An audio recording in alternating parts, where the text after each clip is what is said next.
I'm sorry, can you?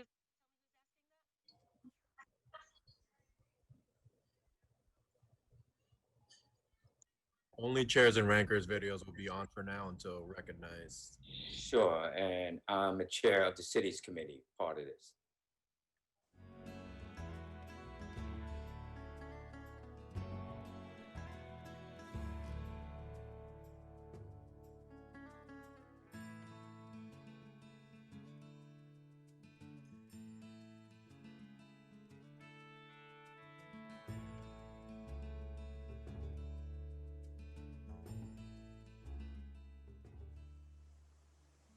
We can start?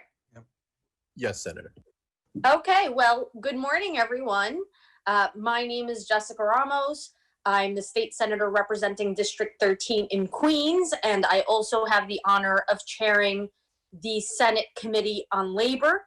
Today, we will be holding a workforce development hearing so that we can better understand how COVID impacted New York's workers. And I'm very glad we're joined by many of my colleagues, including Senator Skoufis, Senator Liu, Senator Jordan, Senator O'Mara, Senator Savino, Senator Borrello, Senator Martinez, Senator Gunardis, Senator Tedisco, and Senator Jackson. I hope I didn't miss any of my colleagues. Raise your hand if you're missing. But the importance of this hearing is really critical to figuring out how we can prevent some of the confusion and lack of resources that we saw in the responsiveness to the crisis of New Yorkers trying to access their benefits. And that's why we're all here today, to hear from not only the Department of Labor, but many other entities so that we can figure out how we can work better, make sure that we're protecting our workers not only with unemployment insurance and other benefits, but making sure that they've been provided with PPE and other protections in light of, well, the disaster that COVID wreaked in our state, unfortunately. Right now, as of June, actually, the statewide unemployment rate is at 15.7%. Needless to say that my colleagues here and I and my colleagues from the Assembly, who you will meet in a second, will be working in lockstep to ensure that we are fighting for New Yorkers, that we're rebuilding our economy in a responsible way, and that we are putting our New Yorkers and workers first. So with that, I want to kick it off to my colleague from the New York State Assembly, and he is the chair of the Oversight Committee, and that is Assemblyman John McDonald. Thank you, Senator, and good morning to everybody. And I'm also joined by our co-chair of another co-chair, Chair of Banking, Tom Abenanti. As many of you may know, the labor chair position is currently vacant, but be not afraid. There are many dedicated and trusted staff that are following every single word and moment of testimony today to make sure all thoughts and concerns and solutions are captured properly. What I'd like to do, first of all, is recognize our colleagues in the Assembly that have joined us today: Marianne Bodeshon, Harry Bronson, Joanne Simon, Joe DiStefano, Kevin Byrne, Robert Smullen, Ranker Brian Manticlo, and I think that's it for now. Anybody who hasn't been recognized, follow the senator's lead and raise your hand. Just a little bit of process today. We have 14 panels, which is an awful lot of panels, and it's important because we have a lot to hear and a lot to consume, and therefore we're going to move along in a appropriate process that we've been working on the last couple of days with 31 hours of testimony on nursing homes. Each panelist will be given 5 minutes to speak, and it's a hard 5. I'll be very clear. Each chair and each ranker will also be given 5 minutes for questions and responses. And then members of the respective committees that are hosting this event will have 3 minutes for questions. Be not afraid if you don't get your questions in, or if you're not one of those committees, please feel free to forward to the senator or myself your questions and comments, and we will make sure to get them to the appropriate entities and to ensure a timely response within a couple weeks from when that letter is sent. I think that's it. The only other thing that I want to share before we get started and turn it back to the senator is Dick Gottfried, who is our health chair, has a nice little comment that he talks about, because we expect to go for a period of time. So after 3 hours, we will take a break for what he calls ambulation and toileting. Being a healthcare professional, I want to add nutrition to that. So ambulation, toileting, and nutrition will be in 3 hours, give or take, and we'll give you a heads up, and that way those who are watching can plan their day accordingly. So Senator, back to you to introduce our first panel.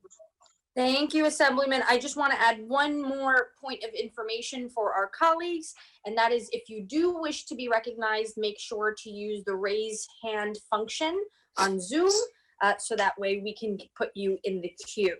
And with that, our first panel, which is a member of one, is our Department of Labor Commissioner, Roberta Reardon,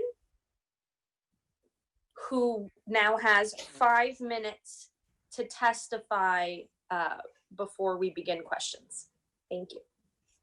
Good morning, and thank you for inviting me today. I'd like to especially thank the chairs and distinguished members of each committee for convening this hearing so I could speak directly with you about the unprecedented challenges the Department of Labor has been facing over the last 5 months and the emergency measures we have taken to get money into the hands of unemployed New Yorkers during this crucial time. As you know, we are in the midst of a crisis no one saw coming.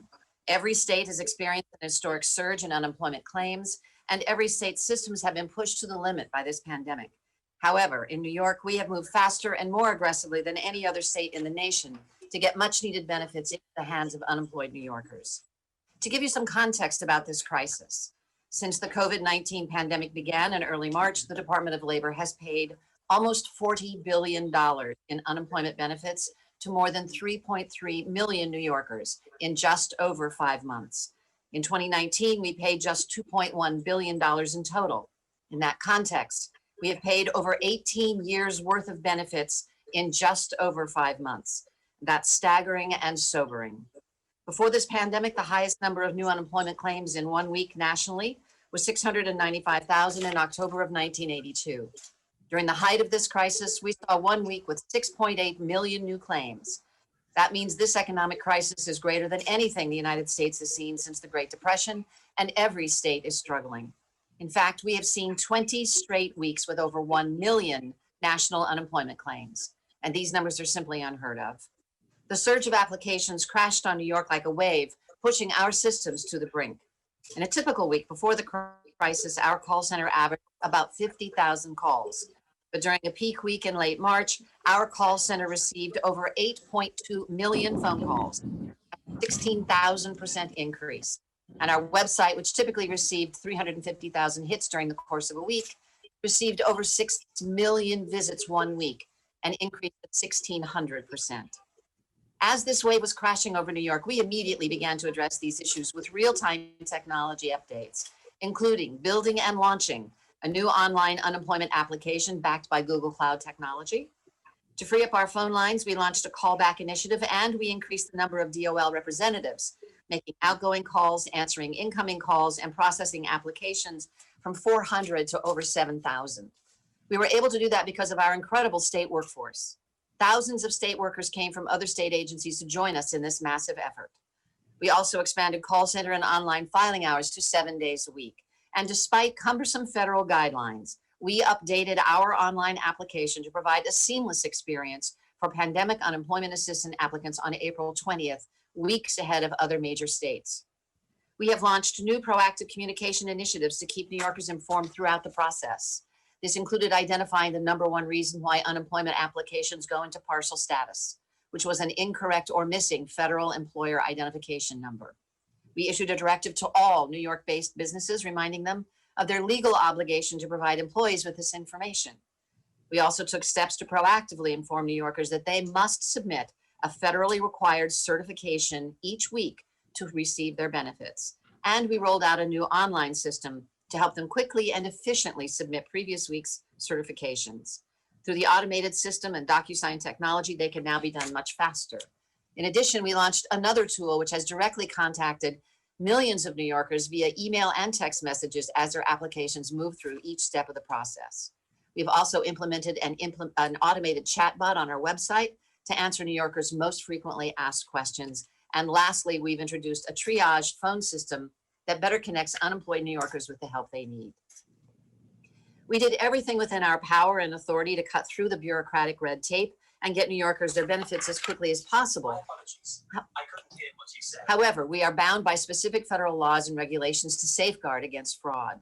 Thanks to the proactive efforts of agency investigators and the strong protections built into our application system, the New York State Department of Labor has identified over 42,200 fraudulent claims during the COVID-19 crisis and stopped fraudsters from stealing over $1 billion in taxpayer money. We knew very early on in the crisis that the workplace was going to be forever changed. As people return to work, there is an underlying fear of safety in the workplace as it relates to COVID-19. To educate employers about their responsibility to keep their employees and their businesses safe, we established our DOL COVID complaint portal. If any New Yorker feels unsafe or has another COVID-related workplace concern, they can file a complaint right on our website at labor.ny.gov/COVID complaint. We've had over 30,000 complaints to the portal, and the vast majority of complaints are resolved quickly and voluntarily. Now that New York is moving forward through the reopening process, we want to help connect every job seeker in New York with the right job opportunity. We are sending proactive recruitment emails and encouraging both businesses in need of workers and New Yorkers in need of a job to take advantage of our Jobs Express website at jobs.ny.gov. There are over Commissioner- 1,000 across the state. Commissioner, we need you to wrap it up so we can get on to Okay, the I'm right questions. there, concluding Okay, this. thank you. Okay. Personally, these last 5 months have been heartbreaking on many levels. We have dedicated every resource we have to helping New Yorkers weather this storm. Many of your staffs were right there with us on the front lines, and I sincerely thank you for your efforts. And I just want to take a moment to say how proud I am of my staff, who has worked tirelessly throughout the pandemic while also trying to navigate this crisis within their own families. They continue to work overtime, and they will continue working until this crisis has passed. We have all worked endlessly, 7 days a week around the clock to get the job done, and we will continue to do whatever is necessary to help all New Yorkers get through this crisis. Now I'm happy to take your questions.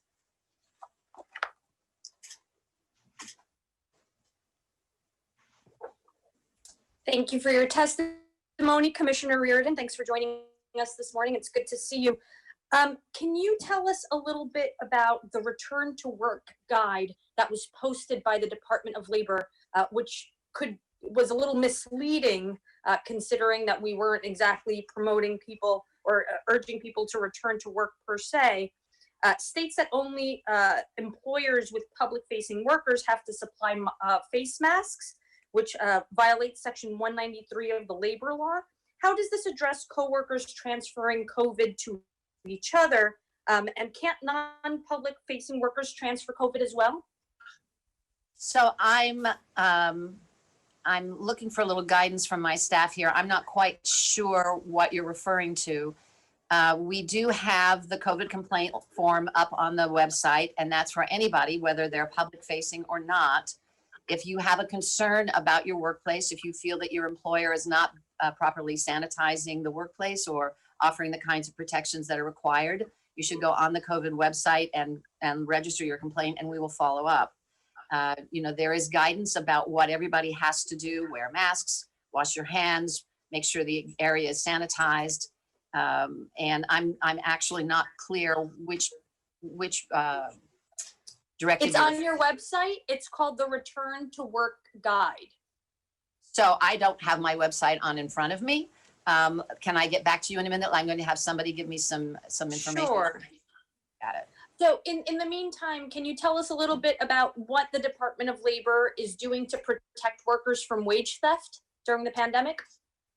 As always, our inspectors are out and ready to go inspect if somebody thinks that their wages are being stolen. We have an online application for that. And of course, they can always call the number that is registered for wage fraud issues. And we have followed up during the pandemic.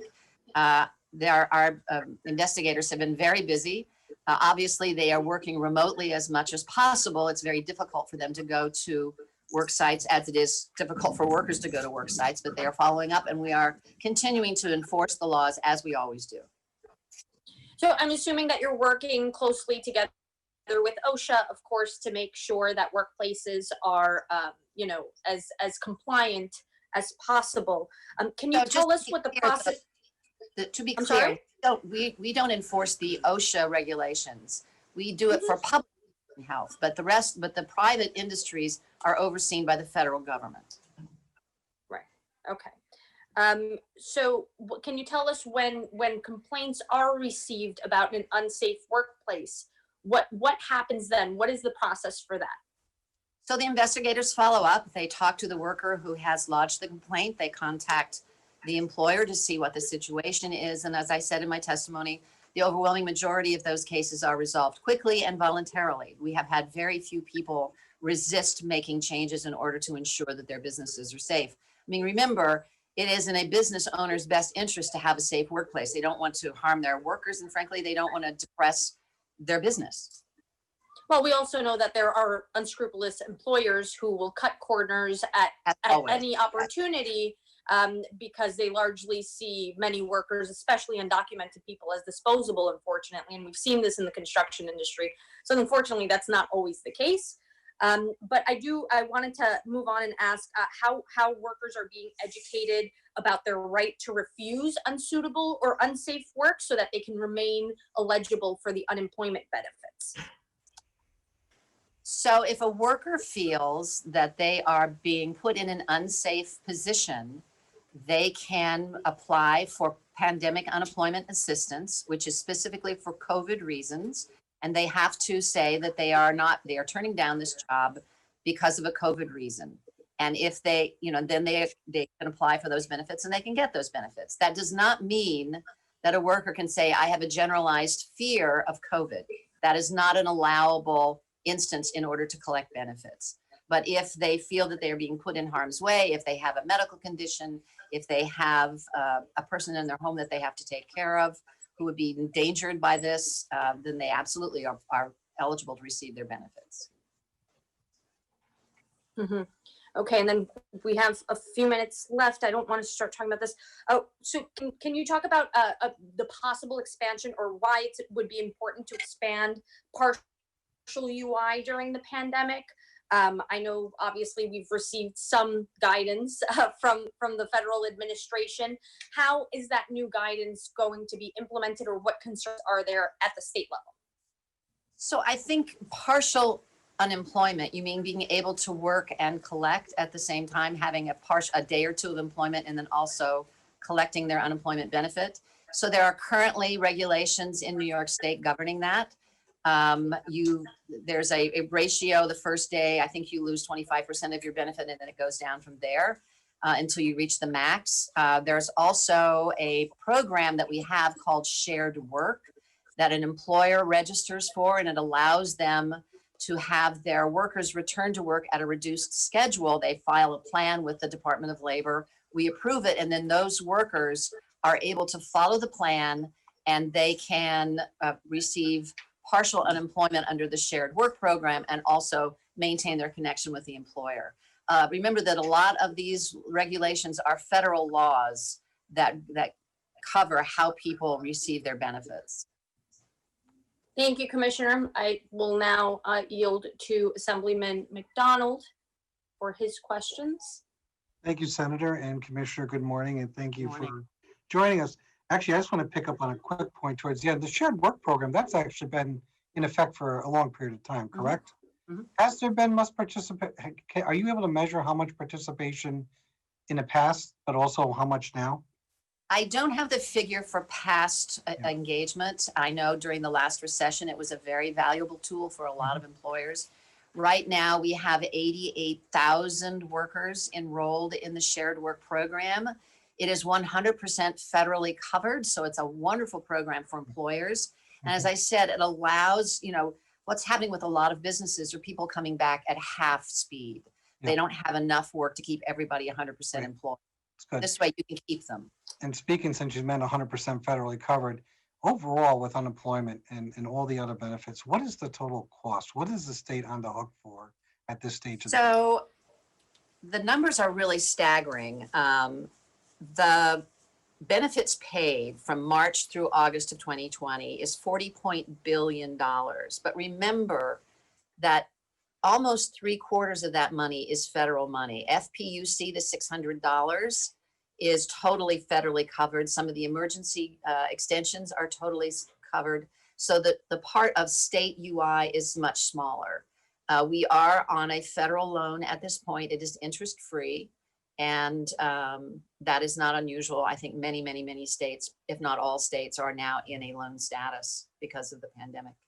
So obviously, there's been a lot of discussion about the process and a lot of the headaches that everybody, whether it's the department, your staff who really have done yeoman's work in a difficult situation. And of course, obviously, the ones we're most concerned about are constituents, the people who are struggling and suffering. What is the current backlog of unemployment claims as of this moment? And what has, compare that to what it was the peak? So I'm very happy to say right now, we don't really have a backlog. Anything that's 3 weeks old or newer, from 3 weeks back to now, is not a backlog. It essentially takes 3 weeks to fully process the average claim. Some Mhm. people go through in a week, some people go in 3 weeks, but so we say 3 weeks. There are pockets of people who are waiting for adjudication. There are pockets of people who have identity issues and we have to further identify who they are. We're needing documents. People with foreign work certifications, also we need to get copies of those. So there are issues. Sometimes people have holds on their claims, but it is not a large number of people. And remember that all of these things are done. We carefully look at all of these filings because of the fraud issue. So we've stopped over $1 billion worth of fraud from going out the door. That is a very eye-opening number. I'm sure there'll be more information being shared with all of us, probably as we're going through this hearing today. Yes. That's remarkable, absolutely remarkable. What's been interesting about this financial crisis, and it's a good thing, is that, traditional workers were able to go through the process, but in the past, independent contractors, gig workers were never really allowed this benefit. And actually, initially, they were all like, oh, thank God. But the process has been a little bit problematic, I would think you would admit. Could you walk us through the challenges that we dealt with in that? Because, and the other thing is, are we getting cooperation from the gig companies in regards to providing the necessary information? So I'll remember that the pandemic started in early March. The Federal CARES Act was not passed until March 27th, and we did not get federal guidance on how to administer it, which meant we couldn't do anything until April 5th. Mhm. That CARES Act is what established pandemic unemployment assistance, and that is the form of benefit that's available for people who have COVID reasons for not being employed, but also for people who don't have regular W-2 employment. We had to stand up a new benefit system. As I say to people, it looks like UI, it talks like UI, it's not UI. So we had to figure out with a mainframe system how to get this into the coding so the machine could process it. Mhm. All of that took a certain amount of time. But we also had to reach out to a community over 1 million workers who now were able to apply for this benefit, most of whom had never been in UI before. They had no idea what to expect. They were afraid, they were desperate, they were locked in their homes, they were afraid to go outside, they had no work. It created a huge amount of anxiety for people. Everybody in the system thought they had to call us. And that was one of the first problems we had. As you know, our phone systems went down repeatedly because they just couldn't sustain. We had over 1 million phone calls a day.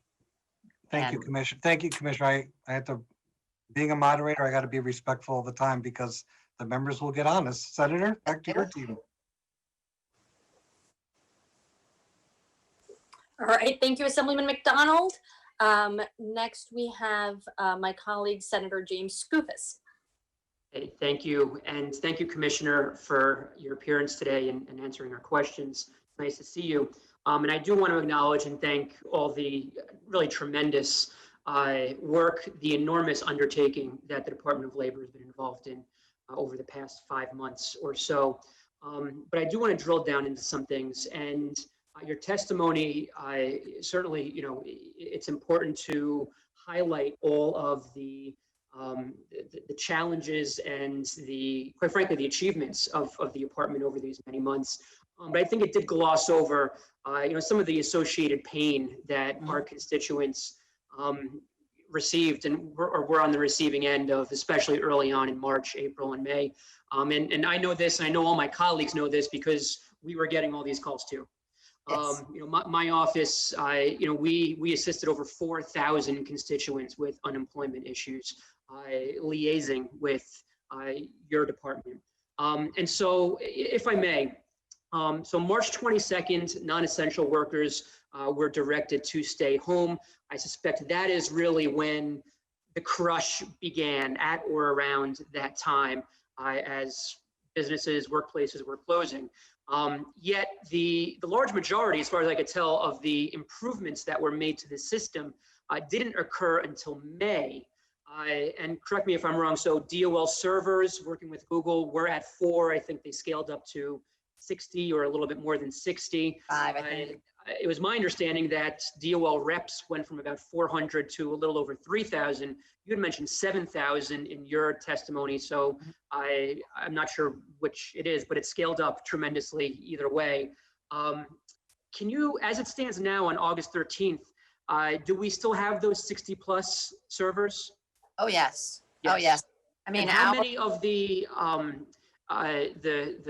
thousands of additional DOL reps are still either employed or contracted with as it stands today? Still have, let me see if I actually have the hard number here. We went up to 7,000 in total.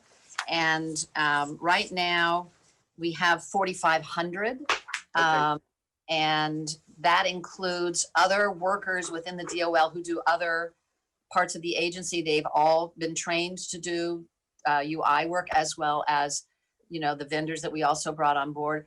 Got it. And presumably that number will, as we continue to move through the pandemic and all continues to go well, presumably, those numbers will continue to go down. We hope. And you'll return to maybe not 300-400, but somewhere in that ballpark. And so my question is, looking forward here, it took months to scale up to where you are and where you needed to be. As people waited months and months themselves to get benefits, they're out of work. And many simply didn't know how to make ends meet. And so what sort of confidence can you give us that it will not take 2 months again to scale up, get where you need to be? And if we have a second wave, some people think the second wave might be worse than the first wave. God help us. Does the economy shut down again? And do we have the same exact situation? We can't be going through the same motions where our offices are getting calls with people crying on the other end because they can't even get a call back from DOL after 2.5, 3 months of waiting. So let me just point out, 75% of all the claims that came in since the beginning of the pandemic, 3.3 million claims, 75% of those claims never had to talk to an agent at all. They went into the computer system, they were handled by the computer system, and they received their benefits. Yeah, respectfully though, with 25% of the literally millions, it's still an enormous number. People got handled immediately. That says to me that something was working, even though it wasn't 100% working, it was working better than we had any right to expect. Moving forward, we now know more about what this pandemic can do to people, and we know more about how to handle this vast number of people in a more agile way. We have updated our systems. We have automated the way that we report to people. We have automated the way that people work within the system. So if I may, just because my time is running out. So if we go through a very similar situation again, similar circumstances, how long will it take for you all at DOL to scale up? It took 2 months back in March, April, and May. How long, given these improvements, will it take to scale up for the next time? First of all, let me point out, it did not take us 2 months to scale up. What happened was at the beginning, because there was such an overwhelming surge of cases, we had the backlog issue because we couldn't get to them, but we were improving people right along. April 20th was when the new Google application went live and had the seamless PUA application. So it did not take until mid-May. That said, we know what we're doing now with the systems that we improved systems that we've got. We know we've got a trained pool of workers, not just in the DOL, but across the state workforce and in the world of vendors. We know how to get the help that we need. So I am very prepared for anything that comes. But let me point out, we went from 1 week with 16,000 applications. The next week had over 100,000 applications, and it went up for weeks. So that was the problem. We completely renovated our system. We automated the way people worked with us. We've got chat bots to answer questions. And more than anything else, we're telling people, you do not have to call us in order to complete your claim. Thank you. Google was a huge change in the way people came in. Okay, thank you. We're going to move on to the assembly, and it looks like member Marianne Bottenshaw has her hand up. Marianne? Good morning, everyone. It is a pleasure to be here, and to the commissioner as well as to your staff, please extend our sincere appreciation for the hard work and dedication and commitment. And I just want to add to what some of my colleagues have already brought up, but clearly there are still some issues that we are seeing. Retroactive pay is still an issue. In the area that I come from, which is the Utica-Rome area. We're still receiving calls. We're also receiving calls from individuals that were on unemployment, unfortunately were laid off again and tried to go back on. So the only way it works is completely delete them out of the system. And, but this is what's happening with these individuals. So I just want to bring it forward that these are issues that we're dealing with from individuals that for months past. And finally, the portal, as I know the portal was set up. And the challenge we have is it's a one-way communication. So the individual has attempted, reaches out to one of the offices for assistance, being mine, and the staff follows the procedure, receives a confirmation that the information has been received. We ask the individual to be patient, to give you a week, and we hear from them after the week that they still are waiting. So if there's a possibility that not only a confirmation or a call possibly to our office or an email that says we have reached out to this constituent and we are working on it. Because we find that that is probably the biggest challenge, is the one-way communication with your office. So we're not sure clearly if someone is helping this individual unless the individual calls the office, which enthusiastically tells us that they've had this taken care of. So I just wondered if this is something that you're aware of, that your staff is working on, or if it possibly could be rectified. Yes, and I'm having conversations with staff now how to do that. As you know, we are not allowed to discuss any personal details of a claimant's case. So that may be one reason why they're hesitant to do it, but I'm going to talk to them. I'm very happy to say that we have worked through the portal list 100%. They've all been contacted. Now, remember, contacting a claimant doesn't mean that they are automatically made whole. Some of these people have very difficult cases. Some of them have been their fraud issues. They've been victims of fraud. They have adjudication issues. They have identity issues. So they may not have been made 100% whole in the moment, but we are working them. The other thing to remember is, unfortunately, sometimes people don't like the answers that they get from us, and we can't change that. No, and I understand that, but the community that I'm honored to represent has a large refugee population. So we have the ability that we've created these relationships to be able to work with them and possibly help your staff through whether it's a communication issue or a concern, as you stated. And ladies, speaking of relationships, we're going to go back to the Senate. Thank you. Senator? Thank you, Assemblyman McDonald. I appreciate that we're really sticking to the schedule here. Before we move on to the next senator, I want to recognize that we've been joined by Senators Kaminsky, Sanders, Gallivan, and Metzger. And up next, we have Senator George Borrello. You have 3 minutes to ask Commissioner Reardon your questions. Thank you very much, Chair Ramos. Appreciate it. Good morning, Commissioner. I want to start off by saying thank you for the hard work of you and your staff. Like other senators and assembly people, we have been inundated with calls, and your staff, and we worked with one-on-one, and we appreciate the hard work. So thank you for that. I'm speaking to you not only as a senator, but also as a small business owner who my family-owned business employs nearly 200 people, and despite the fact that we had this this crisis in unemployment, I can tell you that, like many other small business owners, we watched as the unemployment claims piled up on my wife's desk while she was desperate to hire employees because we could not get people to work.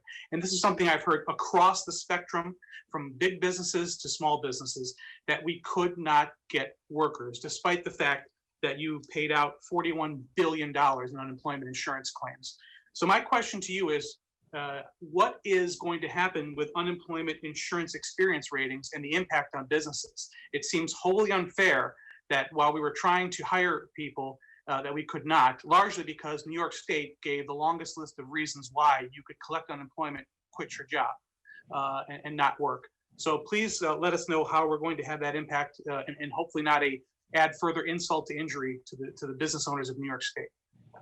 So look, we understand at the DOL, and the governor understands, that this pandemic is unlike anything we have ever experienced, and that goes for businesses as well as workers. And the shutdown of New York State businesses was not something that you asked for.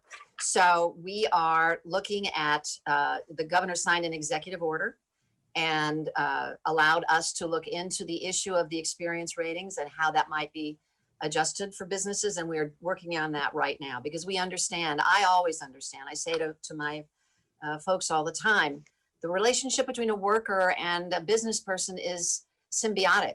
The worker needs the paycheck, the business person needs that worker. So one can't exist without the other. And we will do everything we can to make sure that New York businesses, particularly small businesses, which are the backbone of New York State, remain healthy and can grow in this state. We take it very seriously.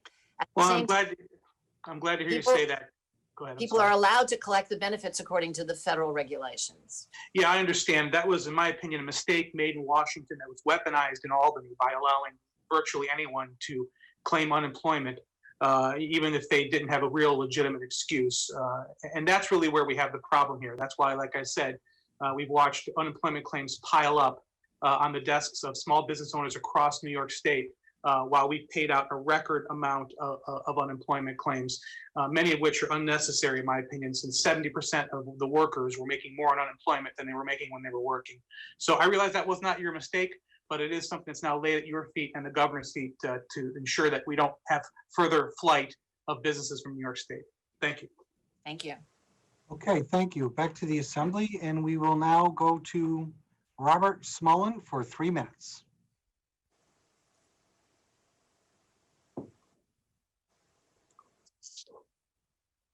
Robert? Going once? Going twice? Gone 3 times. We'll go to Harry Bronson. Oh, he's back. He's there. Go ahead, Robert. Yeah, I'm here. Can you see me now? Yep. Aye. Yeah. Great. Commissioner, thank you for coming before us, because it's been rare to see you in public to be able to answer questions about this unemployment insurance issue, which has grievously affected my constituents. Not only those who have been put out of work, but more importantly, those who have simply been unable to navigate the process and haven't gotten the attention, despite our best efforts from legislative inquiries to be able to adjudicate their claims. And what I want to go back to what one of my colleagues said about the difficulties in navigating the system. Now, who is responsible for the Google contract to get the system up and running in your organization? The person? I mean, these contracts go through the usual state process, Department of Budget, OSC is actually the person who signs off on it. And now that software is run by the Department of Labor and administered by your department. Mhm. So there seems to be a lot of holes in the system, and one in particular, one of my constituents, Kathy Catucci, has been waiting 9 weeks for her unemployment benefits. We've submitted numerous legislative inquiries.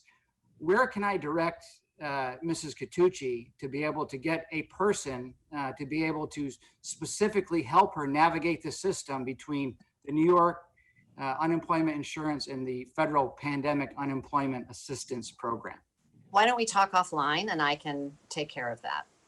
It'd be very helpful because she's not alone. I like I said, I have a mixed district in the Mohawk Valley and through the mountains. 2,200 legislative inquiries from my constituents. It's been the #1 issue and their major frustration with New York State government working for them. And it's been a variety of things from March until, here we are in the middle of August, and people are still confused as to how to navigate the system. And we are doing our very best to help those people, but it would be helpful if now that there are DMVs open, the DOL offices would also be open to be able, where people could go in person that aren't computer savvy or aren't able to work the system online. And I appreciate that much of it's automated, but I think now is the time with appropriate guidelines in place to meet people in person. When is the DOL going to open up in-person offices again?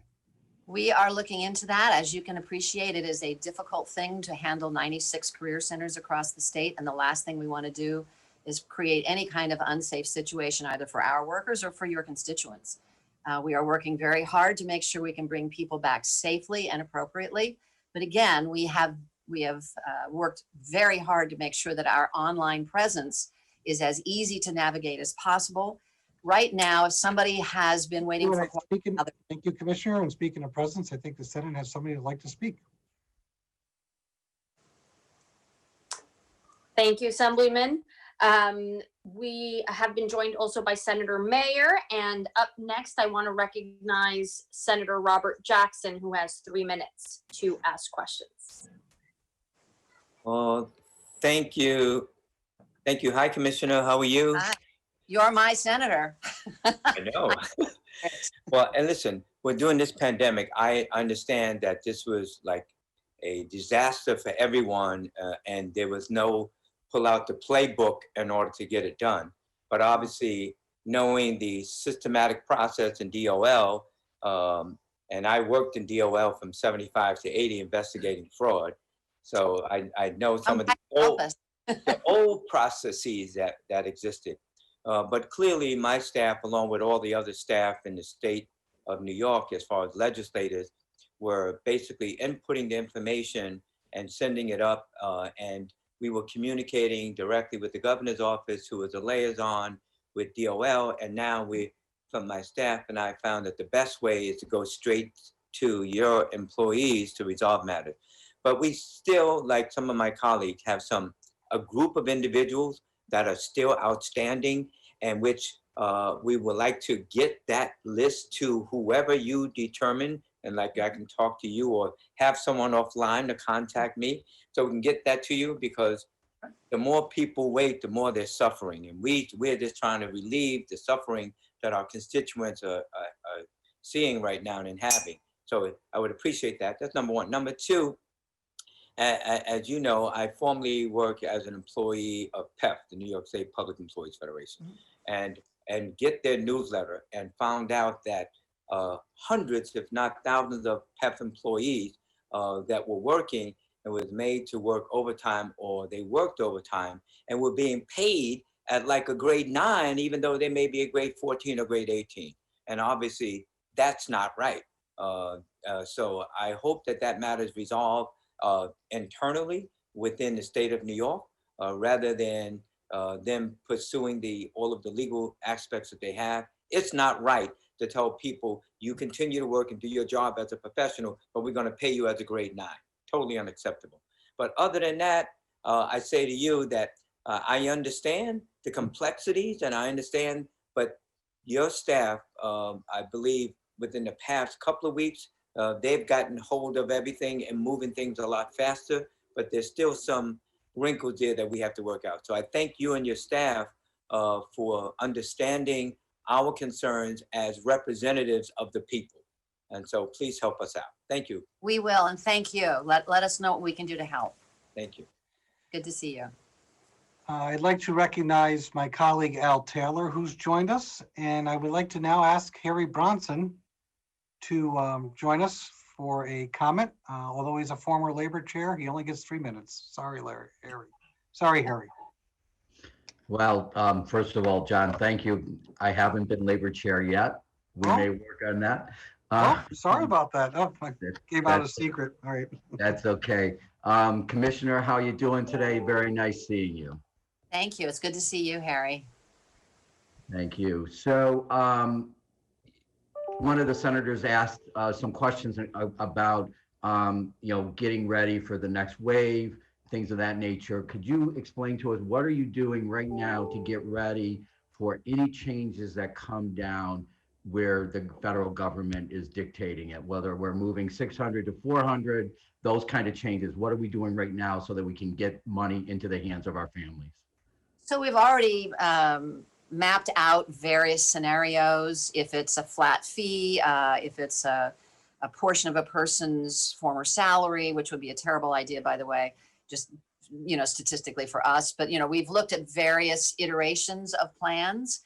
Unfortunately, right now, what has come out of the federal government is incredibly garbled and probably going to be litigious. So we have our tabletops ready, but we have yet to receive any guidance from the federal government that tells us how they want us to do it. So we're waiting for them to let us know.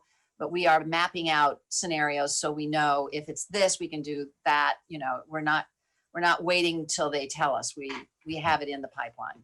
All right, and we know that caused some delays in this wave previously without those guidance coming until in April sometime. Right.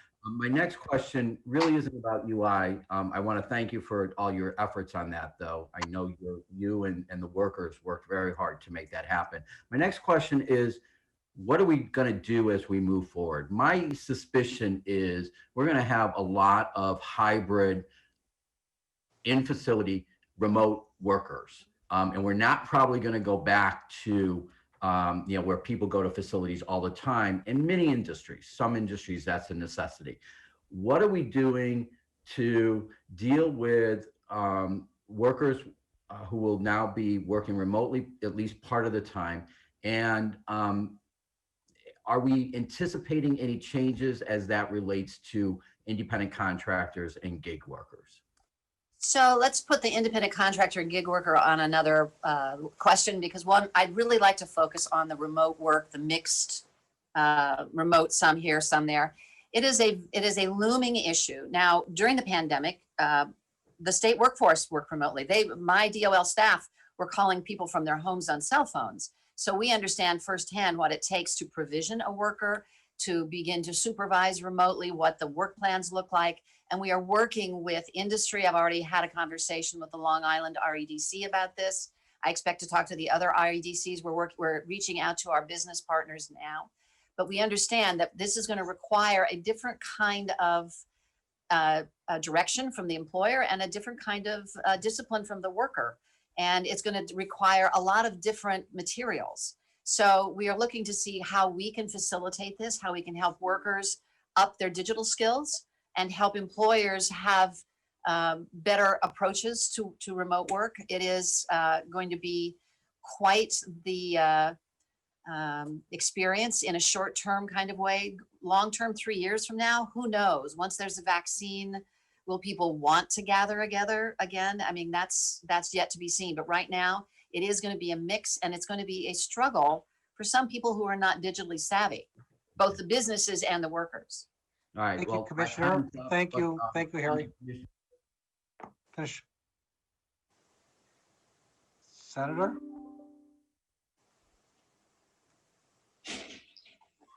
Thank you. We've also been joined by Senator Hoylman, and up next, we have Senator Tom O'Mara, who as a ranker on the Committee of Investigations is allotted 5 minutes for questioning. Thank you, Chairwoman. Thank you, Commissioner, for being here with us today in these very difficult times and what has certainly proven to be very frustrating times for all of us, without question. As you were finishing your last comments there, you mentioned that some businesses and a lot of individuals are not computer or tech savvy, and that's been a real issue with these claims being made, and also with the lack of broadband in many areas. It's difficult or somewhat impossible for individuals to be able to have that kind of computer portal connection.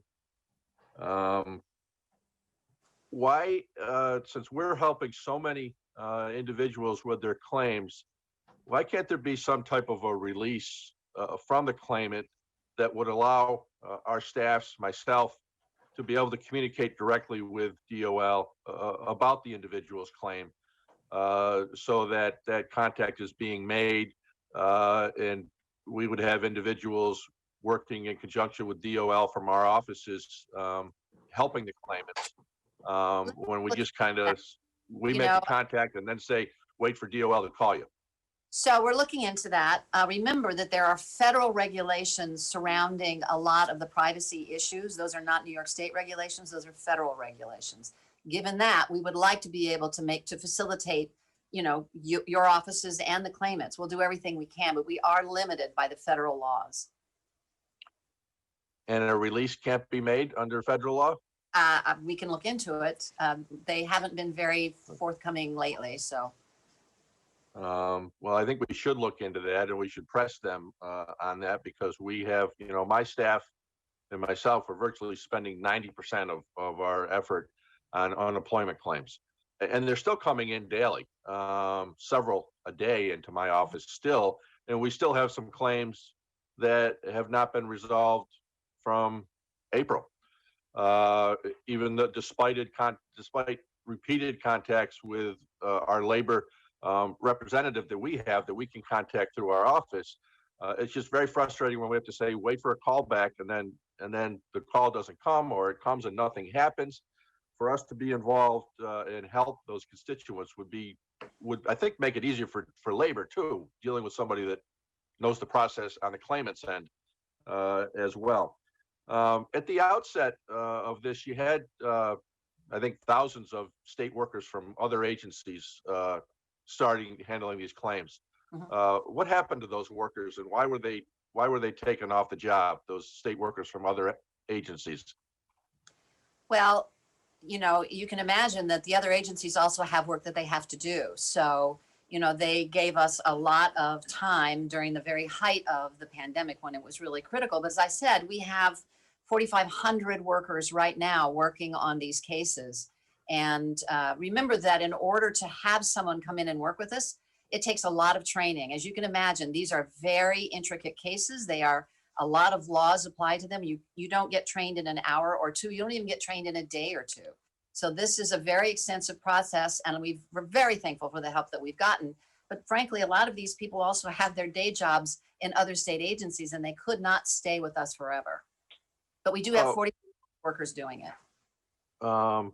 Yes, and I appreciate that, but I think the many that I knew that were involved in it only did it for a couple of weeks, and they were ready, willing, and able to continue, and were somewhat surprised that they were taken off. Certainly, I think this should have been all hands on deck to get people the money that they deserved, because frankly, they were starving. So this may have been a decision by other agencies. It was not a decision by us. What is the department doing with the issue of the extra unemployment being paid, and some people earning or receiving more than they did at their regular job before they were laid off? If that job is offered back to the claimant, what is the department doing about making sure that person goes back to their job or cutting off their benefits? So let's remember that FPUC, which was the extra $600, ended the end of July. It is no longer being paid. So they are only getting whatever their unemployment insurance or PUA amount is, and that's remarkably lower than it was with FPUC. So we have seen a decrease over the last couple of weeks in new cases, and we've seen, things are beginning to lower on the phone volume, and we can only assume that people are beginning to go back to work. The law, the federal regulation is that you need to be ready, willing, and able to work in order to collect. And if you turn down an appropriate job offer, then you are not ready, willing, and able, and then we would have to cut off your benefits. How many people do you have working on following up on those issues? I don't know that we do it in the way you're thinking, but when somebody asks for an adjudication, it goes to an adjudication person and is looked into. I don't know offhand how many people that is. Thank you very much. We're going to move back to the assembly. I also want to recognize my colleagues Carmen De La Rosa and Catalina Cruz, who joined us, and we will now go to Joe DeStefano. Joe?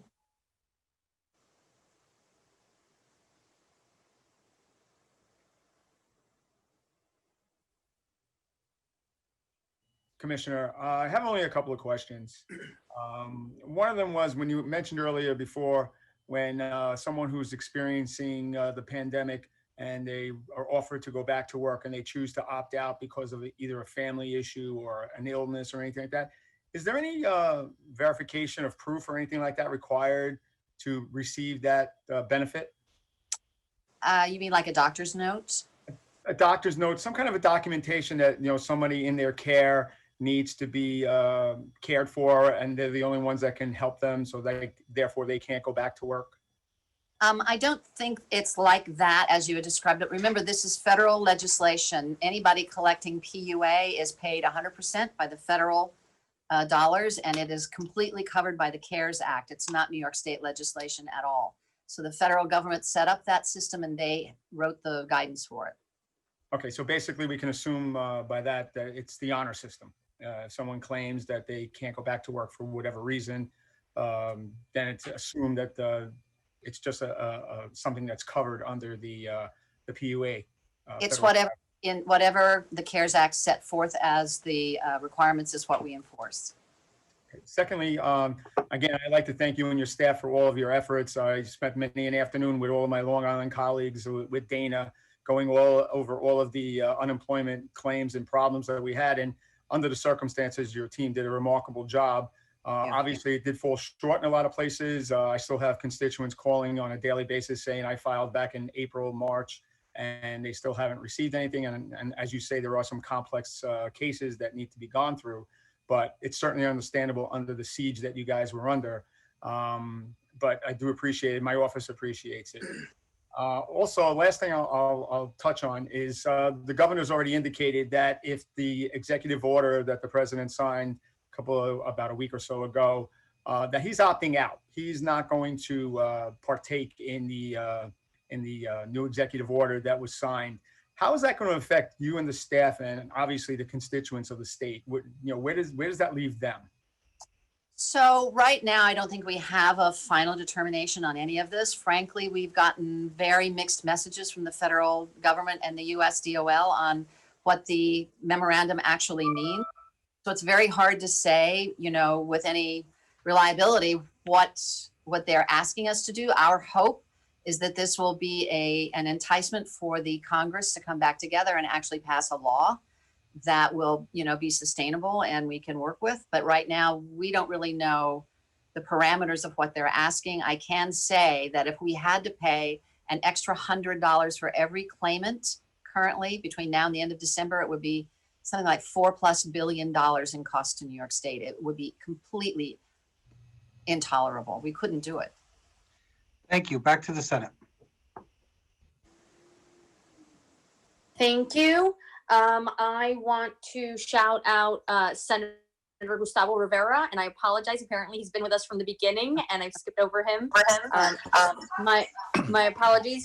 But up next, we do have Senator Monica Martinez, who has 3 minutes on the clock for her questions. Thank you so. Oh, hold on. Later. Hello, can you hear me? Yes. All right. So, Commissioner, first of all, I love the new hairdo. Thank you.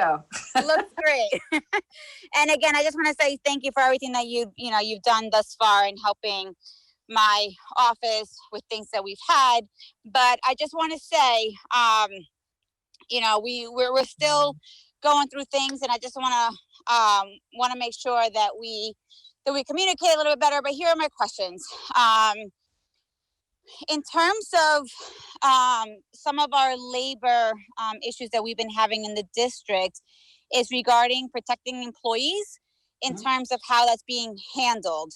We have a couple of businesses and distributors, big distributors here on Long Island, who have failed to negotiate any type of fair labor agreements, working conditions to be fair enough. And they haven't really been, forthcoming in trying to provide PPEs for employees at certain factories. What are we doing in terms of that process? And is there a way to put a complaint? I know you said earlier that there is a way to put a complaint in, but I'm also afraid that people will be afraid to put a complaint in if they have to provide any type of information, like such as their name. So I don't know if on the website there is a way that you can become anonymous or be anonymous in terms of what they can put in as a complaint. So if you file a complaint with the Department of Labor against your employer, we do not disclose any identification to the employer. It is anonymous for the very reason that you're talking about. We understand it's hard to come out and say my employer is harming me. We protect your identity. We also have a retaliation unit. So if something should happen and the employer retaliates against the employee, we will go after the employer. We take it very seriously. So, they should not be afraid to come to us. We do this all the time. We work with everybody who comes in. We understand how hard it is to take that first step. But if you don't take that first step, we won't have the ability to come in and look at what's going on. And I appreciate that. So I have one in particular, Quality King. They have a couple of distributing centers in my district, one being in Bellport. And they have yet to provide our employees with the proper equipment needed. And I've tried to call them. They refuse to call me back. And the union has tried to negotiate, but they are not responding. What can we do to protect those employees? Let us know. Absolutely. Go on the website or call the office. Let us know who this is, and we will absolutely look into it. If there's a union involved, tell them to reach out to me as well. That's an additional piece of leverage that we have, but we take this very seriously. This is an airborne disease and contact disease. And the last thing we want is workers being forced to go to work in unsafe conditions. Not supportable. And I appreciate that. And my last question is, do you have a total number of businesses that have reported not having adequate safety measures? Do I have a phone number for businesses or? No. If you have, how many businesses do you have that have actually put a complaint in that they have not been able to provide adequate safety measures? Whether it's funding or whether it's they just don't know how to do it. I mean, do you have a total? But we can talk about that offline. I don't have that right in front of me, but we can certainly have that conversation. Speaking of offline, we're going to go back to the assembly and we're going to ask my colleague Joanne Simon to the panel. Good morning, Joanne. There we go. I'm starting my video. There we go. Okay. Beautiful. All righty. So thank you very much. Good morning, Commissioner, and thank you for your testimony. I have a series of questions. I'm going to kind of lay them out to maximize time.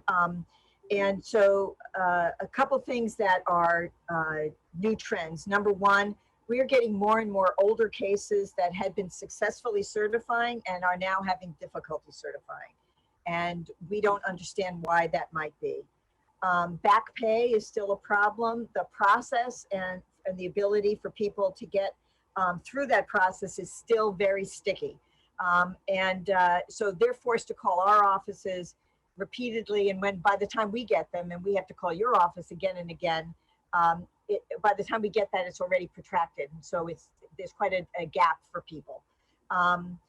Also, contesting is there some people who feel they're not getting the level of benefit they should be, but that process to contest is the same as appealing, applying for unemployment, and so that kind of slows that down. There doesn't seem to be a more streamlined way to do that. So we just find that, a lot of the sort of general communications are still very, very sticky. We are following up with your office numerous times, and we realize everybody's overworked, but we have very little staff as well. And then the other thing is there was an Uber lawsuit, and there was a question about those Uber workers who were employees under state law who were not falling into the right category or something. There was a finding for those employees. And is the Department of Labor now processing them, and how is that going? So let me work backwards. I made a list. The Uber case, of course, is in litigation. I can't comment on that. The reconsideration for your benefits, we are doing those as we speak, and I can look into cases and see if there's a particular problem that you're having. The back pay, people get a DocuSign document sent to their email. They fill it out. It has their information, and it automatically goes into the computer. So they should watch for the DocuSign and fill it out when it comes. If we paid out $4.5 billion in back certifications through the DocuSign system. So they should make sure that if the DocuSign system comes in, they have to use it. It's the most efficient way to get back certifications. Remember, nobody ever back certified before the pandemic. This is all brand new. And difficulty certifying now, that is an oddity. If there was a break in their claim, if they forgot to certify for a week, that might be the problem, because then they have a break in service. But we'll look into it and see that it should be an automatic, you can certify every week online, so they shouldn't be having a problem. That was our view too. They shouldn't be having a problem because they have been doing that regularly.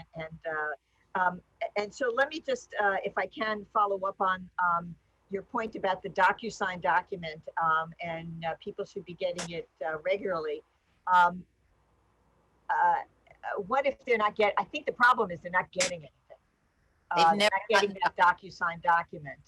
Okay, then we need to talk to them. It could be that they gave us a bad email. It's all done by email. So if we have a bad email, that's why. So we need to have a conversation. If they have two-way communication on their account, if they signed up for that, then they can just send that through two-way communication, and we can begin the process that way. But usually if they didn't get a DocuSign, it's because we don't have a good email.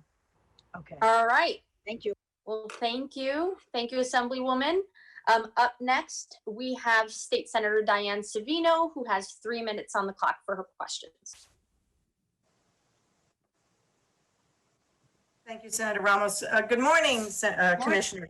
A lot of my questions have been answered, so I'm not going to repeat them for time. I do want to talk about two issues that I think are important, because you and I have had this conversation in the past about the issue of staffing, and not just your agency, it's in every state agency.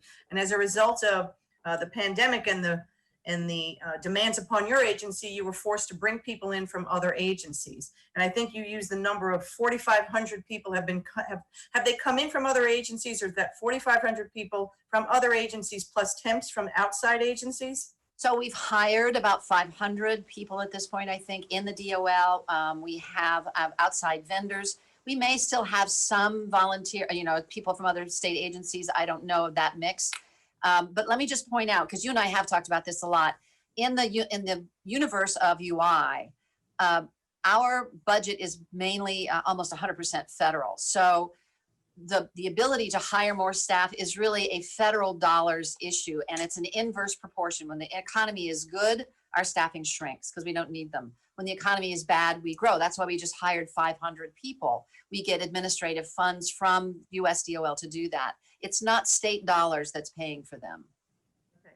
So the two other issues I want to mention, and you can answer. The strength or the the safety of the trust fund we've spoken about in the past. Maybe you can address that. And two, I know that in 2019, the department decided to implement a new computer system because the system you had in place dated back to the 1970s. And the new system is not quite yet in place. Correct. Or you may have been in the process of implementing it. This could not have happened at a worse time. So you brought on 60 servers from Google, and now you still have the new processors that are supposed to come in. Are you going to continue with the implementation of I think it's the TATA system, or to complement the Google servers that you have, or what do you see as the future of technology in the Department of Labor?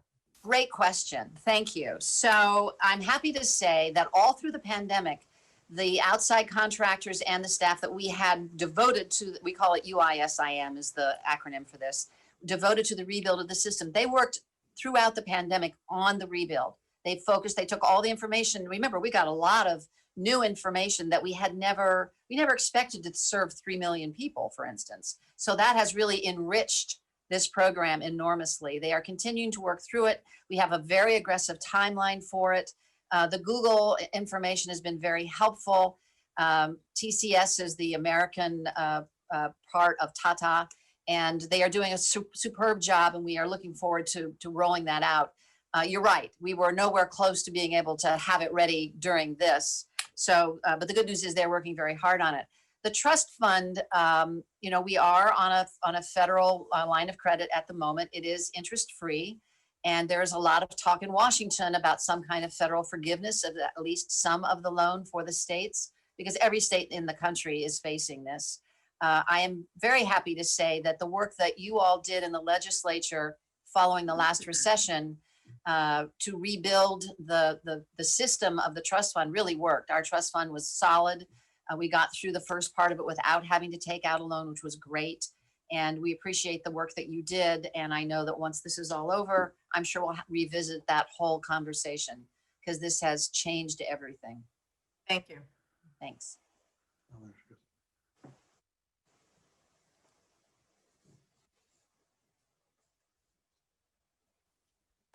Thank you.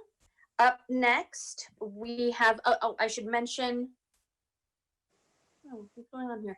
I should mention that we don't have any more assembly members on the list. So we're going to proceed with the rest of my colleagues who have questions. And up next, we have State Senator James Sanders, who has 5 minutes for his questions.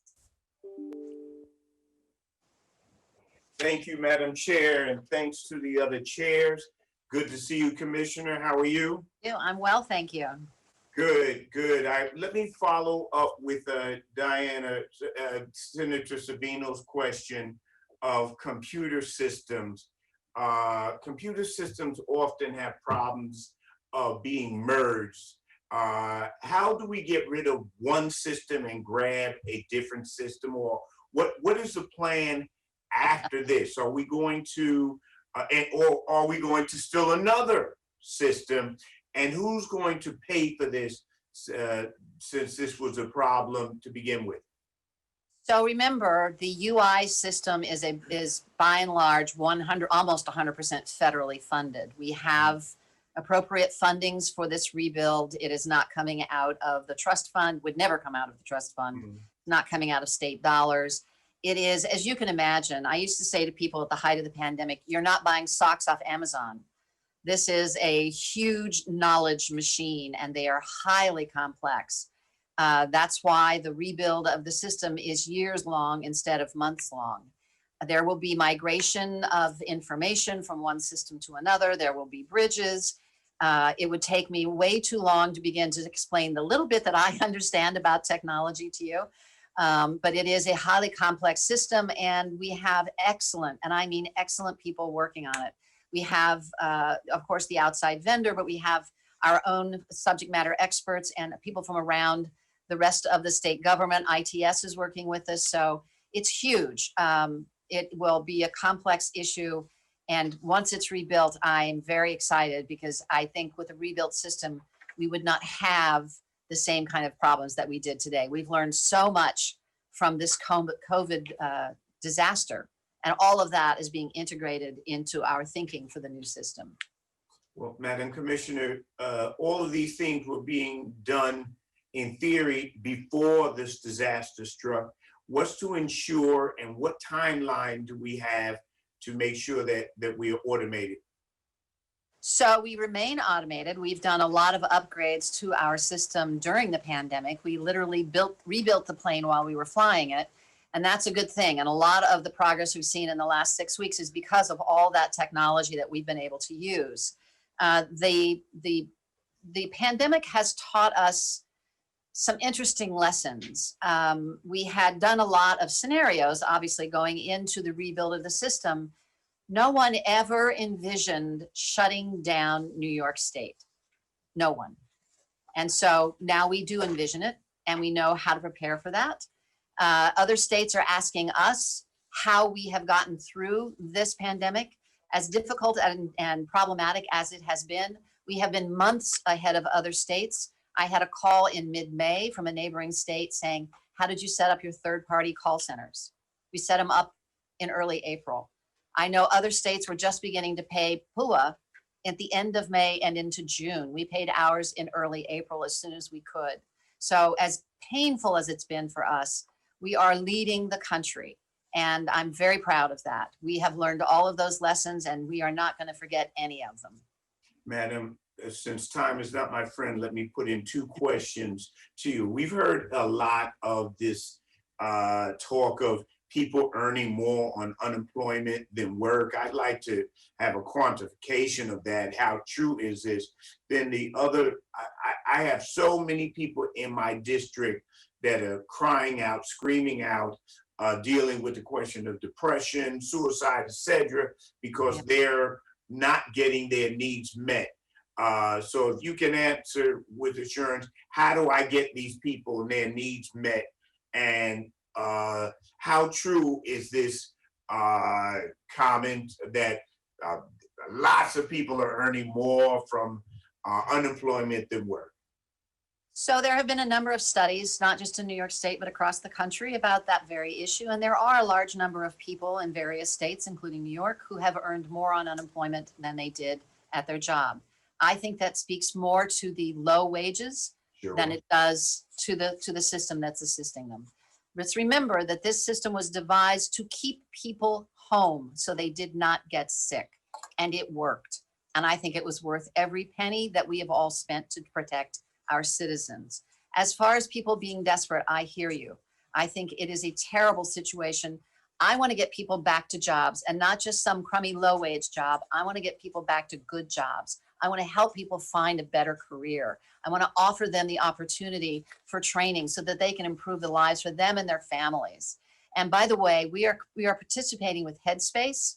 It's a company that does mental health counseling, and there are lots of resources there. Call me offline and we can give you the information for your constituents. It's all free. It's all confidential. People should never suffer the way they've been suffering these days, and we have help available. Thank you, Madam Commissioner. Thank you, Madam Chair. Thank you. Thank you. We will now move back to the Assembly. Co-Chair Tom Abenante for 5 minutes. Thank you all. Commissioner, thank you very much for joining us. You and I have had a conversation on a bit more of a general area, and I'd like to take you away from unemployment insurance to another part of your role.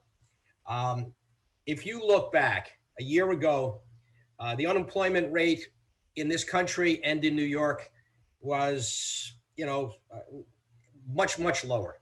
New York, we were talking maybe 4%. Now we're talking 15%, New York City, 20%. Yes. And we have seen so many people lose their jobs. We've seen so many sectors of the economy that have been badly damaged. And we may be losing them permanently. Or at least it's going to be a long time before they come back. And so we need to find a way to restore parts of our economy or substitute new ones. We need to find a way to support the green economy and move towards the sustainable jobs that are not going to be that are not going to damage the economy, the environment, and which are going to be there if there's a second round of the COVID. So what do we do to make employees feel safe that they can leave their homes? What do we do to stimulate these other areas? And do we need to raise the minimum wage so that we don't face this issue of unemployment benefits being better and more than working for 40 or 60 hours a week? Your thoughts? So, do you have a plan? I guess that's the yes, final thing. I What's promised the you a plan. Where do we go from here? Let me start with the green economy. I am fortunate to be on the the Climate Council, and I am co-chairing the Just Transition Working Group. So we have begun working throughout the pandemic for that future, because the green economy is the future and it has a lot of jobs in it. We are currently assessing what are the skill sets people need, what kind of training do they need, how sustainable are those jobs, and where are those jobs going to be. So we are actually in process right now, looking at where in the state those jobs are, where the workers could be, and what they need, what skill sets they need in order to compete. It's a great area, and it is literally the future. We also know, as I said earlier, being digitally savvy is going to be more and more critical as we move forward, because those workers who can work remotely are going to need to know how to work through the internet, how to work on a telephone, how to send their work product back and forth. And that means a skill set that a lot of people have minimal comfort with. So we're looking at, where do you get that kind of training? How do you assist those people? Employers also need this kind of training. It is very difficult for some employers to manage their workforce remotely. So we are looking at, how can we work with our business partners and help them develop the skill sets. DOL developed a telecommuting policy over a year ago. We were the first agency that I know of in New York State to float one. And it was not easy to do, but it was highly productive. And when this pandemic hit, in that sense, we were ready with a plan. We know what it takes. So businesses have to be digitally savvy. They have to be willing to trust their employees to be able to work remotely and report accordingly. We found at the DOL, workers are often more productive remotely than they are in the office. So, these are changing paradigms that people need to get comfort with. We have to have public conversations. We need to work with our education partners. We signed an agreement with Empire State, which is mostly an online college, last year, so that we could help our people in our work centers go to Empire State for training. So that is a great solution, and we're looking to build up more of that. It's education, it's public awareness, it's making sure that people have the technical know-how and the infrastructure, the cell phones, the laptops, the iPads, whatever it is. Broadband is critically important. We said earlier, parts of the state have very bad access to broadband. Without that, you can't work. So there are definitely things we need to do. Commissioner, you mentioned the RDCs. I don't know. These are kind of the governor's economic development arm. How do we get them to understand what you just said? How do we get them to change their focus to the things that you're talking about? And secondly, I'm going to come back with this whole concept of the minimum wage. I think we have to have a minimum wage that is different in every part of the state, but has to be raised quite a bit so that we encourage workers to come out. I appreciate what you're saying about the digital savvy. This COVID has taught me to become digitally savvy. I just was on 2 different meetings at the same time. I see, some of my colleagues were on the other meeting. I literally have 2 computers in front of me right now, and I'm doing 2 Zooms at the same time. I got to remember to shut the right one off at the right time so I can talk to the right one. But it's taught me to do that. And I think you're correct on that. But we've got to have a plan. And I would really like to continue this conversation in the future. In the We future, need your and not leadership now. to Thank helping you. everybody Senator, go right establish a ahead. plan. Thank you. Thank you, guys. Up next, we have Senator Shelley Mayer, who has 3 minutes for her questions. Thanks for keeping it lively. Thank you, Madam Chair, and thank you, Commissioner. Nice to see you. Good morning. Nice to see you. As you know, because you and I have had many conversations, I am still fighting incredibly hard, as I know all of my colleagues on this call are, for their constituents, many of whom I've been waiting since March.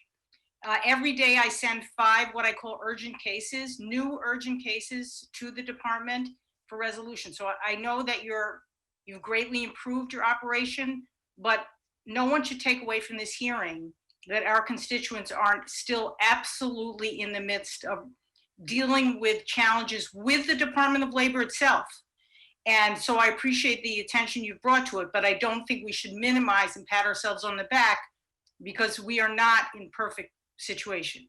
No one has ever said we're perfect. Well, I know, and I appreciate that. But I think during the pandemic, there was a tendency several times to blame applicants for so-called, you have forgotten to certify. You have failed, you haven't dealt with knowing a particular number. I think we ought to take a lesson learned from that. Many of our applicants could not certify because of problems.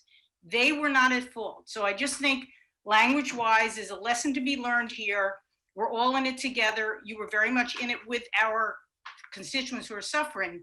Let us not blame those who are trying to get through a difficult situation. So I just, lesson learned for all of us, in my opinion, but I think it's important to raise it. I have a question about hazard pay for the many workers who had to go out, like nurses, for example, people who work in group homes. You know, many of them at sort of the bottom end of the wage scale, many Black and Latino women in most of our districts. I wonder whether you could consider, under the provisions of Article 19 of the labor law, convening a wage board to look at whether they ought not to be entitled to hazard pay given what they may go through in another pandemic. I think there are real questions about whether their health has not been endangered by their work. And I think the Department of Labor has some power to review that and consider whether we couldn't add to their pay a statutorily required hazard pay. So I just put that before you as something to consider. Thanks. And thank you for your comments on shared work. I wonder, what is the department doing to ensure to promote shared work, which is a fantastic idea. We have worked with a lot of businesses. As you know, we have business services reps across the state. They have very well-developed networks with businesses, and we've reached out very extensively, obviously not to everybody because that's impossible, but we tried to tell it wide and far that shared work is available. We also worked internally to make sure that our internal processes were ready to take the onslaught because we knew it would really ramp up quickly. And I'm very happy to say we've automated a lot of it. That's no longer a paper-driven exercise. And, you know, we're able to handle these shared work issues in real time, which is very, very helpful. You know, I've made the offer to you and I've made the offer to a number of other people. If you want us to come out and meet with a business group, with your local chambers of commerce, whoever, we are happy to send a representative out and walk them through A to Z what shared work is and how it works. It is an excellent way to hold on to your trained workforce. Thank you. That's great. And I will take advantage of it. Thank you very much. Thank you, Commissioner. Good to see you.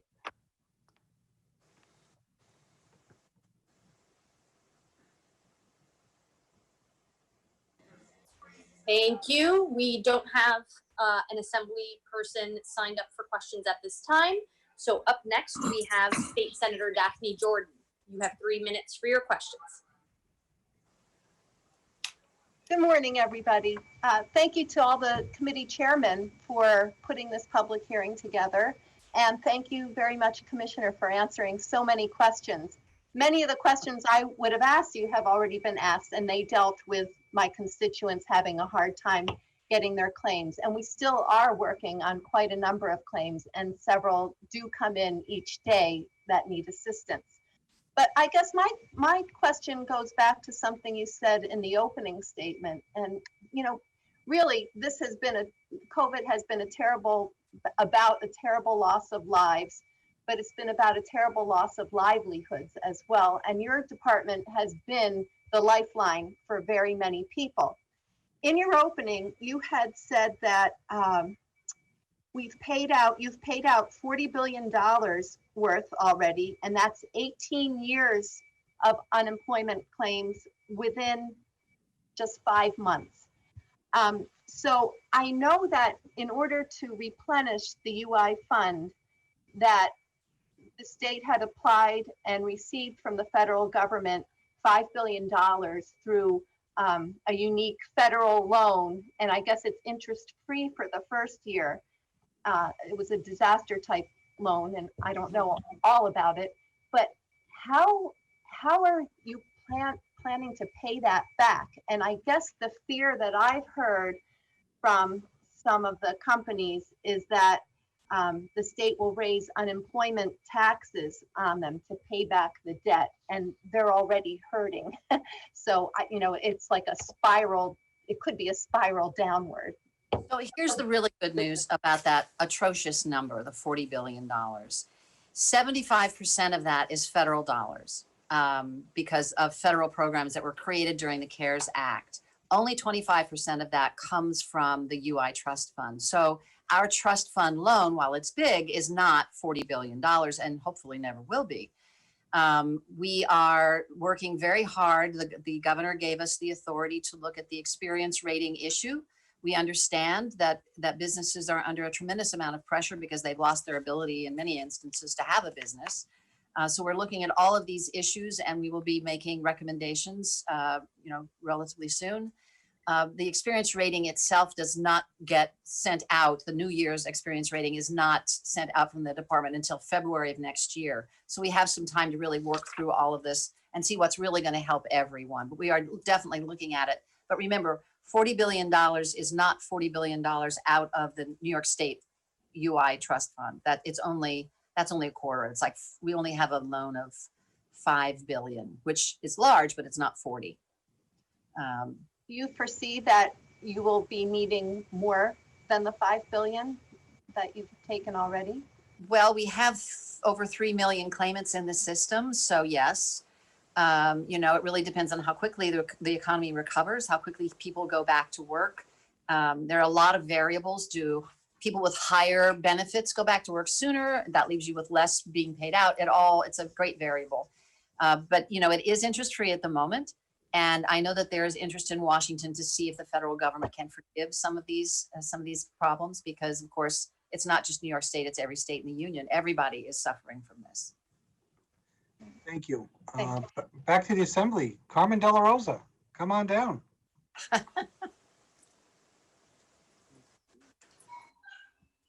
Hello, Commissioner. How are you? I'm well. How are you? Good to see you, and thank you to all my colleagues for putting together this hearing and for you for attending.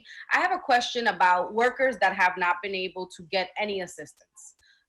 We've been working with some workers that were not able to get any federal relief from the economic stimulus plan, and workers who have not been able, unfortunately, to qualify for unemployment because they're not part of the traditional workforce, yet they're considered essential in our communities and in keeping our city running, our state running. What can you do within your authority to help bring some relief to some of these families that are in this moment, facing homelessness, hunger, and historic unemployment? It is a heartbreaking situation, and I take it very seriously. Unfortunately for us in the UI system, we are heavily regulated by the federal government, and they have regulations on citizenship, how you qualify for benefit. If you are participating in the cash economy, by and large, you are not considered eligible for either PUA or UI. And that is a serious problem. There are other forms of assistance in the state government and at the federal level, and we can talk offline about some of them in case there are ones that we know about that you don't know. But unfortunately for me, as the head of the DOL for the UI system and the Federal CARES Act, we are very limited by the federal government itself.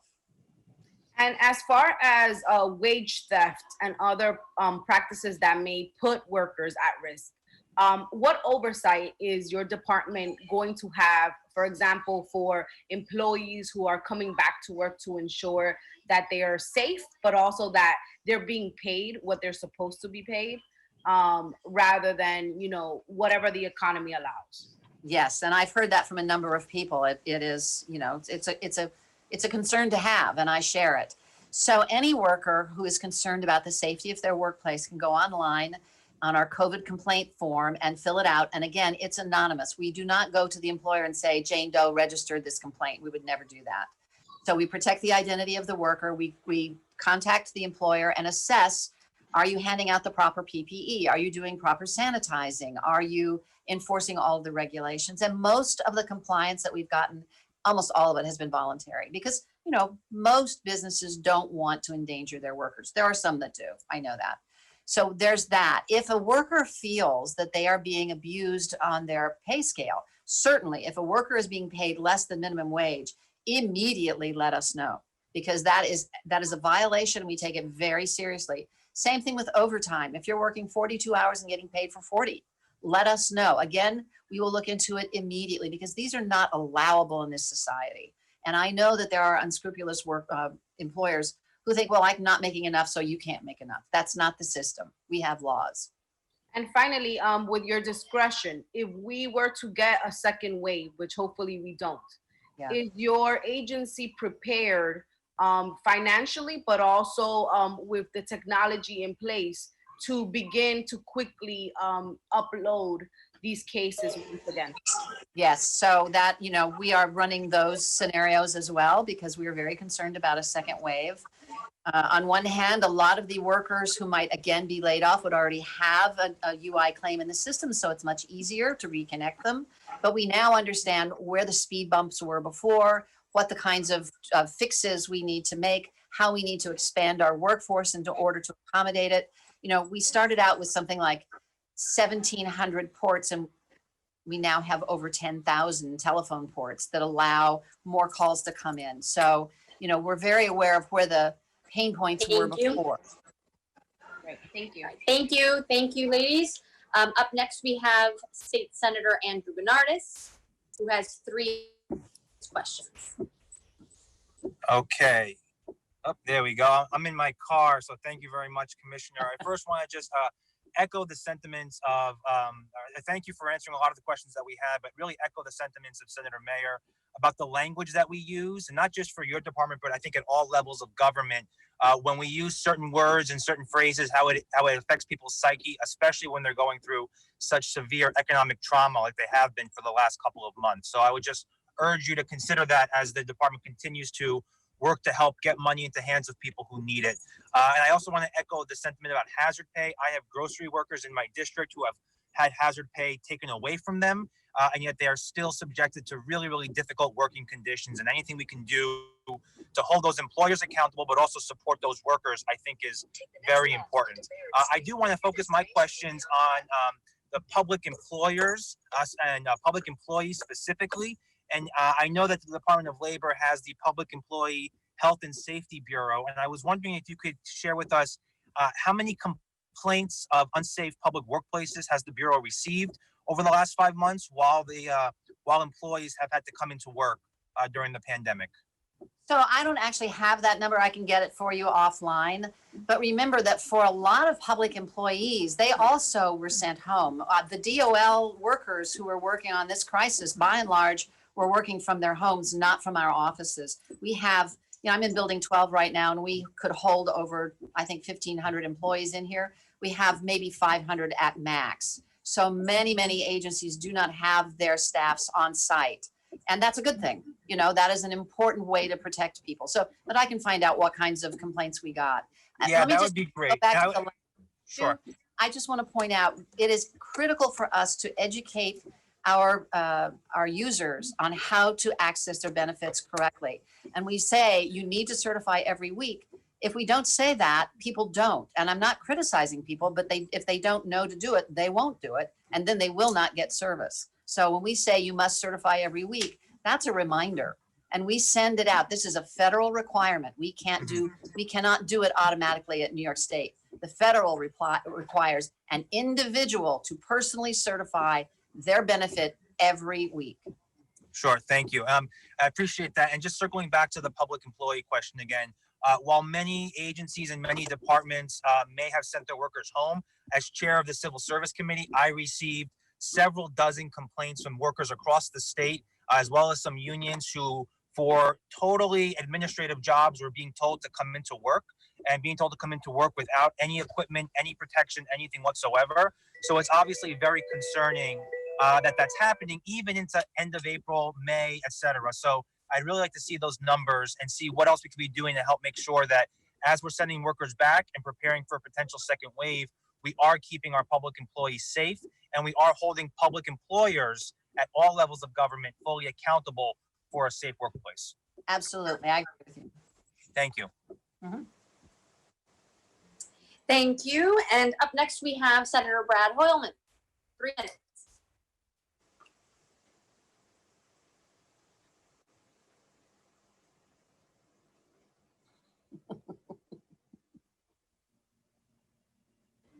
Hoyleman going once. Brad Hoyleman going twice. I'm here. He's here. Sorry. Hello, Commissioner. Good to see you. Thank you for being here and for testifying. I just wanted to ask a question. Thank you, Madam Chair, for indulging me. As you know, Key Bank has a contract with the Department of Labor to provide benefit banking services, which includes issuing Key Bank branded debit cards on which unemployment insurance recipients can receive their UI benefits. And it's come to our office's attention that Key Bank charges UI recipients between $1.50 and $3 per ATM withdrawal if a benefit recipient draws down on their benefits on an ATM outside of Key Bank's network. And that's in addition to whatever fees those outside ATMs might also charge. It's, particularly at a time when so many, New Yorkers are struggling and out of work, it seems unconscionable. Wouldn't you agree that UI recipients can be nickel and dime like this by their So let me address, benefits? because we've had a lot of conversations about this. There's information on the Key Bank site, there's information on the DOL site, and there's information on the packet that comes with the debit card. First thing, it's always better to have direct deposit into your bank account. It's the best way to get it. It's the fastest way, the most convenient. If you get a debit card, they list on their sites and on the card, it's on the envelope that comes with it. There are over 1,000 sites in New York State outside, it's a network outside of Key Bank where you can withdraw your money fee-free. And I can't remember the name of it at the moment. I can get it to you, but there are over 1,000 of these sites. They're available. They're in all 5 boroughs of New York City. Why people line up in front of the one branch on East 23rd Street, I don't know, but they are also telling them there you don't have to go to a Key Bank in order to withdraw without a fee. If you use the debit card outside of the network, yes, there is a fee. Same thing with I bank at a credit union, and I have a network, and I try to use that network. But if I have to use another one, that's what I do. It's called All Point Network, and they have over 1,000 branches available, fee-free, with your credit card, your debit card, and just to set the record straight, only 20% of our participants get the debit card. 80% have it direct deposited. And if you want to change to a direct deposit, you can go on the website, do it yourself automatically. It's safe, and then your money goes right into your bank account. It seems to me, though, that we should be doing everything we can to make sure that these benefits stay in the pockets of the recipients. Is it something you might consider looking at changing in the future with your contract with Key Bank? I mean, they are taking on a very important responsibility during this pandemic. We can certainly have any number of conversations with them, but it is standard practice. Again, my credit union has a large network where I can withdraw for free, but they're not everywhere. So if I would argue respectfully, this is not a standard banking procedure. This is banking in the middle of a pandemic. They still have over 1,000 places where they can withdraw for free, and they are noticed everywhere on the websites, on the package. We can certainly have a conversation to see if they want to expand their network, but they can also transfer to their own bank account if they'd rather not struggle with a debit card. Thank you very much. Thanks for looking into it. Appreciate it. All right, thank you, Senator Hoyleman. Up next, we have Senator John Liu. You have 3 minutes to ask your questions. Thank you, Madam Chair, and thank you, Commissioner, for being with us this whole time. Actually, Assembly members Bronson and Simon already asked questions that along the lines of my questions, but you didn't have a chance to respond to them because they ran out of time. So with regard to the digital marketplace employees, I know you had mentioned that there's a lawsuit going on with the Uber drivers right now. But it is my understanding that many of these drivers did get their unemployment insurance. Is that correct, or what happened there? Yeah, many of them did. I mean, there was no set policy one way or the other. The UI and PUA rules were determined by the federal government, and we follow them. That's all I can say about the lawsuit. But like many people who work in the gig economy, most of them got onto the PUA benefits without a problem. Okay, so in, I over mean, in that area. I just seem to recall that towards the beginning of the administration of the unemployment benefits that that many of these drivers were left out in the cold. And No, so what- was that Not so much drivers, but for people who were going to be able to get the PUA benefits. Originally, the federal government had a regulation that said they had to apply for unemployment, be denied, and then apply for PUA. People thought that they were denied for benefits. We fixed that on April 20th. We rolled out the new Google application. That was a seamless way for people to be guided to one benefit or the other. But unfortunately, in those first weeks, people thought they were being denied benefits. They were not. That was just the federal regulation that got in our way. well, I mean, from their perspective, and we always have to try to put ourselves in the shoes of our constituents. From their perspective, they were denied. And they were, in fact, based on what you're saying, they were told that they had to be denied first for unemployment before they could get the PUA. So that's what happened. Okay, there's nothing the DOL could have done differently No. there. No. Okay. We do, that's when we have the application, we dealt with a tech fix. But remember, we did not get guidance from the federal government on how to administer that until April 5th. All right. And then with regard to lessons learned thus far, and I know we're all learning a lot of lessons, what has transpired with the digital marketplace workers that can probably be applied going forward long after we hopefully get out of this pandemic situation? In what regard? Well, so for example, they were somehow afforded unemployment benefits, right? I mean, from their perspective, it is unemployment benefit. They were afforded pandemic unemployment assistance by the CARES Act. That is not straight up unemployment insurance. And it's still called pandemic unemployment assistance. But it's not UI. And that's a significant difference. People need to understand. I understand. I understand it's not unemployment insurance per se, but it's still unemployment assistance, which somehow connotes that they are employed. So all I'm saying is that, and my time is up, I don't want to keep you much longer, but we need to figure out how to move forward here, recognizing that these drivers are just really not independent contractors, but are employees of employers, which is why they're getting unemployment assistance. Thank you.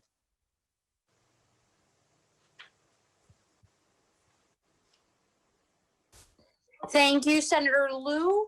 That actually exhausts both the Senate and Assembly lists when it comes to questions. So we are, as chairs, going to be asking a second round of questions.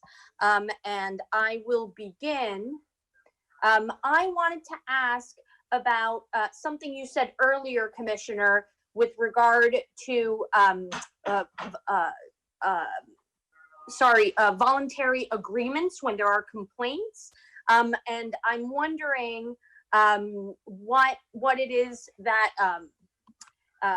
if these voluntary complaints don't take place, how is it that any of these conflicts are resolved? Is there any enforceable law? I'm sorry, when it came to the voluntary resolutions. Mm-hmm. So we work on a compliance model. And we did this before the pandemic. We did it in a lot of situations. We go out and we work with the employer and we say, these are the issues that we see in your workplace. These are the things you need to remediate. And for the most part, they do. We're very happy with the results. Very rarely do we have to follow up and do any kind of, further work with them. Thank you. With regard to the DOL having obviously more servers, you still can't actually apply for PUA in Spanish, let alone other languages. You need to call to receive language access, and yet people haven't heard from your department in months. How are any efforts dedicated to ensuring that non-English speaking people are being prioritized in any way and made sure that they're able to access their benefits? So fortunately, we do have some agents who are multilingual, and we use them first when someone calls, particularly in Spanish, because that's the most general, that's usually the second language that we have available. And if they do not have someone who can speak in that language, then we have to use Language Line. And we use that all the time. Unfortunately, it takes long, as you know, it takes longer because you speak in one language, it gets translated, so it doubles the time. And that's just the nature of the business. We print up all of our printed material is printed up in 6 languages. We are working on some of our automated phone lines that we're getting them translated into Spanish first and then perhaps into other languages. We understand the issue. We recently had a meeting with a lot of the advocates for these other language groups to make sure that we were all working together, and they were very helpful. And we're happy for the assistance. I understand the difficulty. Governor takes it very But seriously. you're not telling me how you're actually addressing the problem. How are people who don't speak English going to be able to access their benefits when it's been increasingly frustrating for them to do so? When someone speaks in another language, if we do not have someone available in the telephone claim center who speaks that language, they have to use the Language Line.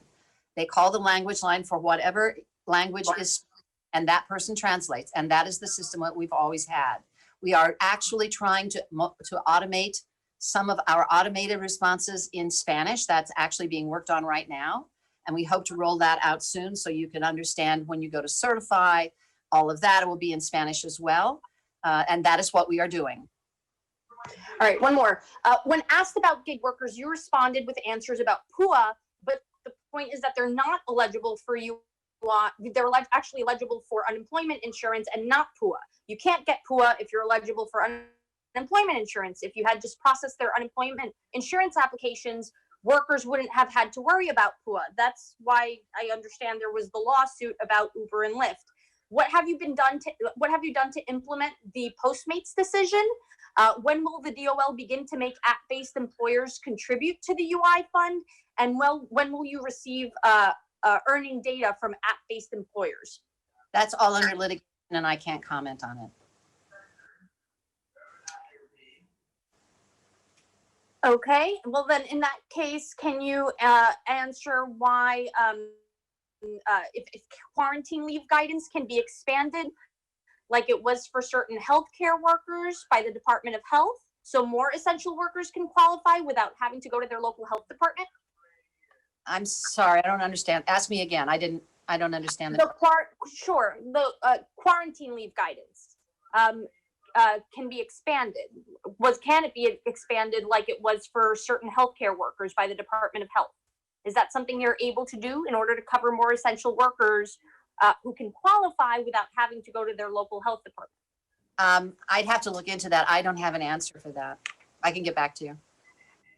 Okay, and by any chance, if we go back to my first question, has your staff given you the guidance from your website that I had referenced before? So the return to work talks about UI. It talks about what happens when you get an offer, when you can decline the offer. That's the UI part of it. If that's what you were talking about, that really is how I'm being called back to work. I don't feel safe. What are my options? We talk about, the COVID reasons for not going back to work. I think there are 7. The federal government listed them out. And you can, if one of those is your reason for not returning to work, then you can turn down the job and you qualify, I think usually for PUA because PUA is actually for COVID reasons. That's one of the reasons PUA was invented, to cover people who have COVID reasons for not working. But PUA is not included in the guidance. It is not in the document. It is, they're telling me. Let's take this offline. I'd be happy to have that conversation, but this is about how you can return to work and how you can turn down work. Okay. All right, very good. Thanks. I'll yield my time, and I believe Assemblyman McDonald, do you have more questions? Actually, although we really don't have a second round except for chairs, Kevin Byrne got tied up in no meeting, so we're going to ask if we could give 3 minutes for Kevin to ask the commissioner some questions. And then the assembly will rest. All right, and then we have Right. Senator Skoufis. Okay, great. Correct. Thank you. Thank you. Thank you, Chair McDonald and Commissioner, for your testimony. Like Chairman Avenatti, I was multitasking with another meeting as well, and I was able to hear bits and pieces. I do want to start first by thanking you personally for directly reaching out to me. I know you reached out to colleagues throughout this pandemic. We had hundreds of constituents in my district going through this very, very painful process, having been forced to go on unemployment, waiting for, quite frankly, months to not just get checks, but in some cases just to get some answers. And in many ways, I think you would accept that members of the legislature, our offices in some ways became an extension of the Department of Labor, just by the very nature of the constituent services we were providing. So I did want to at least thank you. It's pretty clear to me, and this is not a criticism of you or the department necessarily, but that we were unprepared because this was such an unprecedented virus. And I don't think any state was fully prepared for this. But now that we're, we flattened the curve, that the infection rate is lower, that we're preparing for the, potential second wave. And I understand that there's going to be the financial component to this from the state and the federal government that we're always going to be looking for. Are we prepared? Is the State Department of Labor prepared with its website, with its phone systems? I know you increased capacity with other, I think, outside, I'm not sure if telemarketer is the right word, but people that were answering phones, it's not the right word. The call centers, right? There's the call centers. Oh my, very not. Okay. Do we have that built in? Are you ready? Is the Department of Labor ready? So folks who are forced potentially to go back on unemployment, and I really hope that does not happen for many reasons. Are we ready to make sure that they don't have to wait months and months and go through every state legislator, every senator, congressperson? I'm happy to provide constituent services, a great part of our job. But I would rather they just get something that's owed to them up front. I'm with you. So yes, we have done a tremendous amount of work to update, modernize, digitize our system. We have a chat bot on our website now that can answer all kinds of questions for people. It won't answer about your individual claim yet, but it can answer, how do I file? This has happened. What do I do? It's a really useful tool. We also have greatly expanded the number of people working in the telephone claims center. We have almost all of the staff of the DOL now has at least some training on how to work on UI. Our inspectors in worker protection know how to do it. Our career center workers know how to do it. Our executives know how to do it. I've worked on the phone. Many of us have. So we are ready. And we know that should the second wave come, we know where the pain points are. We know where to focus our efforts. One of the things that we did that was really critical that we didn't realize until this pandemic hit, we live in an on-demand society now, and people expect answers immediately. So we have now set up a robust communication tool that sends out texts and emails. You're at this stage of your process. Congratulations, your claim is being processed. Don't forget to certify every week. Here's your DocuSign for your back certifications. We send out, last weekend, we sent out a mass email about the president's memorandum because we knew people were puzzled. Does this mean I'm getting more money or not? So we sent out a quick message by email and text to over 3 million people in the system saying, this is what the memorandum does. Nothing is coming now. We will alert you when you need to do anything. Please don't call the TCC because we need to help other claimants. It worked beautifully. Thank you, Commissioner. I know I'm out of time. I'll just say I still have some constituents with outstanding claims that will reach out directly to your office. And thank you for sticking it out and answering all of our questions. Thank you. They're not telemarketers. Yes, call center, right? I don't know what to call it. Thank you. All right, James Skoufis. Hey, Round thanks very two. much. And I just have a couple of additional questions, if I may, and thank you for spending now the entire morning with us. First, very specifically, we have a construction site, let's say, out-of-state workers who have driven to this New York construction site. The contractor has not employed local labor. do the quarantine rules, if those out-of-state workers come from a state on the governor's list, apply to those workers? Do the fines apply to the workers and or the employers, the contractors, et cetera? So this is a question that has come up.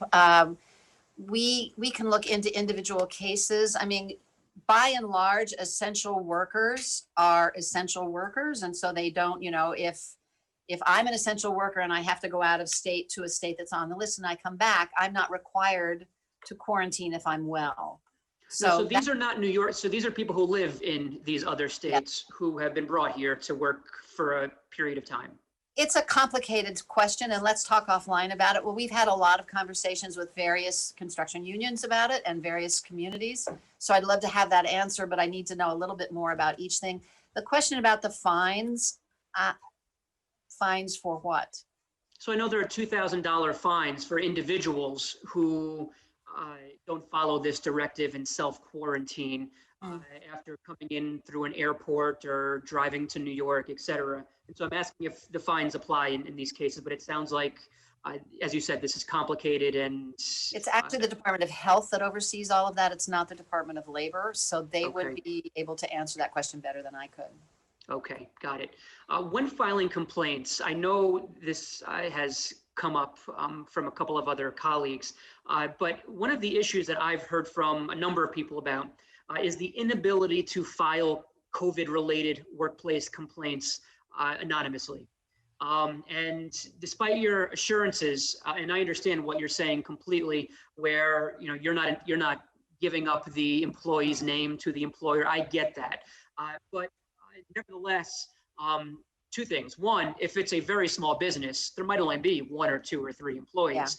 Then you're in The employer trouble. may well know where the complaint is coming from, Yeah. even if we don't give up his or her name. And the other is that despite any assurance like that, people just naturally are not going to feel comfortable one way or the other giving their name on this form. And so what can be done in those kinds of situations where you do have problems in a workplace and people either they're just not comfortable or they're not in a position to file a complaint with their name attached? So we're a complaint-driven agency. That's the way it works for us. If a person, and as an actor, as I often was the only actor on a gig, so if I had a complaint, they'd know who it was. So I understand that scenario very well. If a worker feels very uncomfortable, they should by all means call our worker protection people and talk to one of them and explain the situation and see how they can work it out. Because more than anything, we want to make sure that the worker is protected and that they are treated according to the law. So they should pick up the phone and call the DOL number.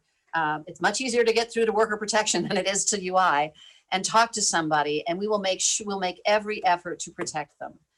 Because that's what. No, I appreciate that. That's helpful information. And just lastly, a comment. I know you'd mentioned availing your representatives to come to our districts or virtually or in person come to our districts for events. I just wanted to bring to your attention, we're planning an event that my office was hosting. We tried actually 3 times to get someone from your department to join us. We're met with unresponsiveness. And so I just want to let you know, to flag that, you've offered it to all my colleagues here, and to just bring to your attention that there just needs to be a bit more responsiveness. Yep. Just let me know, because that should not happen. Thank you. All right, we have one last round of, second questioning. Senator Jackson, Sure. and then we'll Hi, be moving on to the Commissioner. second panel. Yeah, hi. Hi, Commissioner. Just Hi. glad you're still hanging in there. And you've answered most of the questions. I just have a question about doc summer teachers. As you know, they were not getting unemployment because of COVID, but my understanding was that gig workers like Lyft and Uber got. Will they be treated the same, meaning that they should be entitled to unemployment insurance during the summer? So we're looking at all of this. I mean, part of the issue for teachers is that they typically work a 12-month contract. And, so those are the rules that apply to them. We are looking at individual cases. I know it's different now. The pandemic has changed everything for everybody. So we are definitely taking it under advisement. But as you know, a lot of teachers actually have a 12-month contract, and that's the problem. Okay. All right. So I would just ask to raise this as an issue that's not only downstate, but it's all of the correctional facilities in the state of New York. Yes. Thank you. Thank you, Madam Chair. Amazing. Assemblyman McDonald, would you like to introduce the second panel? I will. I think Co-Chair Tom Abenante just wants to say goodbye. So if we could unmute him for a second.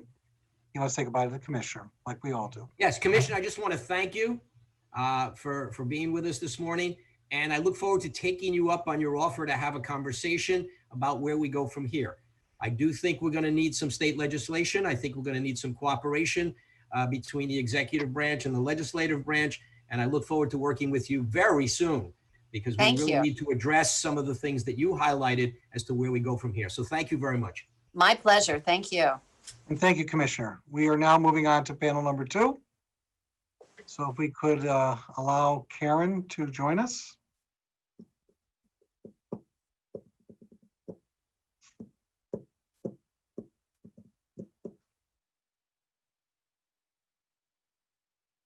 There she is. She's on the screen. Do we have her video? There she is.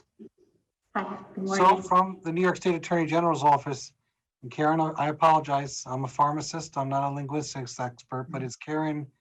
It's Kakase. Kakase. Very good. You have 5 minutes for testimony. Thank you. Thank you. Good morning, committee chairs and members. My name is Karen Kakase, and I'm the Bureau Chief for the New York State Attorney General's Labor Bureau. I want to thank you for convening this important hearing at such a vital time for workers of all levels and in all industries throughout New York, and for giving our office an opportunity to share our recent experiences, feedback, and insight. Today's hearing offers many of us working on labor issues in New York State a chance to report back on how the state systems and laws are faring under the extreme stress of the coronavirus and resulting economic tumult, and to discuss possible legislative and policy changes to address any such issues. At the outset, I want to note that Attorney General James and the rest of our office continue to appreciate the strong and constructive relationship between our office and the legislature, and with other issues we've worked on together. We offer our time and any relevant expertise we may have to assist with legislative objectives of these committees, legislative leadership, or other individual legislators. Following the governor's executive order 202.8 that required businesses deemed non-essential to reduce by 100% their in-person workforces, our office began responding to workers throughout the state who were unsure if their employer could legally require them to report to work on Monday, March 23rd. Over the past nearly 5 months, our office has received over 12,000 inquiries from workers regarding whether they should be allowed to telecommute, health and safety requirements for workplaces that remain open, employer obligations under the new state and federal paid sick leave laws, and most concerning to our office, allegations of retaliation against workers who complained about unsafe working conditions in workplaces that remained open. We created a comprehensive Know Your Rights brochure, which we published on our website and sent to all workers who contacted us by email. The brochure will be attached to our written testimony. In collaboration with the State Department of Labor, we have responded to these workers' inquiries and concerns, provided information about the constantly changing workplace health and safety requirements, and contacted employers to discuss a resolution of the employees' concerns. Our office has directly contacted over 850 employers, and in most cases, these conversations resulted in employers voluntarily agreeing to comply with the applicable laws without need for further action by this office. The employers allowed employees to telecommute, improve safety standards, agree to compensate employees for sick leave, and reinstate workers who had been fired in retaliation for complaining about health and safety conditions. In some cases, however, employers did not initially agree to comply with the executive orders, the health and safety requirements, the anti-retaliation laws, and the new sick leave and emergency quarantine laws.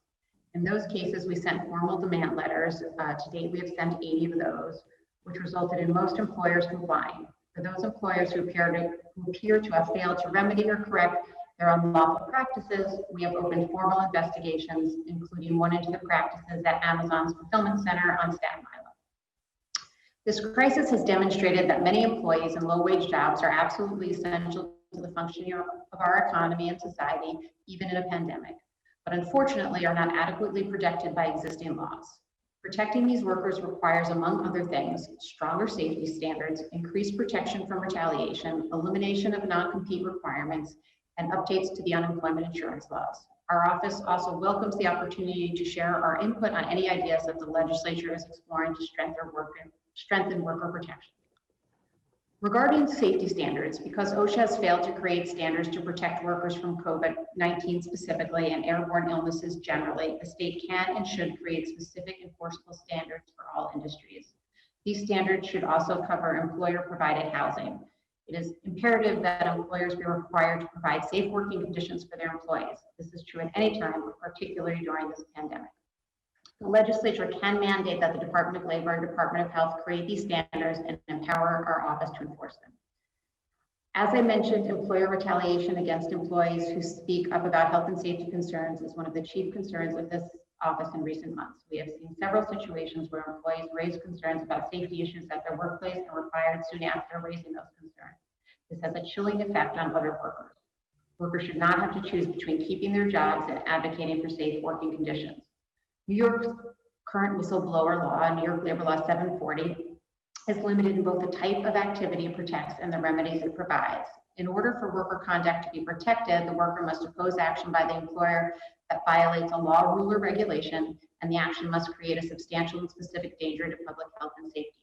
This restrictive definition should be broadened.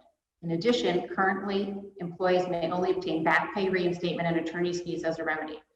For employers of low-wage workers, the financial risk of retaliation is much too low to deter them from taking action against employees who complain. In order to sufficiently deter employees and to adequately compensate whistleblowers who risk their jobs, employers should also be liable for additional damages. Another area that I would like to highlight is non-compete clauses in labor contracts. Non-competes signed by employees and usually required to start or continue a job prevent employees from working for that employer's competitors or starting a competing business after they leave that job for a certain amount of time in a certain geographic area. Historically, non-competes were used sparingly for executives with trade secrets or confidential business information, and these executives were typically represented by lawyers who negotiated the terms of the agreement with the employer. In recent years, however, yep. Oh, sorry. We're actually at time. Okay. Thank you so much for your testimony. I'm sure hopefully the rest of your testimony will correspond with the upcoming questions. And first up is actually the assembly on this one. Go ahead, sorry. Very good. And Karen, thank you for your testimony. There was a little bit of feedback, so I may have missed parts of it. So if this question is repetitive, I apologize. But have we seen a significant increase in violations of employees' rights and protections during this time, these last 3 or 4 months? And really, what should we be advising our constituents, the employees, to be on the lookout for? Well, I mean, we have seen the increase in is concern about whether they have to go to work, what the safety conditions are when they are there, retaliation if they're complaining about safety conditions. So that is all new related to the pandemic. There are continuing ongoing issues of minimum wage and overtime, but the complaints coming into us have been COVID related. I mean, the vast majority. And when you do these investigations, is it mostly interaction just with the complainant? There must be interaction with the employer group as well, correct? Yes, right. So that's what I'm saying, that there are 12,000 inquiries came in. Out of those cases, we thought it was necessary to speak with 850 employers. So in those 850 cases, we have contacted the employer. We have tried to explain to them what their obligations and in most of the cases, they were agreeable and remedied the situation. That's encouraging to hear. I can tell you as an employer myself, it's been challenging to follow the shifting sands of what we're supposed to do if you're well-intentioned. And we also know that there are some employers that are not well-intentioned, and those are the ones I would hazard a guess probably weren't as cooperative with you. But thank you. Senator, back to you.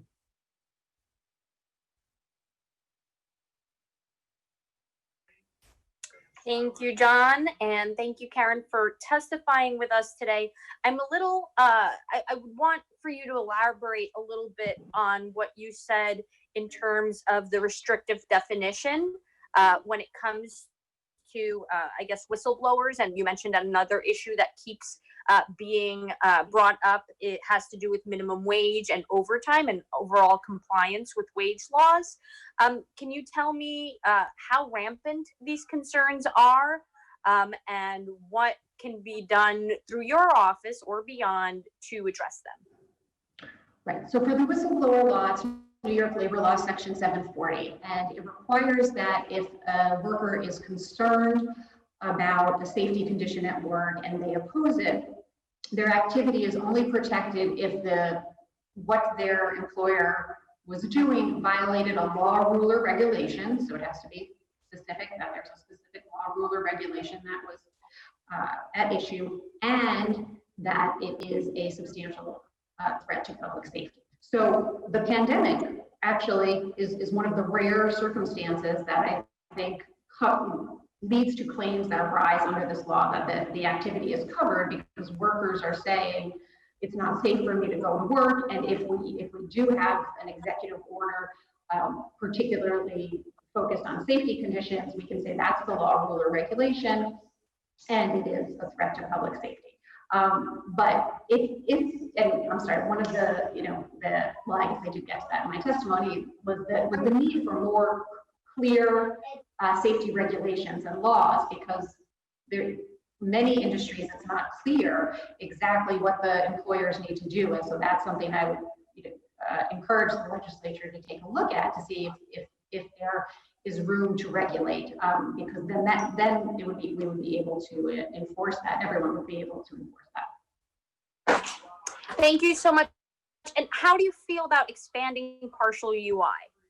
Yeah, I was going to get to that. Sorry, and that was later on. I figured in the testimony, and so absolutely. So the way partial unemployment works now is very confusing for workers. I think it is difficult for the Department of Labor to administer.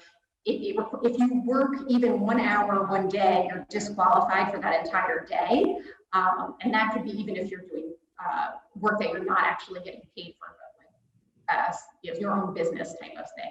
There's a much simpler way, is just to actually subtract the amount of wages that you earn. If you work part-time, you earn a certain amount, and that's what the Department of Labor could look at, and many other states do it that way. So I would certainly encourage all of you to look at an amendment, and I think there's, you've already been doing that, but to focus on amending the UI law in that way. Thank you.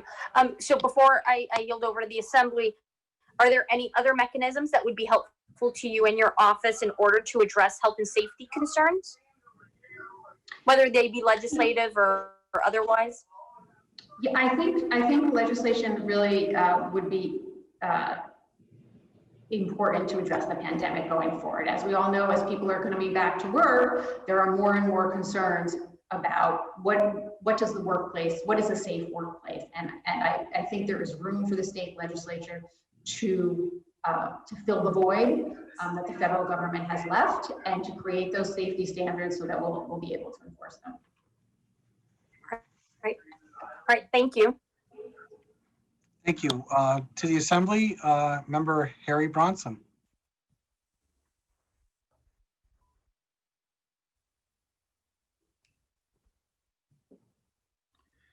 Thank you, chairs.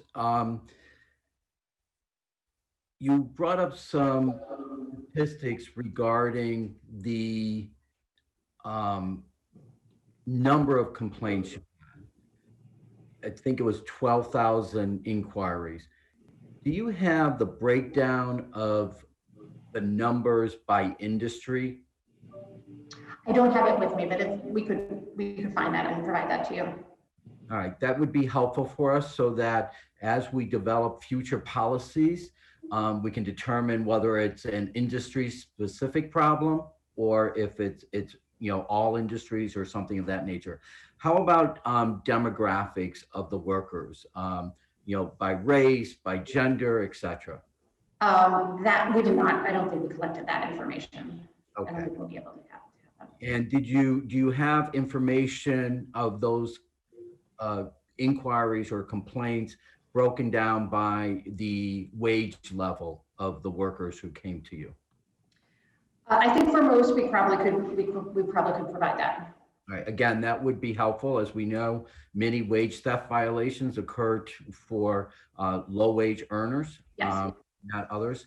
And then lastly, you started to talk a little bit about the non-compete clauses, what your office did. I'd be interested in have you complete your thoughts about what it is about the non-compete clauses in connection with COVID. Thank you. Yeah, particularly I was going to mention the low-wage workers and healthcare workers. And so in these industries where there really is not a valid reason to have a non-compete clause, these jobs still exist. And so for a lot of low-wage workers, they are essential workers, and to not allow them to get a different job that might be safer working conditions, the same for healthcare workers,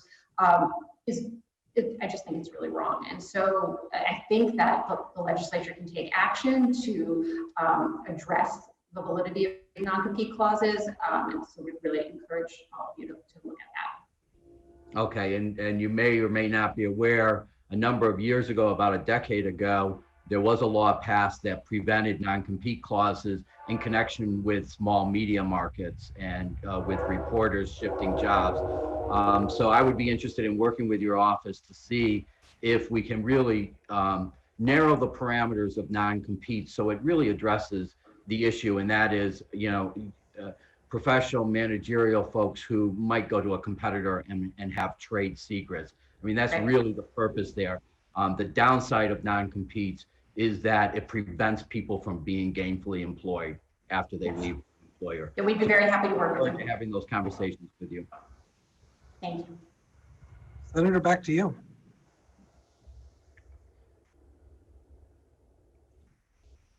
And I'll throw the ball to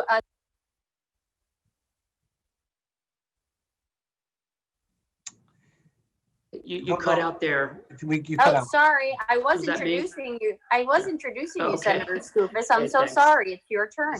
Just wanted to be sure. Thank you. And thank you for your testimony, as well as the Attorney General's and your whole team's leadership over these past 5 months, making sure that our workers are protected. So I just am looking for some clarity myself, and I suspect that if I don't have clarity, there are many thousands of my constituents who don't have this clarity. Can you speak to, I guess, the distinction between violations that are handled by the Attorney General's office versus violations that are handled by the Department of Labor? Are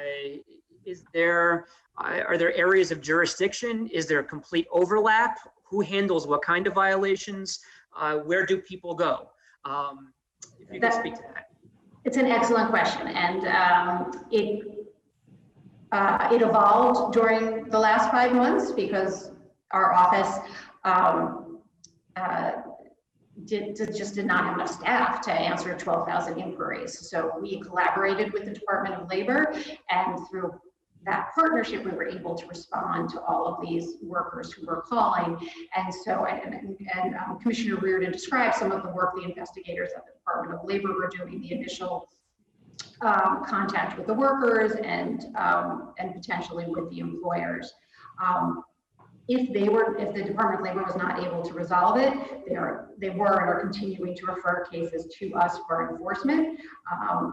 So we are continuing to ask people to file the complaint on the Department of Labor's website if it's a COVID-related issue, and they will take the first sort of the first crack at trying to resolve it and then referring it to us. Got it. That makes perfect sense. Hey, thank you. Assembly, it would be Joanne Simon.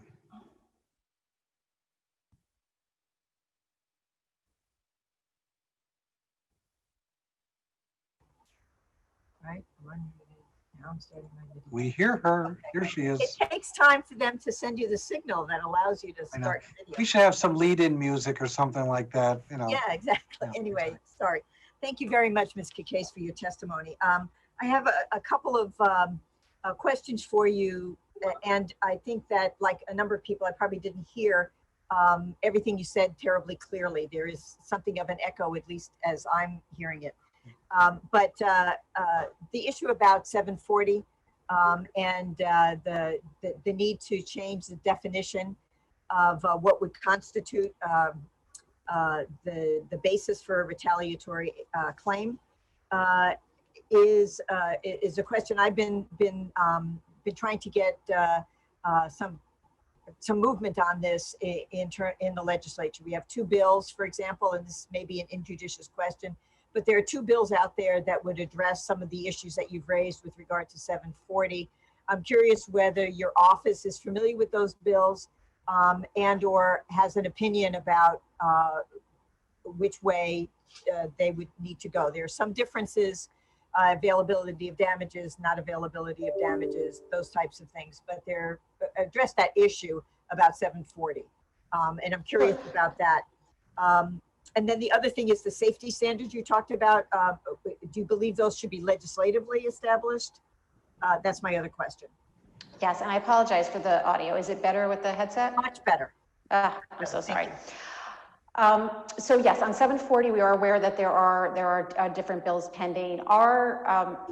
Our hope really is just that it is expanded, and both bills expand coverage of what's protected, and I believe expand damages that are allowed. So, you know, it's just really important to us that some expansion happens, and so I hope that can happen quickly, because as I said,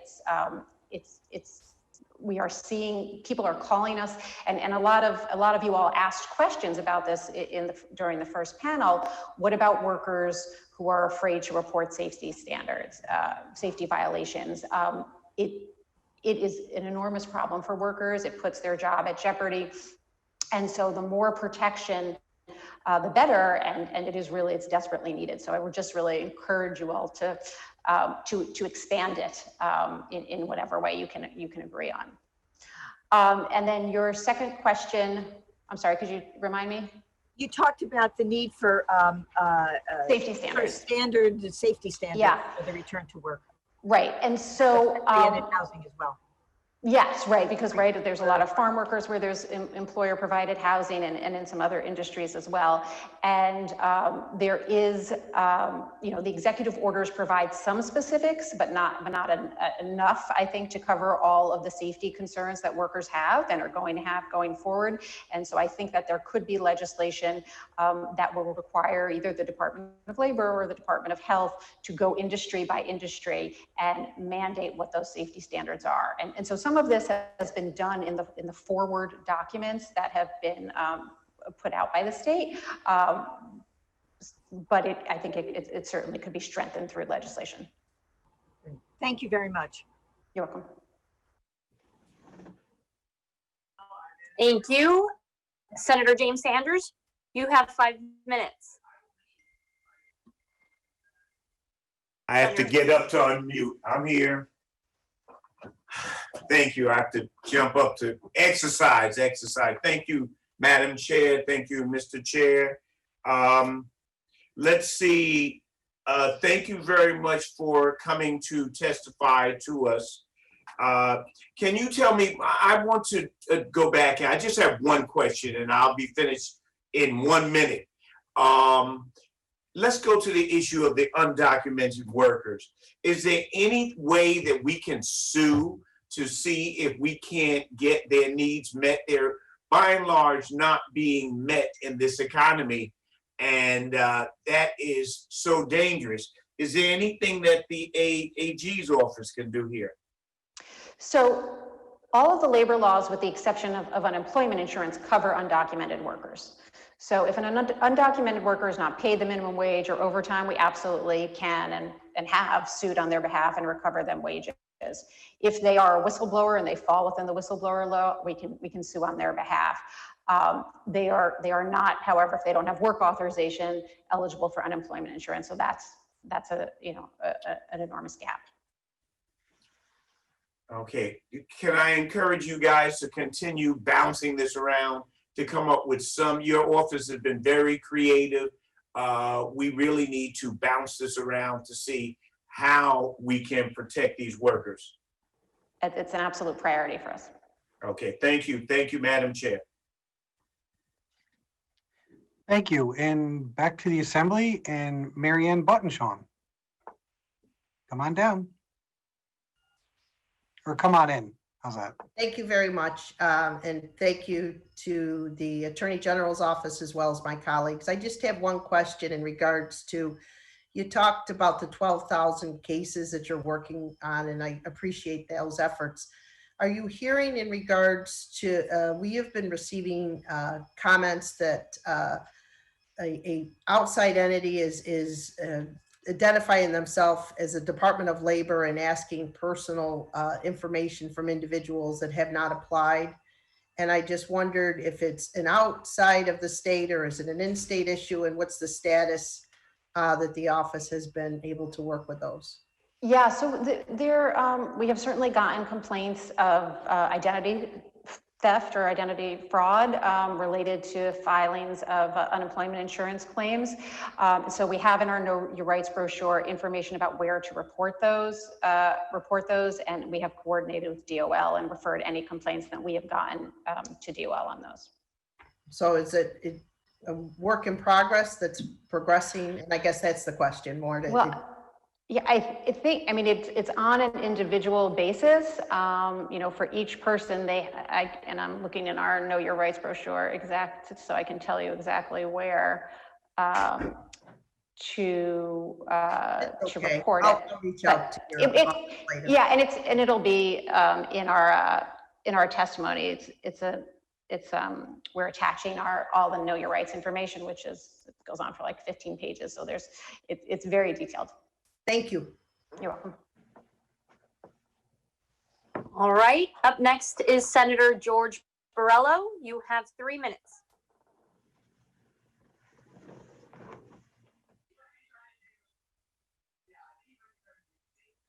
Senator Borrello?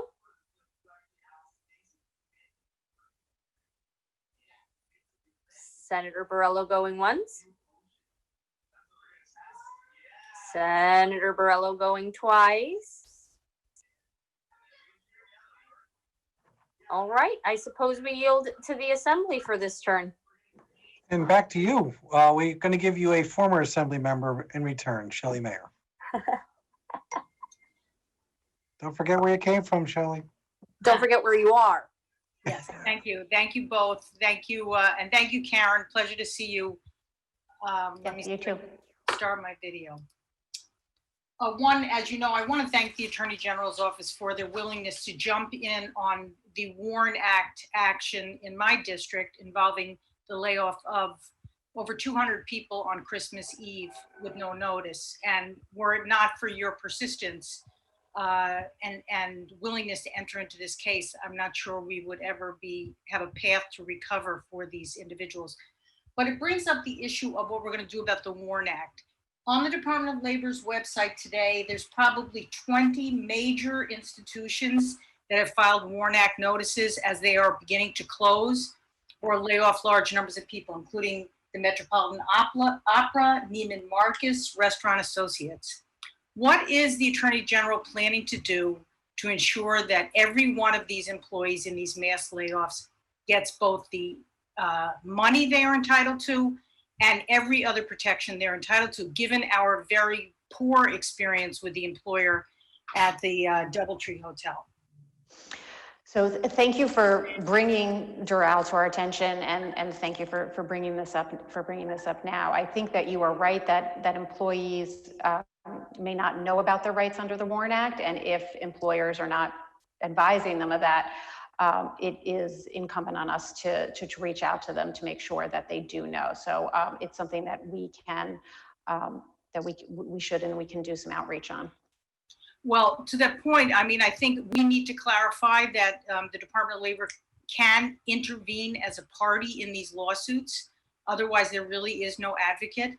And I hope you will support me in our bill to both expand the liability for large employers and to ensure that the Department of Labor has standing to intervene. Secondly, during the period of the pandemic, do you know how many enforcement actions the Department of Labor has commenced as a result of violations of provisions of law related to employees during this time? I don't have that information, no, but I'm sure we can ask the Department of Labor. No, I meant from you, from the Attorney General's office, affirmative actions that you've commenced during this time. Oh, we have not actually sued anybody in court yet. So we have, as I said, hundreds of employers that we've reached an informal resolution with, and we have ongoing investigations, but we haven't sued anybody yet. And finally, did the Attorney General's office advise the Department of Labor on how to interpret the PUA requirements that you actually apply and be rejected by the Department of Labor? Were you involved in advising them on how to interpret the federal regulations? No. No. Okay. I don't think so. No. Thank you. Thank you very much. Sure. All right, thank you. I have actually just one more question for you, if that's okay. Based on some comments that you just made about acknowledging, issues with wage theft in our state. Unfortunately, we recently repassed the sweat bill in both houses of the state legislature, and it's largely based on the mechanics lien.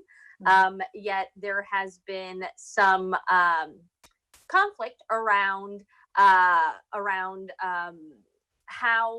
it is that whether there's going to be an ex parte judicial review before a lien is actually placed on the employer's assets, which largely we see as not only a reason to dissuade particularly undocumented workers from seeking relief, but also gives the employer an opportunity to transfer assets.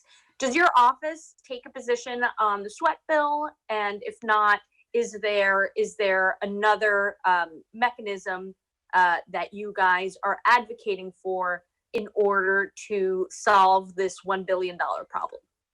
It is a bill that our office has been in support of, and the issue that you identified is a significant issue. And so, we would very much like to see it come into law as it is. All right. Well, thank you very much. And I guess that concludes our questions. Senator, I'm sorry. Yeah. We have a late bloomer, Chair Tom Abenante. Are you in or out, Tom? I'm in. Thank you. All right. All Then that'll right. be it. Okay, thank you. Thank you for joining us. I am actually the chair of the banking committee. So I want to ask you, you may not be the person in your office to respond to this, but the federal government used the banks as the way to funnel money into the states in an attempt to get the employers to keep people on their payrolls or put them back on. The PPP program, has your office had any involvement with that? Have you had any complaints about banks not doing what they were supposed to do, or employers taking the money and then not funneling it back to the employees like they were supposed to? I was just wondering if there's been anything involved in this, and who's doing the enforcement? Is this purely federal enforcement, or do you have some role in enforcing this? So those complaints have not come to the Labor Bureau, and I can find out for you if they have come to another bureau within the AG's office and let you know. Yeah, I would appreciate that, because I think we, in the banking committee, would like to hear a little bit about how that program is working its way through. We already held a hearing on how effective it was about getting money out. Now we're to the next stage. Okay, the money's getting out. Is it actually getting to the employees? Okay, we'll follow up. Thank you.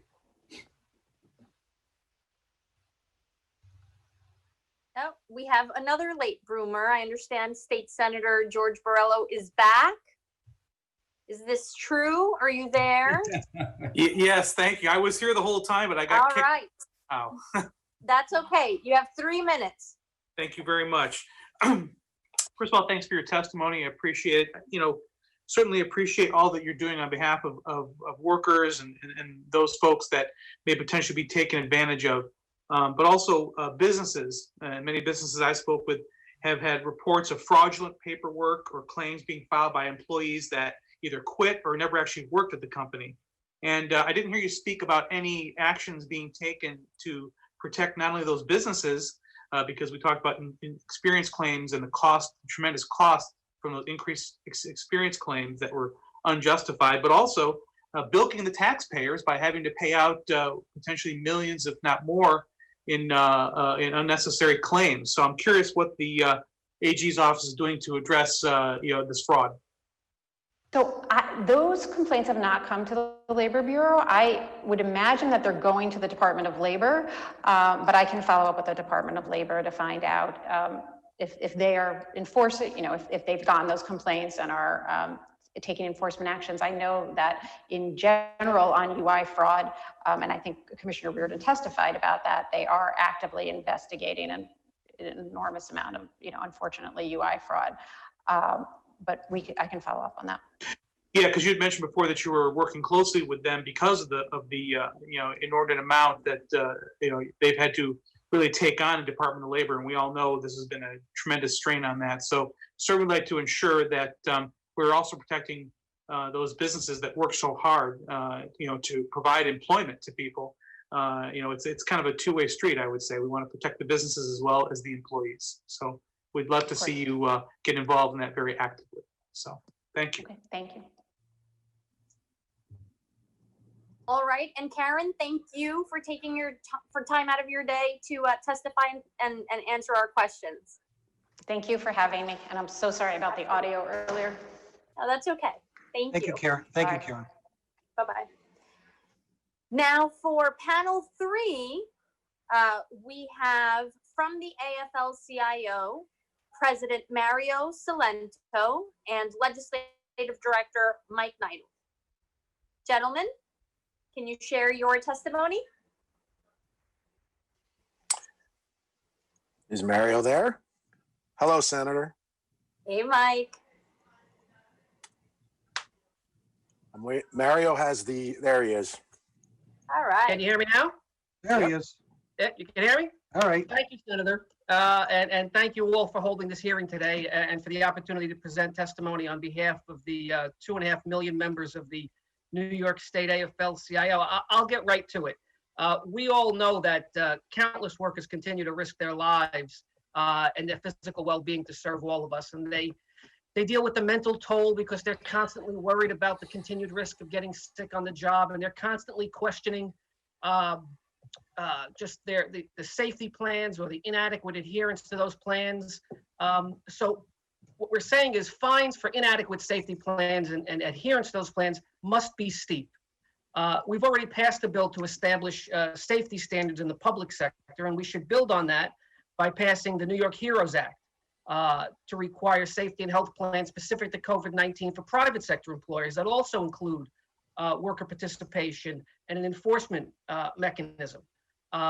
We know in addition, all workers, I think we all agree on this, I know we all agree on this, should have adequate PPE, recognizing the unique nature of certain sectors such as healthcare. In preparation for a second wave, a 90-day supply of PPE should be in place, as well as adequate staffing plans and backup plans. For example, we all understand that reopening school buildings represents a huge challenge. We must have clear protocols for how and when school districts must close their buildings and how health officials will perform contact tracing and initiate quarantines in the event of positive COVID-19 cases in schools. Most important, no matter what, we must act on the side of caution at all times. In the event that a worker is exposed in the workplace, that worker should receive the best available care at no cost to the worker, as well as wage replacement benefits and survivor benefits should, God forbid, they die. This can be achieved, as we've said many times over the last few months, by establishing a rebuttable presumption on workplace exposure. In addition, workers are economically stressed as well. We have to ensure prompt access to unemployment insurance benefits for everyone. We must remove hurdles for workers to access quarantine and isolation paid family leave benefits. We have to reform the state's partial unemployment insurance standards to remove the penalty for part-time work. And we must remove restrictions on eligibility for unemployment for voluntary separation, such as if an employee has a heightened health risk or is aware of unsafe conditions in the workplace. And keep in mind, because the UI Trust Fund is now below the threshold levels, there's not going to be an increase in unemployment insurance benefits this upcoming year. The state also must fully implement the decisions from the Department of Labor, the Unemployment Insurance Appeals Board, the Court of Appeals, and now the federal judiciary by processing app-based workers' claims as unemployment claims and by compelling contributions from app companies to the Unemployment Insurance Trust Fund. And speaking of app-based workers, I'm going to say it again. State administrative agencies and the courts have begun to reaffirm what we all know. These workers are employees. The pandemic has highlighted the disparity between the rights of gig workers and employees. And if there ever was a time for the legislature to pass a comprehensive law to protect these workers, it is now. Moving forward, we have to create middle-class jobs, opportunities, include increasing investment in public transportation, roads and bridges, telecommunications infrastructure, offshore wind, other renewable energy projects. Also, adult use marijuana can also bring in a new industry with solid wages for workers that can be invested right back into local economies. And somewhat related to all this is, as we hopefully increase the number of New Yorkers getting back to work on a regular basis, funding and programmatic changes to ensure working families have access to childcare is critical. I have 3 daughters of my own.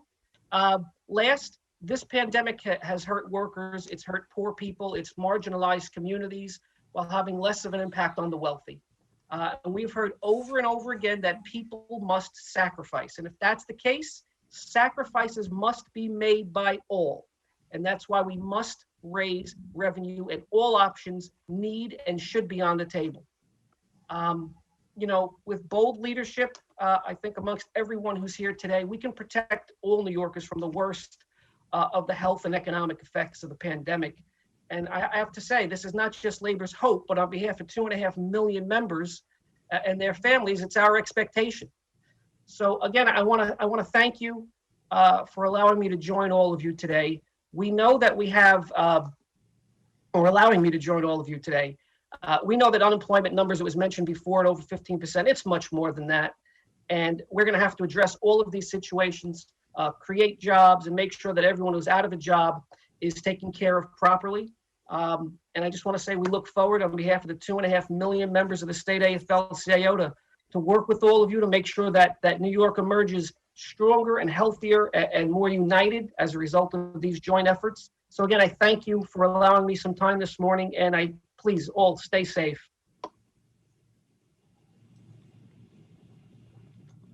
Thank you, Mario. And Mike, it's good to see you as well.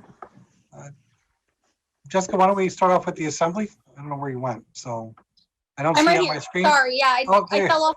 I'm sorry, I apologize. Do you want to start with the assembly again? Let's start with the assembly. It's up to you. Yeah, we'll start with the assembly. Mario, it's amazing that you're able to take your multi-page report and condense it into 5 minutes. A great That was job. not bad, right? Not No, bad. it's pretty darn good, and congratulations on your reelection. Your report was very thoughtful and very comprehensive. Actually, I thought I was reading the state budget for a little bit because it had a little bit of everything in it. And that being said, sometimes, and I like to paraphrase Dick Gottfried every once in a while, plagiarism sometimes can be a good thing. Are there things other states are doing? You're obviously the largest group in the state, but you also work across the country. Are there things other states are doing that we really need to take a hard look at? Well, that's a great to protect our employees. That's a great question, John.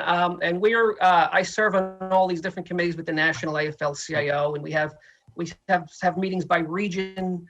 We have national meetings, and there are some states that are doing some things. Some of them have the rebuttable piece for the workers' comp for workers' comp for those dealing with COVID. So I think there are 12 or 13 states. You have to correct me on that. Who've already done something to address that. There are some other things here and there, but for the most part, I have to say, they have looked to us for leadership. We are the largest state labor movement in the country. And I would say the workers' comp piece is probably the one that other states have taken a lead on. Okay. How has, for your members, the unemployment process, I mean, of course, it's a very bad it's a bad situation for all of us to be in, but what has the feedback been from your membership who have been enduring the process? Well, look, it's been talked about quite a bit here this morning. I thought the commissioner did a great job. And I do want to say, I'm very proud, and we all are proud in the labor movement, of the job that our brothers and sisters of CSCA and PEF did throughout the initial period, and that they continue to do. I would just say they experienced all of the sort of the hiccups at the beginning that everyone else has gone through, no more, no less than anyone else. And as we go through it now, and it's gone through the last month or two, things have gotten smoother. So they have seen improvements in the system that the commissioner was talking about this morning. Great. And I thank you. And I thank you for your comments and response. Senator, over to the Senate. Thank you, Assemblyman. President Salento, I was hoping you can tell us a little bit more about the Postmates decision and what we think will come of it, what you think the DOL's consideration should be for app-based workers. Well, we feel that these workers should be treated as employees and get the unemployment insurance benefits as all other employees in the state. We feel that moving forward, these workers should in fact be considered employees for all of the other rights and protections, whether it's minimum wage or overtime pay, the right to organize. We know that they're in discussions now and taking a look at where things are, but we do in fact would like them to follow the ruling as it was adjudicated, and that's our position. Thank you. And what about for quarantine leave? Have you heard of any workers having trouble qualifying for it? What can we be doing in the state legislature and or at the DOL to make it easier for them? Well, I think communication is most important. And again, anyone who's required to take that type of leave should receive quarantine pay. So I think we need to have that communication and make sure that we understand why it is they were out, why they're coming back, what the situation is, and just make sure that they are paid. Okay, and I would imagine there's been a lot of concern around employers providing PPE, of course for non-union workers, but for union workers as well. How have you been fielding sort of those complaints from your own the members of your umbrella union, so that we can help fight for better protections for them? Well, again, as I had said before, we want to make sure that there are standards in place and that the employers are held accountable. Had many conversations this morning. Most employers want to do the right thing. They really do. But to be honest, to keep the bad actors in place, we must have really strong standards and requirements in place, making sure that PPE, you have at least a 90-day supply, that in fact, the workers in the workplace have a voice in what it's going to look like, what that workplace is going to look like moving forward, whether it's PPE, whether it's other standards, everything that goes involved in how we're going to move forward. So we've heard all of the, particularly at the beginning, about how sometimes it was a struggle to get employers on the same page. If you're a union member, it's a little easier, obviously, because you're going to have a collective voice. So I can only speak to that. And once the first few weeks went by, voices were raised, and it's been a little easier. But I would just ask all of you to work with us to ensure that the employers who may not be predisposed to being helpful here are held accountable. And the only way you're able to do that is to put a financial component on it for them. So that's what I would ask, Senator. Okay. What about in terms of the presumption of coronavirus? What impact has that had on your members? Well, we don't have the rebuttable presumption right now. So what that means is if you are a grocery store worker, if you are a nurse, take a nurse who sees at the height of this, 1,000 maybe patients in the course of a couple of days. If you're a grocery store worker, even now, and you see hundreds of people come by the checkout line, without that, you would have to actually figure out which customer gave you the coronavirus. Think about that for a second. You'd have to figure out which customer, you saw 300 people come through your line today for 8 hours, you're a nurse and you had 400 patients today, and you're gonna pick out which customer or which patient gave it to you. What we're saying is, for the presumption, it should be presumed. It doesn't mean that the employer isn't going to have the ability to contest it. They still are going to be able to do that. That's not taken away from them. What we're saying is presumption should be that if you are in a job such as that, under those circumstances, that you should have that presumption and then move forward with the case at that point, from that point of view. All right. Thank you so much. It's good to see you, President Salento. And congratulations on your reelection. Thank you. Workers are very lucky to have you. You're very kind. Back to the Assembly, Harry Bronson.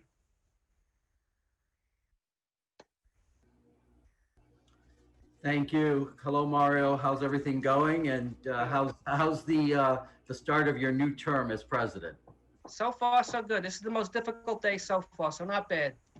Well, you're among friends, so I think you'll be okay. You know, I want to touch on a couple of things. Some of my colleagues have already asked you, but I want to delve into a little bit more. First of all, your comment about reaching out to labor and having you as part of the discussions, whether we're talking about PPE, we're talking about making sure that employees get unemployment insurance, the workers' comp, all of that. I'm a firm believer that if labor and management work together, then we usually come up with the best solutions. So I will definitely take you up on that so that the state can be part of those conversations. Two areas though I want to hone in on a little bit. The first is the misclassification of workers, or sometimes we refer to in current times as gig economy or app-based workers. You had talked about having app-based workers contribute to the UI Trust Fund. They're employers. Pardon me? The companies, not the workers, the companies. Yes. How do you see that actually working? Because there's that constant debate. Some of us believe that they're employees, others don't. How do you see that working with the app employers contributing to the fund? They'd have to go about it as any other employer would have to go through it in the state, which is having a finite understanding of how many workers there actually are at any given time who are out there working and what their hours are, and compiling the same information that every other employer in this state has to go through. And by the way, is subsidizing the app-based companies who aren't paying into the UI Trust Fund and the Workers' Compensation Fund. So it's just the same. It's the same rules would apply.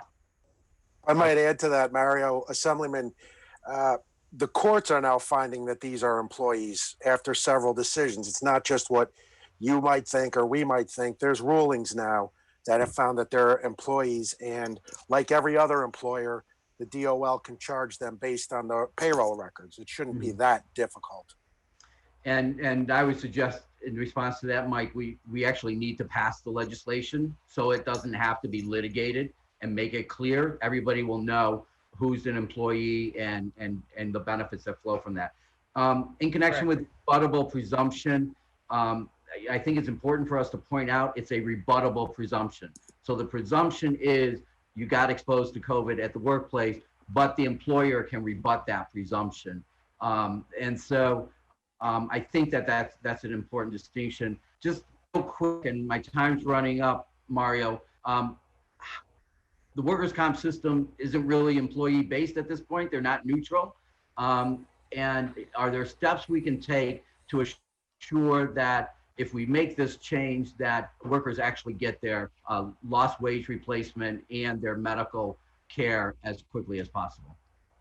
Well, I would say that as long as we classify these workers as employees, they'd have the same rights and protections as everyone else. They'd have to go through the same processes, and I'd be confident at that point that they would in fact receive the same benefits. All right, thank you so much. Thank you, gentlemen. Thank you. Thank you. Senator? Yes, Senator James Skoufis, you're up next. You have your 5 minutes.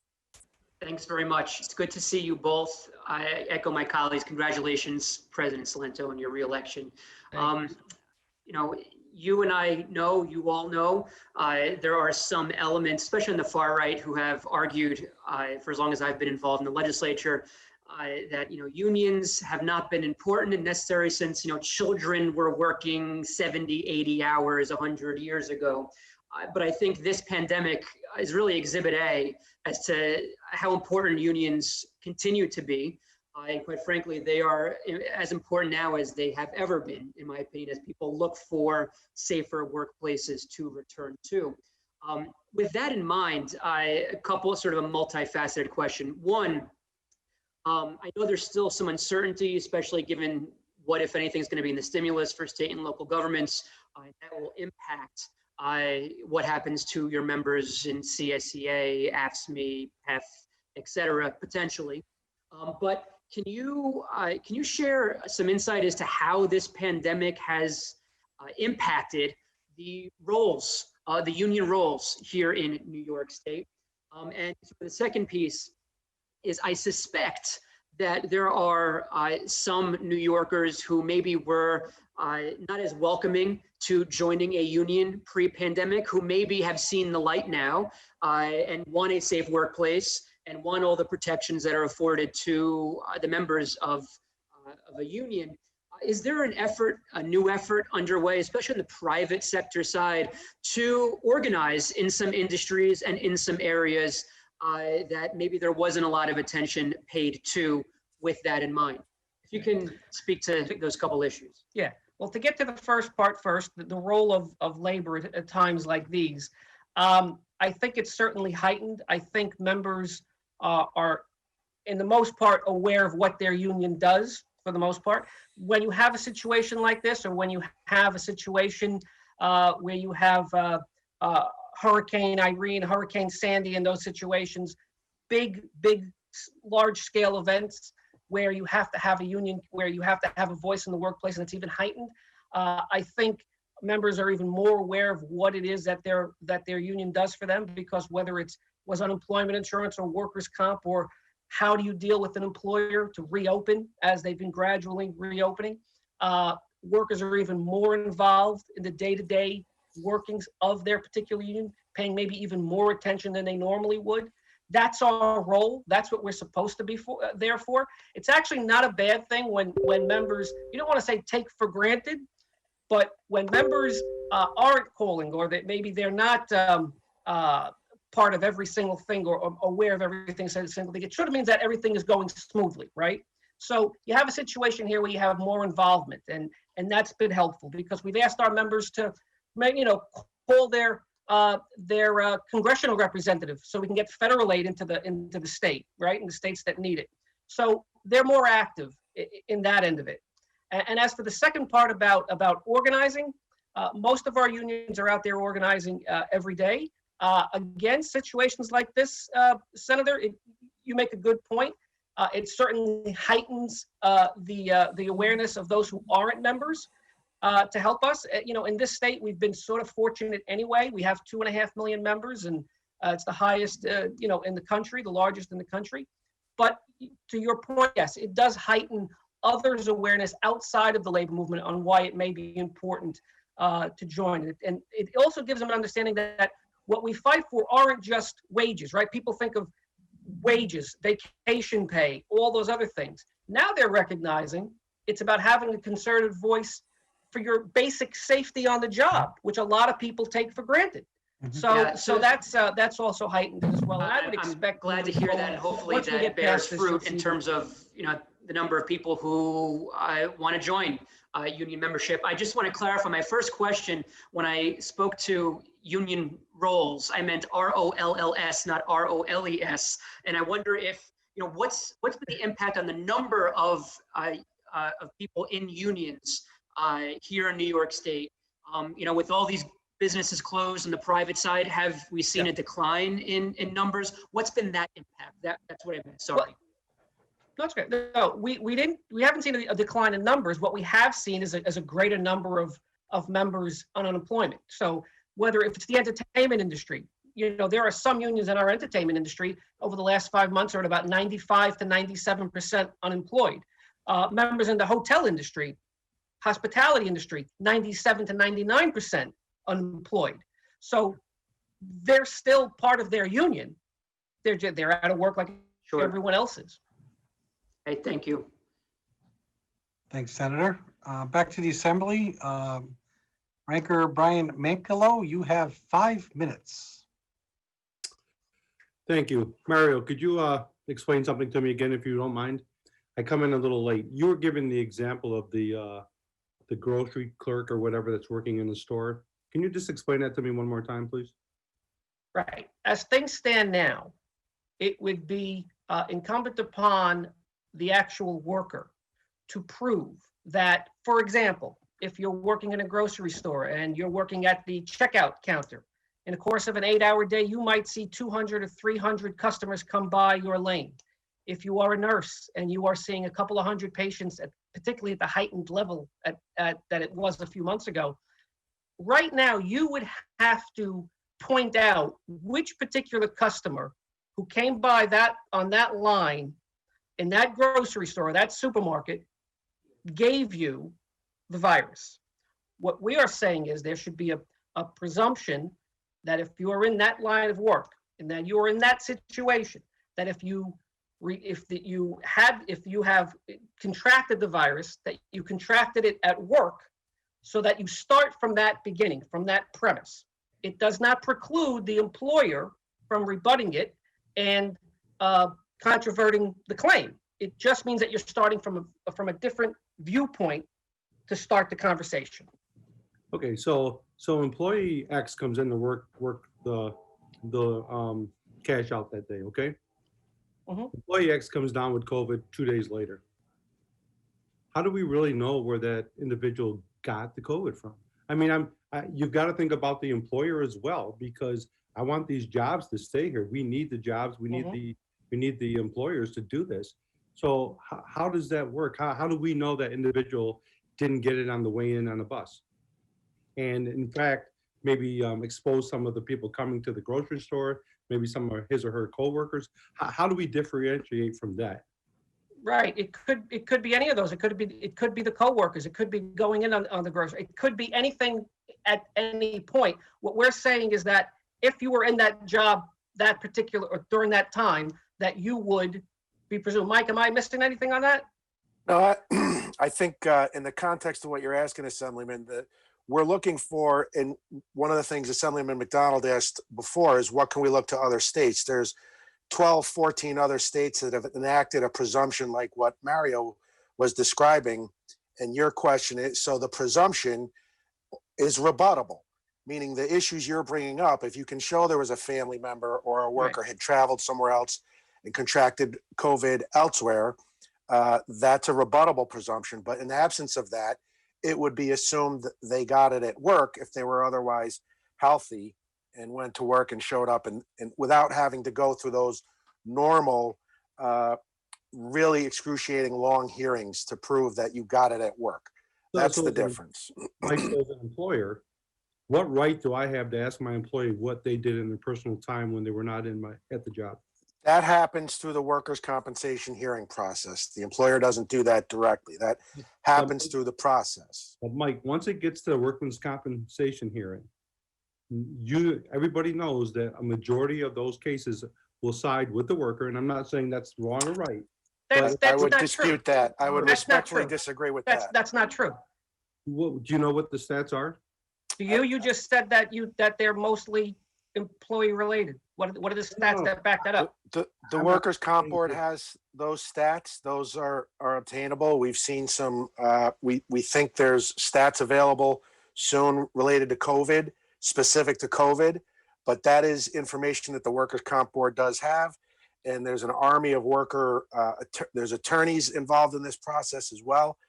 So there are a number of cases that controverted, and employers always have the right to question a claim by an employee that they were hurt at work. Yeah, no, I understand that, but I just know that the numbers tend to side with the employee. It's pretty tough to reverse one once it gets to the comp board. Been involved in this for a long time. Once it gets to the comp board, it's pretty tough to overrule that comp board. It really is. And that's not my question. My question is, how do we really know where the employee got the coronavirus, the COVID from? And I just want to make sure we don't get rid of all of our businesses. We have to make it work for both sides. And I would agree with you. Let me just say this. We don't want our employers to go out of business. We want to have that working relationship. And I think that's very important. So let me just be clear about that. And that's why we go through the process of the workers' comp board. And I just, you know, I love businesses. I love employees. I think as a business owner, taking care of the employees is my number one asset, because they're the most important person to me in my operation. So I just want to be sure that we're looking at it equally for both sides, because I just don't want, you know, we have some of the best workman's comp stuff in New York right now, and the other states are coming on board. They're not leading. We're still leading in that area.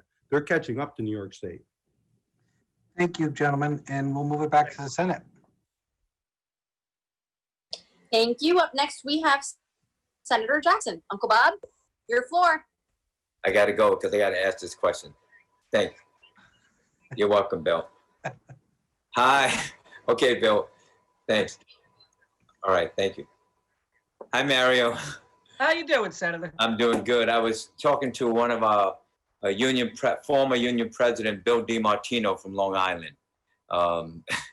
So he sends his regards. Hey, but let me thank you for your service. And Mike, let me thank you. I have a question about, I understand that the situation currently as exists, and I understand some of the questions that have been asked already in your responses. I am very concerned about the lack of federal money, and that I'm so happy that our leaders, Andrew Stewart Cousins and Carl Heastie, have come together to say that we need to raise revenue in order to save jobs and maintain the status for people to survive this pandemic. What is your position as the head of the union as far as us, if we have to raise revenue so there's no layoffs? You've heard them project 20% cut to education, 20% cut to healthcare, 20% cut to municipalities and to agencies. So I'm very, very concerned about that's the direction if we don't raise revenue. So are we working together to raise revenues when we need to do that in order for everyone to survive, and especially workers that are not collecting unemployment, they're not getting any other type of government assistance. These are people that are in desperate need. Yeah, thank you for that question, Senator. Yes, we have long been, the state AFL-CIO has long called for raising revenue, whether that's tax increases on millionaires and billionaires, whether it's the stock transfer tax, whether it's the pay-to-tear tax. Our point of view is, as we said, any deficits we run are always going to hurt those at the bottom end of the economic scale more than anyone else, because they rely on the services you're going to have to cut to bridge that deficit. So we have been working, all of our affiliates coordinating, not only here in the state, but just so that you know, we coordinate with the other states to have them reach out to their congressional representatives across the country to call for the federal funding. So yeah, we have long been on that. And again, without it, the services and the jobs you're going to have to, first of all, you're going to lose X amount of jobs, whatever that would be.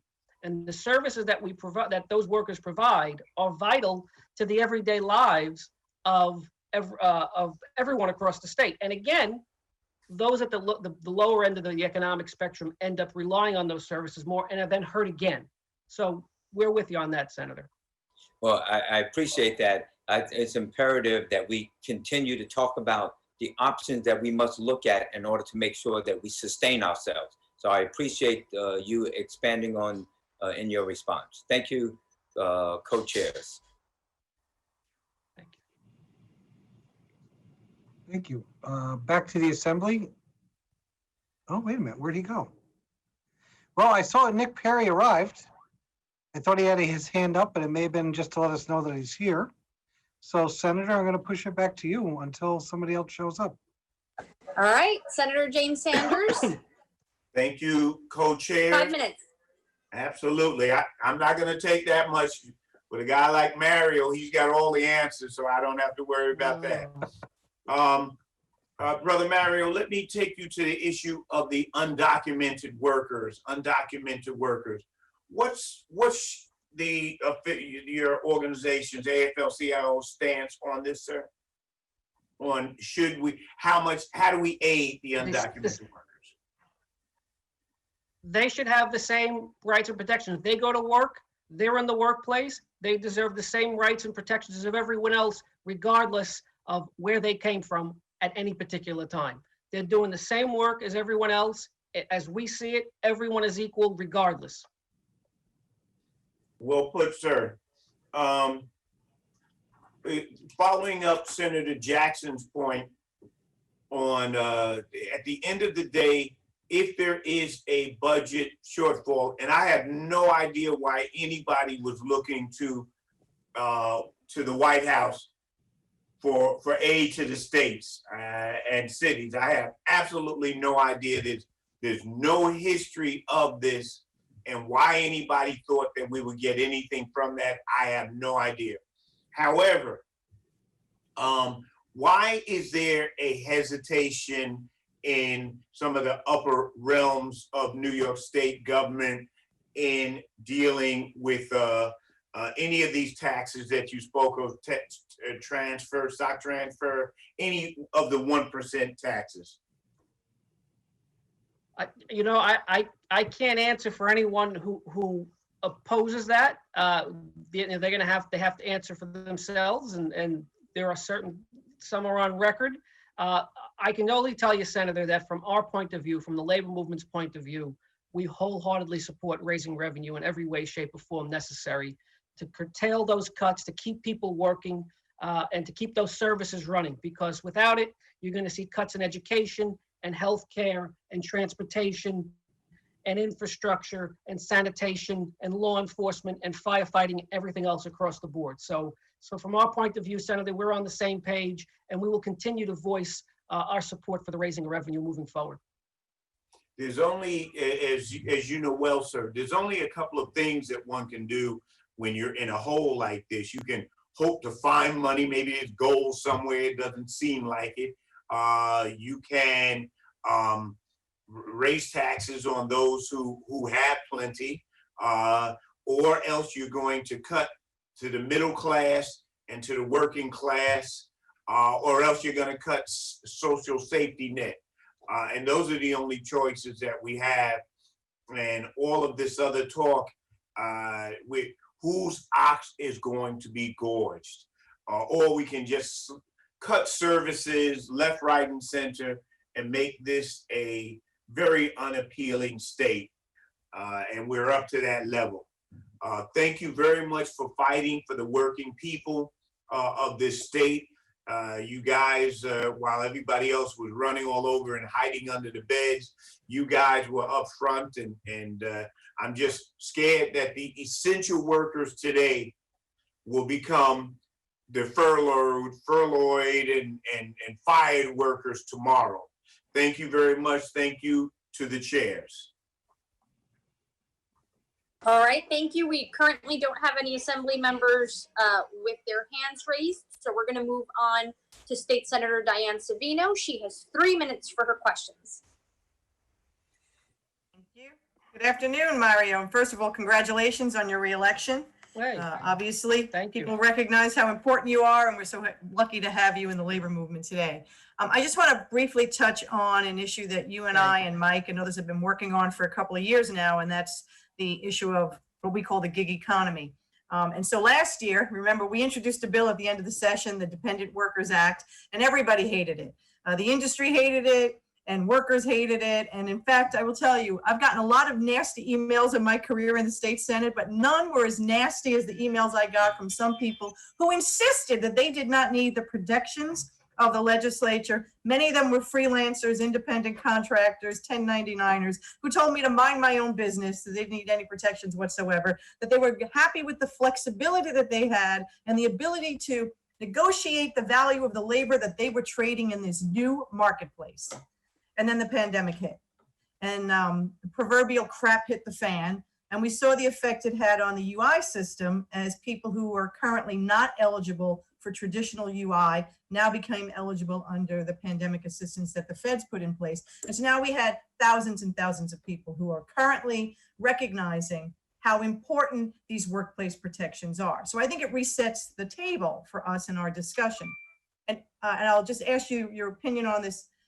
2 days ago, the CEO of Uber wrote an op-ed for the New York Times about how they believe that Uber drivers and others should have these same types of protections, and that they're prepared to create a third way, paying into systems, providing those workplace protections, but failing or falling short on the definition of an employee, which of course follows other protections. So what I'm concerned about is people may jump on that and say, well, let's allow that to happen. But it excludes the most important protection that workers should have, which is of course the right to organize. So how do we push back on that and make sure that we use this crisis to really fully flesh out that working people should have the same protections, whether they are obtaining employment through an app or punching a time clock somewhere or working in a government agency? Great question, Senator. Great question. I read that op-ed a couple of times, and it just seemed to me that he wanted, or he wants, to provide some benefits for workers, but on his own terms. Right? So in other words, I'll give you, you should have some benefits. We'll decide what they are. We'll decide how much we put in, but we don't want to be held accountable as every other business or enterprise in this state or in this country, right? So again, everything we already know, no minimum wage, no overtime, no workers' comp, no paid family leave, no grievance procedures at a time at COVID where workers who are doing this kind of work have nowhere to go if they feel unsafe or if they in fact feel they could contract the virus. So it seemed as though it was on their terms. We're going to pick and choose. And remember now, if you do that and there are certain things you provide, those workers in fact feel certain, they're certainly beholden to you in some way, but not really, because you don't really have a voice in the workplace. So we have to be really careful of that. We have to pick up, Senator, from where we left off last year and finally pass the legislation that allows these workers to have a real voice on the job, have every other right as every other employee in the state, including the right to organize. Okay, thank you. That concludes our comments for this panel. Mario, before you leave and we take a little bit of a break, I'd like to thank you. You mentioned something earlier in regards to the fact that you are reaching out across all the states to share the message about the work that needs to be done in Washington. And, you know, many of us in New York sometimes worry because we tend to be one of those blue states that our voices aren't being heard, but we appreciate the fact that you're reaching out with your brothers and sisters to share that message, because COVID-19 has impacted everybody in every state. Doesn't matter what political leaning they are. So thank you very much. We will be taking a 10-minute. Before you end, can I just jump in and join you in thanking Mario for joining us? Tom Abenanti here. I was listening very carefully to what you were saying. Because I didn't have any questions doesn't mean that I wasn't paying attention. Thank you for joining us. I very much appreciate it. Thank you. And now that that's been documented, we will now move on Thanks, Tom. to a 10-minute break. Why don't we say 1:45, because I want to make sure I get my coffee. Thank you for the panelists so far, and we look forward to finishing this up in a timely manner. So we'll see you at 1:45 live.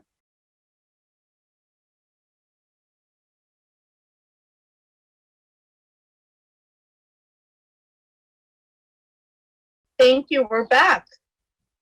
And Assemblyman McDonald, would you like to introduce the fourth panel? Absolutely. Our fourth panel is a panel of one, but an important one, like they all are. But it's our friend Wayne Spence from PEF. Wayne, you have 5 minutes of testimony. Welcome aboard. Panel of Good two. to see you. Oh, Wayne, we need you to unmute yourself. Okay, can you hear me now? You're All great. right. Thank you. So thank you again for this opportunity. So to the Senate chairs, Ramos, Sanders, and Scofis, thank you. To the Assembly chairs, Avenatti and McDonald, again, thank you for this. If I was to read through my introduction, I think I'll run through the 5-minute clock, which I can't see. I could see that before. So again, I want to take this opportunity to thanks and just say a bit. I submitted something in writing, more lengthy. But what I want to say is that at the start of this pandemic, New York State residents, have had to realize the importance of government services and support. I represent 52,000 state workers in the professional, scientific, and technical titles in the bargaining unit. So we represent the workers that served on the front line in the state response to the COVID-19 pandemic. And what we saw from this testimony, from what happened, was that chronic understaffing and under-resource of state agencies led to some really bad outcomes. I heard and saw the testimony earlier from the Department of Labor Commissioner. The Department of Labor did not have the technology nor the manpower to process the waves of unemployment applications and enhanced benefits afforded others under the CARES Act. Several years ago, I testified in front of Senator Savino, and I remember she saying to me back, I think in probably 2016, that we were at diminished return when it comes to the state workforce. We weren't doing more with less, we were actually doing less with less. And that was so apparent during the pandemic. Years of 2% artificial budget lines of no increase beyond 2% has led to some really bad outcomes. And I'm hoping that we really take a look at this.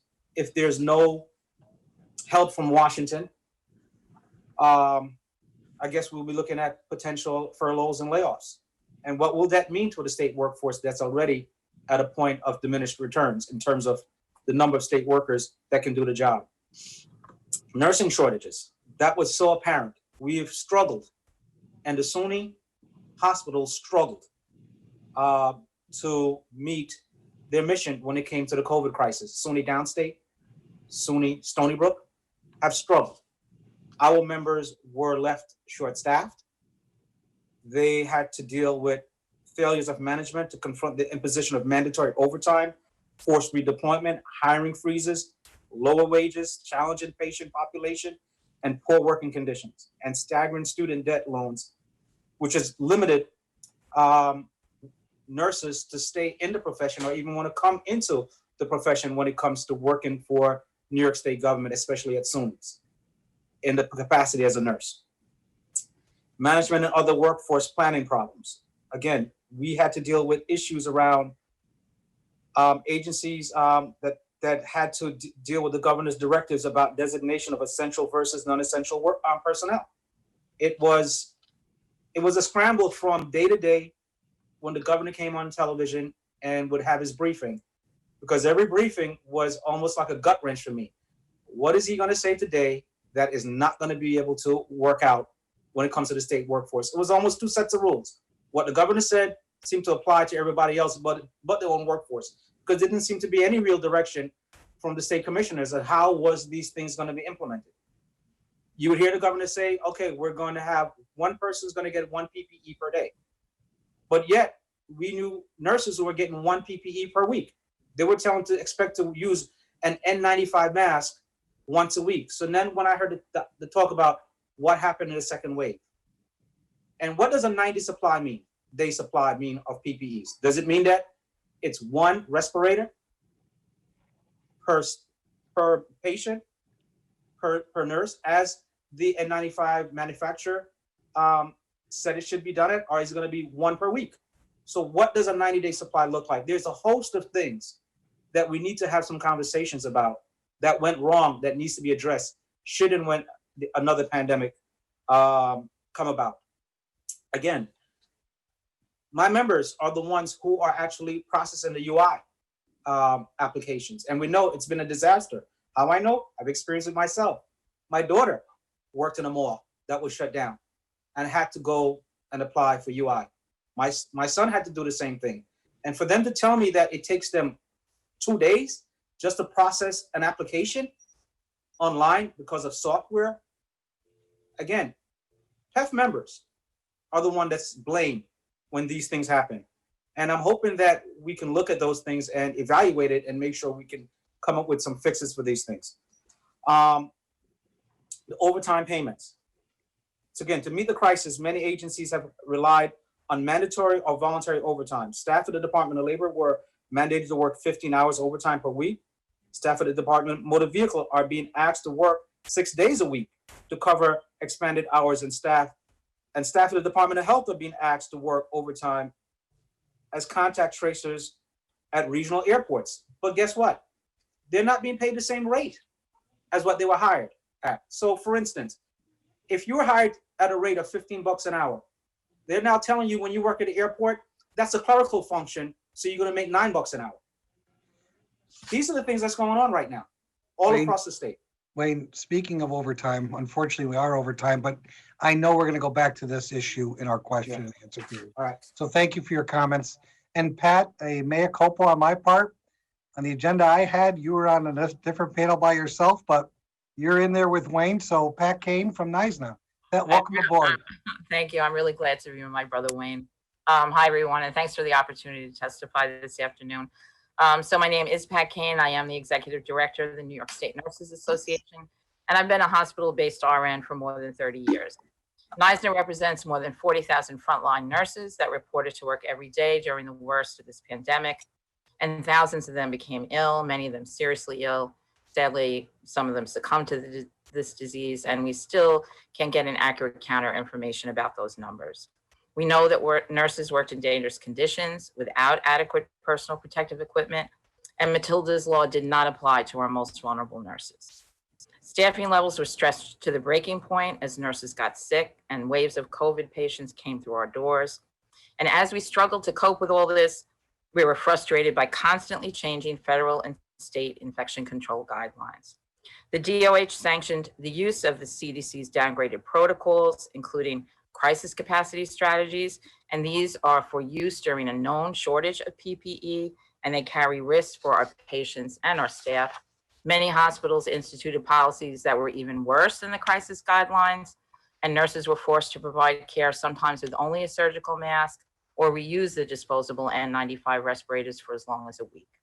In some places, management was using unproven methods to sterilize and reuse N95s, which the DOH also adopted guidelines that reduced the isolation and quarantine period for healthcare workers, and this was dangerous for us as well as our patients.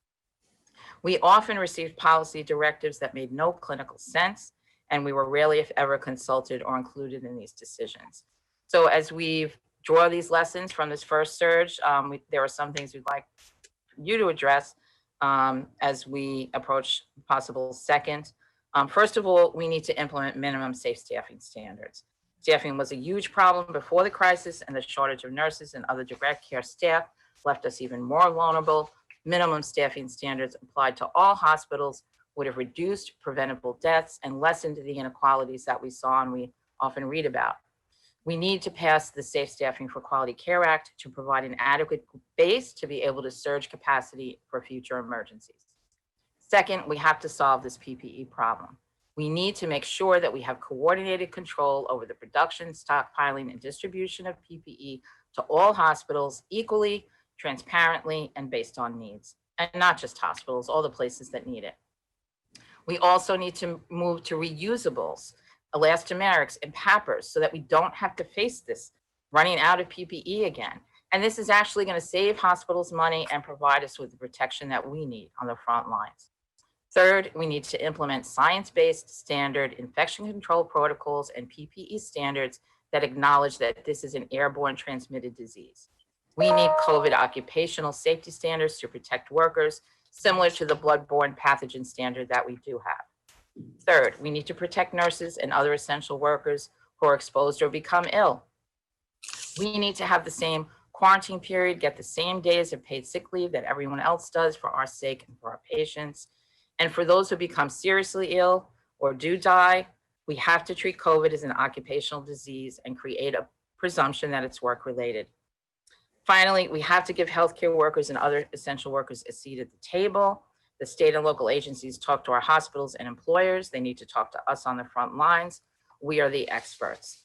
Lastly, as healthcare workers are still suffering greatly from all the trauma and harm they've endured during the height of the pandemic, now, unbelievably, these heroes, after facing the fear of losing their lives to save others, are facing the fear of losing their livelihoods. They're being threatened with layoffs and furloughs as we speak. We've heard over and over that this pandemic is not over, but somehow healthcare workers, the front line of this battle, are now expendable. Last year, the WHO declared 2020 as the International Year of the Nurse and Midwife, who knew what we were going to be facing. And they did that because the world needs 9 million more nurses by 2030 to achieve universal health care. So let's protect and grow one of our most precious resources, both for our immediate needs during this time and also for our children's futures. So thank you for letting me testify.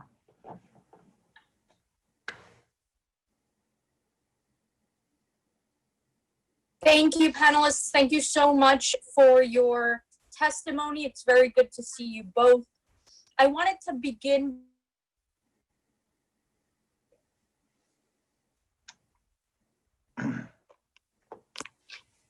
Jessica, you there? Well, oh, there she is. Sorry about that. I'm sorry. I just got dropped for a quick second. But I wanted to ask both panelists, what happened to your members when they requested additional PPE? Was there any formal request that needed to be submitted?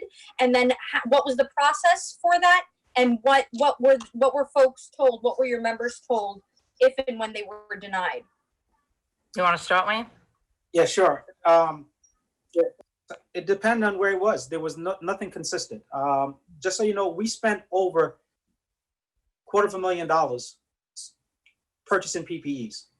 And most of the time we ran into big problems trying to secure specifically the N95 respirators. The only place we could find them where every state across the country, the whole world was looking for it, was China. And what we found out was the ones when we did get them into the country, they turned out to be, they were fake. They weren't the real stuff. And so we tried to distribute them as much as possible. There was just not a consistent plan. For example, there was a drug treatment center in Brooklyn. And when this pandemic hit, if you remember, it was during what would consider to be the regular flu season. They had no respirators at all. They should have had something there. They were actually telling people how to make PPEs out of coffee filters. I had 2 members that died at that facility. About 7 PEF members died as a result of exposure to COVID. One of them was a psychiatrist who worked at an OPWDD facility because that facility had no PPEs to give out. So we were literally in life and death. We housed nurses from March 17th to May 22nd.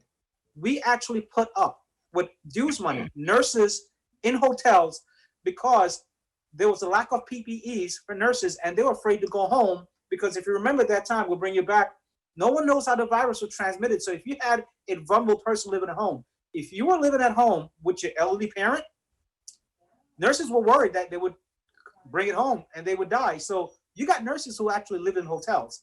And when we ask SUNY, again, you ask SUNY who have campuses and housing to house nurses, and they said to you, I'll get back to you. They never got back to us. To this day, they never got back to us. We put people in hotels and spend, again, out of $250,000 out of our pocket.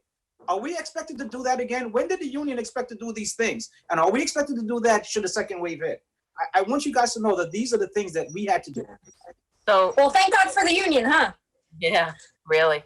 And just to add to your question, so, after this all started, in most places, the PPE was put under lock and key.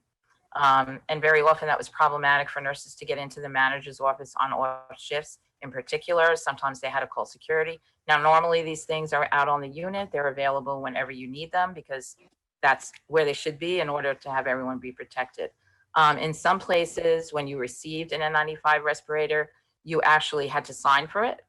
And if you went back and asked to have another one before you had worked 5 shifts, the supervisor would often ask you what happened to the one you got last Thursday. Sometimes they would have to produce that one if it was broken. In some instances, nurses sent me pictures where they were told to staple a rubber tourniquet to the N95 when the strap had broken. So they were. Pat, sorry to cut you off. I have 1.5 minutes left, and I want to ask one more question. Feel free to fold it in. I wanted to ask about overtime and hazard pay for both of your members, both PEF and NYSNA. What has been the conversation around that? I mean, we know that there's corona presumption issues going on for you guys as well. Can you speak to those types of issues that are happening to our essential workers? Just real quick, and then Wayne can go. Our public sector workers who are hardest hit in the safety, in the public sector, were not able to get any hazard pay. So in the private sector, some did. Go ahead, Wayne.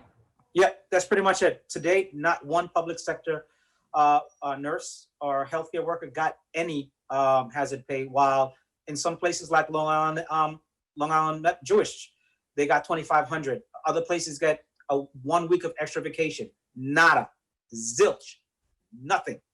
Heroes, what zeros when it comes to the state employees?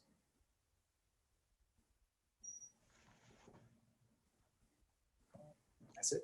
Okay. All right, thank you. I'll yield the rest of my time. Okay, back to the assembly, and actually it's going to be myself. Pat, thank you for your testimony. I've had the privilege to listen and interact with NISA for probably 3 days in the past week and a half. So your testimony is real and it's not being ignored or discounted, but I want to reserve some of my time with Wayne today on a couple of things, because I really haven't had the chance to follow up on some of the concerns that were raised earlier and Wayne has reinforced. Probably within the last month, I remember seeing a release from you in regards to basically a mention to the governor about making sure that all the state agency buildings have the proper filters in place. This is kind of around the same time as a decision was made on what type of filter. As more science is evolving, it was recognized that there needs to be a certain MERV value for filters for malls. And I think around that same time, you in your leadership position put out a release about that. Have you had any response to that? Yes, the response we got from state was, it's that we're working on it as we bring people back in. And I believe it was a fair question to be asked. If you're asking malls to do this, then why are you not going to ask the state workforce in terms of the Harlem State Office Building, the office building in the Brooklyn State Office Building, the various state office buildings, and even the ones that's on the contract with private entities, with private landlords? I believe they should have the same value then, because then you send a message to the people that we do value you as a worker. And today it's not consistent. Do you know if there's hasn't got a system response? So have they indicated like an assessment's being done, or, I mean, reality is we can't just replace them all in 30 days, more than likely. But has there been any, like, we're doing an assessment or we're just working on it? Is that what you're hearing? We heard that we're just working on it, and I didn't make a big issue of it because what I was led to believe was telecommuting was working. So a lot of these places were not fully staffed, and the number of staff was minimal. Right. Okay. But that's not what's going on now. More and more members are being told they're returning to work in full drove, not even staggered, but at full capacity, full time. And so then let's go back and have that conversation. Yes. Are we going to have those MERV 9 or higher filters? Right. No, I agree with you on that. And that's something we should be following up on jointly. The other thing, it was mentioned earlier about, I think it was during the Department of Labor Commissioner's comments. Basically, members of PEF and probably other organizations have been working and being paid at lower grade levels. Could you walk me through that, please? Because that seemed to strike me a little bit odd.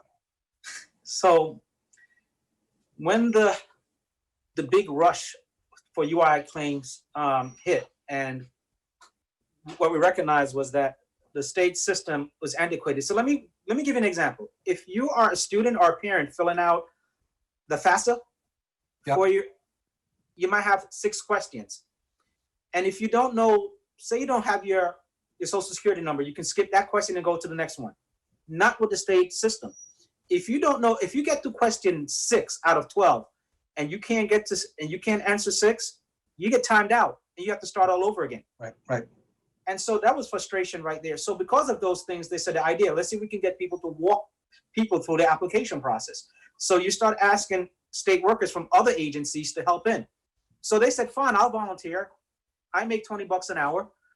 I could use those extra 15 hours. After they volunteered to do it, they were then told, no, this was really a clerical function. So we're not going to pay you at your PEF, your state rate. We're going to pay you at a different rate, which could be $10 an hour.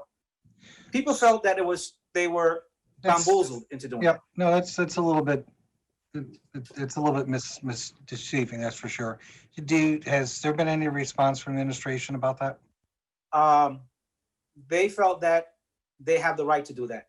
And so we've actually now taken the state to court on this matter. And we didn't want to do that. We understand again that the state is in a financial situation, but have a conversation with us. Right. We don't don't play three-card Monte with the members. Right. You know, have a conversation with us about that. I agree. Thank you. Senate? Thank you. Up next, we have Uncle Bob is back, who used to be a member of PEC. Once a member of a union, always a member of a union. Solidarity forever, brother. You know it. So let me just first thank Wayne and Pat for chiming in because as you know, nurses were the front line along with doctors and everybody else that was dealing with the patients from, you know, those members of 1199 and all the other unions. And quite frankly, you deserve, all of you deserve to be taken care of because you took care of hundreds of thousands of people that were our loved ones. I say that loud and clear. I know it because Pat, I've been with Zoom calls with your membership and Wayne. You know, I'm talking to Darlene Williams, who is the Region 10, which is Manhattan and the Bronx coordinator. So it's imperative to know how the members are feeling. And then when I hear that if we don't get federal money and, you know, the state is considering to lay off 20% in healthcare after everything that you have done, totally unacceptable by any standard. So I'd say to you, I want to know from you, Wayne and Pat, you know, what is the morale of the people that you represent? Understanding, one, you know, they didn't even get paid appropriate overtime. And number two, as far as the projection, if we don't get federal money, we don't raise revenue against the wealthiest New Yorkers, that there's going to be layoffs in healthcare. What is the member saying to you? I'll defer to Pat this time. Let her go first. If that's okay. Okay. You know, the members are terrified about the possibility of a second wave. We're really not ready. They still really haven't recovered. I mean, they're in a process. This is going to take a long time for that healing to take place, right? They have each other. They get a lot of support from each other. But the idea that they're facing now losing their livelihoods as well is very bad. I mean, you know, just to have all that on you and have all that on your back, and then to kind of just be, they feel like they're just expendable, that they're considered sacrificial. It's nice that people clap at 7 o'clock every day, but and that helps, I think, get people through to a certain extent, but they really feel like they've just been used up, abused, and are now just being tossed away. Thank you, Wayne. I only have about 17 seconds. Can you respond to that as far as your members, whether they were in New York City or upstate New York, because you're a statewide? They feel exactly the way Pat described. Basically used heroes, but now being treated like zeros, if you want to put it in a metaphor. That's exactly how they feel. Well, thank you both for coming in, representing your members. It's imperative that union stay strong. And you know, Mario was on earlier speaking on behalf of all of AFL-CIO. And let me just thank the co-chairs for allowing me the time to say hello. Thank you, Senator. Harry Bronson, State Assembly.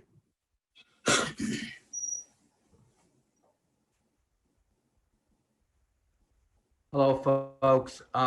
Wayne, Pat, thank you so much for being here. Thank you for representing your members so aptly. I only have 3 minutes, so I'm going to try to ask each of you one question, and we'll do a minute and a half. Pat, we'll start with you. We have had a couple of hearings in connection with nursing homes and things that we needed to do to make sure that we're better provided for the residents as well as the staff people. Minimum nursing staffing came up repeatedly. Could you share with us the impact of staffing in the hospital setting? Sure. We saw, you know, at the height of the pandemic, nurses being responsible for assignments that were, you know, up to 4 times what they normally should be.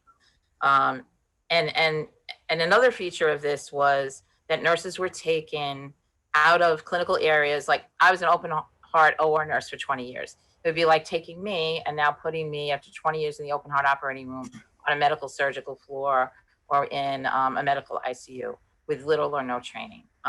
So we definitely felt that nurses felt unsafe. You know, the liability immunity is one thing, but we are held to a standard of care to serve our patients. It was very distressing. I mean, some of our members were literally in tears about what was going on with the staffing. All right. Thank you, Pat. That's an issue we have to work on, both because of COVID and even predating COVID, making sure that we have appropriate staffing. Wayne, I want to talk a little bit about, again, the nursing homes. It's really congregate living. A lot of your members are in those settings, whether it's through the Office for Mental Health, Office for with people with disabilities. Share with us what's happened in those settings for your members. For those settings, it was a disaster. In the OPWDD settings and in the OMH settings, especially in places like Creedmoor in Queens and in Rockland Psychiatric Center and some of the group homes. Literally similar settings, but when private nursing homes were requesting testing, you had to take a test, a temperature test in the very beginning. We were saying, what is the difference between a nursing home, private nursing home, and these congregate living? Why are we not doing the same thing? We were saying that in April. It took letters to you guys and the governor for the state commissioners to recognize that these things should happen. But by the time it did happen, several of our members already had died. Several residents had died. You saw the New York Times reports. And it's a damn shame that you have to go to the New York Times to get a story out to save lives.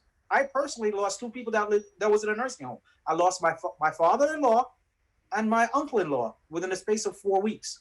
They live in nursing homes. And I didn't want to see the same thing happen in congregate living. It's as if somebody think that the congregate living was somehow different than a nursing home. And they were exactly the same. But no one listened to us and the expertise from our members until after the fact.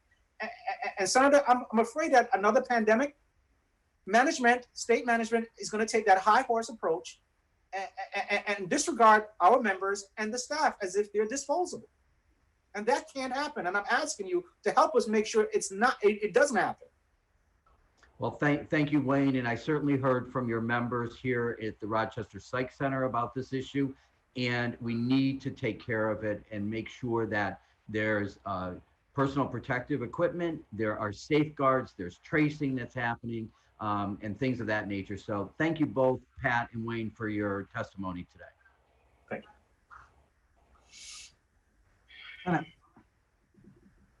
Hi, thank you. On our end, we have Senator Shelley Mayer. 3 minutes. Okay, I will try to hurry up and get this on. Thank you, Wayne and Pat, both. Thank you for your work here. 2 questions. Wayne, how often during the pandemic and these issues of your members were you meeting with the governor's representative about the issues your members are facing? We try to meet as fluid as possible. We understand again, I'm going to give the governor credit for where credit is due. We watch them every day.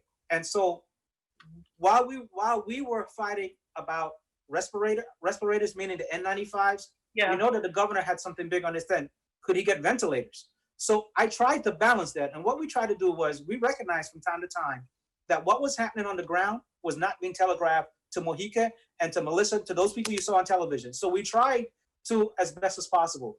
For that, so from the point from March 17th all the way until maybe June, myself and my staff were working, I would say 17-hour days. Most of the time, our conversations with the governors usually happen on a Sunday, which was an off day. And we tried to let them know what was going on. But the frustration was that the departments were not being truthful to the governor.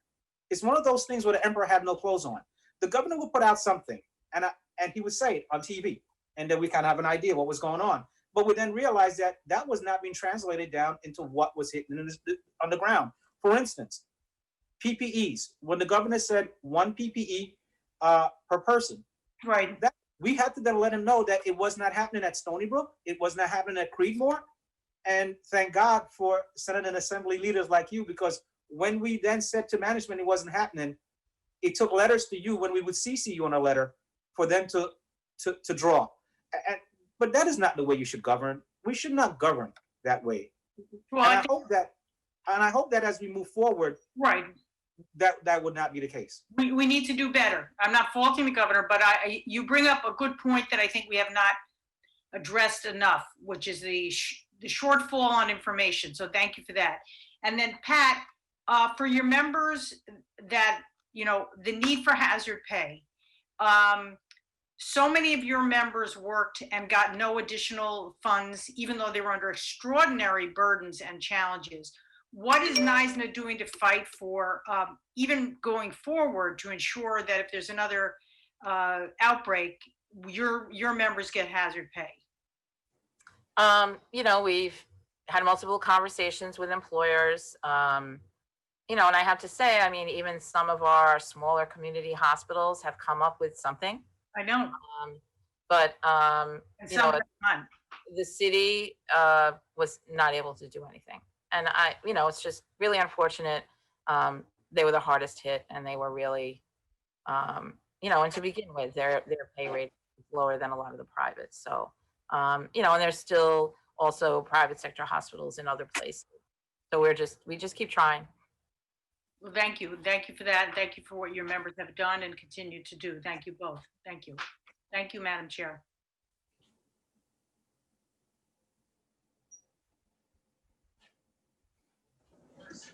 Assembly? Sorry, on the Assembly, it's now time for Nick Perry.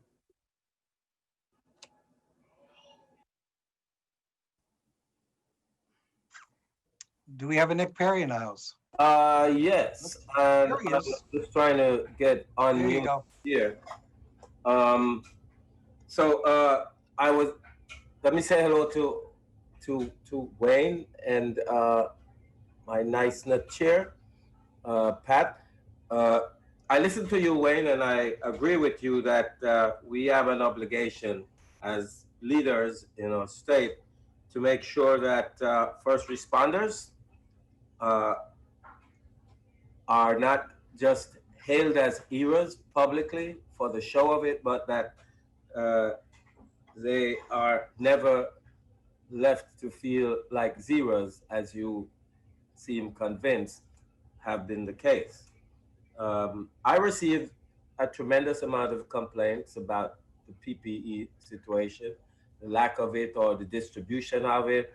I also received a lot of complaints about concerns with first responders that they were made to worry about their time bank because they did not, if they felt symptoms that they needed to get attended to, whether they could stay home and feel better before they report to, and all of those kind of concerns that I think should not be among the matters when you're concerned about trying to be at work, to be there for those who need your services. What can you give me some response as to the level of that concern among your workers and how that might have impacted and affected their ability to provide the excellent service that they're trained to provide without that duress and stress that comes from the other stuff that's monetary at the end of it, and what recommendations you might have, both Pat and Wayne, the extent of it. Well, Nick, the PPE regarding the protocol for supply and distribution, and who controlled that, and what recommendations what we could do to make it a better process as we move more into this pandemic control operation. All right, so Nick, I'm gonna take the last one first and go backwards. So one of the things that would help, Nick, was, and I'm sorry, Assemblyman Perry, because we know each other. I don't want to be. Nick is fine, no problem. Part of the thing is this: when you hear, and recently I'm going to use SUNY Downstate Medical Center. We recently had a meeting, and they said they have a 90-day supply. well, how do you quantify a 90-day supply of PPEs? Is it 90-day supply based on the manufacturer's recommendation of 1 mask per patient, or is it going to be 1 a week? Or 1 a day? Because the 90-day supply, they need to quantify and qualify what their 90-day supply is based on, because that 90-day supply could end up becoming only a 2-week supply if they do it properly. So it would be great if we could put clarification on what the supply is. If you go by the N95 manufacturer, it's supposed to be 1 mask per patient, because you can actually transfer the virus to other patients if you use it. But during the pandemic, we did what we had to do. But we should be beyond that now and be prepared to do it the proper way. In terms of being sick, if you come into the hospital now and say, I have a scratchy throat or it's allergy season, they'll tell you to go home and get tested, COVID tested. But then they'll tell you you have to take 10 days. And if you don't have 10 days, you're out with paycheck for 10 days. How is that right? Because that's what's going on. Gentlemen, thank you for your comment. We need to continue to move on. Back to the Senate. Yes, up next we have Senator Skoufis. You have 5 minutes. Very much, and thanks to each of you for your testimony and for everything that your members have done over these past many months. So tomorrow we're told to expect the long-awaited Department of Health study on staffing in hospitals, nursing homes, and other venues.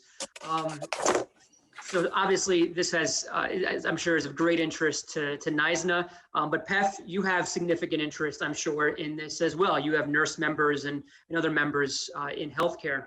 I'm curious, what's been each of your unions' involvement in that Department of Health study? Have they spoken with you much?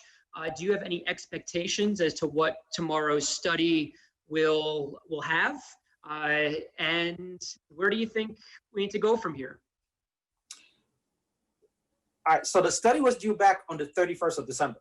So that's right. Wow, finally. So here's what are they going to say? One, I don't think they're going to say much. What I'm hoping that we will see out of this is stop ignoring the problem that we know exists and recognize that there's a need to attract and retain nurses and personal care staff. Lift the hiring freezes that was established and go with safe minimum. And I'm going to let my NYSNA counterpart finish, because I know our time is together, because I think we have some of the same issues. Sure. We do, Wayne, absolutely. And that, I think, goes to the whole point of having the safe staffing standard, right? So as far as how much interaction we had with the Department of Health during the study, I guess it's going to be fantastic because it's taken so long. Very little in the beginning. We did have some interaction, but actually I think that individual isn't even at the Department of Health anymore. So, very little. Some in the beginning when it first passed, but really nothing since then. We've been at this fight for many, many, many years, talking about how we need a minimum standard. And I think we've all seen how this disease has really laid bare the inequalities, the communities of color that were hardest hit, the hospitals that were hardest hit. And I think, just as a basic principle, can we all agree that everyone deserves the same level of care and the same access to care? As far as what they're going to say, I think it will be interesting. I expect they're going to say something along what the hospital industry has been saying about it's really hard to establish a number.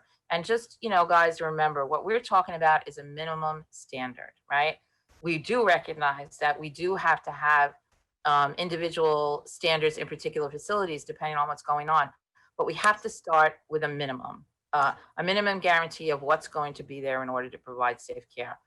We've had staffing committees and contracts for a long time and have struggled with this issue. And we do need this legislative fix. Yeah. As we look towards the next public health crisis, whether it's a second wave or some other pandemic, how important is this issue of staffing as we try to best prepare for the next time? Is it the most important issue? Is it top three? Making sure that we have adequate staffing in hospitals and nursing homes and healthcare facilities around the state. Can you give us as legislators some sense of just how important this issue of safe staffing is? I would say the most important. The most important. Yeah, we heard about bed capacity. We heard about ventilators all the time. I really and we heard what was being done about staffing and getting volunteers, as if people can all of a sudden know how to work in a particular facility or be trained to handle these kind of diseases. If you want to improve the outcomes and save more lives, safe staffing, I think it's the most important thing. Also, one of my biggest fear when I was hearing that was, if you don't have the staff and you have the ventilators, who's going to operate them? Exactly. And as we saw nurses getting taken down because of the COVID requirement, remember there was an exposure in the beginning, 21 days. We weren't sure how many days and how. So you had nurses who did not want to come to work, and the management who did not want to bring the nurses in because we weren't sure in March how the virus was shedding. As we know more and more about it, we're still very cautious. But if you don't have the staff, and you're not going to have it. And there's another piece that we haven't spoken about was the post-traumatic stress on nurses. These nurses that worked in these areas, like in downstate and in Queens, it was as if they were in a MASH unit. It was as if they were actually in a war zone because that's what they experienced. If you were a neonatal nurse, if you dealt with mostly delivering of babies, but then you were thrust into an ER and you were watching people die by the minute, you're not going to recover from that. That's right. We actually spoke about exactly that at yesterday's hearing. It's important you bring it up, and it has not been adequately prioritized. I agree with you completely. But my time is up. I thank both of you. Thank you, Senator. And now we're back to the Assembly. Assemblymember Mary Ann Buttonshaw.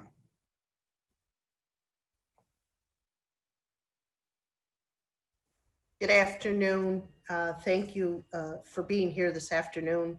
I sincerely appreciate your leadership as well as the hard work that your members have done throughout this horrific pandemic that we have faced. And I have heard from many of your members, and many of my questions were answered today, but I just wanted to follow up a little bit in the question that was just recently asked in regards to your top three priorities as you see them today. And I know that safe staffing, you said, is number one. Could you just elaborate on those, as I am very concerned about the mental health of your members, as they are the individuals that face daily what so many of us just take for granted, as we know they're either working within our facilities or within hospitals or any other area that they're providing the care for others that need it. Well, we've been trying to pass safe staffing quite some time. And I understand that management, hospital administrators have come out and said, no, it's not necessary. It's not needed. I'm hoping this pandemic and the aftermath of that shows that we were woefully unprepared. And we need to go back and take a look at what happened in California. California passed it, and hospitals did not close. As a matter of fact, certain diseases actually were more preventable. SARS and certain other things did not spread in hospitals when we went to safe staffing. So to suggest that somehow it would cripple the hospital industry in New York State, that's not true because it didn't happen. And I would hope that people recognize that we could have had much better outcomes. And we did have good outcomes to the rest of the country, but it could have even been better. Remember when we were at 800 deaths per day? I don't want people to ever forget that, because that took a toll on our nurses. Nurses work shifts, and in such a way where if you're working a lot and you don't get enough sleep, you're then susceptible to that disease because your body can't fight it off. So then if you're at the minimum staffing levels, and we're lower than the minimum staffing levels, what did you expect in terms of an outcome? And what will people expect in the next wave? When some nurses have walked away, nurses quit at Downstate Medical Center. And some people are not looking to come back into nursing based on what they just went through and saw their loved ones went through. So we really need to get a hard look on what we're going to do to attract and keep nurses, especially within the state workforce. And I'll defer Tonight. So two other things. I mentioned the reusable respirators. We really have to just the top three things as related to this, to COVID. The reusable respirators, the elastomeric respirators. We actually have a pilot going on in Brooklyn. Now we're really depending on like charity to do this kind of work. But that's a really big deal. Getting stuff like that'll make us more resilient and ready. Thank you. Thank you, Pat. Thank you, Mary Ann. Back to the Senate. Thank you so much. Up next, we have Senator Tom O'Mara, who as a ranker has 5 minutes on the clock. I don't know.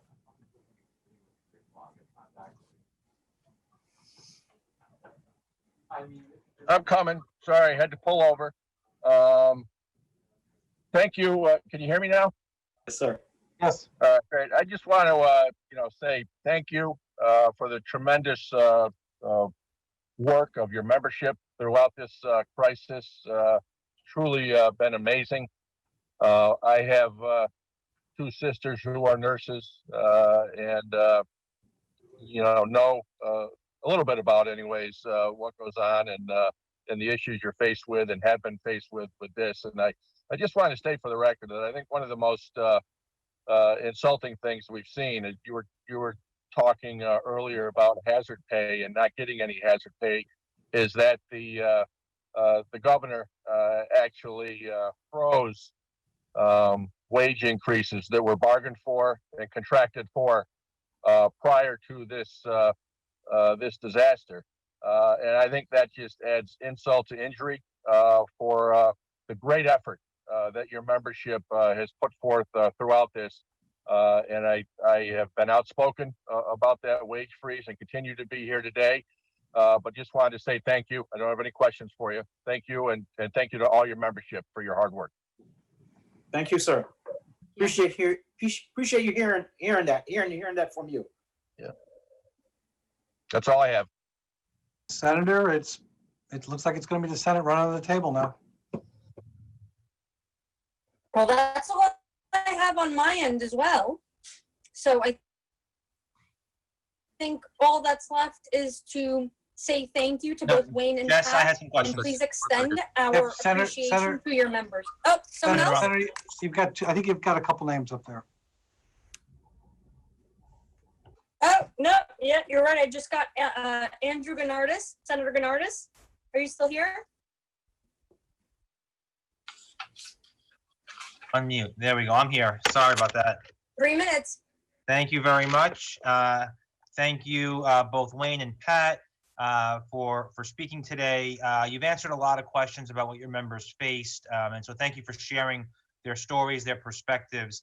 I want to focus, and I believe it was someone on the Assembly side who picked up the thread of questioning I had with the Labor Commissioner about workplace complaints on the public sector side for employees that had to report to work for non-essential tasks. So this question's more for Wayne than for Pat. But Wayne, do you have examples or instances where your members were still told to come into work even though they were not deemed essential, or they were doing purely administrative things that they could have been doing home, and then they were brought into work without proper precautions and safety guidelines being adhered to? Yes, Senator. We had members of ITS who could have done work from home. They were told to go to facilities. They had to take the train, and that's at the time when the train was now being filled with folks who did not have a place to stay. Where there was a big homeless population on the train, and there were no social distancing. That was not even a big term then. They died. One of those people died, actually, and we believe the contracting of that actually came from traveling on the train, and that was not necessary at the time. We have a person when there was a quarantine on people visiting private nursing homes. We had OPWDD in Brooklyn that was actually running CPR training, and the trainer was a woman who was 6 months pregnant. So she said, I'm expected to do this, and if I don't do this, then I'm going to lose my job. I had to write letters to the commissioner of OMH with threats to CC the letters to the New York Times and the Daily News.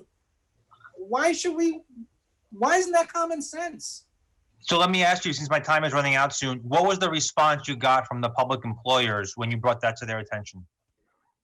Well, most of the time we got no response, and then we would then have to go to Melissa or Mojica because GOER was silenced also, and that's what it took. And at the time, Melissa and them, they were busy trying to find ventilators. They shouldn't have to deal with that. Right. Gotcha. Let me ask one more question before my time expires. You know, we passed a line of duty death benefit bill for public workers who died from COVID.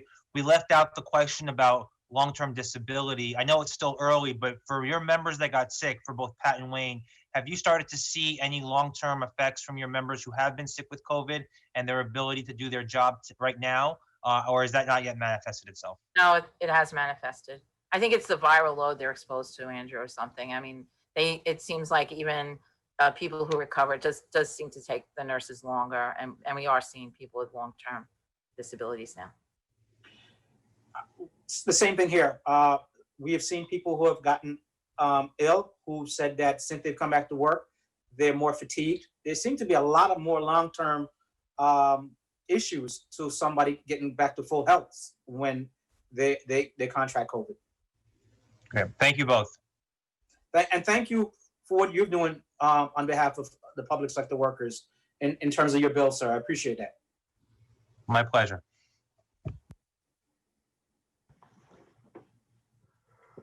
All right, and then I guess that we don't have another assembly member on the list. Is that correct, Assemblyman That's correct. McDonald?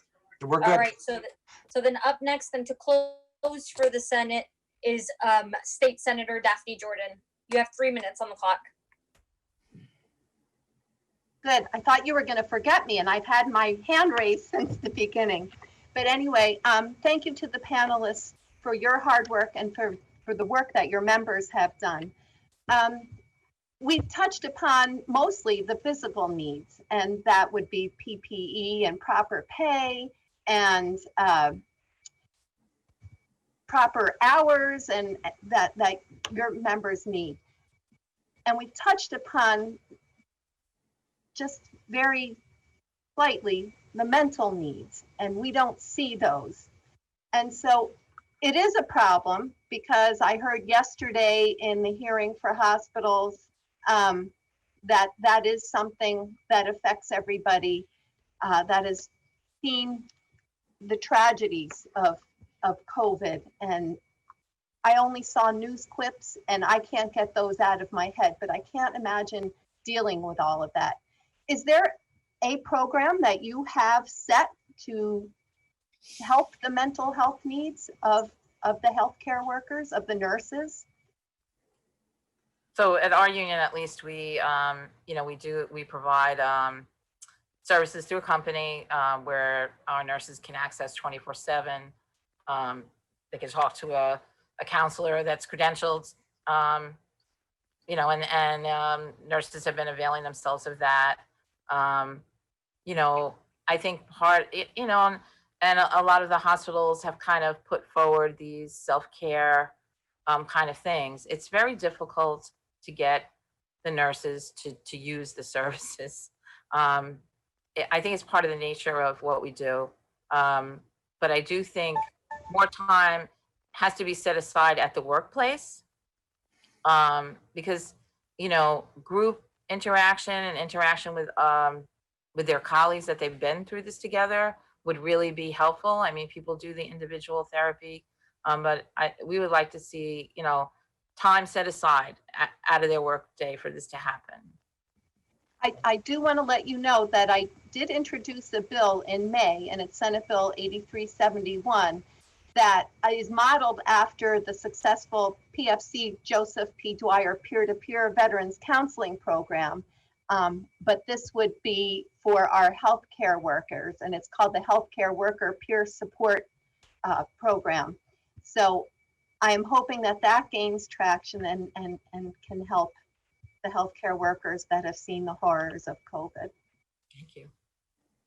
I appreciate it. I hope that there was not a lot of emphasis in some agencies on the EAP program. That's a state agency, the Employment Assistance Program. And I'm hoping that the state will actually recognize the need for it and fund it. And not just fund it, make sure that management understand that this is something that's necessary and show that it's something and not something that's ancillary and an annoyance, because that's kind of like how it is now.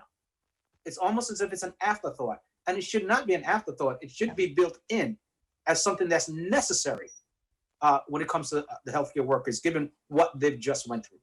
Absolutely, I agree. Thank you. We have one last member, and it's Brian Mankelo, Ranker, 5 minutes. Thank you, Chairman. Wayne, I apologize. I had to step away for a few minutes, but I'm back on. I know in our area, I'm a veteran, and I know there's a lot of veterans that are members of PEF. Is there anything that we need to be doing for our veterans through this whole COVID situation right now that we're in, this pandemic? Do you see that we could help our PEF members? I don't know if you know that the veterans home out at Stony Brook took a big hit. It took a big hit. And I think, again, that the veterans home that's run by the state, again, the agencies that's responsible will sleep at the wheels. And they need to be able to sound it was my members, again, who sounded the alarm. And it was part of a conversation. And again, when you hear these alarms and no one's listening, what do? And there was frustration that there was an emphasis on nursing homes. But yet, congregate homes similar that was run by the state seem to have gotten lost in the sauce. So how do we make sure that should this happen again, should there be a second wave, this doesn't happen again? I have not seen anything from the vets homes management on the state side to suggest that they're not going to ignore, they won't do the same exact thing again. Well, I think that's one of the beauties of having these, the testimonies from everyone, all the members on both sides of the aisle, Senate and Assembly. You know, we've been listening to these. This is my fourth one here in the last week. And I've learned so much about what we're missing and what we didn't do. It's our job as legislators to make sure we do that moving forward, especially if we do end up getting a second wave. So Wayne, I will let you know, I will reach out to Stony Brook and talk with them, okay? And see what we need to do from the state side to make sure that happens. Thank you, sir. Pat, is there anything you want to add to this before I step off, or are we all set? I think we're all set. All right, thank you so much. Thank you both for being on today and giving us your time. Much appreciated. Thank you. Thank you. Pat, it was good seeing you. Good seeing you too, Wayne. Thank you to our panelists. We appreciate your testimony. And now we'll move on to panel number 5 out of 13. Panel number 5 is Ron Busby, President and CEO of the U.S. Black Chambers, Ken Pekalski, Vice President of the Business Council of New York State, and Melinda Mack, Executive Director of the New York Association of Training and Employment Professionals. Welcome to our hearing. Well, thank you. And you may begin your testimony. I don't know the roll call, but I guess I'll go first. It goes Ron, Ken, and Melinda, just to that order. Yes, sorry, yes. Good, no problem. I will go. Again, my name is Ron Busby, and I am the president of the United States Black Chamber of Commerce here in Washington, D.C., and ally of our co-chair, Mr. Sanders. And I appreciate you having me here to speak this afternoon. We represent approximately 332,000 Black-owned businesses.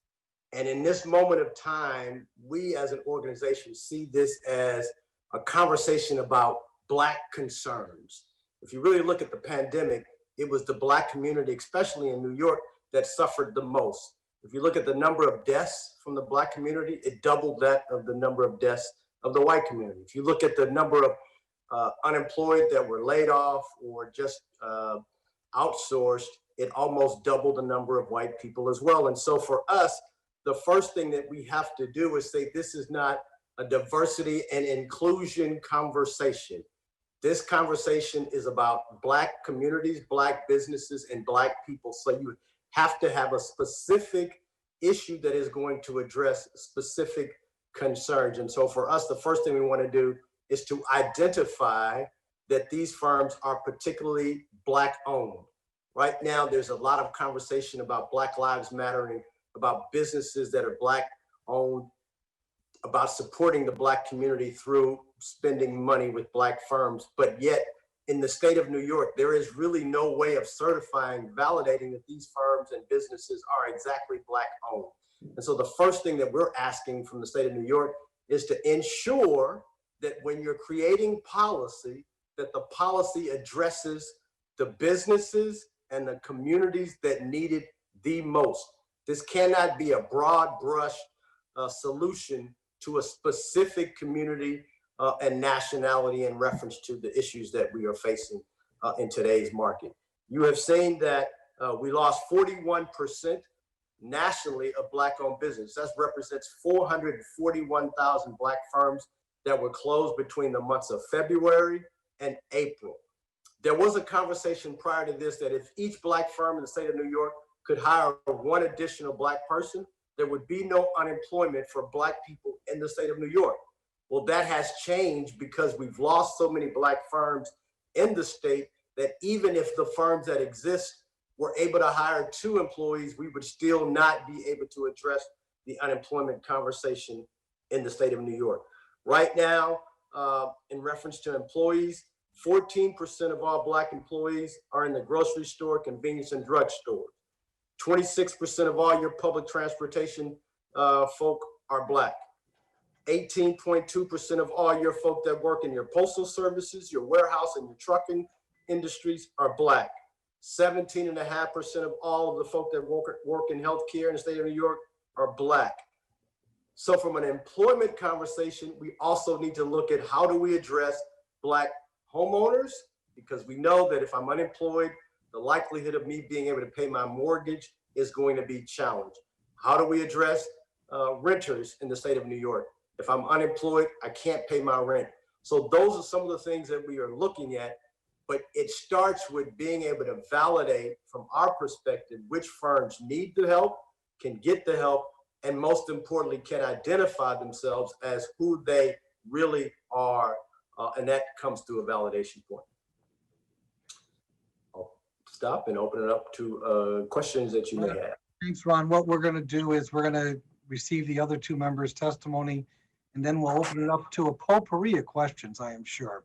Ken? Thank you. Unmute myself. Well, good afternoon, everyone. On behalf of the State Business Council, we greatly appreciate the opportunity to talk with you today. I know there's limited time available for all the panelists, and we're always available for any questions and conversations after today's hearing as well. I mean, we certainly represent about 2,400 private sector employers across New York State. They represent about 1 million employed New Yorkers. We certainly agree with the tone of today that we're facing unprecedented challenges and impacts. We also echo something that Commissioner Reardon said earlier today on the interdependence of employers and employees. We could not agree more.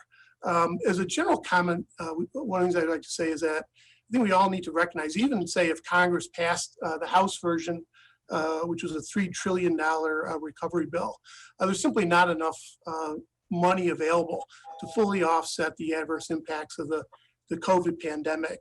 We really need economic activity and growth, return to work, job growth, all done without losing the focus on health concerns. And I think it's important to recognize that even if New York State, and I think we've done better than most states, successfully implements public health and employee health mechanisms, full economic recovery in New York State is not a given.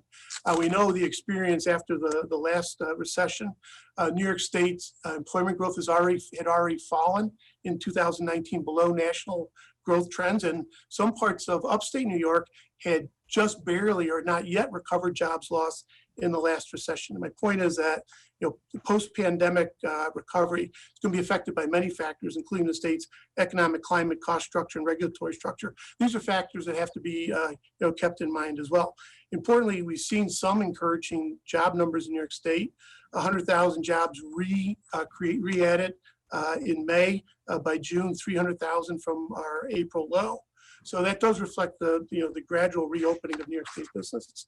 To touch on a couple of the main points of today's hearing on workplace safety, I think from day one of this pandemic, our members had agreed that our economic policies are going to be driven by public health data broadly defined.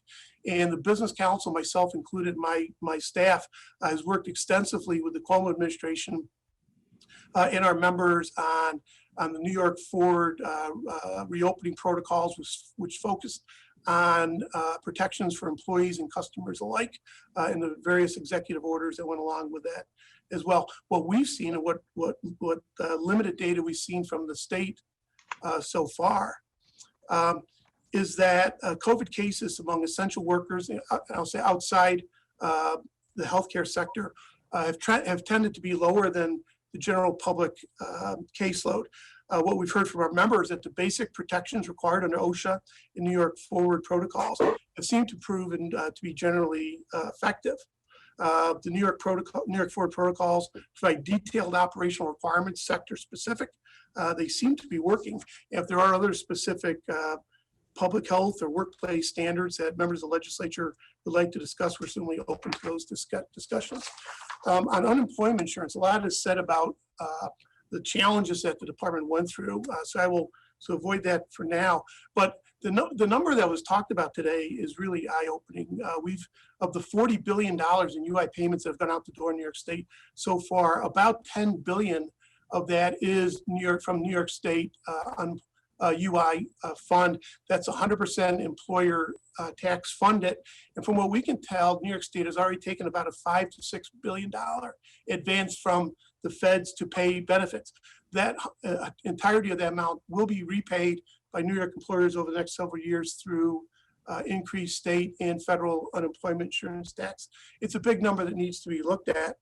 One of the things that talking about the usefulness, the importance, the critical nature of UI benefits to unemployed workers that might be considered, we would point out that under federal, state, and New York City unemployment or personal income tax laws, all unemployment insurance benefits, including the temporary benefits under the CARES Act, remain subject to New York State, New York City unemployment insurance tax, something that might be looked at. And then on the payroll protection program, I think we all agree it got off to a rough start. The initial statute was misaligned with small business needs. We think those were eventually addressed. And looking at the final report on the program, we do think it has done generally what the program was intended to do. About 80% of New York State small business firms have received loans, covering about 75% of small business payroll. Just one more point for legislature to consider, something that's being looked at the federal level. The IRS considers PPP loans to small businesses that are forgiven to be taxable. We believe that at least for non-incorporated business, most small business in New York State, that's probably likely true under existing New York State tax law, something that we're exploring with the tax department, with our tax attorneys. But it would be I think an unwelcome surprise at the end of this process for small businesses that are just barely hanging on through the benefit of PPP loans to see if they have a significant unexpected tax bill next year. So that's touching on the three major areas of the hearing today. Like others, be happy to take your questions and comments. Appreciate the opportunity to be here today. Thanks, Ken. Melinda, welcome. Hi, everyone. Good afternoon. I also want to sort of extend my thanks for letting me come today and to speak to you all, but also to the unions who represent some incredible workers across the state. I mean, it's hard not to be deeply touched by some of the stories that they've been describing. So I represent NIATEP, the state's Workforce Development Association. My members serve about 1.2 million New Yorkers each year, getting them educated, trained, and employed into good jobs. I wanted to sort of reiterate a couple of the key data points that came out from the commissioner's comments earlier. Again, I think we're all grappling with these massive unemployment numbers. As of August 1st, 3.4 million New Yorkers are unemployed, and another 1.3 million are receiving unemployment assistance through pandemic UI. I think one of the things to note is around 800,000 individuals were receiving UI at the peak during the last Great Recession. And so when we think about the lift to get people back to work, it's pretty massive and incredible. I think, as you also know, because I come to you every year in February or March talking about this, the labor market has had structural issues, structural problems in it for decades, right? One of the largest issues that we've talked about for a long time is that the top 10 largest occupations, which make up about 2 million jobs, are dominated by low-wage work. And the majority of those sectors have been directly impacted by COVID-19. So we're talking about folks in hospitality, tourism, retail, sectors that tend to pay below $32,000 a year. We also know that about 45% of New Yorkers, based on the ALICE report that's put out by the United Way, are working poor. These are folks who are working, doing the right things, and are still unable to afford their basic monthly costs like food, childcare, transportation, et cetera. And then lastly, what we know, we've talked about this for decades, is when there's an economic downturn, the economy doesn't improve for everybody the same way. In particular, people who have a high school diploma or less did not recover in the last recession and are very unlikely to see recovery during this recession as well. In New York, that's 42% of people, right? It's a lot of people who lack above a high school education. So before COVID-19, what we heard, the rallying cry, what got people excited was the concept of the future of work, what the impact would be on jobs, the skills gap. But as was shared earlier by my fellow panelist, we know that the labor market, as it's been designed, has not benefited everyone equally.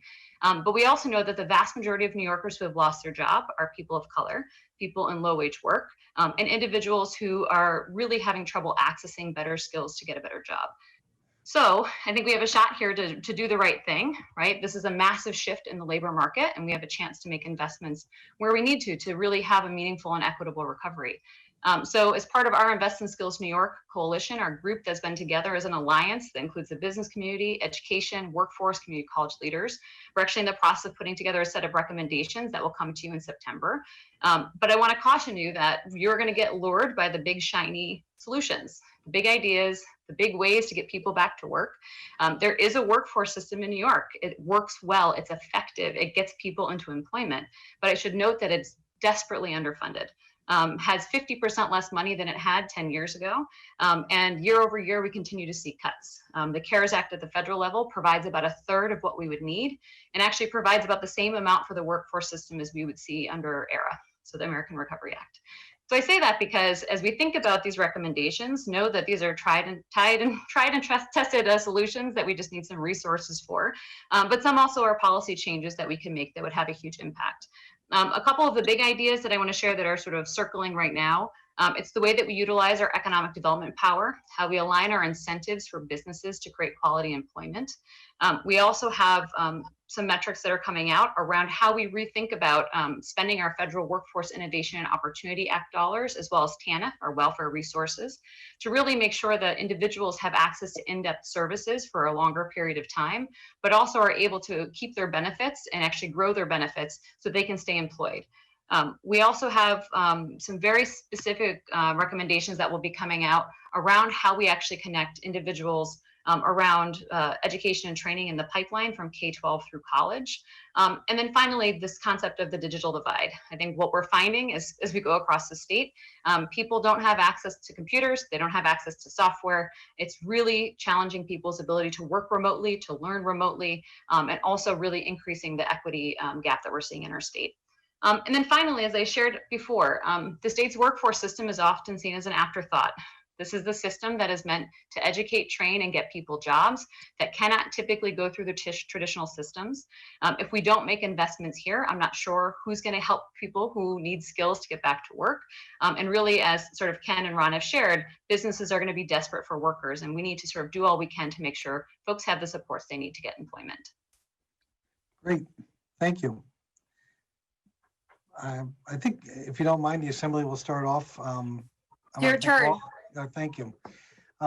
Linda, thank you for your comments. You know, it's interesting. One of the things that these pandemics do is that you realize that organizations that maybe not have been funded as much as they should have been in the past, actually have proven to be even more valuable because of the personal approach, the hands-on approach. I can tell you in the small business community, Small Business Development Center, which you're aware of, has been a hero to many small businesses who are really lost. And that's not just here in the capital region, but throughout the state.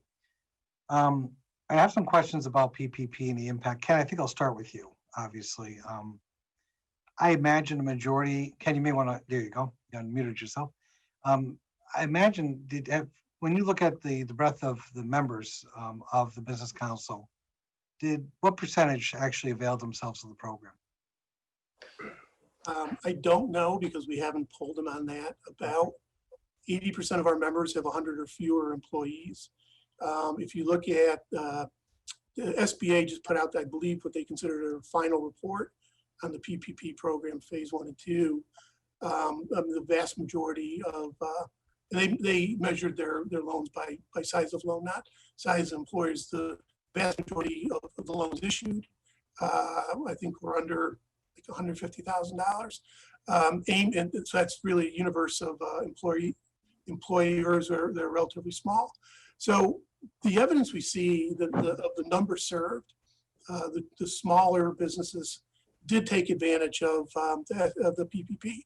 I think that those that didn't fell into two categories, particularly those who only looked at the program when it first came out and saw it that the numbers just didn't work out, that they the minimum or the minimum amount that had to be paid for wages rather than other business expenses just didn't match the challenge of repaying a loan, and initially it was a 2-year turnaround.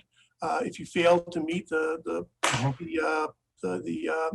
headcount and payroll mandates, just didn't work, so they passed. I think there's a problem on almost every new initiative among the smaller businesses. A lot just didn't know. They didn't know and didn't have the wherewithal to access the programs. Do you think, just talking to members, that a majority use them for what many of us intended to do, which is to keep our employees working?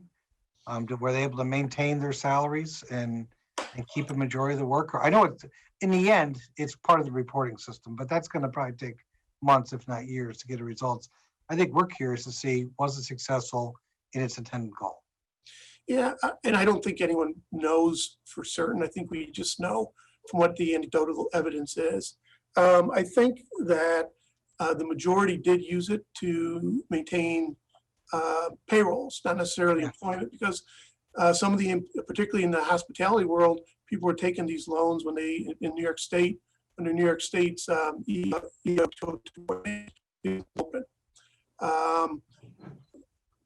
I know, and in talking to banks who are now going to be required to service and oversee the loans, there are some infamous cases where individuals certainly use the monies for unintended purposes, and those monies are being recovered. Let me jump off because my time's getting tight. Ron, I want to ask you, because I know the U.S. Black Chamber was a strong voice. The first round, a lot of minority businesses were completely, because they do community banking, their banks weren't. They went back and revisited the program. And I know I talked to my friend Tony Gaddy quite regularly from the Upstate Chamber. I'm hoping that we've gotten a greater uptick in what Black businesses are left, were able to participate. So the National Bankers Association, which represents the 19 Black-owned banks, gave a report. Nationally, there were less than 10,000 Black firms that participated in the payroll protection plan from the majority banks. So those firms that did get funds, they got it from CDFIs and local Black banks. But I want to say that what we're not interested in is another program called Payroll Protection Plan. Just from the marketing and the title of the program, it did not do Black firms well. We should have been talking about the EIDL loan program, but again, it wasn't marketed well. When you talk to a small firm and say a loan program, they're not interested. When you talk to a small firm talking about payroll protection, they can't participate. And so from the outskirts, we thought that it was marketed extremely poorly. And for that fact, Black firms did not participate, did not get a chance to get the funding. And as we go forward, I think you're going to face some of the same types of challenges for Black firms in the future. Thank you. And as we go forward, we're going to go forward with the Senate.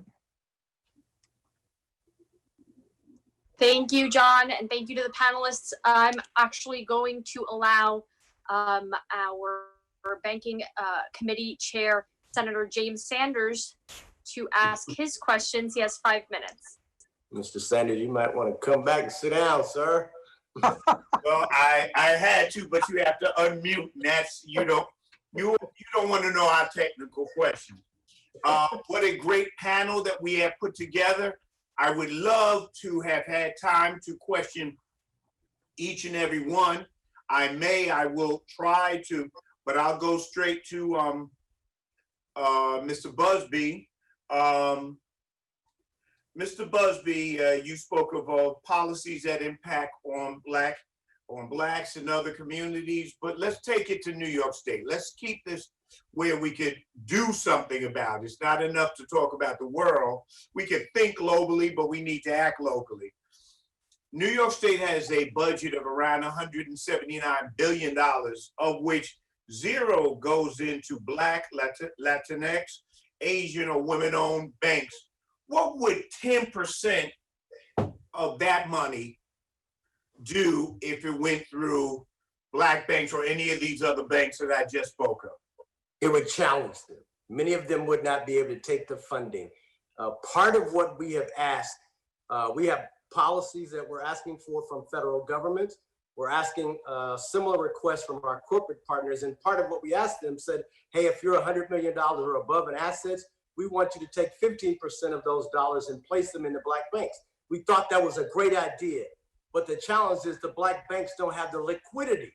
When we were talking about banking Black 3-4 years ago, when we created the Black Bank Initiative, we had folk from New Jersey, Delaware, driving to New York to make a deposit. Those banks were suffering. Banks don't make money when you make a deposit. Banks make money when you make a loan because you have to pay interest back. What we have to do is be creative for Black-owned banks so that there's an overarching initiative and an overarching organization that can fund them so that they don't have to have the liquidity to continue to remain, and they can get the funding when they need it. You had someone between them and the state to be able to hold the funds. Many corporations are saying, great, I don't mind taking my money out of JP Morgan, B of A, Wells Fargo, and depositing it, but we have to make it available to the Black bank where they can still take a bite of the option. We know that Black banks make 70% of their loans to Black homeowners and Black-owned businesses. So it's a great idea. We just got to figure out how to get them the liquidity so that they're not sitting on, those dollars and still being penalized for having more revenue that they can put out. It's got to be a programmatic approach, but I'm sure that Kim Saunders and the other Black-owned bankers would love to have that conversation. I know we're discussing it as we speak. I believe I may have found the way, the intermediary that you're speaking of, sir. It is called a public bank, of which I'm working on. If you are not familiar, can I encourage you to become familiar? Mr. Busby, I've got around 2 minutes left. What policy would you want changed in New York that would help Black business? Great question. For us, we would love to see either someone placed in each mayor's office, either an employee or an organization like a Chamber of Commerce that was there long-term to ensure that Black businesses had a look and an opportunity at the deal flow. If all you're doing is just opening up your contracts and saying, everyone come in and compete, you're not going to have the biggest impact for the communities and the businesses that need it the most. So say we have $100 million in contracts that are going to come out. I'm going to place either a Chamber of Commerce from the Black community or an individual that we're hiring that is there to ensure that Black businesses have an opportunity. Usually you'll say, we'd love to do business with Black folk, but we can't find it. No problem. Have someone there that their responsibility is to go find them. And if that means putting 2 firms, 3 firms, 4 firms together to be able to have the size and the scale that you need to be able to award them that contract, then so be it. We have the flexibility of being able to create that type of partnership that can then fulfill the needs of the contracts there that are being released through the state.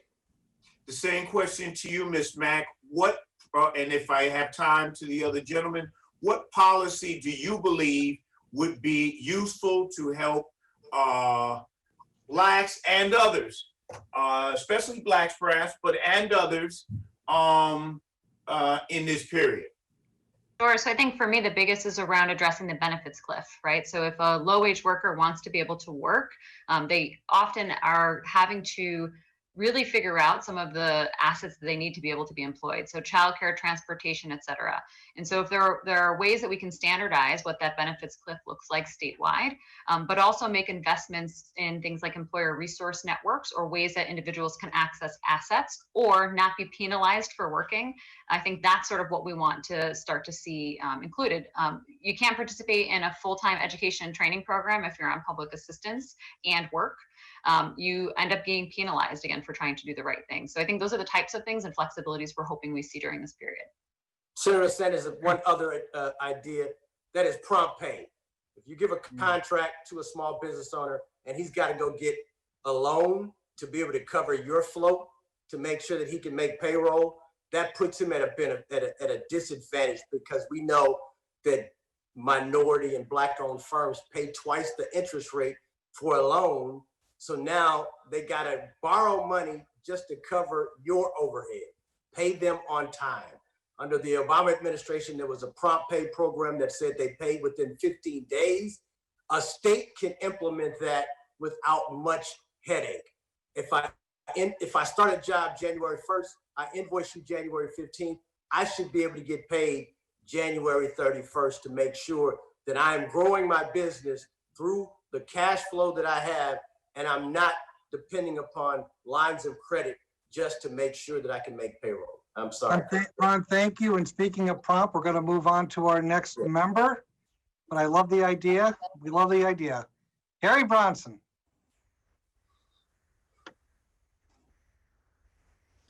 Hello, folks. Thank you all for being here. And I kind of want to follow up on the discussion that was just being had. I'm a strong believer in anti-racism and follow Dr. Ibram Kanti's guidance on that for policymakers. And that is, every decision we make should either move us closer to equity or remove barriers to equity. With that in mind, if we are going to help communities of color impacted by COVID and impacted by previous deals that were not fulfilled, like a 40 acres and a mule that were never delivered, we're going to do that through entrepreneurial approaches. We're going to do that by making sure that folks get education, and we're going to do that by making sure folks get the equity that they need. So my question is to Mr. Busby first, and then to Melinda. Ron, to you, in connection with business ownership and being an employer so you can hire folks, what if you could come up with 3 things that we can do today to help Black businesses, what would they be? And Melinda, the same question to you, but on the employee side, on the workforce development side.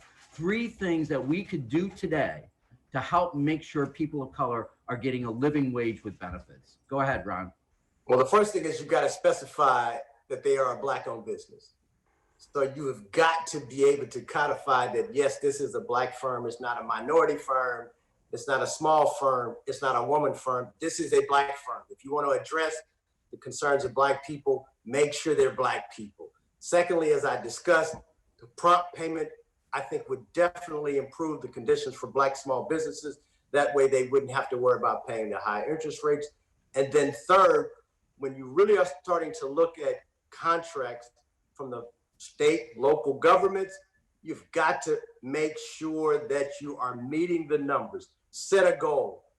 For us, we're saying 15% of all new contracts need to be awarded to the communities, local and minority Black communities, brown communities, so that they have an opportunity to not just be involved in the community, but to have sustainability. Those are the taxpayers, those are the folk that hire from within the communities. If you're really looking at unemployment, Black firms hire Black people. Hispanic Excellent. firms hire Hispanic people. So you have to make sure that you're investing in the firms that have the employees from your local communities. Thank you, Ron. And from the employee side, Melinda, what training programs, what development programs can we have for people of color? Sure. I think one thing I would sort of mention and add to what Ron was just sharing is that we also know that small businesses often don't have the resources to upskill or hire employees. And so I think we're also looking at ways to increase wage subsidy and transitional jobs to support small businesses to be able to hire people from their local communities. But my top three, I could probably give you a top 20, right? Because so much needs to be done. The biggest really is around eliminating all the issues related to transfer and credit accumulation at SUNY and CUNY. Right? When we think about our ability to get people to and through community college, we need to make sure that when they go to BOCES, the credits they get from BOCES transfer into credentials into community college. It's real education. It's important education. It's skill-based education. It needs to actually translate and not end up costing people additional cash. I think the second area is we have to address the digital divide. The fact that we cannot get devices, programming, and broadband to every corner of New York State, including communities that you all live in. There are people in your communities who do not have access to broadband. It's going to impact children's ability to get public education this fall. I have 3 kids at home in the City of Albany School District. We're struggling through it right now, right? It's going to impact workers' ability to work remotely. And if you cannot work remotely, you don't have a job in some instances. And it's going to impact people's ability to get education and training to get a better job. The last thing is we've got to recognize a lot of people who are unemployed are not going back to work. There's not going to be a job for them to go to. And we need to be utilizing this time to address the skills gap so people are able to go back to work in better jobs. We keep talking about folks' wages. We have not equitably invested in the education and job training programs. Many of the labor union-based programs do not have enough pipeline to be able to get people into those training programs. The BOCES programs, the community-based organizations in your communities that do education and job training for really meaningful jobs like carpenters, plumbers, folks who fix your air conditioner. We need to be investing in those types of training pathways as well. So if we did those 3 things, it would be revolutionary for our state.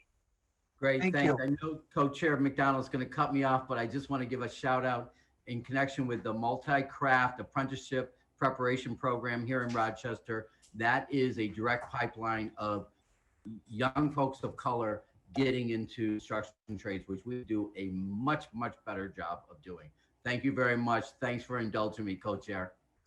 You got it, Harry. And let's bring on Ranker Brian Manticalo, and that will probably close out our panel. Hi, good afternoon. Oh, I'm sorry. Sorry about that. I was on the phone. I apologize. Can you hear me now? You're good to go, Brian. Good. Ron, thank you for being on today. Thank you everyone for being on today. Just a quick question. I live in a rural area just east of Assemblyman Bronson's area, right between Rochester and Syracuse. Very rural, a lot of agriculture. With Black members, Black families, I don't see a lot of Black members Black families being involved in agriculture or any of the smaller businesses. What can we do to help promote that? What can we do to get them engaged? How can we engage them to make that happen? I mean, we're here to help one another and we need to help those individuals as well. You know, what can I do from the state side? What can I do from the local side to help make that happen? When we first started the U.S. Black Chamber, our first advocacy was around the Black farmers in Beaufort, South Carolina. And as much as we were very involved, we realized that we lost a ton of our Black farmers, not because they weren't good farmers, not because they weren't farming the right products. It was because they checked the wrong box. And that box eliminated them for the opportunity just to get the $60,000 that we had been fighting for years. And so we had to go back to the USDA to get $25,000 to start making small business grants.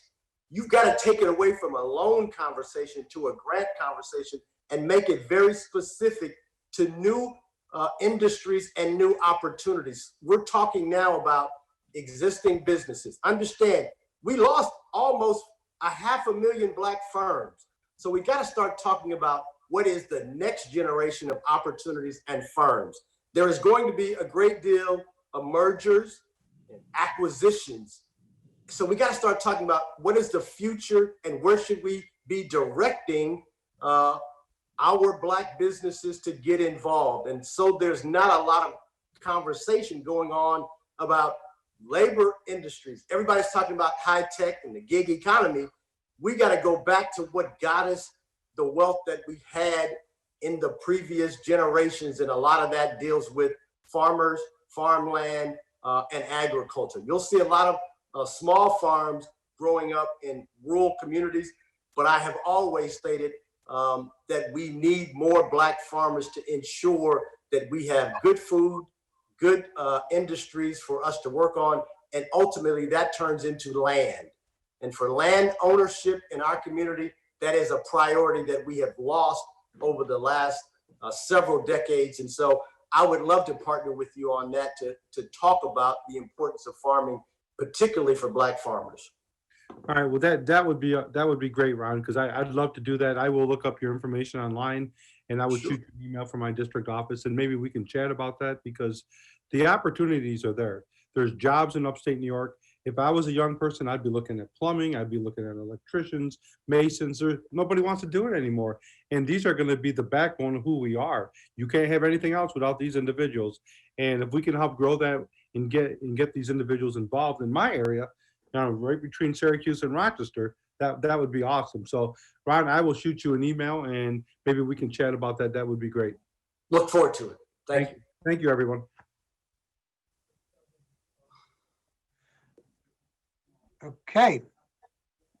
I think we still have a second round for Senator Sanders, it appears, right there, Senator Ramos? Oh, now he's gonna go take a walk. No, trying to. Where are you going? Oh, no, he has to get up to unmute himself. Oh, okay. There's Old that fashioned, my friends. It's old school. They just want me to exercise. I was really thrilled by the speakers and to the questions coming out of the panelists. The rankers' questions and points were really strong and interesting points. I, of course, want to alert the ranker that there is a history of theft and plunder of why there are so few Black farmers, sir, and it would be useful to, I'd be delighted to share any of the information on that with you.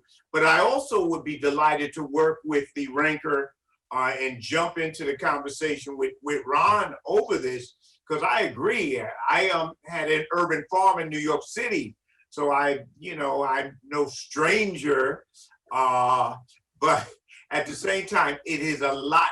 There's a lot that can be done there. Here's how I would do it, Mr. Ranker, if I were you.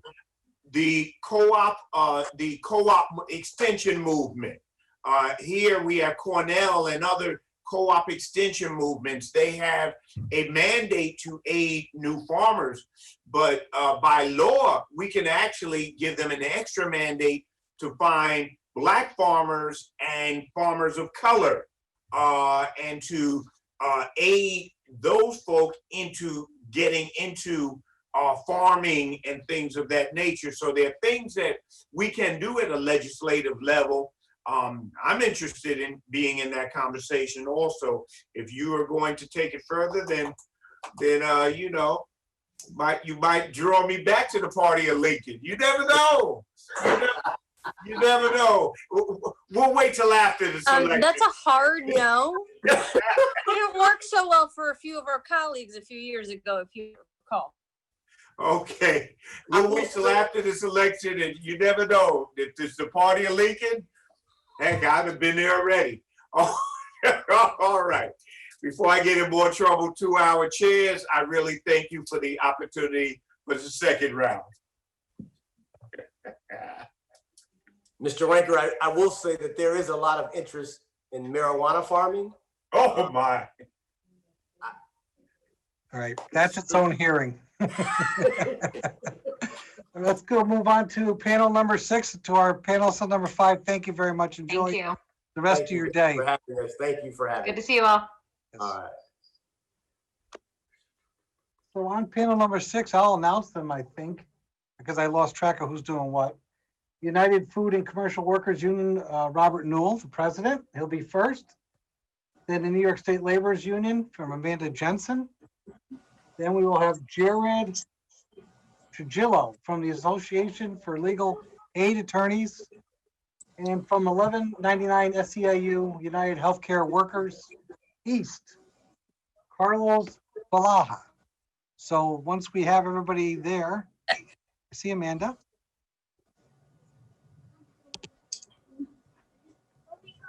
There's Rob Newell. Sorry about that. Don't be sorry. There's Carlos. Rob, you're going to be first. Okay. Jared. We're good to go. Rob? He pulled a Sanders on me. He went running away. No, sorry about that. Sorry about that. All Hi, right, good Rob, morning. you have 5 minutes. Thank you. Good morning and thank you. Good morning, Senator Ramos. Thank you to the rest of the chairs and all the members of the New York legislature in attendance.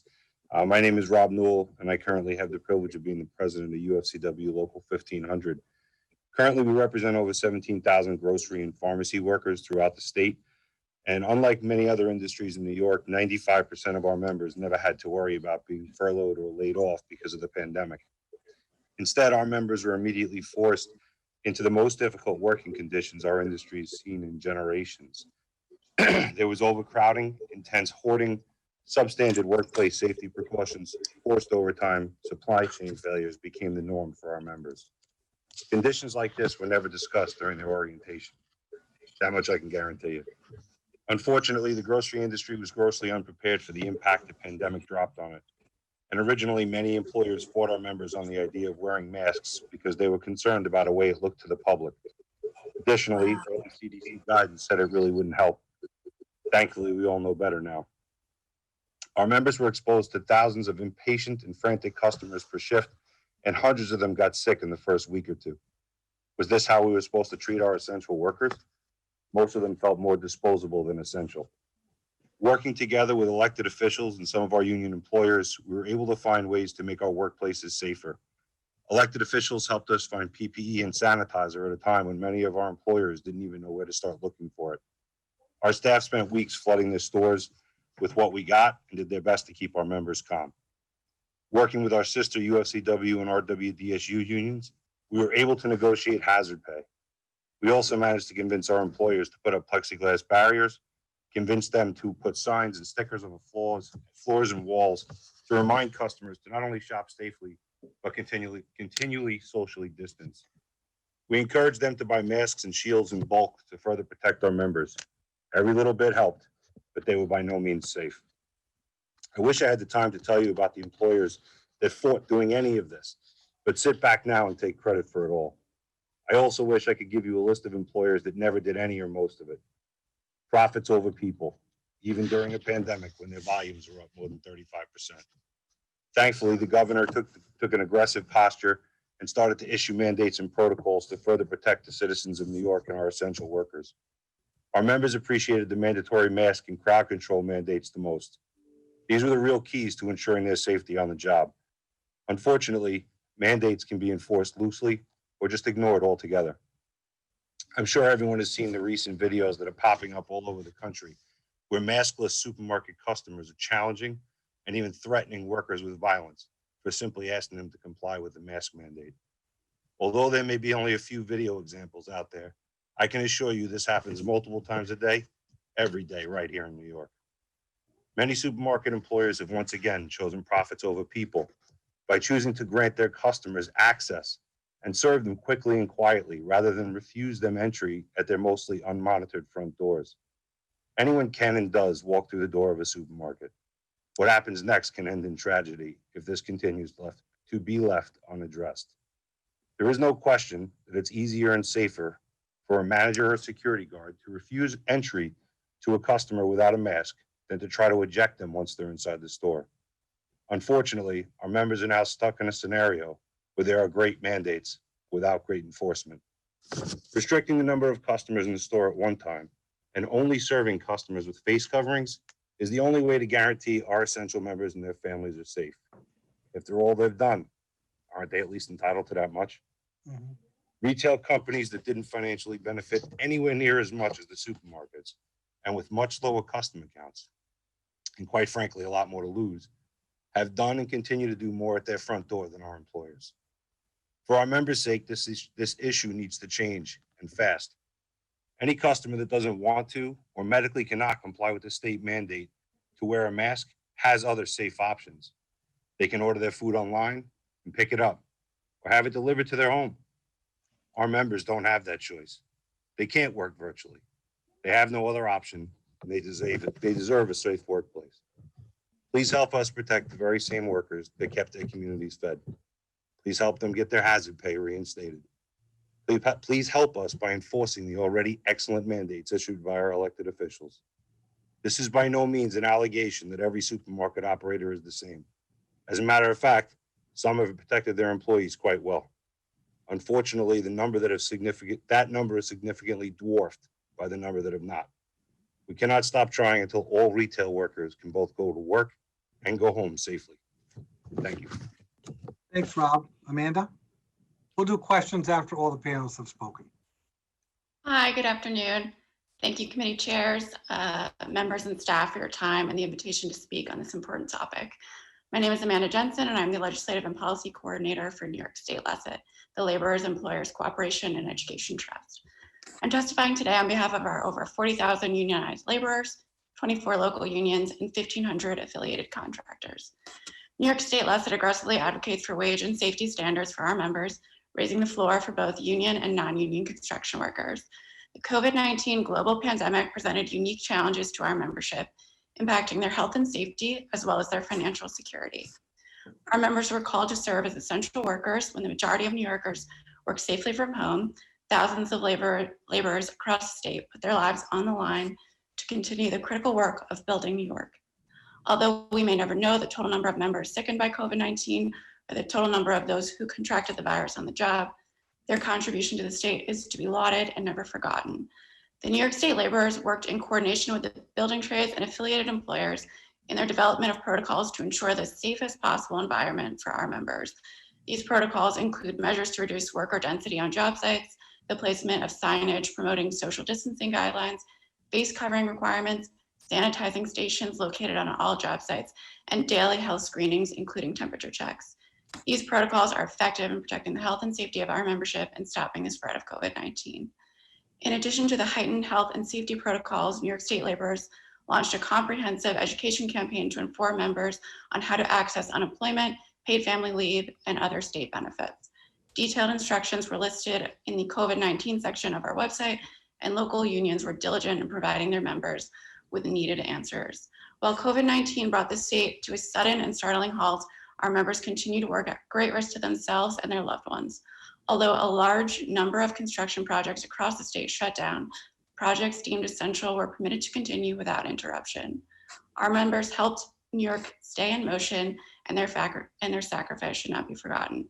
In the absence of a federal bailout, critical infrastructure projects, including MTA projects and projects funded through localities, should not be threatened. Our members are the economic drivers of the state and only stand to benefit from the creation of good jobs through continued investment in infrastructure. Economic resurgence cannot be achieved through austerity budgets. Members of the laborers showed up for New York just as they do in every crisis facing our state, whether by putting their life on the line to build critical infrastructure projects, including working 12-hour shifts to expand hospital and morgue capacity, volunteering in their communities through food donations and other means, or by adhering to the guidelines of New York Pause if their job sites were deemed non-essential. The laborers put New York first. Our state can repay their sacrifice by continuing to demand the safest possible health and safety guidelines for job sites and to remain committed to the creation of good jobs. On behalf of the laborers, I thank you again for your attention to this critical issue. Thanks, Amanda. Jared?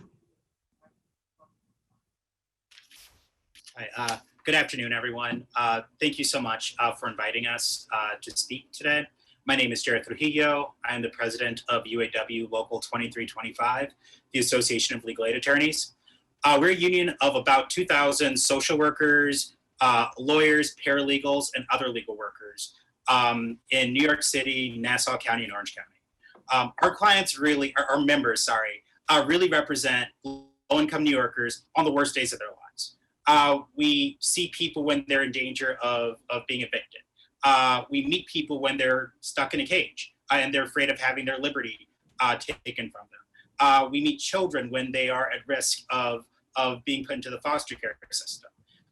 And despite these really difficult situations, our members are incredibly dedicated to providing the highest quality legal representation to every single person that we represent. During COVID, our resolve was tested, and we truly stood up to the test. Our work only amplified. Since mid-March, we did about 60,000 cases in criminal court. We helped disappeared New Yorkers that were between different police precincts find their families and find their freedom. We helped children really be able to navigate the tangled labyrinth of the child welfare system. And we did everything that our communities needed from us. However, during that time, the courts really showed that our clients' lives did not matter, really showed that Black and brown low-income New Yorkers' lives did not matter in several ways. The biggest way was their glacial move to virtual appearances. Because the courts were so slow to move to virtual appearances, we had over 36 members contract COVID. 3 judges died, court officers died, and so many of our clients contracted COVID. And that not only impacted our clients, but that impacted every single New Yorker that they came into contact with within their communities. Recently, after the courts did move to virtual appearances, they told us that they would work with us and they'd work with the legal service providers that our members work for to make sure that returns to court were safe. However, after certain comments were made in the media about the courts being closed, which they never were, leading to more gun violence, they abandoned that plan and they immediately moved back to in-person appearances. That is a tremendous issue for our membership. That is a tremendous issue for our clients, and that is a tremendous issue for every single person that our clients end up interacting with in the community. All we wanted from courts was to be able to go and inspect the buildings, go to make sure that they had proper filtration systems, make sure that they had the proper grade of MERV systems, make sure that they had plexiglass for more than just the judges, which is what they do, but also for our clients and also for our members. We wanted to make sure that the actual environment that we were expected to work in, where our members have died and gotten COVID, we just wanted to make sure that was safe. And that's not what we were given. In addition to the issue with courts, because the bar exam was canceled, so many of our members are really in this limbo phase where they're law graduates, but they're not full attorneys, so they don't have the full privileges that full attorneys have. And more importantly, because there's a certain provision, sorry, I'm noticing my time's ending, because there's a certain provision for public interest attorneys that lets them practice until for a certain amount of times that they can take the bar exam. Because that wasn't extended, a lot of our members are really in danger of potentially even losing their jobs. So we do have a couple of asks of you today. We realize that the problem, one of our issues is that we're in a kind of precarious position because it's really difficult for us to pressure OCA in a lot of ways to actually make sure that the facilities that we're supposed to practice in are safe. So the biggest thing that we can really ask of you is to support us publicly. Our union is very good at putting pressure when our clients and our members face unjust conditions. When ICE was detaining our clients, we walked out of courts to put pressure on ICE. As we do actions, we hope that the legislature continues to support us, not only by signing on to letters for us, but also to make sure that our funding remains intact and that we can't be defunded by a lot of anti-union forces. We ask that essential workers are really recognized as essential workers. That includes Senate organizers, that includes lawyers, that includes a lot of other folks. And finally, we ask that the legislature pass the 2 incredibly important bills for law graduates that haven't been admitted to the bar yet, one of which was introduced by Assemblywoman Simon, who I see as well. Thank you. Thank you, Jared. We appreciate your comments and your testimony. And last but not least, Carlos from SEIU. Hello. 1199. How are you? Thank you for the invitation. Yeah, I'm a 1199 SAU member. I'm part of the pharmacy division, and I work for O'Reilly Pharmacy, which is also a retail. We were lucky in a way because we have a CEO who has been in the company less than a year. She seems to be very friendly with employees. They need, she understands and respect employees and employees that she have been giving us hero paid, pandemic pay if you get sick. And she have been able to give us the protection that we need. Okay, so on that part, there's no complaint with my employers. But the situation that we have right now is that, for example, at the beginning, I know that everybody were focusing on hospital workers, nursing home workers, and it's obvious because they confront the COVID-19 epidemic is right there in front of the face. We at the beginning in retail, we were very naive because we thought that, okay, people who are sick are not going to be shopping at stores, they're going to be in the hospital home.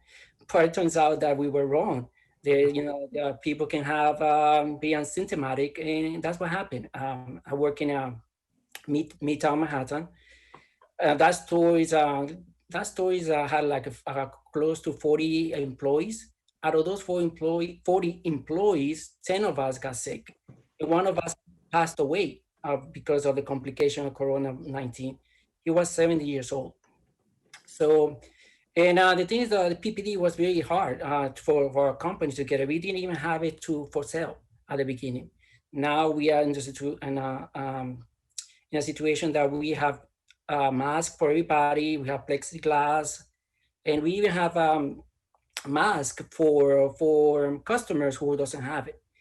And but this is the thing is that our policy is that we tell customers that walking in the store without wearing a mask, we remind them, listen, in order for you to come here to the store, you need to wear a mask.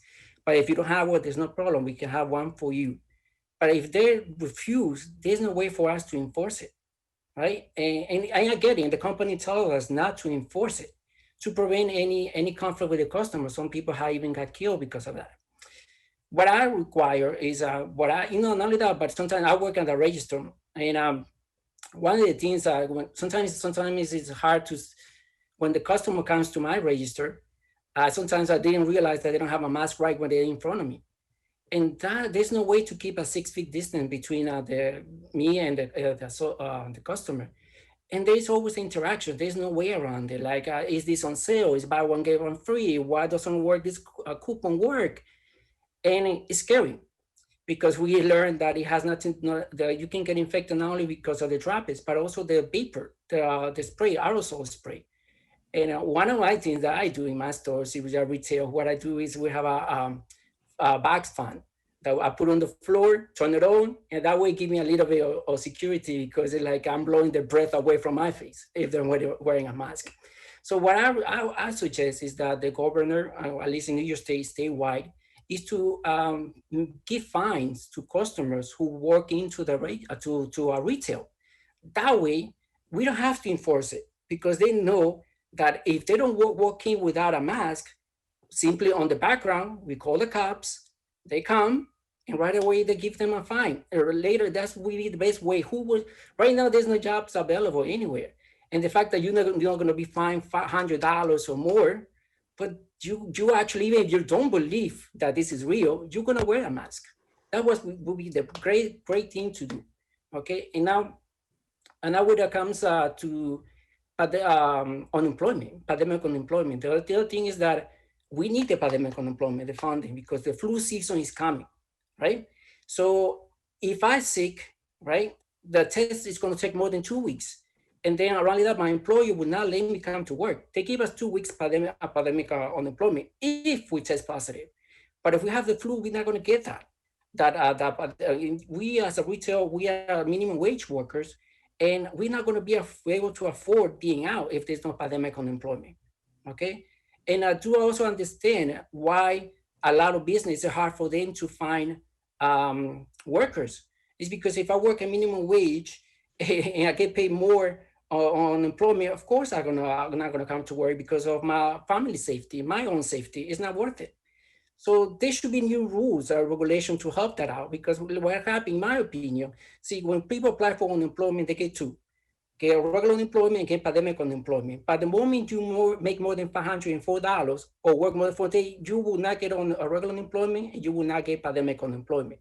But if they change the rules to make it that if you work 4 days or more, and also, like, let's say you get $700 more per week, you will still be allowed to get a pandemic unemployment, and that pandemic unemployment automatically will become hardship pay for those people who actually comes out to work. So if I know that I can work 40 hours and still get that pandemic unemployment, of course I'm gonna go out and look for a job, because now not only gonna be getting paid more as a minimum wage, but also have the $600 that which healthcare workers need and deserve too, because it's risky for nursing home hospital workers to go to work and get paid the same.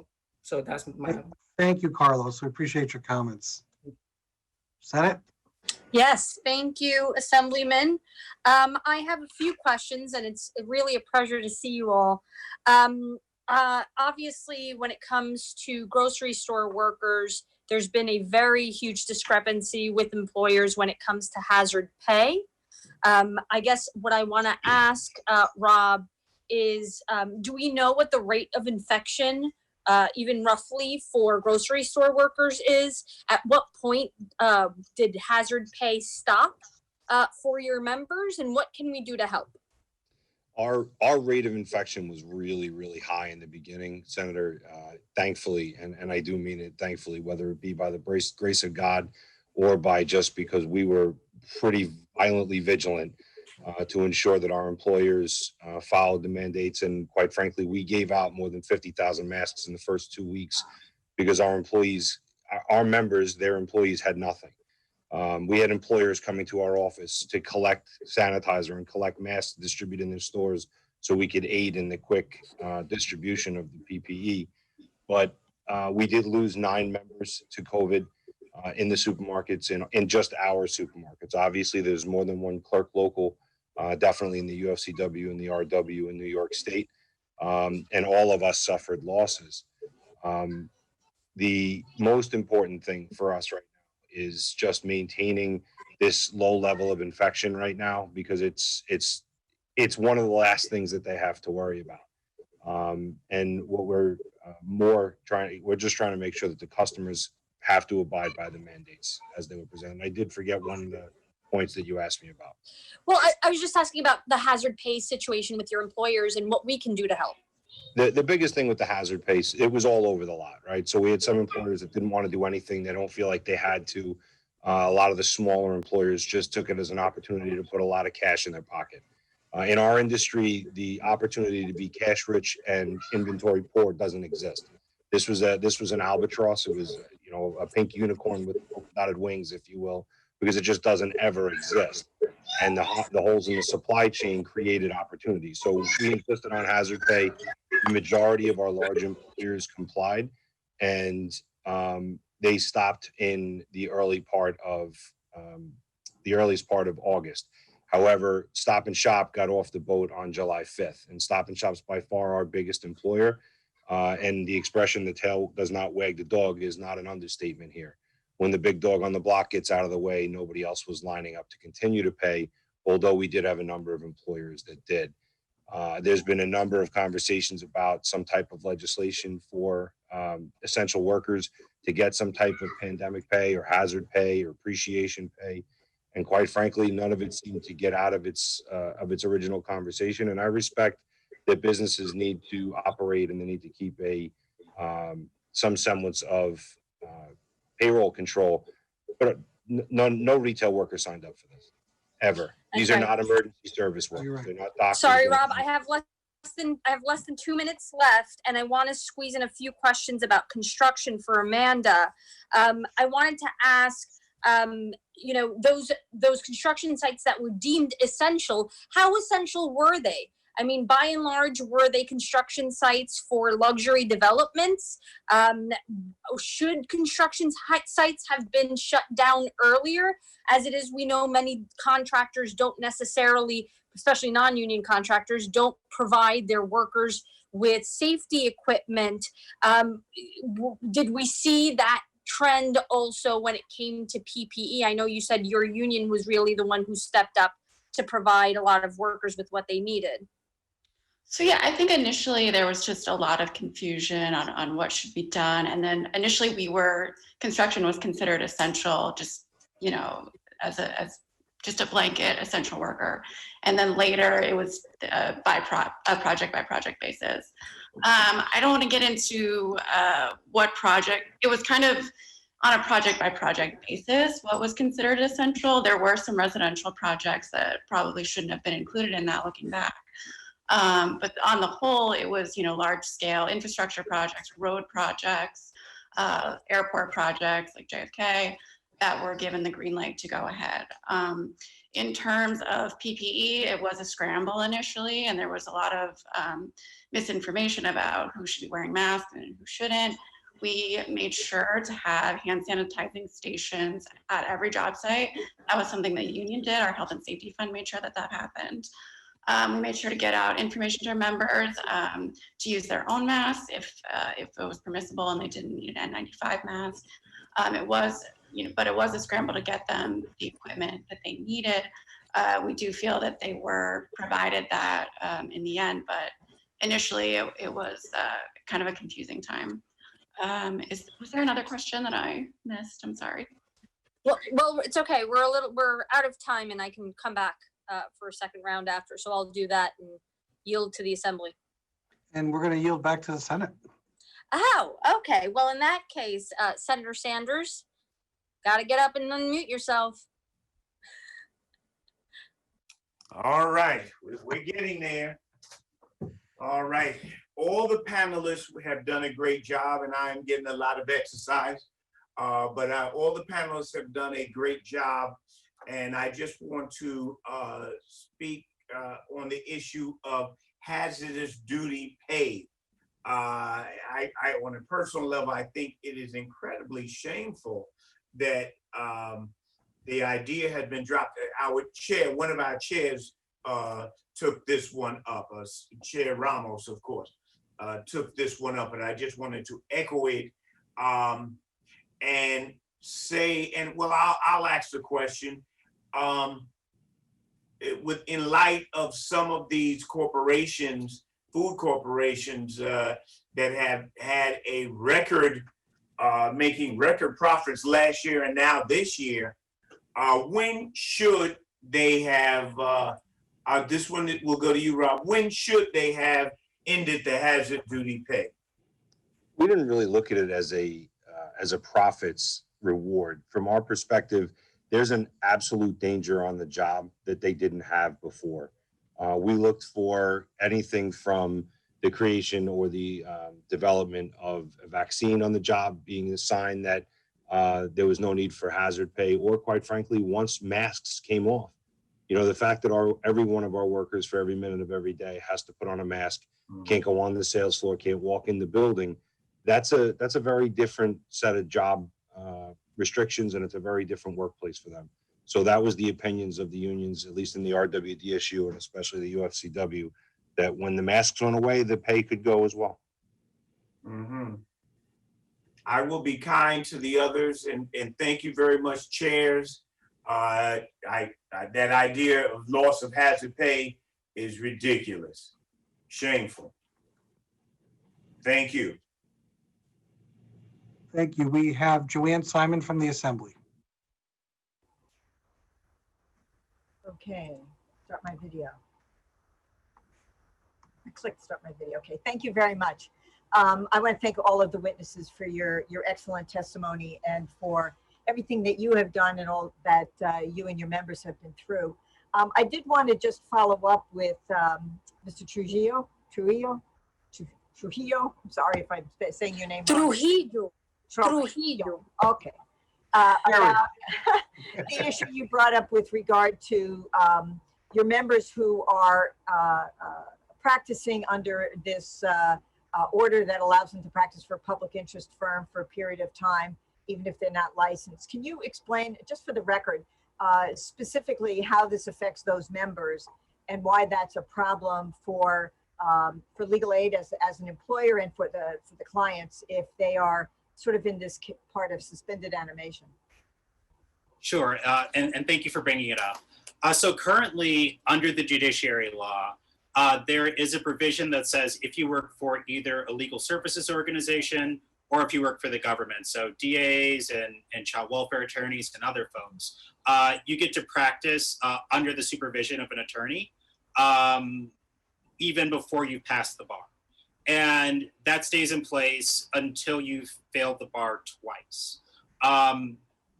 We could talk certainly for hours about the racist origins of the bar and how the bar is more difficult for a lot of particularly like Black and brown attorneys to pass. But the reality is right now we have about 14 members that fall into this category just from the last time they took the bar. And so these are people that have been practicing law since, last October. And because they had that second bar failure, now the judiciary law excludes them from being able to practice. Because of the pandemic, the bar exam that normally would have been held in July was postponed until at least October. And it's not even clear whether those people will be able even to take the bar in October. So right now that means that all of their clients who are already really dealing with the multiple traumas from COVID-19 now also have to have a whole new lawyer, and we're not fungible.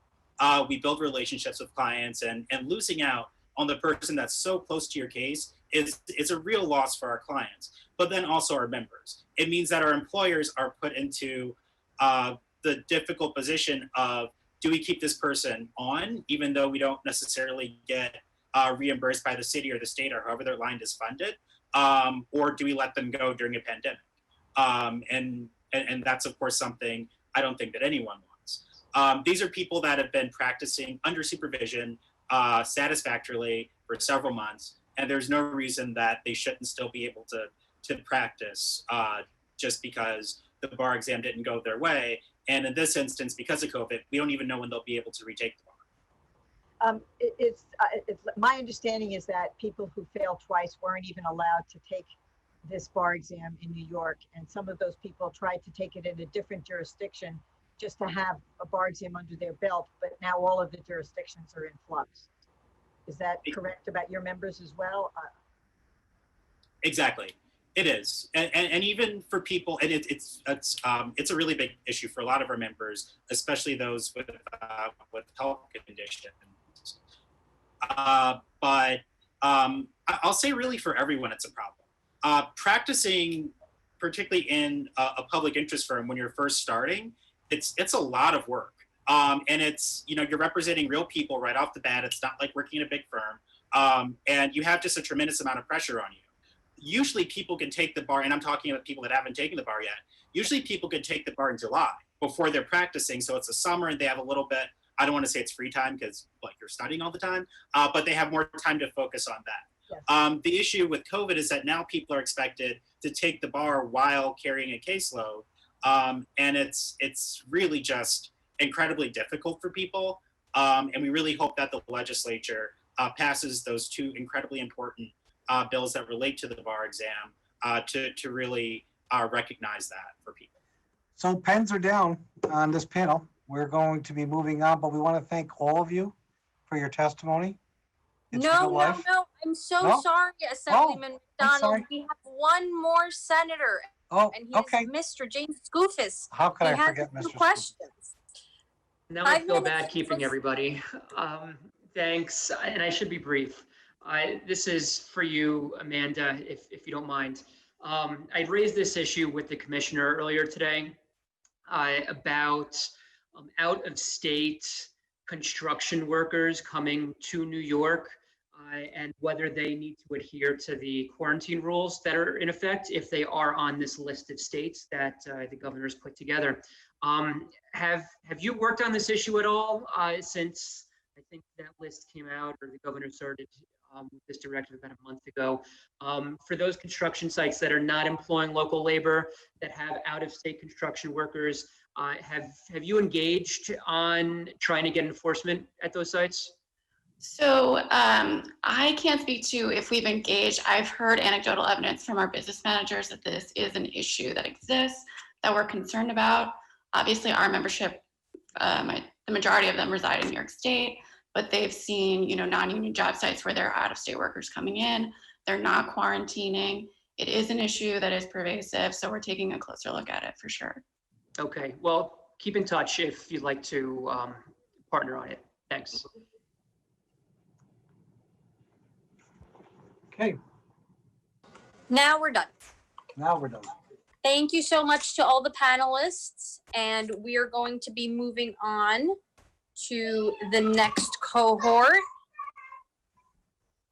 which is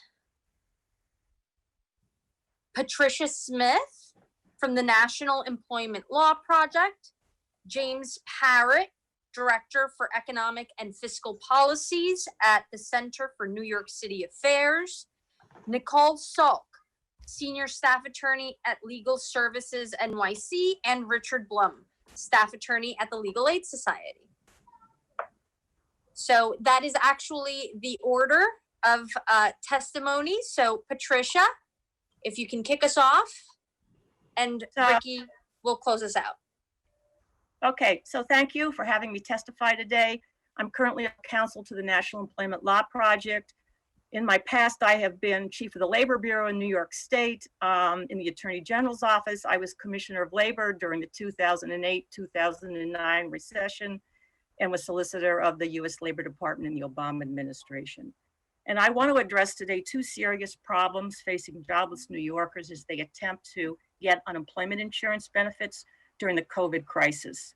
The first is New York's outmoded rule that, unlike the rules in almost every other state in the country, disqualifies from continuing to receive unemployment benefits mainly jobless workers who are able to find part-time limited work.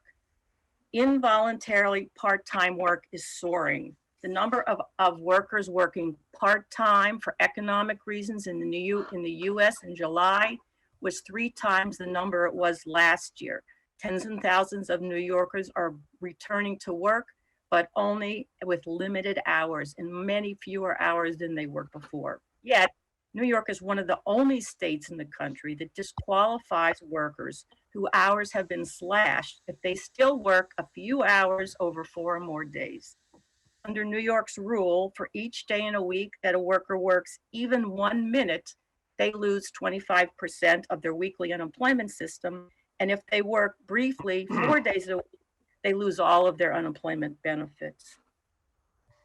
And while increasing unemployment benefits, I want to say, is a great stimulus, and it's also a help for the New York budget, I'd like to point out, because increased benefits, unemployment benefits, are actually taxable in New York. New York's partial unemployment method is also a disincentive to return to work. It would be much better to encourage workers to seek out part-time work without jeopardizing all or most of their unemployment benefits. Fixing this problem will likely require the state to borrow more money for the trust fund via federal loan. But it's important to note that it will not impinge upon the state budget. Loans are paid back by employer payroll taxes. Any loans, as the commissioner mentioned earlier this year, any loans are interest-free this year. That provision, as she also mentioned, is likely to continue. Further, repayment of the loans does not begin until the current recession periods end.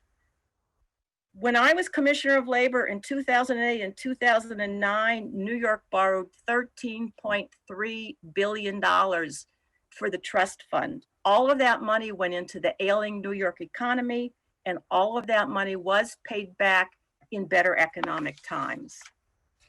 Moreover, while allowing partial UI will likely, result in some additional cost to the trust funds, I believe those costs will be marginal because the increased costs will be offset by some degree from savings by removing the disincentive for workers to increase their part-time work. The other thing about New York's partial UI rule is that it's costing New York and the New York economy millions of dollars in 100% federally funded UI benefits. These are benefits that would benefit the New York economy, but New Yorkers will not receive unless there's a change to the partial UI rule. That's because all of the 100% federally funded benefits incorporate by reference New York's rules, including New York's partial UI rules. Second issue that I would like to address concerns the troubling and legally inaccurate guidance the Department of Labor has issued on return to work and when employers may continue to refuse to return to dangerous jobs and continue to receive unemployment. The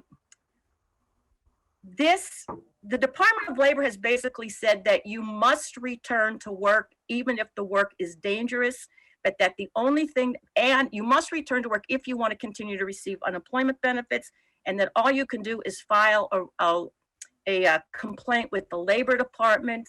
This is out of line with existing New York case law that says that if you have health and safety risks on the job, you can refuse to return to that work as unsuitable work and continue to get unemployment insurance benefits. So I think it's very important that New York both fix their partial UI problem and that they clarify their rules around refusing to return to dangerous jobs.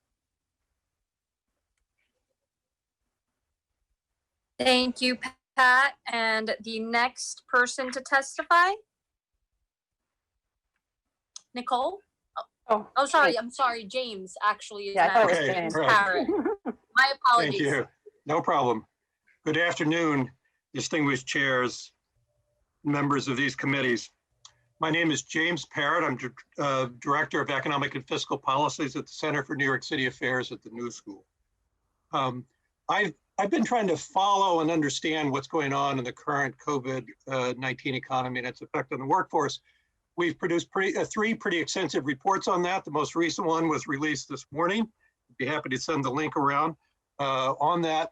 A couple of the highlights from this research. One is that if you wanted to design an event to intensify the extreme income polarization with a dramatic racial dimension, you'd be hard pressed to find something more effective than a COVID-19 pandemic to do that, because it has created such lopsided effects.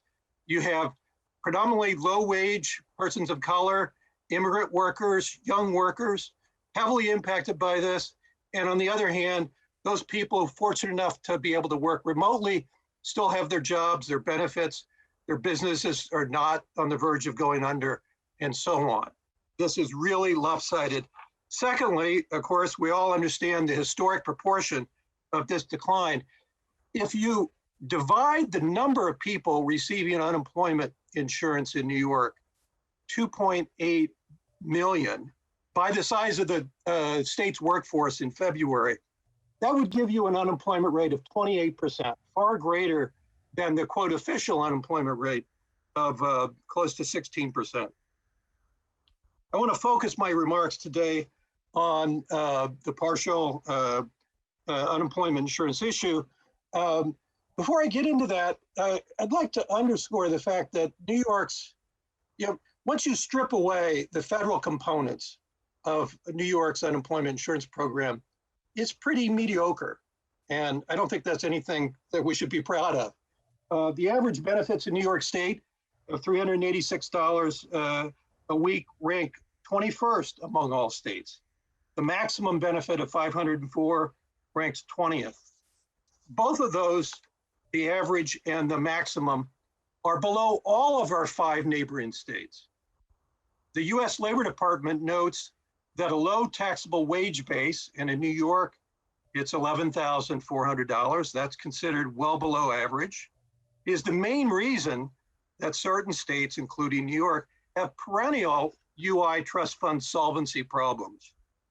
And anytime you have perennial solvency problems, it limits the ability of the state to improve and modernize and extend the economic benefits of unemployment insurance and the protection and safety net should provide to all workers, particularly low-income workers. The partial unemployment system that Patricia spoke about is particularly problematic. She actually touched upon many of the issues that I wanted to raise. Let me just summarize by enumerating what I think are 5 compelling arguments in favor of fixing the partial UI problem. Involuntary part-time work is soaring. As she noted, the number of workers working part-time for economic reasons is 3 times as large today as it was a year ago. Low-wage workers, who account for the lion's share of affected workers in New York, receive very little in regular UI benefits to begin with. The partial UI approach in New York is a flat-out disincentive to work. That's been discussed. Then there's the issue of leveraging federal UI benefits. Again, the less that's received in New York benefits, the less opportunity to access federal benefits, which have accounted for, up until late July, accounted for 3 out of every 4 UI dollars paid out in New York. New York, as Patricia noted, desperately needs the additional consumer spending. Our sales tax collections in the month of June, which are a good indicator of the extent of retail sales and consumer activity, were 23% lower than a year ago. And finally, a 5th argument is that even if fixing the partial benefits problem leads to a slight increase in the amount of state UI trust fund must borrow, federal loans are interest-free, and it makes great economic sense to pay better benefits now. And again, it's also important to understand that the UI trust fund borrowing does not impinge on the state budget. Let me close by noting 3 related issues. The state law needs to be clarified to allow workers to refuse offers to return to work and retain their UI benefits when they consider that there are justifiable serious health concerns with returning to work. It's also important to monitor workers' comp board determinations on the ability of workers contracting COVID-19 through their work to receive adequate and timely workers' compensation benefits. And finally, there's the issue that Senator Ramos has championed, the 250 or 1,000 so undocumented workers in New York who have been dislocated by what's going on, who are not eligible for UI benefits or any federal economic assistance. Thank you.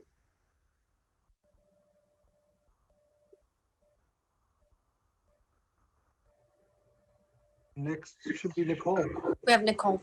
Hi, good afternoon, and thank you for having us testify today.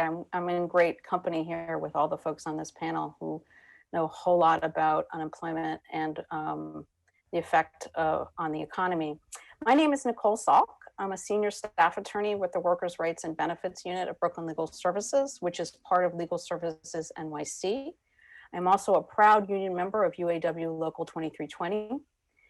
Legal Services NYC, as many of you know, is the largest provider of free civil legal services in the country, with 600 staff serving over 100,000 low-income New Yorkers annually throughout the 5 boroughs. I have been a staff attorney with Legal Services since 1997. For the last 14 years, I have represented workers at unemployment insurance hearings. I am also part of the New York Unemployment Insurance Coalition, the UI Coalition, which is a group of legal services providers from across New York State who advocate to improve access to unemployment benefits for unemployed New Yorkers. I'm also counsel on the case of Islam versus Cuomo, which was the case where we have been able to successfully get a preliminary injunction against the Department of Labor regarding getting increased unemployment benefits for Uber and Lyft and other app-based drivers. I worked really closely with the New York Taxi Workers Alliance, and I know Zubin Soleimani will be testifying later specifically on some of the issues in regards to misclassification. I'm wanting to talk about, once again, as many of the other panelists have talked about, partial unemployment. This has been an issue that has been, ever since I've been doing unemployment, has been something that's been a disaster for low-wage workers. Since the beginning of the pandemic, members of the UI Coalition have been working diligently to help guide claimants through the difficult and confusing unemployment application process, which has been made nearly impossible to navigate given the large number of workers applying for unemployment. Under New York's partial UI law, claimants only receive unemployment benefits if they work less than 4 days a week and receive less than the maximum rate, currently 504. New York's partial UI law reduces a claimant's benefits by 25% for every day they work, no matter how few hours they work, no matter how little they earn. Due to the economic downturn, many workers are being offered part-time work, has already been talked about.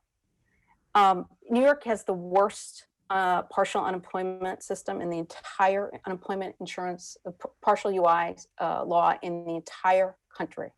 Worse than Mississippi, worse than Alabama, worse in the country. New York's partial unemployment system disincentivizes work and harms low-wage workers who are disproportionately Black and brown.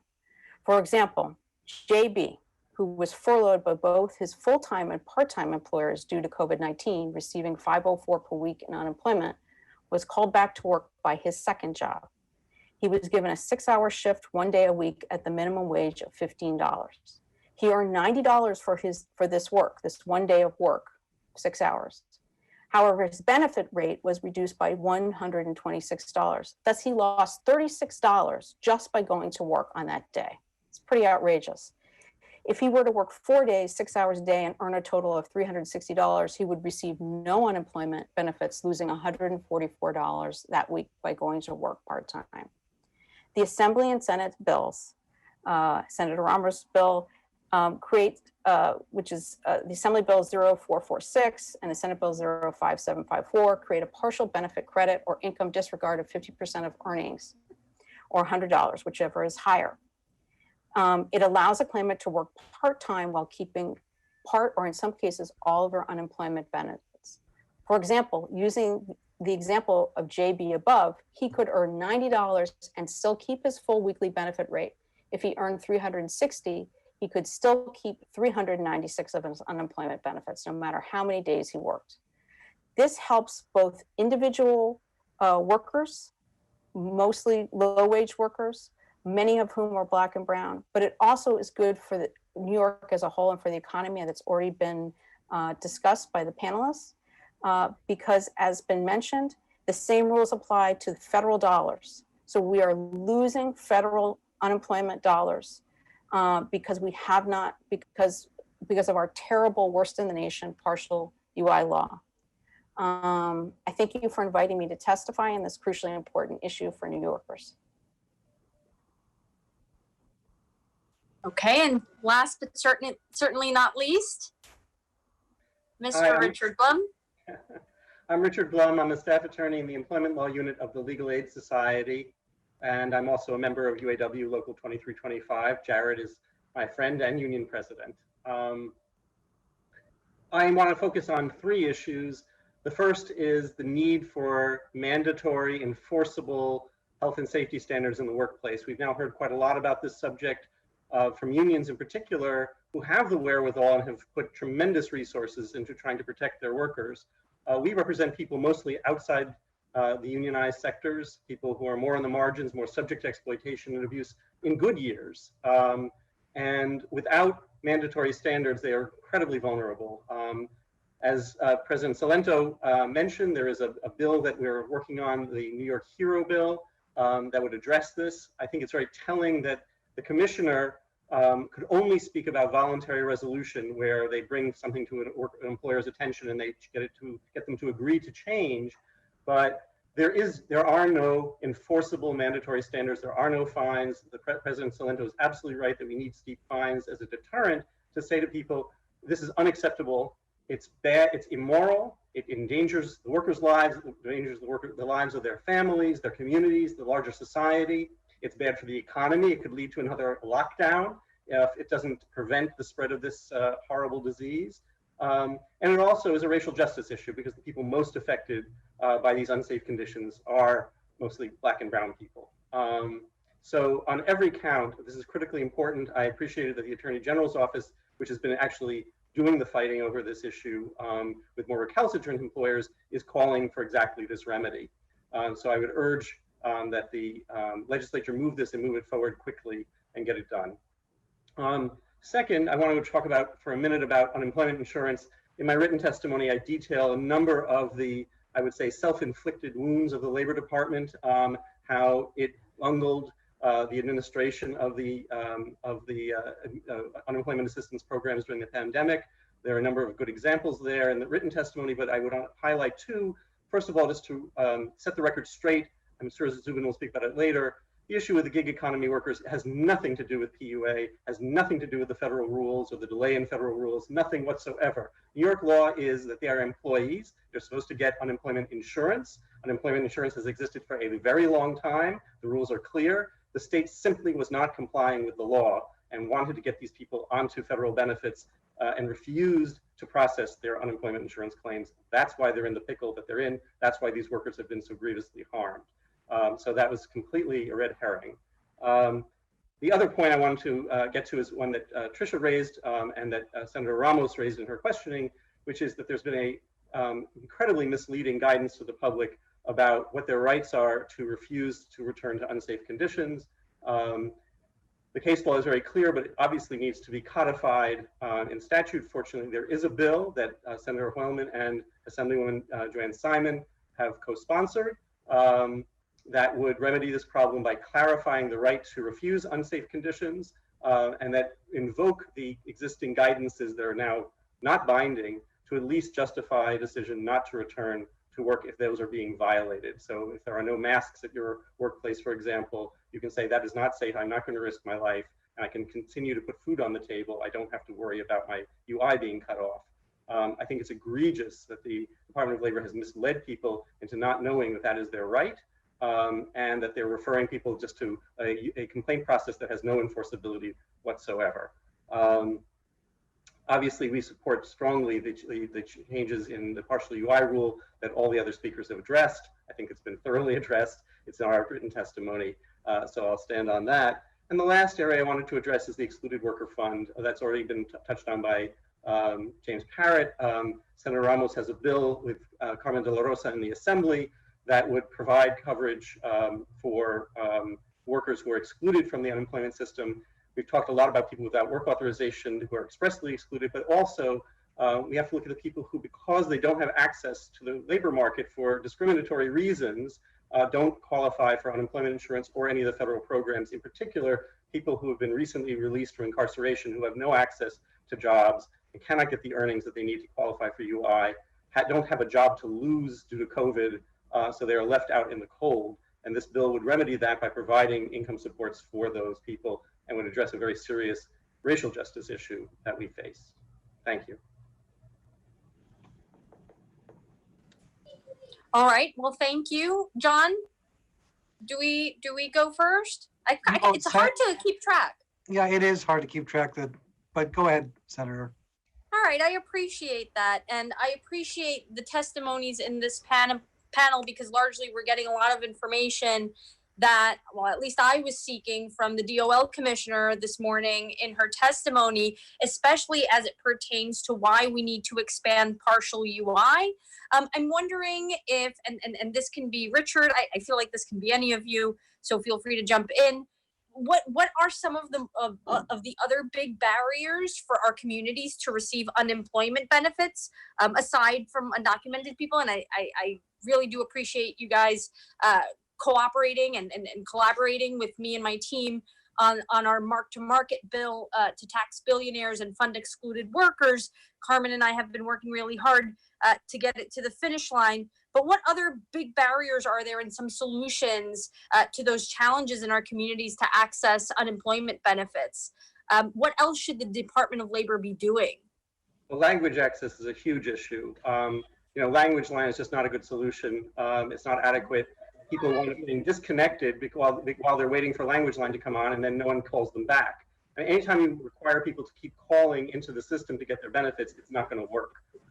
So they have to have much more facilities. It's not news that New York is a polyglot city. That's not something new.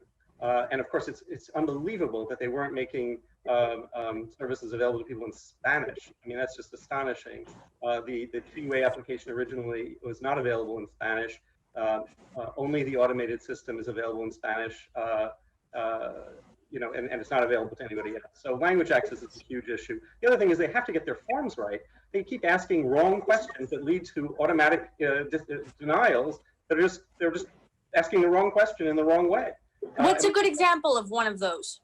Well, one of them is that they asked people, initially they said, are you available to work? Well, of course, they're just in a lockdown.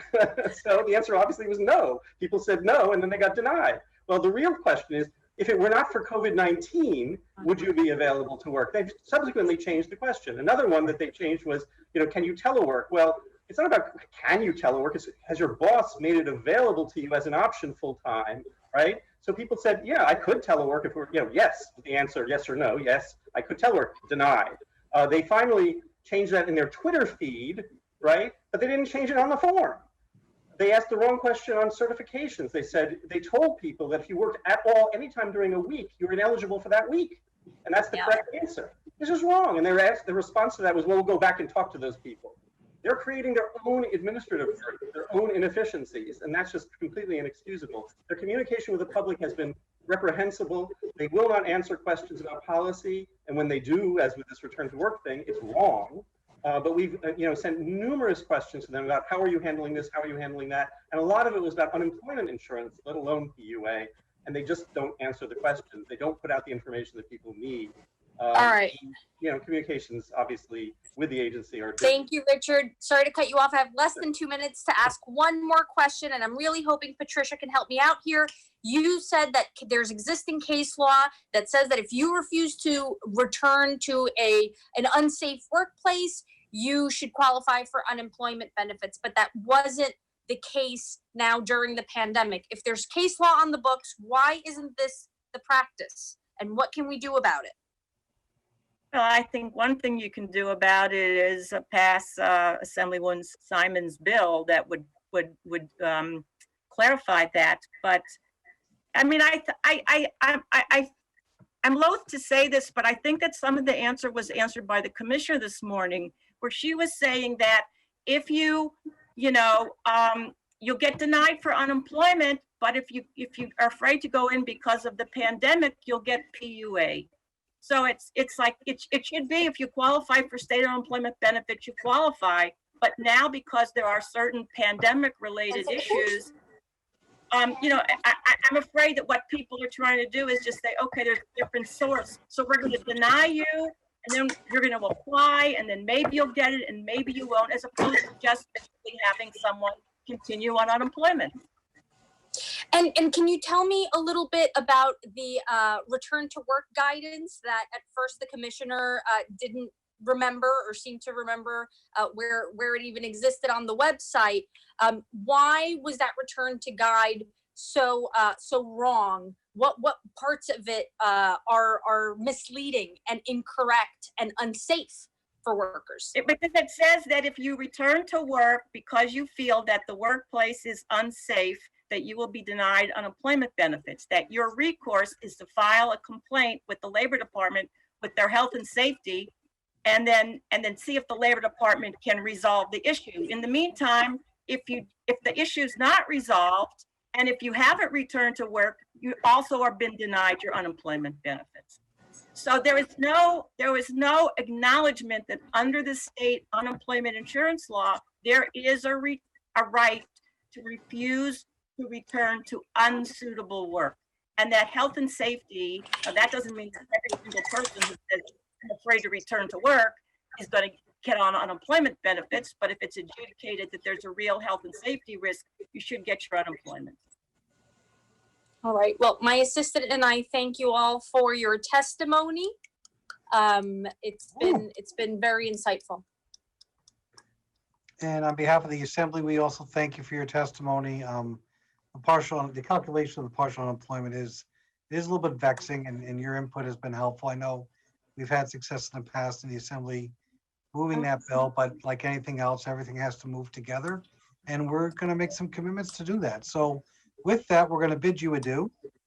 Actually, sorry, Assemblyman, I was actually just notified that one of my colleagues in the Senate raised their hand as we started to say goodbye. And that is State Senator Robert Jackson. Uncle Bob, take it away. Thank you. Thank you. I was like, hi. You have a big fan.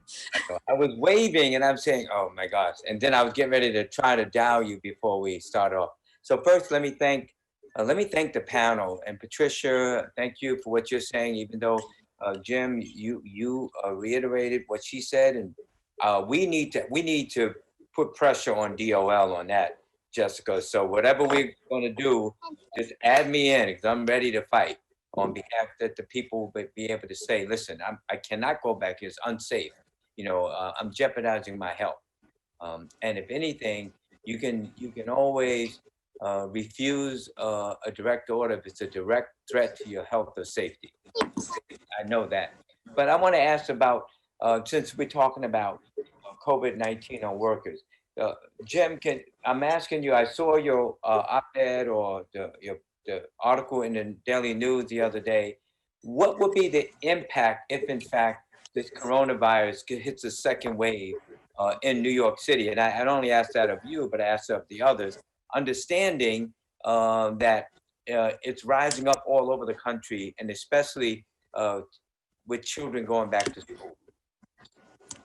Well, we can talk about that for a long time. Not good. The impact would not be good. What we tried to do in the report today was essentially make the case that we're on the verge of experiencing a second wave of the economic impact as the $600 federal supplement goes away. That $600 received by 2.7 million New Yorkers is $1.8 billion a week in spending that had been coming into New York State and New York City. That's going away. Even with that, you know, we had 28% unemployment in the state, 33% unemployment in the city. That amount, 1.8 billion, is greater than the value of Social Security received by all New Yorkers. It's greater than an annual amount of workers' compensation paid on a weekly basis. So that's going away. We're on the verge of experiencing heightened economic problems and job displacements just because of that.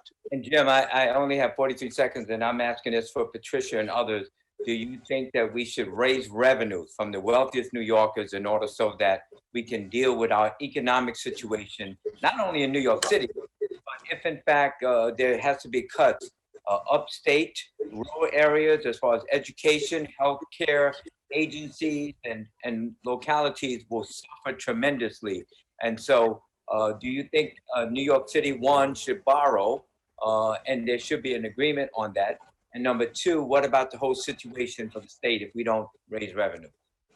Just if I could respond to that quickly. So we really need to have another round of federal economic assistance. You know, so we saw today that it might not occur until September, but it has to occur in September. Otherwise, it's basically an entire political party waving the white flag.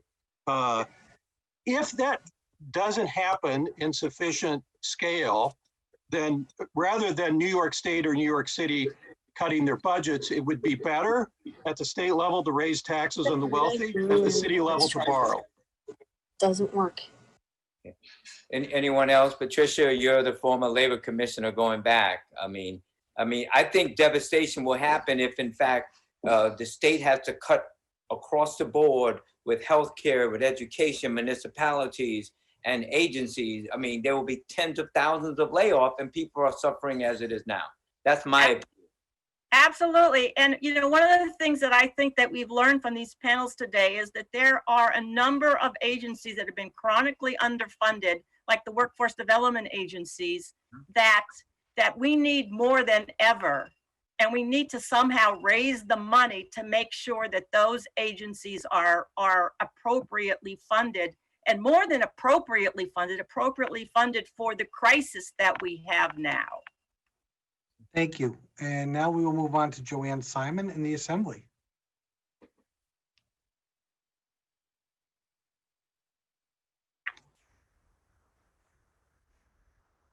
There we go. Thank you. Thanks very much, and thank you, several people for the support for the bill that would clarify the people's ability to not return to work if they're in unsafe conditions. I guess I would like to ask anybody really about a couple things. One is kind of whistleblower protection, because if in fact you don't go to work because you feel it's unsafe, if you are unable to get something resolved through the Department of Labor, if you use that portal, what rights do you have with regard to blowing the whistle? We are concerned about the fact that 740 needs to be expanded and strengthened. That's one question, because to me, they sort of lead one into the other. And then the other question is, it's sort of a combination of standards, but also if you feel the workplace is unsafe, how can a person who is fearful of going to work because there isn't PPE, but PPE is not mandated, it's not a strict standard, it's kind of guidance, are people going to have difficulty with unemployment if they can't prove that the PPE is required, for example? It seems to me there's not enough teeth in those requirements, and that's what I'd like you to address. I'd like to talk about 740. I spent 20 years in the Attorney General's office, and one of the things that we did was where we were in part responsible for enforcing Labor Law 740. And it is the most narrow whistleblower law in the country when it comes to health and safety, which was explained in earlier panels, so I won't go over. Thank you. We need to, as Karen Kakay said, we need to amend 740. We also, the New York HERO bill that we've talked about includes anti-retaliation provisions, anti-interference, anti-discrimination provisions, and has some teeth to that. So we don't need to wait till the logjam over 740 gets resolved to move forward on that. Okay. Thank you. All right, thank you, Assemblywoman. Up next, we have former Assemblywoman and current State Senator Shelley Mayer. Thank you, Madam Chair. It's good to see you, Patricia. It's wonderful to see you. I have a question for you, and I know we're not supposed to be going backwards, but this is a legal issue where I really would value your opinion. At the onset of the pandemic, when the Department of Labor indicated that PUA would be available, they took the position you had to apply for traditional UI, be denied before you were eligible. Other states took a different position, which was a presumptive eligibility. I argued with the Department of Labor, and I think they subsequently, saying that it was because of federal regulations, they changed their position.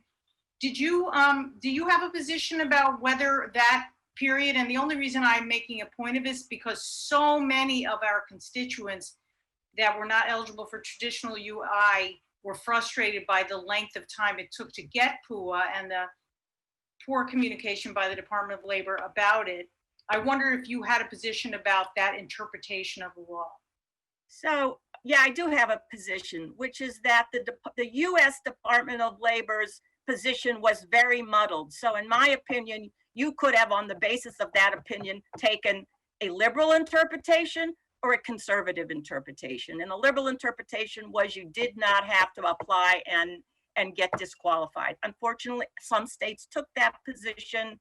New York did not take that position, but I don't think that it was absolutely required, even from the earliest guidance. The earliest guidance was very muddled. Yes, okay, thank you. And James, I'm so happy you talked about the economic impact of the $600.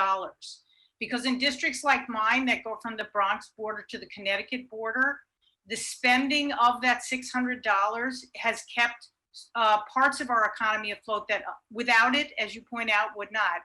So I understand we may or may not get some substitute or some lesser amount or something else, but from an economic point of view, not for the recipient, but for the economy at large, have you done an analysis beyond your 1.8 billion a week in spending?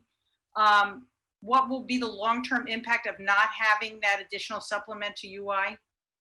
No, we haven't done that. I mean, partly because it's hard to hold everything else constant and then make a projection of what difference one factor will have. But generally, of course, the point is that it's the opposite of what we need. There's a lot more, even than what's being talked about in the House bill, the $3 trillion House bill. It's a good start. Obviously, there needs to be a lot of state and local fiscal relief, or we're going to see the kind of layoffs and public service cuts that have been talked about, and we know that would be forthcoming in New York. I think the duration of the elevated levels of unemployment that we're looking at are going to require substantial public service and public works and infrastructure jobs programs. It's not just enough to pay people not to work. I mean, it's better. Right. It's better than cutting off their unemployment insurance. It would be better to put people back to work. And we're seeing, unfortunately, a lot of businesses close down because they can't operate at a fraction of 100% of normal capacity and business revenues and hold on. Yeah. Those jobs we will not get back. So we're going to need to start figuring out how we're going to fill that hole. That's going to take job creation programs on a big scale. Thank you. Thank you very much. Thank you for the panel. Thank you. And from the Assembly, Robert Smullen.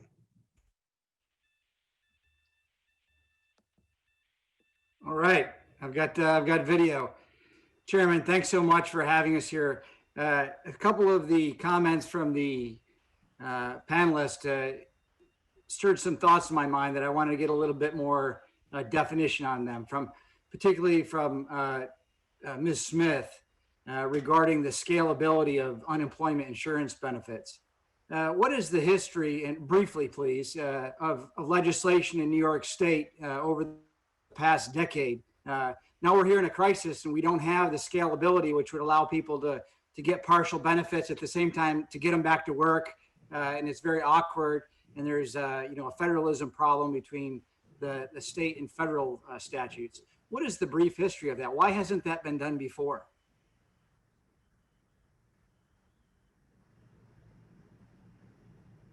Insurance is a program which I believe is totally underappreciated in this country. And so in times of crisis, everyone's focused on it. And when the crisis passes, we forget about it. So I just want to talk about the fact that New York benefits have gone up very slowly. They've not gone up at all. 12 years ago, when I was Commissioner of Labor, we were trying to fix the computer program.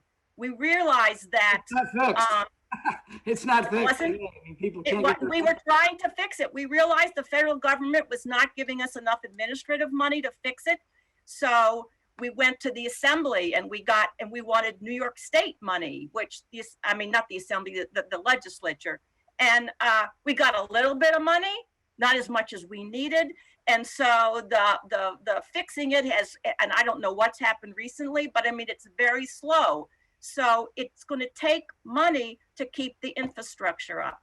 The infrastructure problem is not just a New York problem, it's a problem around the country because the federal government has Democratic and the Republican administrations has simply not invested in the infrastructure of unemployment insurance. I can clearly see that's the case.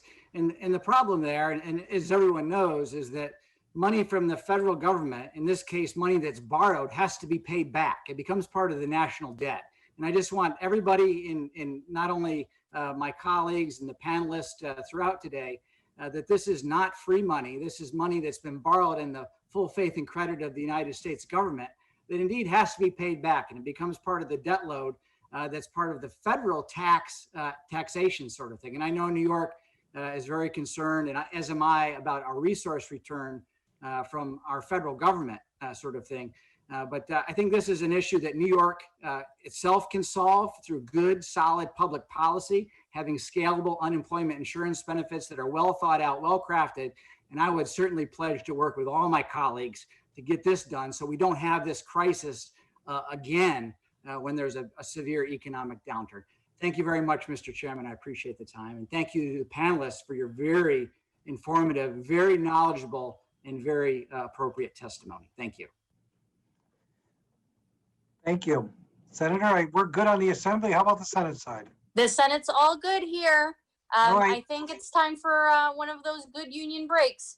Yep, little 10-minute tidy. All right, stretch it out, guys. See you in 10.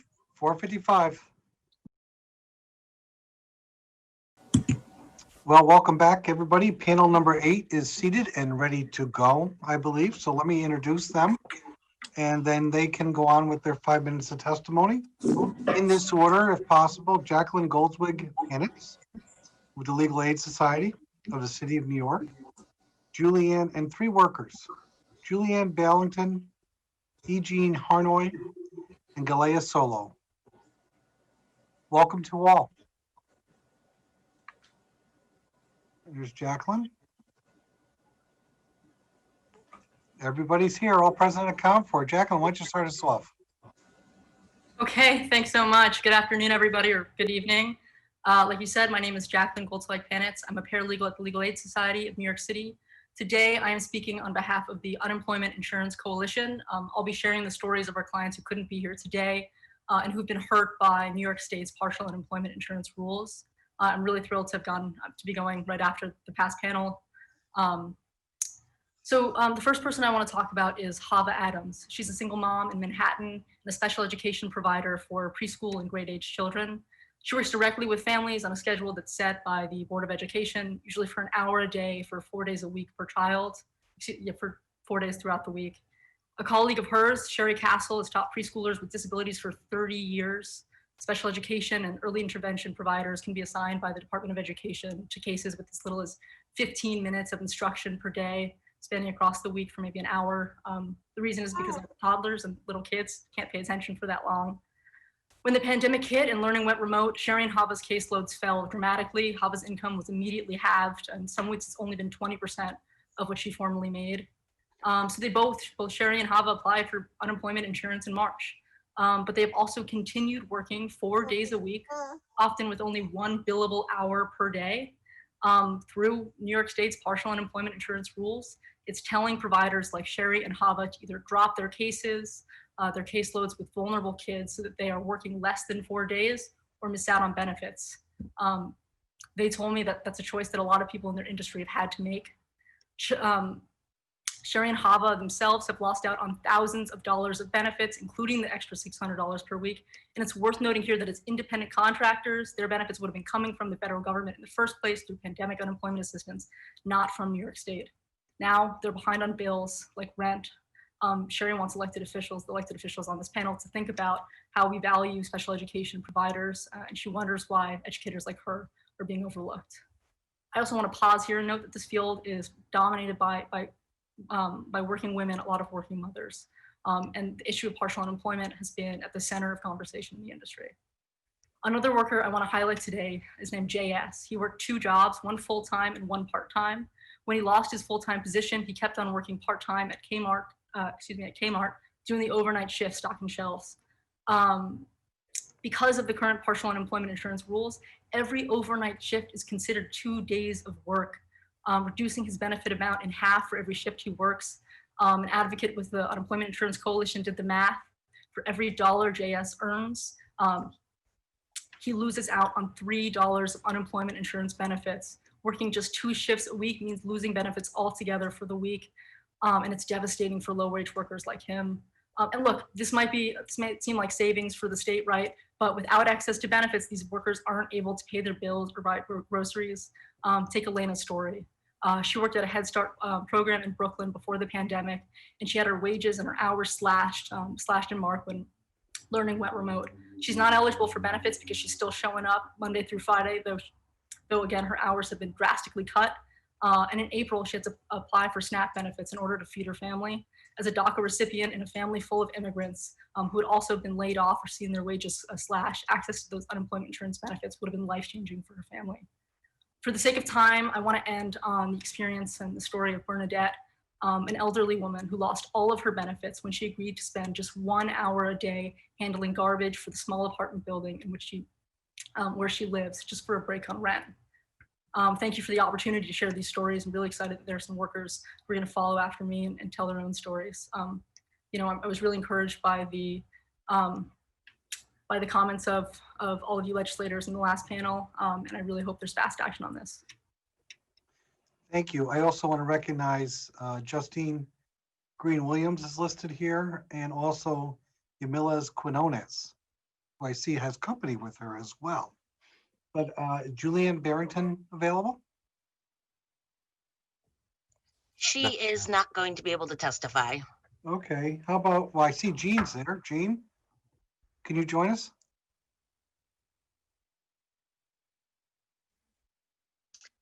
Hi, my name is Jeannie Harnois, and I am here today as an unemployed worker affiliated with Unemployed Action, a 14,000 member project of the Center for Popular Democracy. I've lived in Washington Heights, Manhattan for over 10 years, working as a writer-editor and then as a business analyst. Before the pandemic hit, I had just been laid off from a 2-year consulting assignment as a business analyst for Wells Fargo, making approximately $100,000 a year. In addition, I work as a freelance editor and writer, generating various degrees of additional income. In prior years, I've also supplemented my income, especially during periods without full-time work, by picking up side work, including working as a background actor, being a poll worker, dog walking, and picking up holiday retail shifts at stores like Macy's and Barney's. I'm also honored to represent the following 3 workers whose written testimony is being submitted. I'm reading directly from their bios. My name is John Smith. I live in Manhattan, and for many years, I have worked full-time in the development department of a university in the city, earning a salary of about $90,000 a year. I'm also trained as a social worker, and I supplement my income by working part-time as a therapist for an organization that provides counseling services. My name is Abigail P.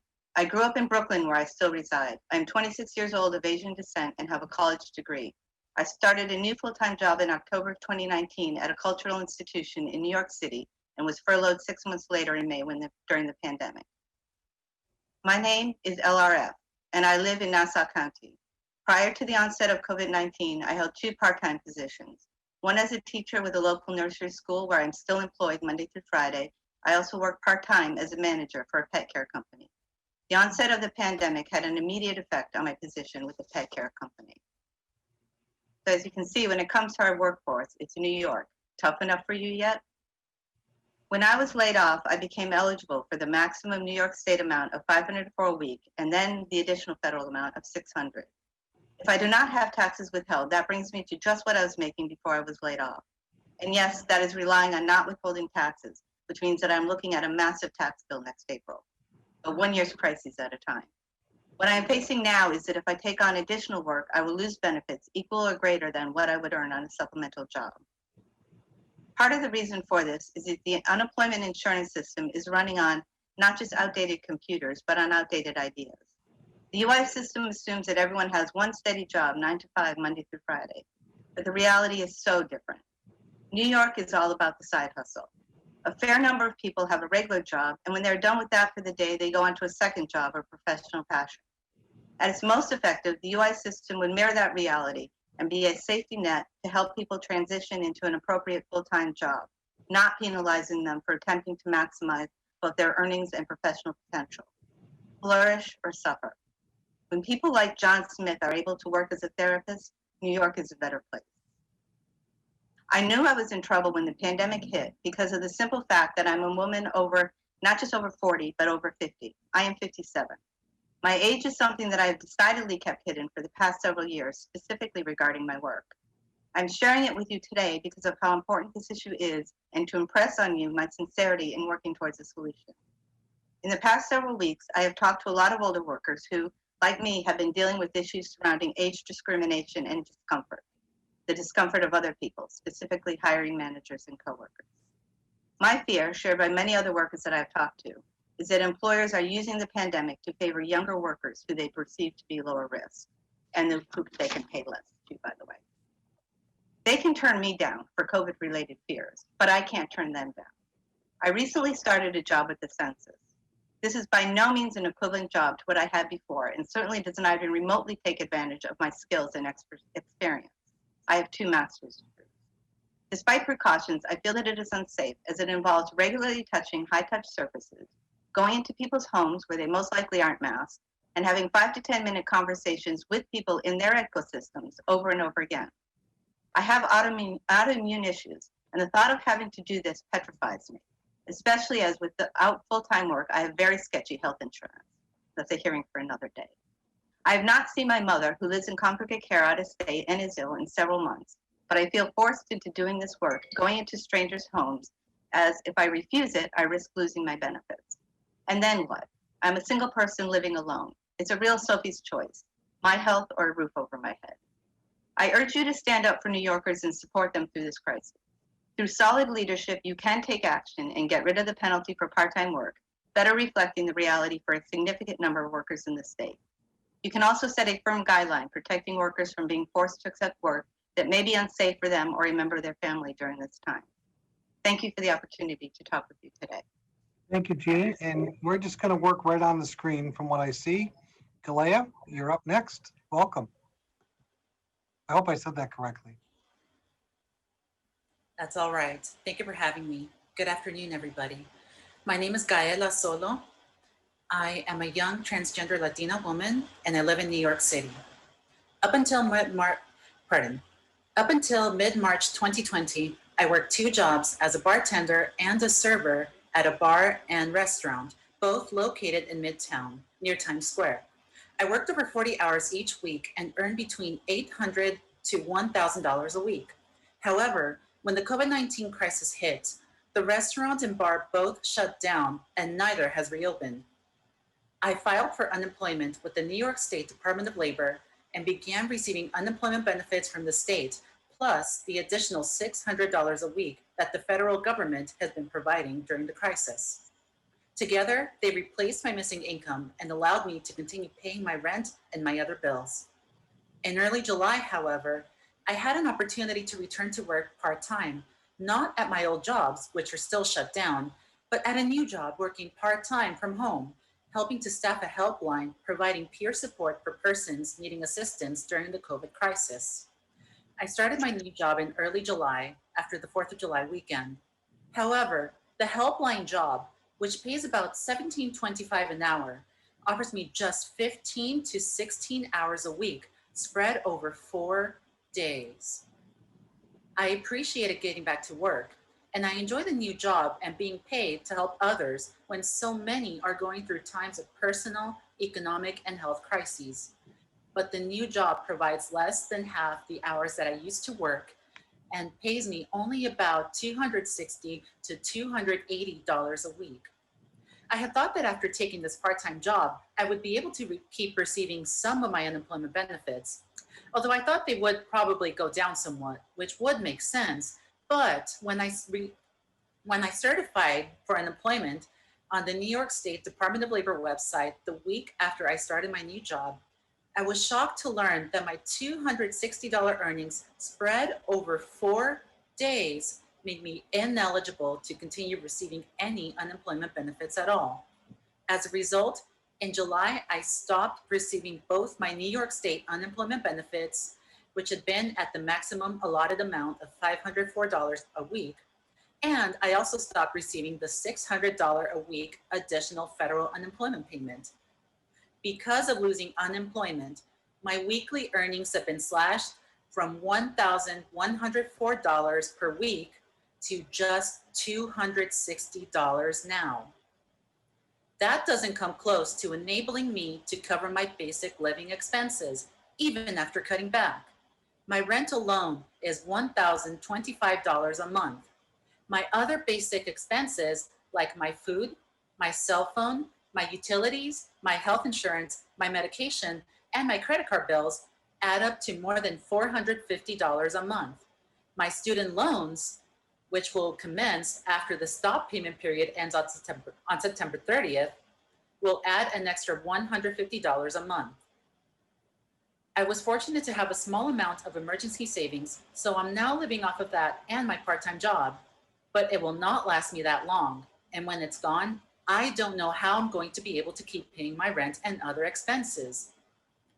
I know there are many other New Yorkers in the same situation as me, people who lost full-time jobs and have been able to find part-time replacement work, but then lost their unemployment insurance cushion when they accepted the part-time work and are now facing extreme economic crises.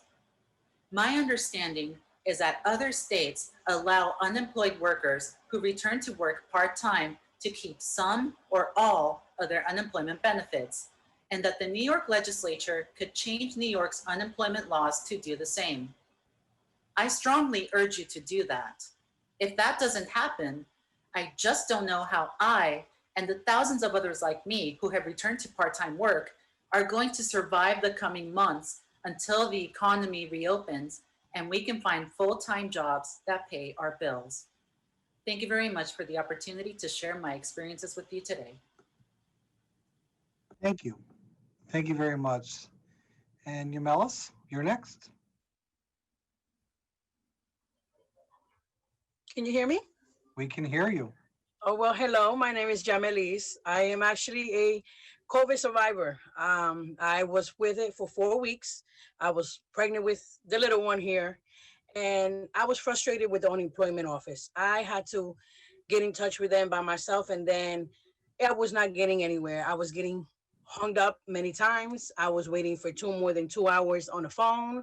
I was getting very frustrated knowing that I didn't know if I was going to survive or not through the situation that I was going through. So I decided to get in touch with Senator Scoofy, and he was wonderful. Him and this gentleman named Mr. David Rabbit, who was amazing specialist, who, because of them, they got in touch with unemployment for me. I still have the problem with the issues of my payments. I'm still waiting on things that I have been with since April. And they've been having wrong information. I've been giving them everything that they needed. And still, they're people that are working for the unemployment office, they need a little bit more training because some of them are very rude, disrespectful. They will hang up the phone with you. They get frustrated. They don't know a lot about the base rates and stuff like that. That has happened with my case. My case has been a very difficult case for Mr. Scoofy. It's been awful. They have had me with different kind of base rates and different kind of payments, and then they have had me with not paying me the right amount of the Unemployment Care Act, missing Care Act on it, weeks missing, and right now they're had to redo my case all over again so they can get the right base rate. And I'm just frustrated with the whole situation with unemployment. I try to go and speak to many different people, but every time there's somebody that reaches me, it's back to square one. So I'm, thankful for Mr. Scoofy and Uber, because if it wasn't for him, I wouldn't be able to get in touch with none of these people. Actually grateful to him and to Mr. Rabbit, because right now my situation is supposed to be clearing up. They did tell me that they're supposed to be in 3 weeks giving me the amount that is still owed to me, but it should have been a little bit sooner. So they're working on that in Mr. Scoofy's office to get it before 3 weeks, because it shouldn't take that long for the accountants to already give me what is owed to me. So being a single mom and a survivor of COVID-19 is, a lot. And, going through my postpartum depression, trying to deal with that part of what's going on with me, it's a lot tougher when you have somebody that it closes the door at you and don't want to help you. And if it wasn't, like I said, for Mr. Scoofy, I would have still been struggling having that door closed. Thank you. I'm like, I think that they should have better training, more people that are caring for other people that are going through difficult situations. I think it should be more appreciative, to understand that not everybody is in position to be able to pay their bills and to be able to not lose anything that they have. Being a mother of 4 kids, I got a 17-year-old, 11-year-old, a 2-year-old, and a newborn. So it's kind of hard. And for me not to receive my payments it's frustrating because you got to look on ways to try to survive to make it for them. You know, it's just, you know, it's hard, and I would like for everybody to understand that be more understanding, be more helpful, not be judgmental, you know, and not to be hanging up the phone. Just make sure that you can get to the bottom to helping that person. And that's what something that I would like. And that's something that I'm thankful for Mr. Scoofy, because through him and Mr. Rabbits, they're wonderful people that are helping me through the whole thing to getting to what is needed for me to receive for me and my boys, because I only have 4 boys. So that's my major concern. Thank you very much for your testimony, and to actually all the members of the panel. Senator, we'll turn it over to the Senate. Thank you. Well, as the mother of 2 boys, I can, and here they are, I can definitely vouch that it is very hard work figuring everything out, especially if you're on your own. It has been, sorry, my dad just got here. It has been, I think, a very difficult system to navigate for people in general, much less if you have very few access to resources. And I'm glad Senator Skoufis was able to help you. And I know he has a wonderful staff.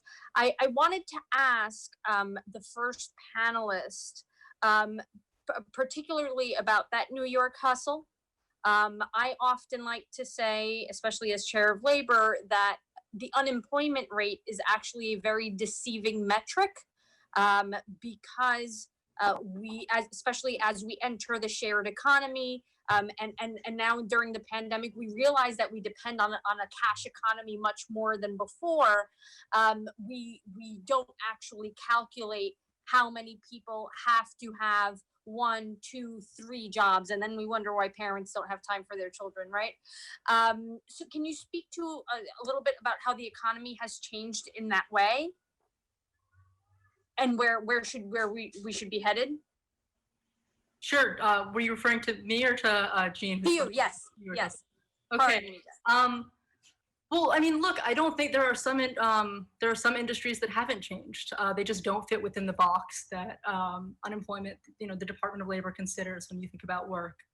But a lot of people are finding themselves,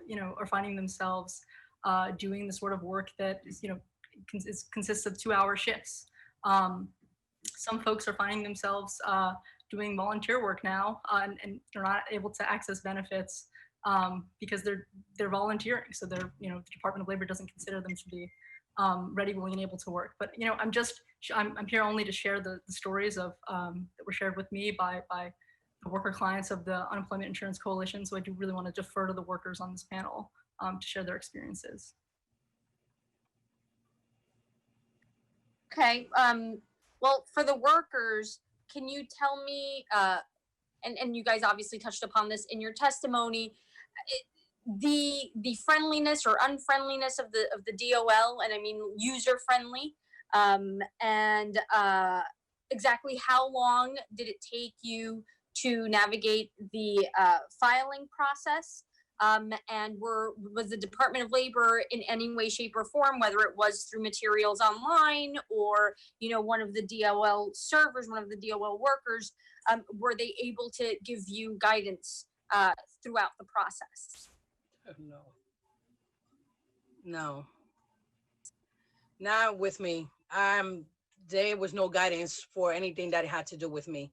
I had to do it on my own, which, you know, I had to go online and figure it out, what I had to do and read up on it, because they would tell you one thing to do and like to claim a weekly, and then they'll tell you not to, when you have to say that you are eligible to work.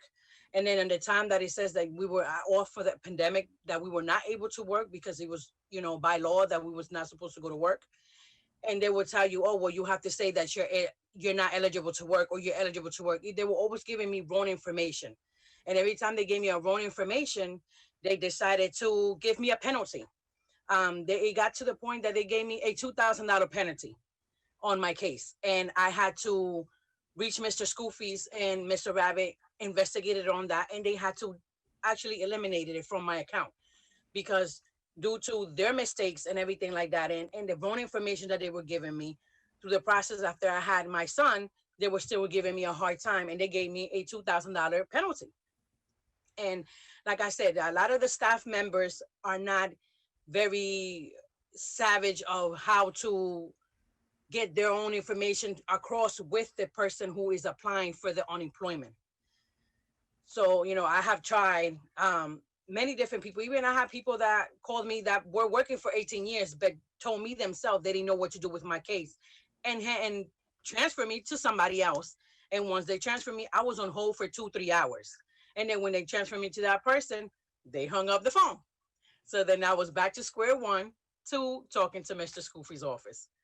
So it was, I'm still having a frustration with them. I'm sorry that you've had such a difficult time, Jamilis, but I'm glad your senator was able to step up for you. I mean, that's exactly what all of us state legislators here are supposed to do. Absolutely. Thank you. Oh, I thank right you on time. guys. We'll I'm continue with very the Senate. thankful. We shall continue with the Senate. Oh, okay. In that case, I'll actually we'll switch over to Senator Skoufis. Hey, thank you. And thanks to all of you for sharing your stories. Quite frankly, I think this is one of the more important panels that we have today, is listening to, you know, a handful of the many thousands of New Yorkers who were just on the receiving end of a lot of pain because the system did not work for them. And Yamilis, thank you for the kind words. It's really unnecessary. We're just doing our job, as Senator Ramos pointed out, in all of our offices.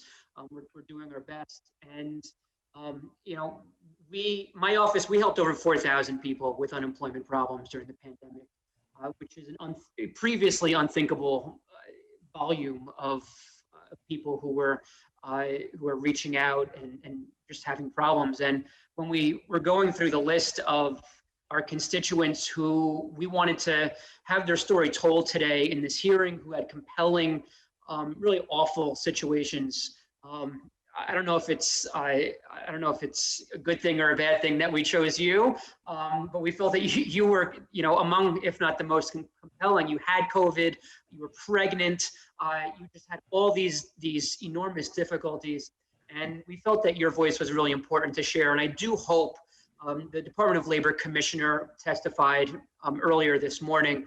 I hope she's listening to your story and the others that were just shared with us, because you're still not resolved.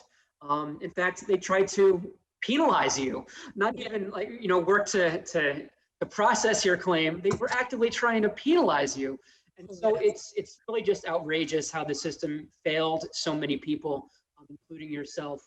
And I guess, you know, a couple things. First, if you had a moment with the commissioner, Yamilis, what would you tell her for the next time, right? I mean, we're still dealing with your situation, and we hope to get that completely resolved very soon.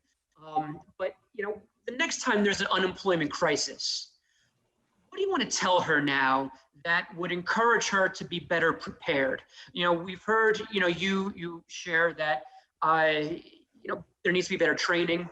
It's quite frankly unacceptable that you're passed off from person to person and have to start over and you're hung up on. But if, you know, you can tell her one thing that you think would help, not just you if you're in this situation again, but all New Yorkers for the next time this happens, what will you tell her? I would tell her, you know, to have her group of staff be more prepared to help without being so, some people so aggressive. I would tell her if she could have a meeting with her group and make sure that everybody's on the same level of you know, speaking and of helping other people that are going through the same situation that I'm still going through, and that they have the right information and the right equipment to help the person that is really needed to be helped, instead of passing them on like they're just a tool. And so what, can you just go into that a little bit? So when you had someone on the phone, and it sounds like you've gone through this a number of times, you explain your situation and they just tell you, we don't know how to help you? Unfortunately, yes. I have had on my case already 10 people working on it. 10 different people have worked on my case, and they, same thing. I see that you have so many issues with your unemployment. You have so many different papers that we have sent you. You got so many different benefit rate. We don't know how to help you, so I'm going to transfer you to the other person who might be able to help you. Then they transfer me, and they'll have me waiting for almost 2 hours. Then when they get me to that person, And they who, tell me- sorry to interrupt you. And so who are they transferring you to that they think could help you? It's not just presumably another regular representative who's picking up these calls, and are they transferring you to a supervisor? Who do they think is able to help you that they cannot? Well, in one of my cases, I was transferred to a lady named Sherry that was with 18 years experience. And when they transferred her to her, she was astounded how my case was out of order.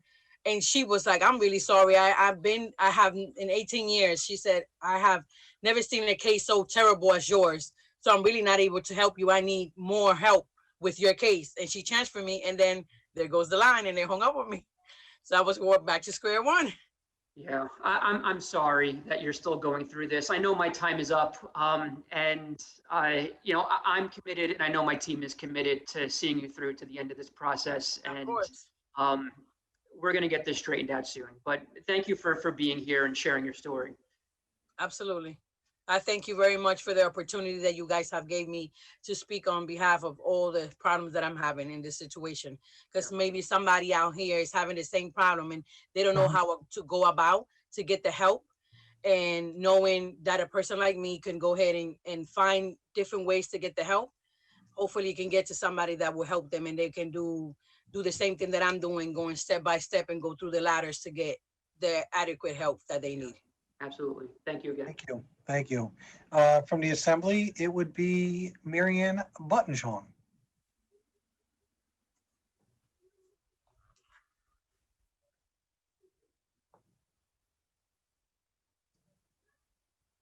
I just, all of you. I gotta figure out a code word for unmuting. I haven't figured one out yet, but go ahead. Thank you very much for all of you being here today. Is listening to what you've gone through, it's unacceptable. And I just want to thank you for staying steadfast and continuing to be supportive within our community. And I will work with my colleagues to ensure that someone that is willing to continue to work and needs that extra benefit, that it comes to you. So I'm just saying thank you for all you're doing. And what a beautiful baby. Thank you. Thank you very much, ma'am. All right, on our end, to close, we have Senator Robert Jackson. Let's see. Hi, everyone. Hello, everyone. Well, first, let me thank all of the panelists for staying the course, even though all of you are in your homes, but you've been, I guess, on this Zoom call waiting for your opportunity to be heard. And let me just say to all of you, all of us panelists and the chairs of the various committees, co-chairs, we hear you loud and clear.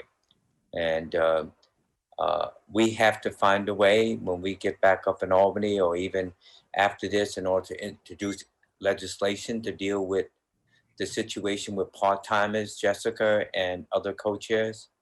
It has to be done as per the previous panel talked about, the former Commissioner for Labor and others.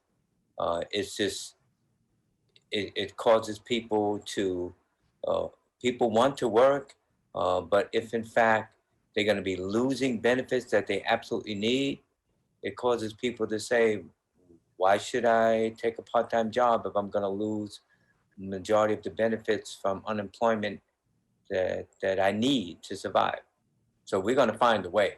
I do thank all of you because it was good hearing your individual testimonies as to what your situation is, especially for us, because we listen to the commissioner and other people from the attorneys and other people that are negatively impacted. Obviously, those from an organizational point of view, but to hear from you directly, each and every one of you, and one of them was my constituent. I think that was one of them. I think it was Gaela, right? Was it Gaela? Who was your constituent? The woman with the red hair. Oh, that was Jeanne or Jean. Yeah, Jeannie. Jeannie. Yeah. 13th. She says she lives in Washington Heights, and that's my district. Yeah, I voted for you. Don't worry. Thank you. Oh, you get an extra minute now. You laid out what you're trying to do to survive, and how many opportunities it takes, and how you have to be on your P's and Q's, and that's important. And we need to, as legislators, to make it easier for people to get what they're entitled to. And so I thank all of you, and thank the chairs for having this hearing. And I'm still in there listening to what everyone has to say. Thank you. Okay. All right, well, I think that closes us out for this panel. Thank you so much to everyone who testified. And for, believe it or not, our 9th panel today, we have 4 people testifying. Oh, sorry, 3 people testifying. I was actually just was notified. We have Zubin Soleimani, General Counsel for the New York Taxi Workers Alliance. We have Rafael Espinal, Executive Director of the Freelancers Union. And we have Stephanie Freed, who is a worker and co-founder of extendpua.org. Thank you guys for joining us. That will actually be the order of testimony. And Zubin, if we can start with you. You have 5 minutes on the clock to tell us all about your story. Thank you. Thank you so much, Chair Ramos, and to your assistants and Chair McDonald. My name is Zubin Soleimani. I'm the General Counsel for the New York Taxi Workers Alliance. We're a 23,000 strong union of professional drivers in New York City. That's yellow cab drivers, and about half of our members now drive for Uber and Lyft. And they have, since their entry into the marketplace, but especially during the pandemic, been feeling the disastrous consequences of employee misclassification, and especially in the unemployment context. The pandemic has really exposed the inhumanity of that situation, but it's also exposed the lack of willingness on the part of the DOL and the current administration to meaningfully address that misclassification. I feel like I need to start out by setting the record straight. I think there was some inaccurate testimony earlier about the legal framework and the status of drivers in the state. There is a final decision issued by the Unemployment Insurance Appeal Board in 2018 that says Uber drivers and all similarly employed are employees for UI purposes in New York State. Uber did not appeal that decision, and it's final. The Court of Appeals decision in Postmates further solidifies that position. We entered this pandemic knowing the status of these workers, and yet knowing that these folks still faced unconscionable delays. The idea of whether they're supposed to get PUA or UI, it's not an academic question. It has serious consequences for workers and for their lives. Our members found themselves waiting for 3 or 4 months to get any benefits. And that delay is baked in to the process that has occurred because the companies aren't complying with the UI law and the DOL isn't making them comply. So one problem is the delay. The second problem is the benefit rate itself, is that folks still have not, 5 months into the pandemic, received the full amount of benefits that they're entitled to. And the problem there is because when the DOL looks at somebody and says they're self-employed and puts them into PUA, they're getting a lesser benefit rate based on their net income. They're not getting the full rate they're entitled to under the statute for the New York labor law based on their gross income. So, you know, we filed a lawsuit in federal court and we won a preliminary injunction. And one of the things that injunction did is it sets forth a time frame for the DOL to pay out the full amount of benefits. And still, that may not happen for a lot of people until 6 months after they apply it. And we're grateful for that decision. We hope that there will be some justice, but that can't be the way the system works.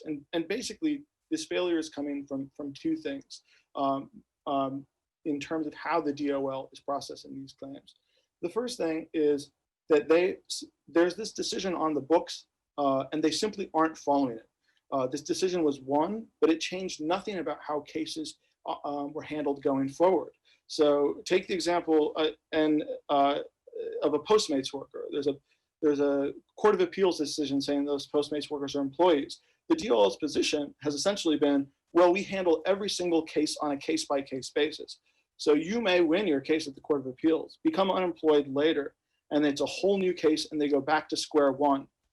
This creates a delay because the DOL will then ask again, as though they've never heard anything about your job, send questionnaires to you, send questionnaires to the employer to ask about your job to figure out if you're an employee or not.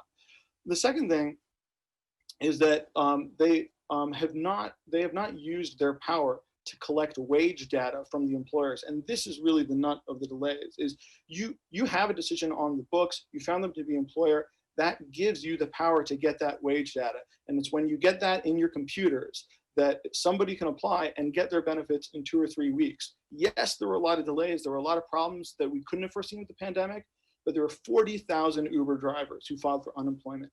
And there is nothing that should have delayed those applications if that data were in the computers. The DOL is claiming that they don't actually have the power to get that data.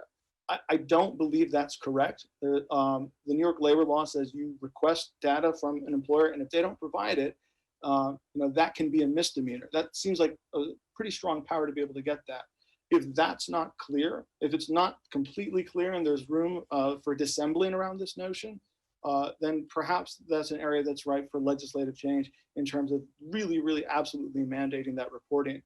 Because without it, what workers have to do is submit their own records. And what we're dealing with right now is Uber and Lyft drivers sending in literally 200-300 pages of earnings data to the DOL, faxed, secured messages, mailed, because the companies haven't done that. It puts that burden and extreme time crunch not only on the workers, but also on the DOL, who, while they're supposed to be handling this unprecedented number of cases, are now dealing with hundreds of pages of wage data simply because they can't force or are unwilling to force the companies to apply the law. I know my time is up. I do just want to say, because I think it's very important, that while these delays are horrible and they're unconscionable, thankfully folks are getting some benefits.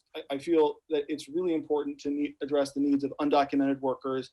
And I want to state our wholehearted support for the Excluded Worker Bailout Act. Folks who are working, contributing to the economy deserve some level of protection right now. Thank you very much, Zubin. We will now move on to Raphael.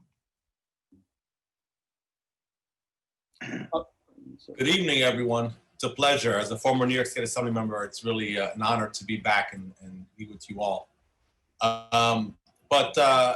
It's I'm really here to talk on behalf of our members. We represent over 500,000 freelancers across the country, over 200,000 that are based here in New York City. And what I'm about to say, I don't think captures what we heard firsthand from the previous two panels. I think you heard it directly from those workers of how they've been impacted, how the system was working against their favor, and also how the lawyers and the groups like Legal Services in New York City were working to be able to help those people get back on track. So I'm here today to really talk about the union and the work we've done in the past few months in ways I think that we can move forward in providing immediate support to ensure that the freelancers have the relief they need. And the members we represent are an incredibly diverse mix of people. They include domestic workers, drivers, writers, graphic designers, film media workers, and nightlife entertainers who are currently united by a common struggle, and that is that they're all out of work and currently trying to find and qualify for any assistance, grants, or loan that exists. At the height of the pandemic, an internal survey that we've done found that over 80% of our members have lost work and over 90% expected to lose their sources of income throughout the year. To give a sense of how many freelancers have been negatively impacted and the effect on the state's economy, I would like to note that in a recent study commissioned by the Mayor's Office of Media Entertainment and the Freelancers Union, it found that in New York City alone, 1.3 million residents have performed freelance work in 2019, making up 34% of the city's workforce, with an estimated annual economic impact of $31.4 billion in earnings. And freelance workers choose to freelance because they believe it provides them with a greater opportunity for upward mobility and appropriate pay for their skills compared to traditional employment. Also allowing full-time workers the opportunity to make a side income, a side hustle, like my parents did, who were SEIU union members and freelance on the weekends, giving them a sense of empowerment over their financial circumstances. I would like to add that given the number of freelancers in our state and the positives of freelance work for individuals, there is still a great sense within the community that the government has a long way to go in recognizing their importance to our local economy and to the survival of our big cities. Before the pandemic, freelancers were facing challenges that have led to the crisis that we're in today, like the rising cost of healthcare premiums, the realities of not being paid on time or at all, and the unpredictable nature of their work, combined with the lack of a social safety net. Historically, disasters and economic downturns have shown to be a time in which traditional employees who have been laid off begin to think about how to take control of their finances. They often ponder how can they create their own work with professional skills that they possess. For example, after the 2008 recession, the number of freelancers increased by 12%, and we expect to see a similar trend once this pandemic is over. So I mentioned this to press on the point that now is the time for a comprehensive approach to support the independent workforce. This pandemic has made it clear that in order for our economy to avoid collapse, every worker, whether union, independent, or undocumented, in every sector needs to be supported. With over 80% of freelancers reporting to be out of work, it's impossible to ignore the need for creating a larger and permanent social safety net. Early on, I was proud to work with Senator Chuck Schumer in reviewing language for PUA. And as we know, that program was very essential in providing independent workers with unemployment insurance and the safety and social safety that they needed to get through this pandemic. But reality is that now that the $600 benefits has expired, even though we saw a downward trend of members calling for financial assistance, we're now seeing an uptick again of concern because of the fact that they will no longer get that $600 padding that helped them deal with the daily cost of living in our city.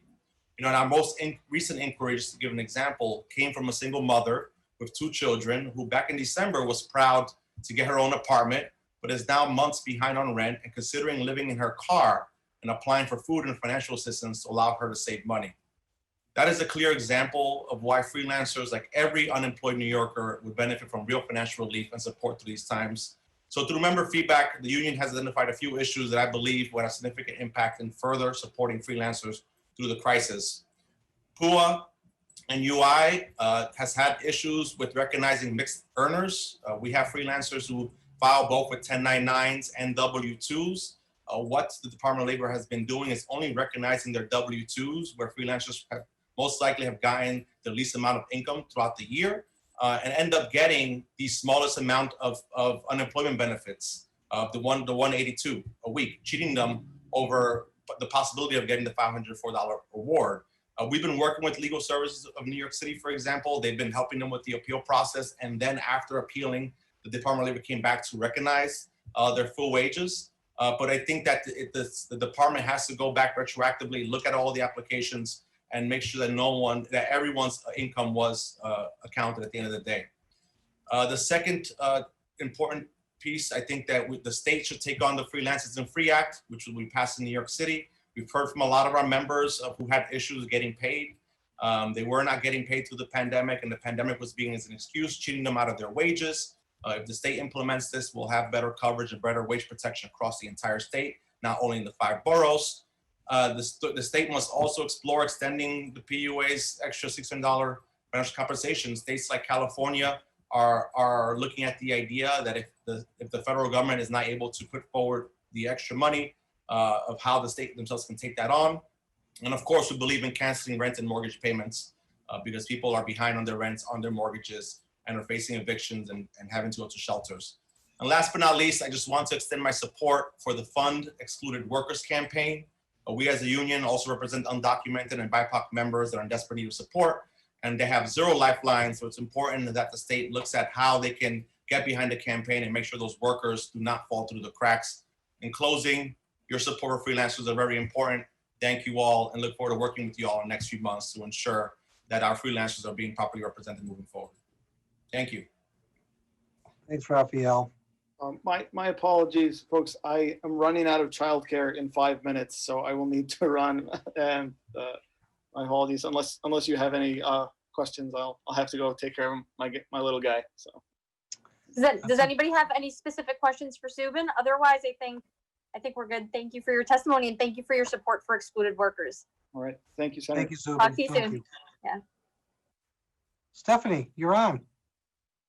Hello, thank you for having me here today. My name is Stephanie Freed and I live in Inwood, Manhattan, and I am pandemic unemployed. I have been a gainfully employed freelancer behind the scenes in the entertainment and live events industry for 10 years, and I am a member of IATSE. My industry, which accounts for almost 500,000 jobs in New York State alone, is not likely to return to work until well into 2021. Many of us aren't sure how we survive until then. Personally, now that the $600 benefit has expired, I receive a quarter of my usual income in UI, $1,764 a month, which is the New York State max. My rent, health insurance, and utilities add up to $2,300 a month, so I am losing my apartment. While I am grateful New York State has provided some rent relief, I and many like me do not qualify. Rent relief needs to be expanded to keep people in their homes. Friends and colleagues are leaving New York City left and right, threatening the entertainment industry's ability to bounce back. In an attempt to make rent, I've been looking for small copywriting projects. The partial UI rule makes this not feasible. An hour of work for $20 cost me $126 of my UI. I need to take small projects in addition to UI to even attempt to pay my bills, but with the partial UI rule, it's impossible. Desperation around UI is rampant, so a colleague and I created extendpua.org to provide everyone in need of pandemic assistance with resources to make their demands heard. We're a grassroots organization by the unemployed for the unemployed, created in New York. As part of our work, I've heard from thousands of people who are struggling. Here are 3 stories from New Yorkers. Donna Reggio is a speech pathologist from Calverton. She has spent 36 years building a private practice for preschool age children. 16 of her 18 students are moving on to kindergarten, and the pandemic prevented all evaluations for incoming preschoolers. She has seen her typical work week of 35 to 40 sessions drop to just 5. However, due to educational mandates, these 3 sessions must be spread out over 3 separate days. 2.5 hours of work in a week eliminates 75% of her UI benefits. Her benefits drop to $60. Donna told me, I have no choice looking long range. I'm almost 60 and I cannot find another career. Richard Heisel has worked as a cook for over 12 years at the same restaurant in Rochester. He was furloughed from his job at the beginning of the pandemic. His wages were effectively replaced by UI and the FBUC. Richard has now gone back to work. His scheduled hours have gone from 60 per week to 20, but spread across 4 days. This has disqualified Richard from any UI benefits under the partial UI rule, leaving him with 1/3 of his previous wages. Richard told us he has never struggled like he is now. Lisa, a Western New York resident, works as a server at a chain restaurant. She's not comfortable returning to work, but did so when she was asked to 5 weeks ago because refusing would kick her off of UI and cost her the job. She's uncomfortable because the precautions seem mainly for the customer's benefit and not the employee's benefit. With restaurants at 50% capacity, she has seen her weekly shifts reduced from 5 to only 2. Her UI benefit is shrunk to less than $90 a week. She now relies on that benefit and 9 to 10 hours of tips at a 50% capacity restaurant to provide for herself and her 4-year-old daughter. Lisa told me, I know many service people who this is affecting way worse than me, so I'm speaking for them as well. These are just 3 of the stories that I've shared. Partial UI rules punish exactly what the thousands of unemployed people I've talked to want to do. Go back to work, whatever way they can, and make enough money to survive.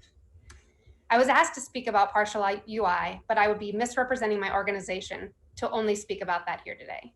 ExtendPUA.org represents a large group of unemployed workers. When 12% of the state and 20% of New York City's workforce is unemployed, we must enact comprehensive response until the pandemic is ended and it is safe for us to go back to work. This includes expansive and inclusive rent and healthcare relief, as well as food assistance. 2 million people in New York City alone are estimated to be food insecure because of this pandemic. A concern I was hearing just yesterday was that even though New York State expanded SNAP benefits, many families were kicked off when they were receiving the 600, and now they are not receiving SNAP or the 600. Rent relief is being offered based on income requirements prior to March 1st, which thankfully helps families who are already at a disadvantage. However, it does not help those who may have been middle income prior to the pandemic. While the assumption may be that the middle class doesn't need the assistance, we are actually feeling a different kind of hit in that we have lost all of our income and our bills remain higher than the max UI coverage, and there's no further assistance provided. We also need to take care of our immigrant community who are left out of UI and pandemic relief completely. We also voice support for fund excluded workers. Lastly, I want to urge the New York State Senate to not only take action on what they can surrounding the issues workers are facing in this pandemic, but to also join and help us citizens who are putting pressure on the federal government to pass a comprehensive relief bill with urgency. We need your voices too. Us unemployed at extendpua.org would be more than happy to continue to provide voices of unemployed folks for the Senate as necessary. Thank you for allowing me to share our stories here today. Stephanie, thank you. Raphael, thank you. Before I forget, because I should have done this 4 or 5 panels ago, our colleague from the Assembly, Yulene New, has joined us as well, and we want to thank her, and my mea culpa, because every time I went to do that, I got caught up in the testimony before us. So with that, we turn it back to you, Senator Ramos. Thank you. Thank you, John. So I have a few questions. Thank you so much for your testimonies. I'm going to start with you, Raph. You mentioned in your testimony how you would like to see the Freelance Isn't Free Act implemented at the state level, and I don't think many people who are watching us at home understand what that means, what that is. Needless to say that freelancers have been having issues getting paid before the pandemic, when folks don't, customers don't necessarily pay their bill or pay it on time in a respectful manner of the person's work. Can you tell us what that would look like? And well, especially, I guess you can put your old Assembly hat back on too, and tell us what you envision at the state level. Yeah, well, in New York City, actually, when I was in the city council, we passed a bill, and in the bill, the Department of Consumer Affairs and Workers' Protection plays a vital role in enforcing the contracts and making sure that freelancers who have clients that are not paying, at the end of the day, end up getting paid for the work that they have performed. So in the state level, I just imagine the Department of Labor being that enforcement agency or any similar agency that can play that role. And that when they receive a complaint from a freelancer about a contract that they've signed with the client or with a company that they have not been paid, that the state will step in and play that enforcement role of making sure that the client is making that payment on time or just at all in general. In New York City, there's also a fine attached to it. It's about $250 to $500. If the client doesn't pay within a 30-day period, they can face those fines. Also, if the city finds that this is a huge cluster of problems with this one client or one company, then the city can intervene and play a role in filing a class action lawsuit against that company. And I think it's important because we've seen through the pandemic, multi-billion-dollar companies like Equinox, for example, writing letters to their freelance workers, telling them that they can't be paid for their work because of the pandemic. And it's when you have multi-billion-dollar companies, taking these sort of actions, I think it just makes that. I think it's clear that there has to be some sort of mechanism in place on a state level to ensure that all workers are protected across New York. Thank you. And now this may go for any of you. We actually seen, of course, with the pandemic, more the proliferation of working from home or working remotely, which of course most, if not all freelancers often do. How has the work culture changed, if at all? Are we seeing more work being outsourced to freelancers here in New York? I thought I had heard in California that was the case briefly. And are people falling behind on those payments, on those receipts more often now? Yeah, so I mentioned in my testimony that in the previous recession in 2008, there was actually an increase in the amount of people who decided to freelance, and it was an increase by 12% over the years. We expect the same thing to happen after this pandemic as well. I think that when you have small businesses and companies that are struggling financially or looking at ways in how they can reboot their business, it makes sense for them, and it's easier for them to get someone on contract, to bring their skills on board, to get their companies back up and running, especially after these shutdowns. So I believe we're gonna see in New York also a big reliance on the freelance workforce to help upstart the economy, which is why I also mentioned that it's important that now, given this moment, it's important that we look at what laws are being discussed, have been discussed in the past, what sort of benefits can be created moving forward to ensure that freelance workers, who we're seeing a larger increase of our constituencies growing into doing, have the protections and social safety they need to succeed. Thank you. Now, I think we lost Stephanie. I actually had a question for her, but briefly in the few seconds that are left, since PUA does directly affect your membership as well, Raphael, can you talk about why it's so important that we extend it, that we're fighting for these federal benefits, and what kind of a role we should be playing? Oh, there she is. What kind of a role we should be playing here to help? I'm sure Stephanie will eloquently answer that question, but just freelancers like every other worker, they're out of work. There's limited opportunities. They're depending on PUA to give them the funding they need to deal with the cost of living. As I mentioned, once the independent contractors were able to get through DOL, we began to see less phone calls from our members who were in dire financial straits because they were getting a funding stream to help them deal with the cost of living. And now I think there's a feeling, there's a lot of anxiety in the air, given that the president decided to move forward with an executive order instead of seeing Congress expand and extend PUA, the $600 financial compensation, because there's also a question whether the executive order captures independent contractors moving forward. There's a concern that it's only going to apply to traditional workforce. So in order to, I think, to prevent a bigger financial crisis, the state has to have a backup plan, a plan B, for what we're going to do if the federal government fails to act moving forward. All right, thank you. I'm out of time. Assemblyman McDonald, do you have anyone? I think we're okay. I think it's Senator Jackson's turn. Well, thank you. Hello, everyone. So, hey, co-chairs, let me thank you. And I'm glad that I'm still on this and listening to all of the people that are being impacted. Raphael, thank you, representing Freelance Union. And Stephanie, if you're not aware, I represent you. You live in Inwood. I represent all of Inwood.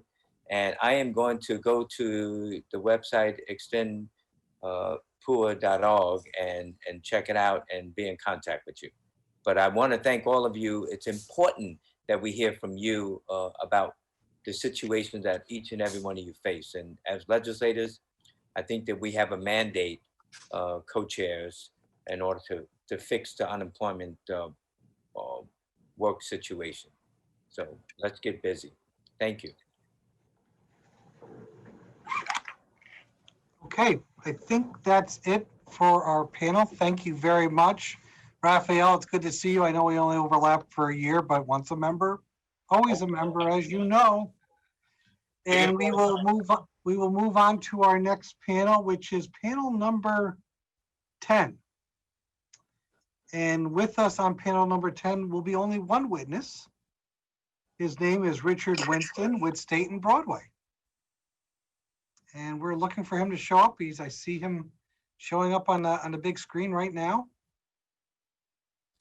Richard? Hello, can you hear me? You've got 5 minutes. Go ahead. No, thank you very much.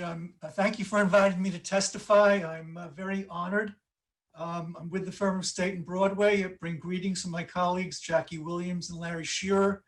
We represent an enormous number of unions from every sector of industry and government in New York State, and also many not-for-profits that are supportive of unions and that support unions as well.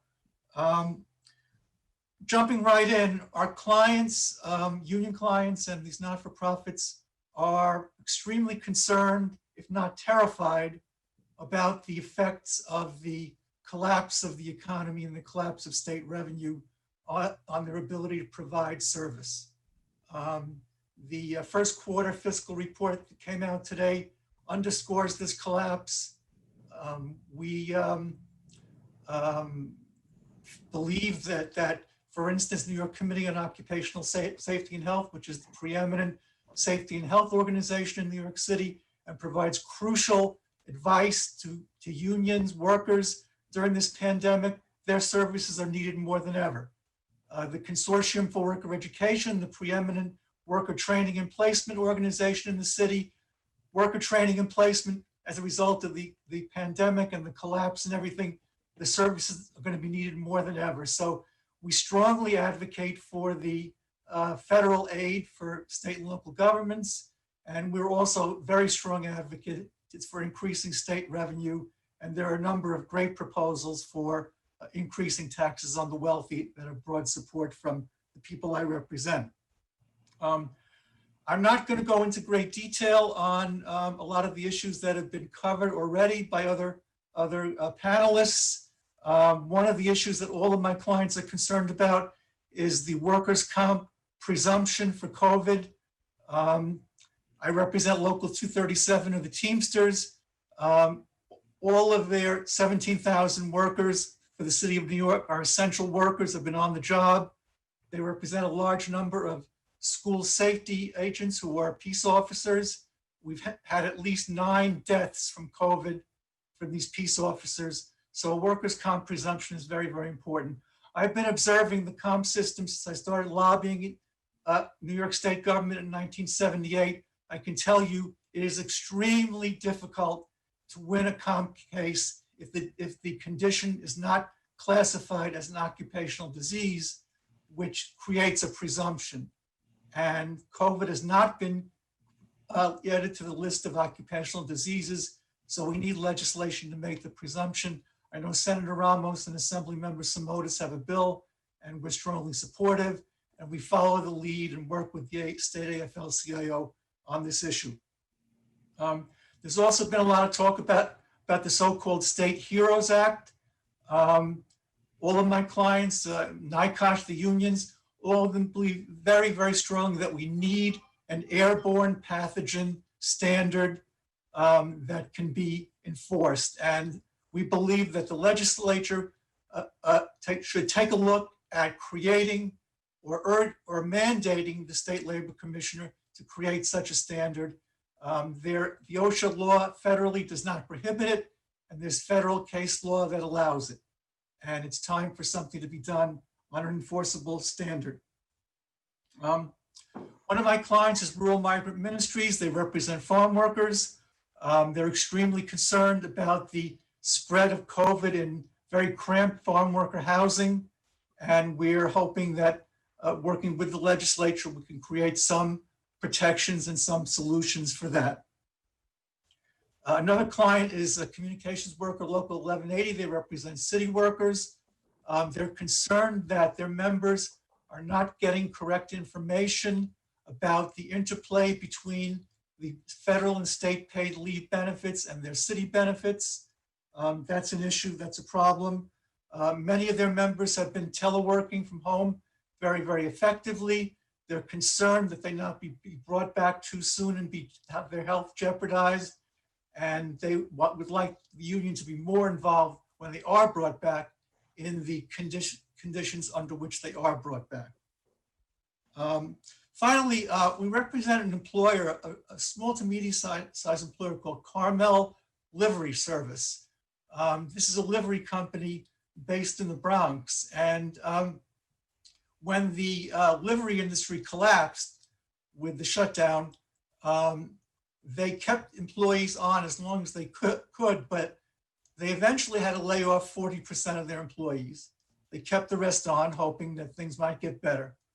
The ones that were kept on were enrolled in the state shared work program, which is run very, very well by the state labor department. And I think there was testimony that I think there are 80 some odd thousand workers now enrolled in shared work, which allows a combination of work and wages and unemployment insurance benefits.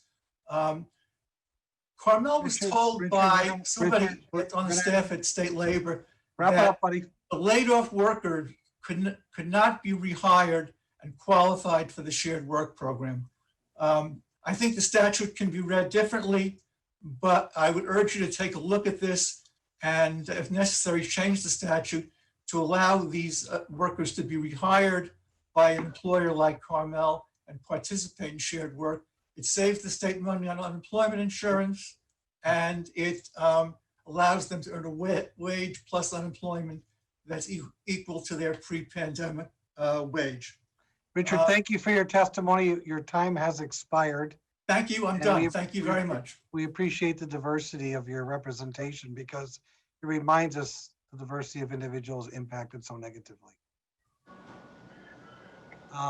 Senator, I don't see any questions on the assembly side at this time. We don't seem to have any hands up on our side either. So I'll also thank Richard for his testimony and for his partnership, because we worked very closely together last year to pass the Farm Worker Fair Labor Practices Act. And obviously we have a lot more work to do together. So Richard, thank you for standing up for a variety of workers today. Well, thank you for all the hard work you've done legislating during this pandemic and providing service to beleaguered constituents. Thank you very, very much. Thank you, Richard. Talk to you soon. Thank you. Okay. So next up is panel number 11. Senator, well, I've got the list right here. I'll take it. I'm sorry. Okay, it's okay. Make the Road New York, we have Deborah Axe, the co-executive director. We have Carolyn Cowan, the Chief Policy and Public Affairs Officer from the Chinese American Planning Council. And from the New Immigrant Community Empowerment Organization, we have Diane Marino, who is the program director. So Deborah, we will start off with you. Go right ahead. Welcome. Thank you so much. Thank you to the chairs for convening this critical conversation, and to all of you for digging in for so many hours into these absolutely crucial issues. I'm here testifying on behalf of Make the Road New York's 25,000 members who are Black and Brown community folks living in many of the earliest epicenter communities in this pandemic: Queens, New York City, Long Island, and hard-hit communities in Westchester in particular. The work that our members are doing puts them in position of essential jobs. So folks are dealing with the absolute lack of clear mandated safeguards. We absolutely call on the legislature to enact the HEROES Act and those kinds of protections. And we have seen that workers who dare speak up and ask for time to sanitize have repeatedly been harassed and even fired to silence them. Some of the most powerful corporations on earth, Amazon in particular, has become notorious for this kind of behavior to shut down workers and standing up for their rights. And one of the things that we're seeing and is cause for great dismay is that the overburdened Department of Labor is really unable to step in and provide protection. Of course, there's missing standards, and even pre-existing protections like wage theft protections are going substantially and almost completely unenforced at this moment in time. And so workers who are facing wage theft, exploitation, and danger on the job just have to accept it, especially given the other key issue that I want to talk about, which you've heard many folks mention today, which is the issue of excluded workers. Make the Road released a report in May called Excluded in the Epicenter, studying the lives of over 230 Black and Brown immigrant New Yorkers. And our follow-up report following that same population was released earlier this week. And we have discovered horrifying levels of unemployment and income crisis in undocumented communities and Black and Brown communities in general. 92% of respondents reported that they or another earner in their household had lost their job as a result of the crisis. In May, only 5% had received unemployment benefits. There's some improvement in that number among folks who do have the necessary immigration status, but 98% of our unemployed, undocumented immigrant survey respondents have not received a single penny in federal or state economic assistance. And this is because of what you've heard mentioned time and time out today, especially, is that folks, regardless of how many citizen children are in the household, regardless of how many years they've been paying into and having their employers pay into the unemployment system to create that safety net for others, are absolutely blocked from accessing a penny if they lack work authorization. And let's be real, we all know the racist immigration laws that block folks from being able to access work authorization, right? Or if you are recently incarcerated and are getting out of immigrant detention or out of jail or prison into the pandemic and have virtually no hope of getting employment, or if you're an undocumented immigrant who has lost a breadwinner spouse and are struggling to sustain the family, though your breadwinner spouse has passed away from COVID. So the experience of our members has been, on the one hand, being told you're essential. We need you delivering the food to our families. We need you staffing the warehouses. We need you cleaning the hospitals. And on the other hand, if they're not able to work or the bottom falls out of their part of the economy, you are totally disposable. And folks are, I would say, growing in the intensity of desperation in our neighborhoods. It is really hard to convey to people who are not in these communities or not connected on a day-to-day basis. There's now an intense competition to be able to access the recyclables that incredibly poor and homeless folks gather in order to make pennies. And that's growing in intensity. That competition in the streets of Queens is horrific because folks do not have any source of income. And we know, thanks to Senator Ramos and Assemblymember De La Rosa, that there is a solution that has been designed for our state, right?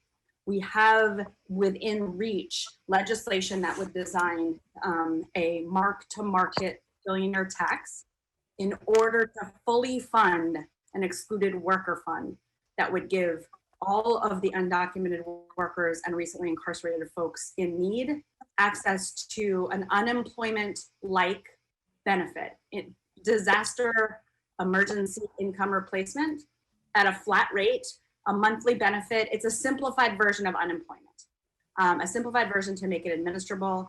It would be fully funded even in the first year by the mark-to-market billionaire tax. So there's no reason not to move that forward immediately. And frankly, we cannot wait for Congress to act. I understand we absolutely need federal dollars and Congress should act and they need to send those federal dollars. But not a single proposal that has any viability at the congressional level would address any of the need that we have for emergency income to these families who are excluded from unemployment and other stimulus benefits at the federal level. So we need to ask you all to act now. We cannot wait for the governor. We cannot wait for Congress. We need to move forward. The income crisis is growing. The desperation and the need is growing. This is a humanitarian disaster that we cannot allow to happen on our watch.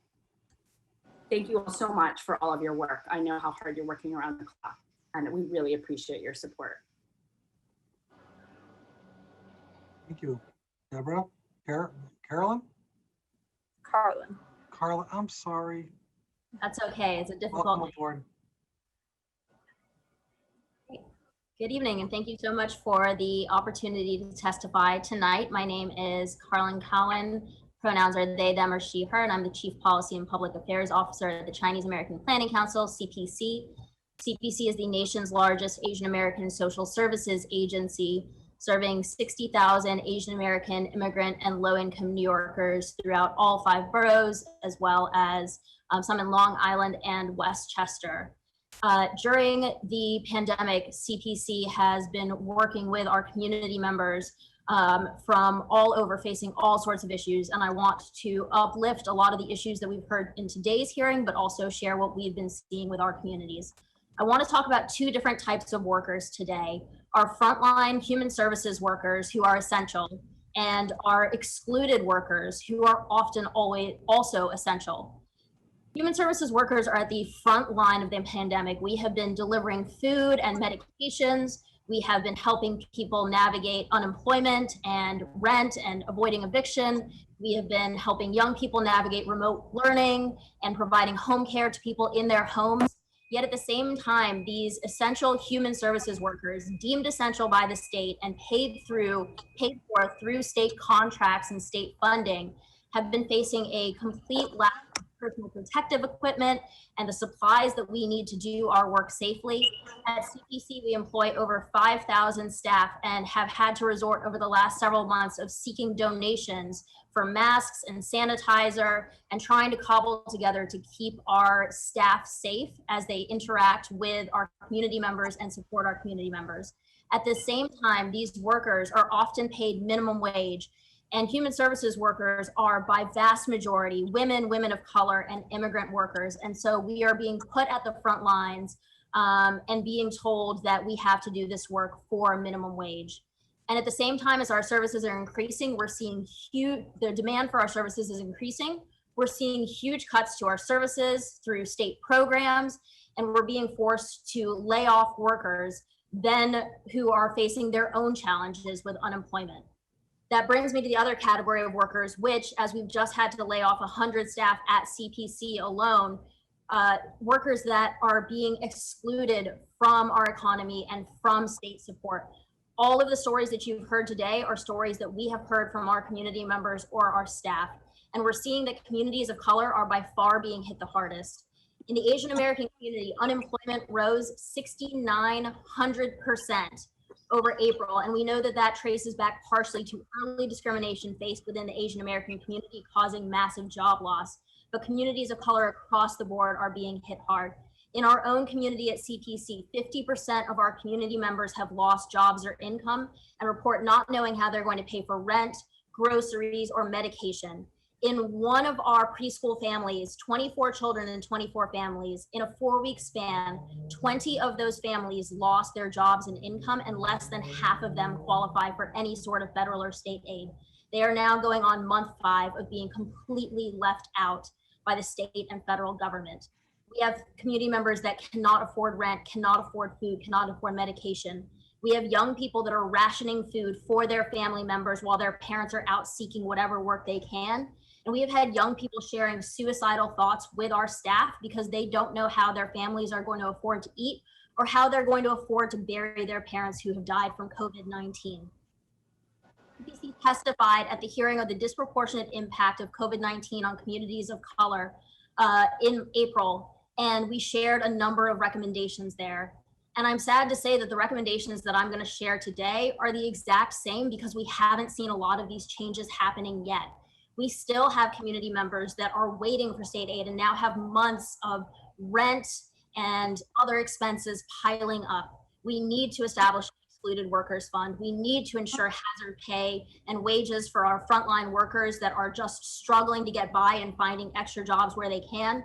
All of the things that we've heard mentioned today are urgently needed and were urgently needed in March for our workers.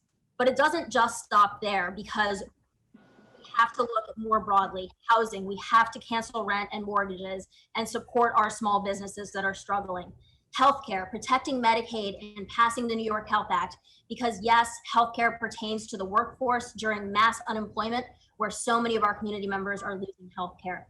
And most importantly, raising revenues and making sure that the billionaires that have earned billions and billions of dollars during this pandemic are not getting away with this while our community members are the ones that are suffering. Thank you so much for the opportunity to testify today, and I'm happy to answer any questions you might have. Thank you. And finally, Diana Marino. Welcome.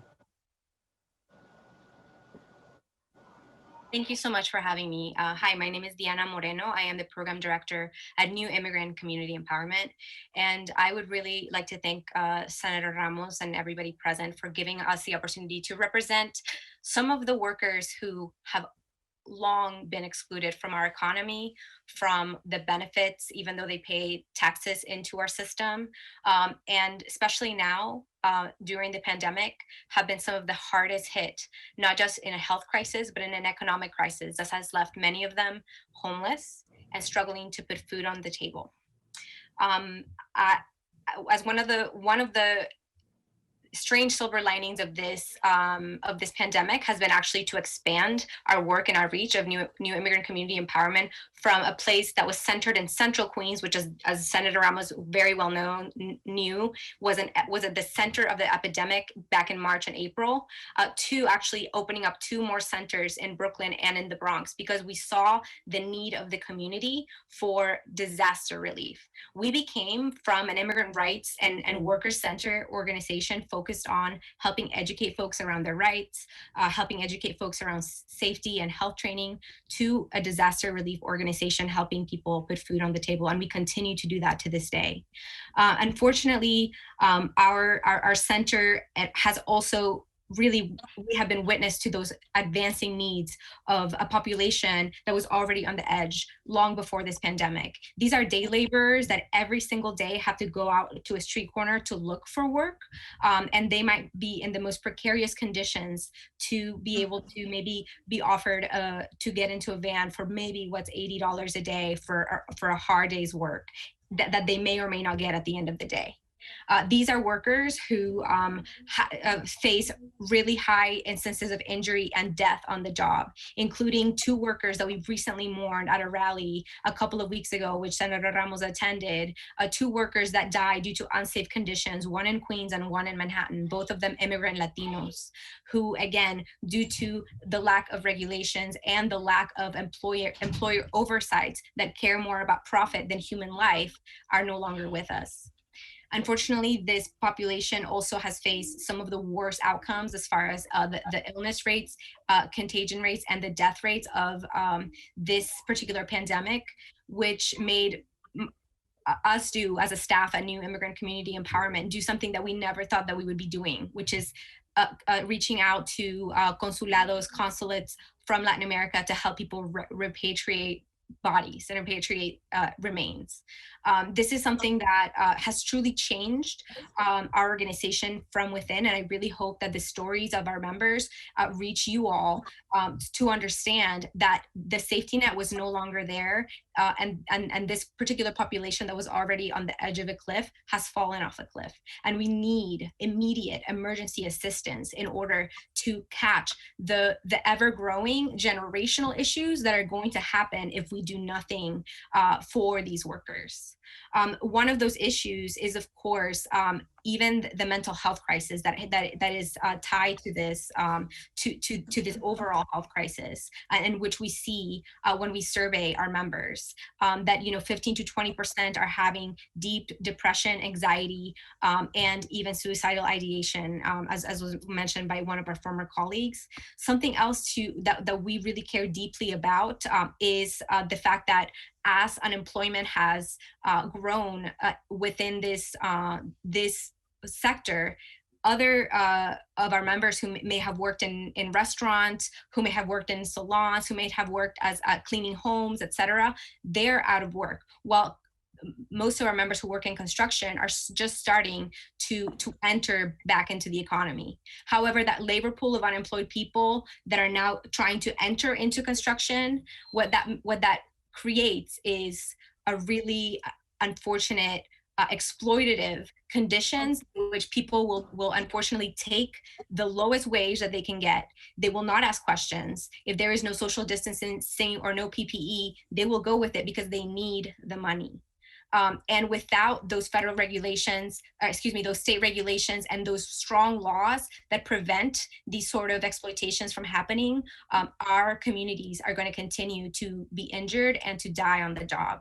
I'm here in support of an essential workers bailout. I'm here in support of Carlos's law, which would allow for workers to actually be safe and secure, and for the fine for their deaths to be more than $10,000, which is the current fine whenever an employer is found negligent of a dying worker. And I'm here in support of the sweat bill, which would allow for our workers to ensure that they have a recourse against wage theft. I really appreciate your time. Thank you so much. Well, thank you guys so much. I have to say that working with all of you throughout all of this has been quite an experience, and I'm sorry that I'm getting emotional. The truth is that we all know that what we're seeing on our streets is very hard, that you know, there really is a population here in New York that is much worse off than most in our state. And thanks again for working with me, especially on the excluded workers bill, to make sure that we're providing them with some compensation as the taxpayers that undocumented people are, oftentimes paying more taxes than billionaires themselves in this state. Can Deb perhaps, and you know, Carlin and Diana can chime in at any point. Can we talk about a little about how it is that people are surviving? So many, they can't work, right? If they worked in restaurants in Midtown, those closed. They don't qualify for unemployment benefits.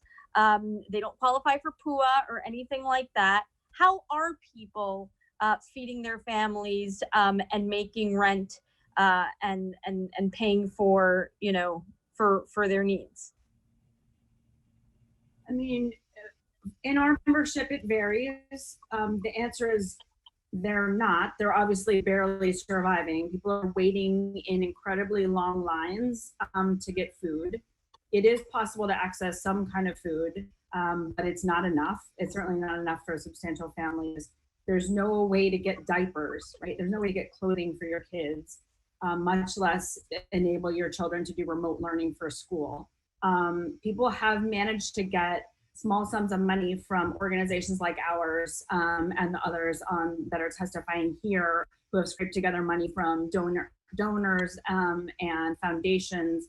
And of course, there was a city fund that did give out some funds, a few $100s, right, to help with food. It's to help with basic survival. But as soon as the moratorium is lifted, right, people's debts are building up, and the landlords are starting to harass more and more, and have already convinced many people to give up on their homes. And as soon as the moratorium is lifted, people will be facing massive debt that there's no way to get out from under. Diana, can you add how I know you guys had also put together a pantry like Make the Road, and like our office and so many other places where we've had to step up in that way? Yeah, so this kind of goes back to a point that I touched during my testimony, which is that folks are finding what they can. And that means that there's people that are switching industries. That means that there are people that are working for less. That means that there are people that are working 6 hours a week if they can, right? And obviously that's not enough to meet the needs of a family, the needs of even an individual, which is why we have a lot of stories from members who have gone through, you know, the unemployment in week 1 in March, to not being able to pay rent, to now living in a shelter. And these are the same members that are showing up 3 times a week to volunteer with our organization to provide food for others. And so it is incredibly heartening and inspiring for me to be able to share their stories with you. However, it is my duty to really communicate the dire situation in which they find themselves, because it is through community organizations like ours, like Make the Road, and through offices like Senator Ramos and others, that folks are able to eat. However, we know that this is going to be a long recovery. And how sustainable is it for folks to depend on any sort of services? I want to squeeze in one question, which is kind of a non sequitur for Carlin. Only because I know CPC is such a big umbrella organization, and I think among them is AFI, right? Which is in my district. We work closely with AFI. We work closely. It's kind of a switch in topics, but we've seen a lot of small businesses also be hurt by SLA fines. as of late, particularly in the Asian and Latinx communities, which of course oftentimes are the bigger employers for our people, right? Can you tell us a little bit, are you guys working at all in that, with that issue? Have you been?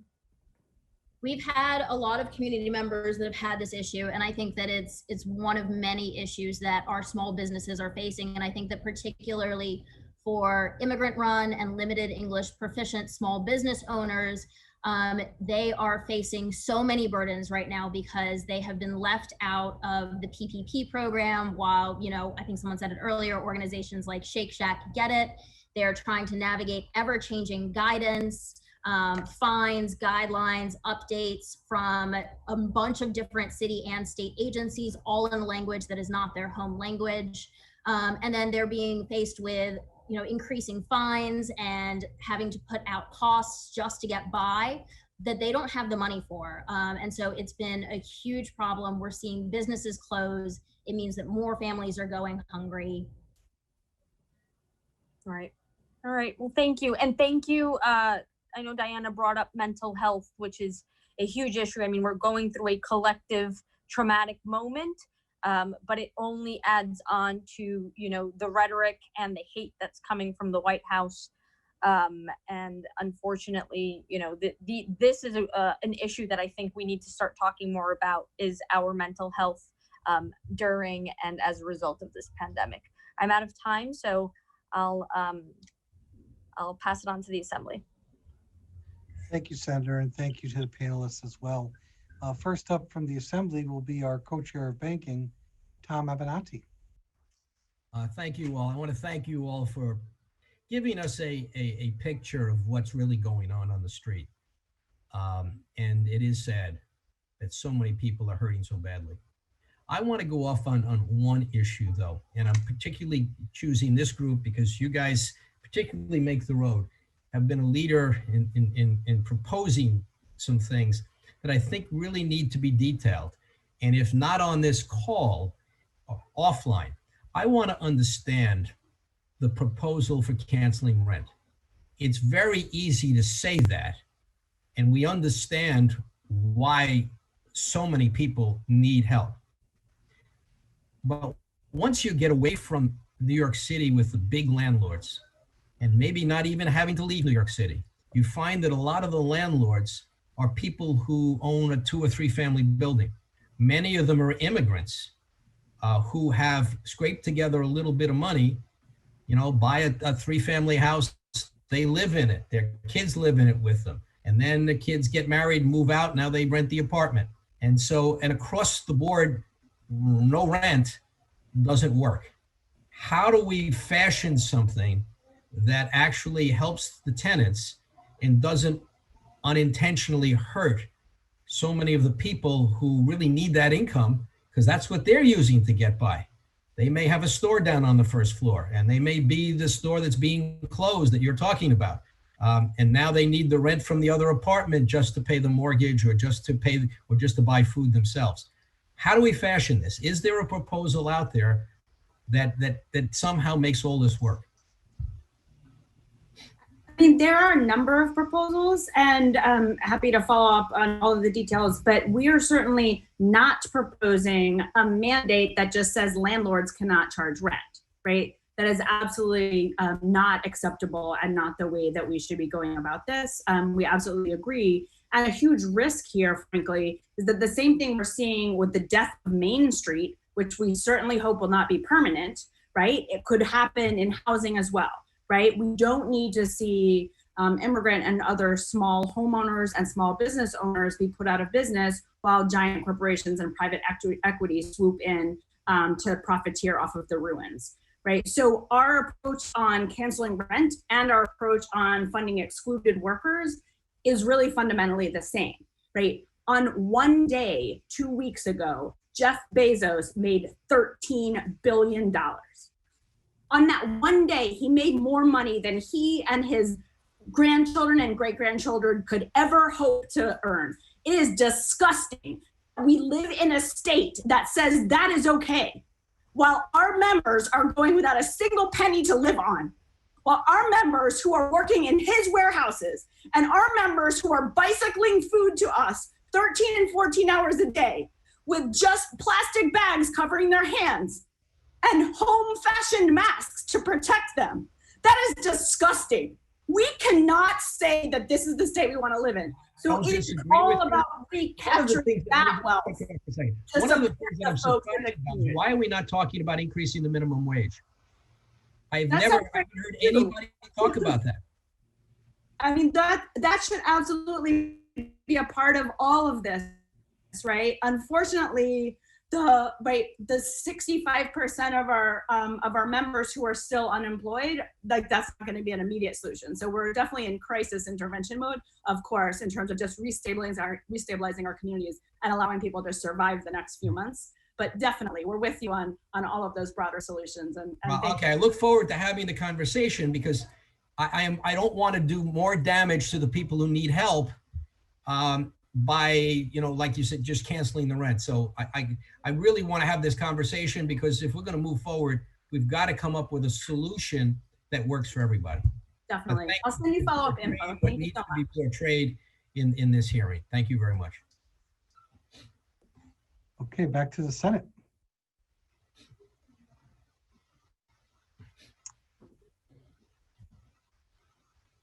Sorry. Up next, we have Senator Jackson.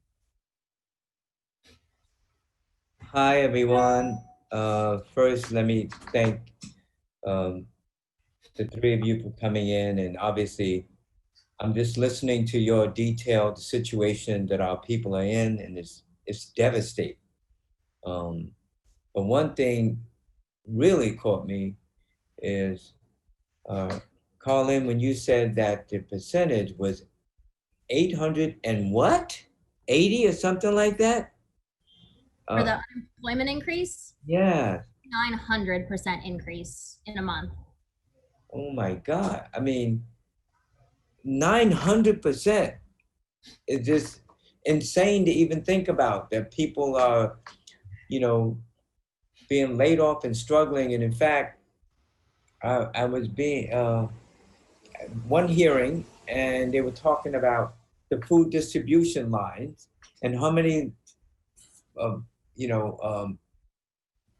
meals are given out in Chinatown area, over 10,000 per day or something like that. And that, I mean, compared to, like 1,000, I mean, it's just unimaginable that we're in such dire situations. And that's why we have to take corrective action ourselves if the federal government is not going to do it. We just have to. I mean, and if anyone doesn't believe the situation, they should hear all three of your testimony, and then they will know. And if they can't feel that in their heart, let me tell you, if they can't feel that in their heart, something's wrong. And those are the individuals that we must get out of office because they basically have, I guess, a brick wall in front of them and can't see it, can't hear it, and can't feel it. So, and I'm glad that I was able to stay for the entire duration and to hear all of what you had to say. And obviously, Jessica and some of us, as you know, we did a fast for 24 hours and we slept on the sidewalk. But that's no comparison to the people that are struggling every day just to try to make ends meet, to have a decent meal. So let me thank you. You're doing God's work on behalf of the people of our great city and state. Thank you. Thank you, Senator. From the Assembly, we will go to my colleague, Yuli New.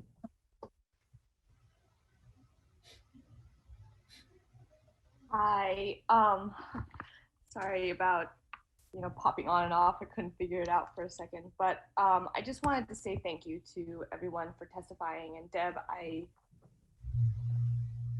I know that, the workers here in Chinatown who are delivery workers are exactly in the same situation that you're describing. And I just wanted to say thank you for your testimony. And I also want to thank our chairs today because they're asking all the right questions and so many, so many moments where I was like, I need to ask this and they asked it already. So I just want to touch on a couple of things today. I know that you were just talking, so Chair Abenanti had mentioned minimum wage increases. And then Carlin, you had talked about how 900% increase in unemployment.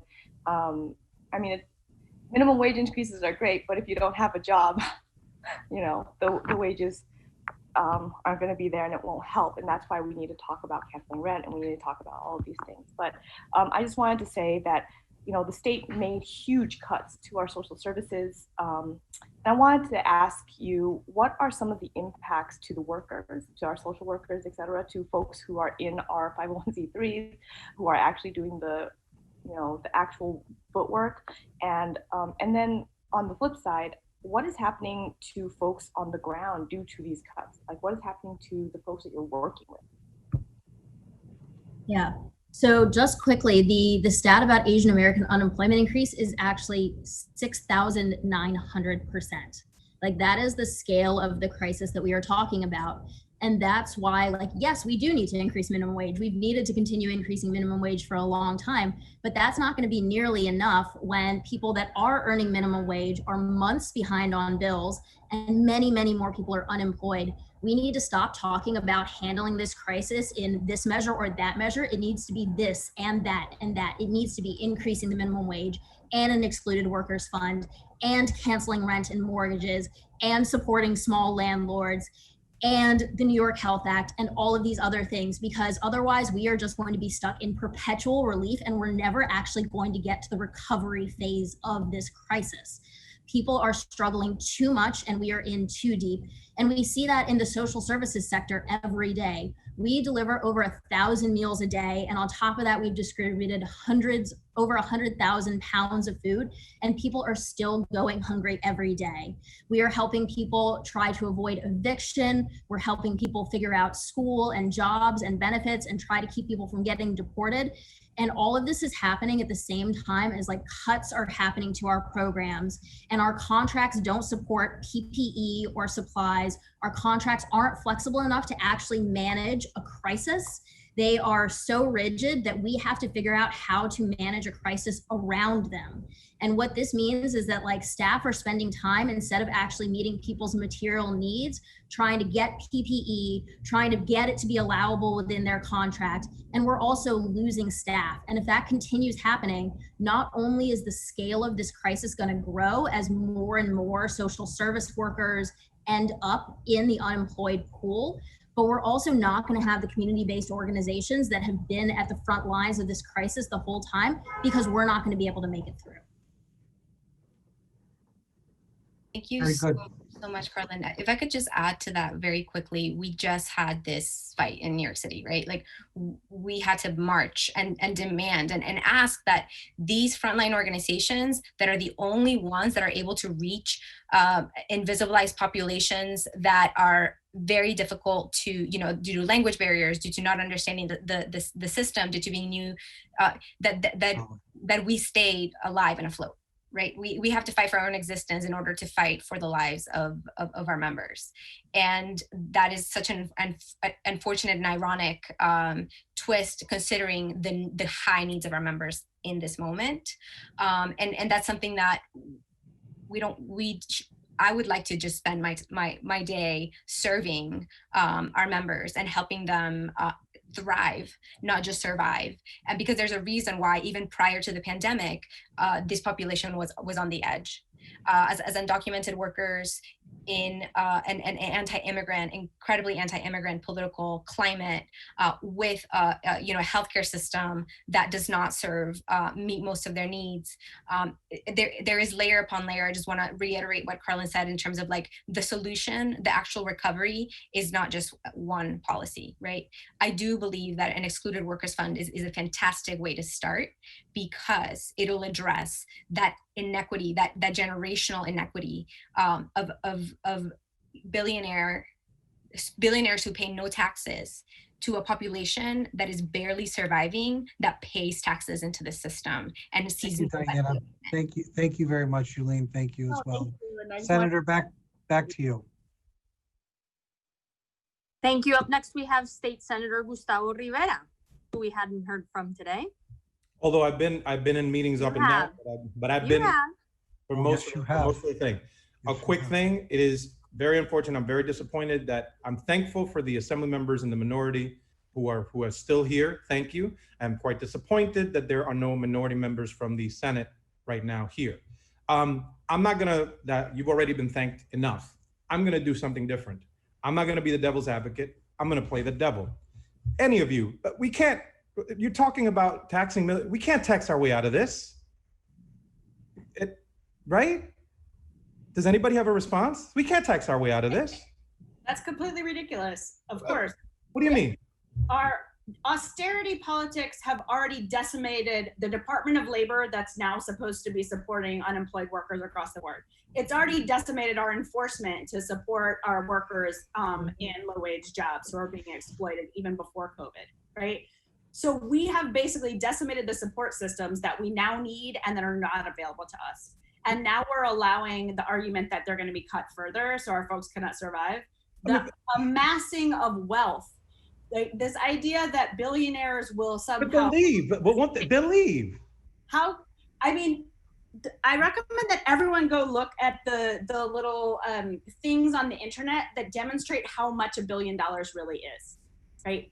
Taxing billionaires' increase in wealth by 8%, right? Which is what Senator Ramos and Assemblymember De La Rosa's tax would do. 8% on just the gains in wealth based on their assets, right? They won't even feel it. But they'll leave. I mean, they've left before. Won't they leave? Okay, you know what? Moving on. You're talking about other crazy stuff. It doesn't happen, right? The evidence is that they don't leave. The evidence is they don't leave. They won't even feel this. It doesn't. Let's move on. How about, listen, this housing thing. You're talking about this. That's problem solved. Didn't we solve that problem? We you know, there's an executive order. It's solved, right? It's solved. Oh, so it's solved? Nobody wants to respond to that? The which issue?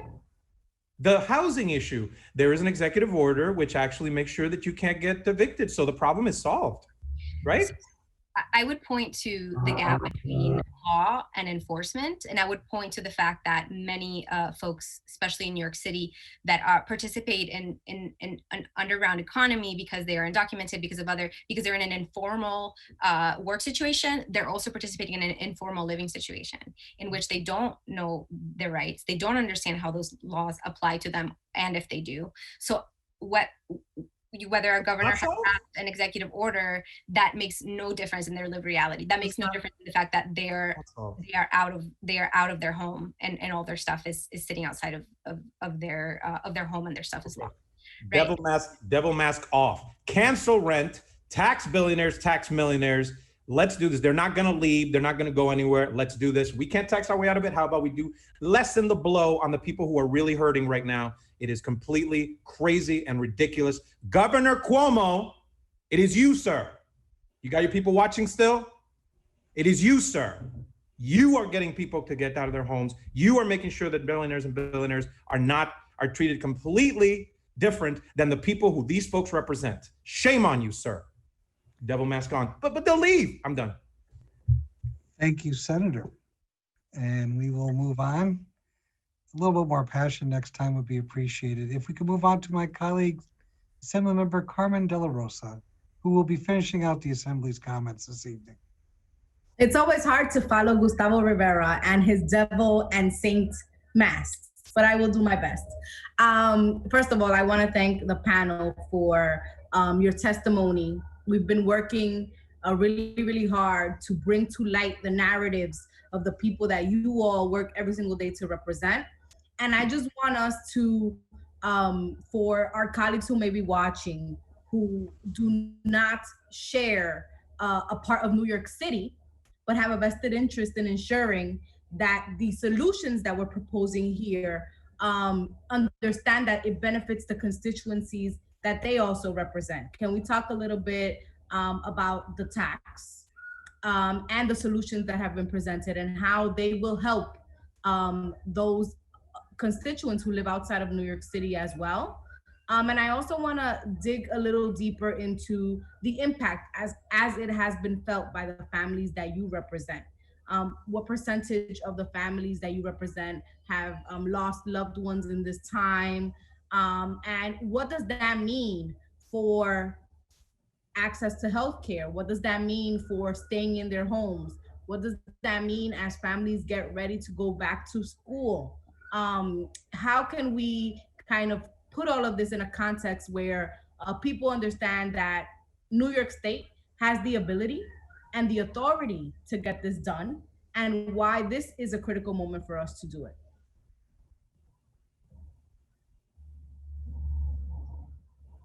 So, I mean, I think the key thing here is that this is a statewide issue. And yes, it looks different downstate and upstate, but New Yorkers across the state are facing the same problems of mass unemployment, lack of healthcare, and inability to meet basic needs. And we actually saw that the first city that has made any moves towards anything like canceling rent is Utica, an upstate city, because they were seeing the urgent needs of their community members. And so this isn't just something that's a downstate issue. It's something that we see that is completely across the board.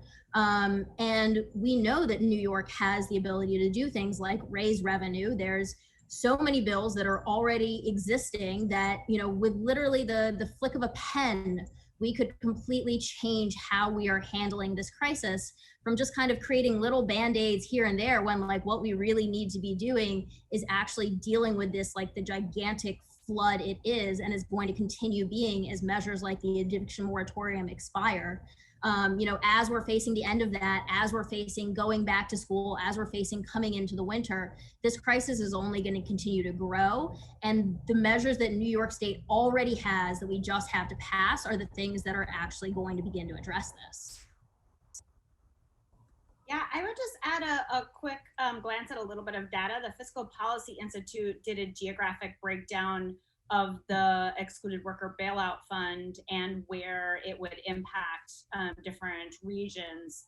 And like 380 million in investment would go to Long Island, 450 million to Hudson Valley, 260 million to Northern and Western New York. So it's definitely not just a New York City issue, right? And those are obviously the concentration of folks who are excluded from these benefits are also creating real crises and economic crises for the communities in all of those geographies that needs to be addressed, as well as the humanitarian aspect, of course, that we've been talking about. Well, that concludes our commentary for this panel. I just want to take a moment of personal privilege as well. Many of you know I'm an upstate member. So, you know, these issues are in our area, but they're not as predominant as they are in the city. But I have to tell you, listening to your passion, to your comments, it reinforces why we need to work collectively to put some changes into effect. At the end of the day, regardless of what your thoughts are, when people are being treated unfairly, we need to level the playing field, plain and simple. So thank you. You know, I sound like Dick Godfrey the other night. Here we are into our 10th hour testimony, and the best is just starting right towards the end. And Senator, I turn over the next panel to you. Oh, Actually, I'm sorry. yeah, sorry. Senator? Yes. We have one more questioner, and that is State Senator James Skoufis. Hey, thank you. And I apologize for jumping in here at the end and keeping you. But thanks for your testimony. I do want to echo a little bit of what John McDonald just said, and that is those of us outside the city, certainly we hear this perspective, but I think not nearly as much as some of our colleagues in the 5 boroughs. And to hear it amplified by all of you, I think is valuable for us outside of New York City. So I do appreciate it. Certainly, you know, you talked a lot about issues and proposals that are pending, that are in the legislature. One of the most imminent of which is this issue of revenue. I'll say as a marginal member, I support raising revenue from those who can afford to sacrifice, as many others have, including those families that you represent. But I do want to hone in a little bit, Deborah, on something you opened with and something you touched on again just in maybe the last or second to last set of questions. And that is, we could talk about these things that are pending, but there are some issues right now that the Department of Labor and others can help you all with without us passing any legislation, right? And that is, it sounds like there is a significant issue with, for example, lack of enforcement of wage theft. You mentioned that, and I think one or two other items that, quite frankly, it requires no new legislation, nothing new from the governor, no new directives. That is law as we speak on August 13th. And so I guess if you can hone in a little bit on, let's say, for example, that wage theft issue, is the enforcement worse than it was pre-pandemic, or has it always been this bad and it's sort of status quo and par for the course? I would like to offer to you, as chair of investigations, my office and I, however we can be helpful, but something that, again, doesn't require legislative action like this. If I can get engaged and be supportive and perhaps push DOL, whether it's in my district or in the city or statewide or whatever it might be, I really hate to hear something like that happening. So if you can elaborate a little bit, please. Thank you so much.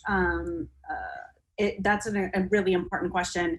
The answer is the Department of Labor before COVID needed to quadruple its size to get back to the 1960s staffing capacity that it had, right? So it has basically been decimated in its ability to enforce labor law over the course of recent decades.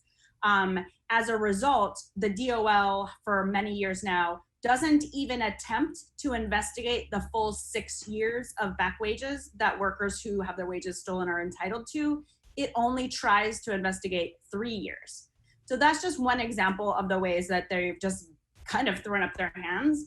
And I think it's largely because of staffing and an unwillingness by this administration to be honest about the fact that there's not really an intention to enforce our workers' rights laws.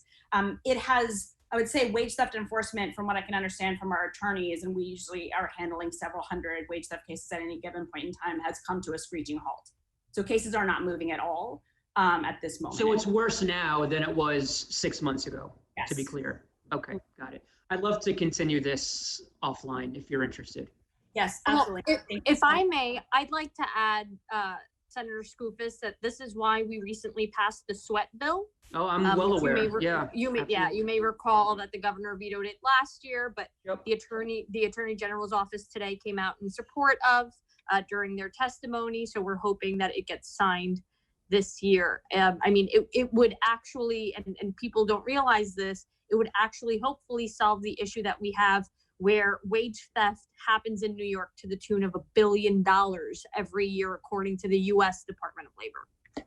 Yeah, absolutely. And so Deborah and whoever else, if you want to reach out and, perhaps with some ideas where we can collaborate again, if you're interested, I'll look out for that. Thanks. Absolutely. Thank you, Senator. I can reach out with a bucket slip for my excluded workers bill, James.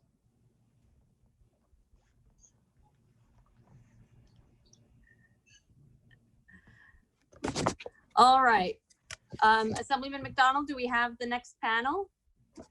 We do have the next panel. This would be panel number 12. And joining us tonight will be Charlene Oberauer, the Executive Director of NICOSH, Rebecca Miller, who's Deputy Legislative and Political Director for CWA, and Maritza Silva-Ferro, the Executive Director of the Alliance for Greater New York, ALIGN as they call it. So Charlene, you'll be first, Rebecca, you'll be second, and Maritza, you'll be third. Great. Can you all hear me? Go ahead, Charlene. We're good to go. Okay, great. So thanks to everyone, to our senators and assembly members, and of course to our chairs for truly listening to every testimony today. I've been listening to, and it's been amazing to hear how many questions and how engaged everyone is, especially as we get into, the 7 o'clock hour. So thank you so much. Today in New York State, as many other people have testified, workers are in crisis. Workers are facing record numbers of unemployment, and workers are facing unprecedented health and safety risks on the job. Essential workers have been exposed to COVID-19 hazards since the crisis emerged in New York State, and many have gotten sick. And the exact number, we don't really know because there's not really tracking on this data. But some workers have not quite chosen to go back to work, but they've gone back to work out of necessity because they don't really have any other choice. And in doing so, they're exposing themselves and their families to health hazards. And one of the questions that came up, and as I said, I've been listening all day as well, is about the question of OSHA and whether or not OSHA is effective enough to be able to deal with the safety and health problems that workers are facing on the job. And from our perspective, the agency is asleep at the wheel. They've issued guidance, but there's no enforceable standards whatsoever. And the standards that they do have, not related to COVID, but they're already existing standards, they're also not enforcing, and they're not doing inspections. I was disappointed to see that OSHA was not on the panel of speakers today, because I think it would be really important to hear from them and to hear from, how they are approaching inspection in New York State.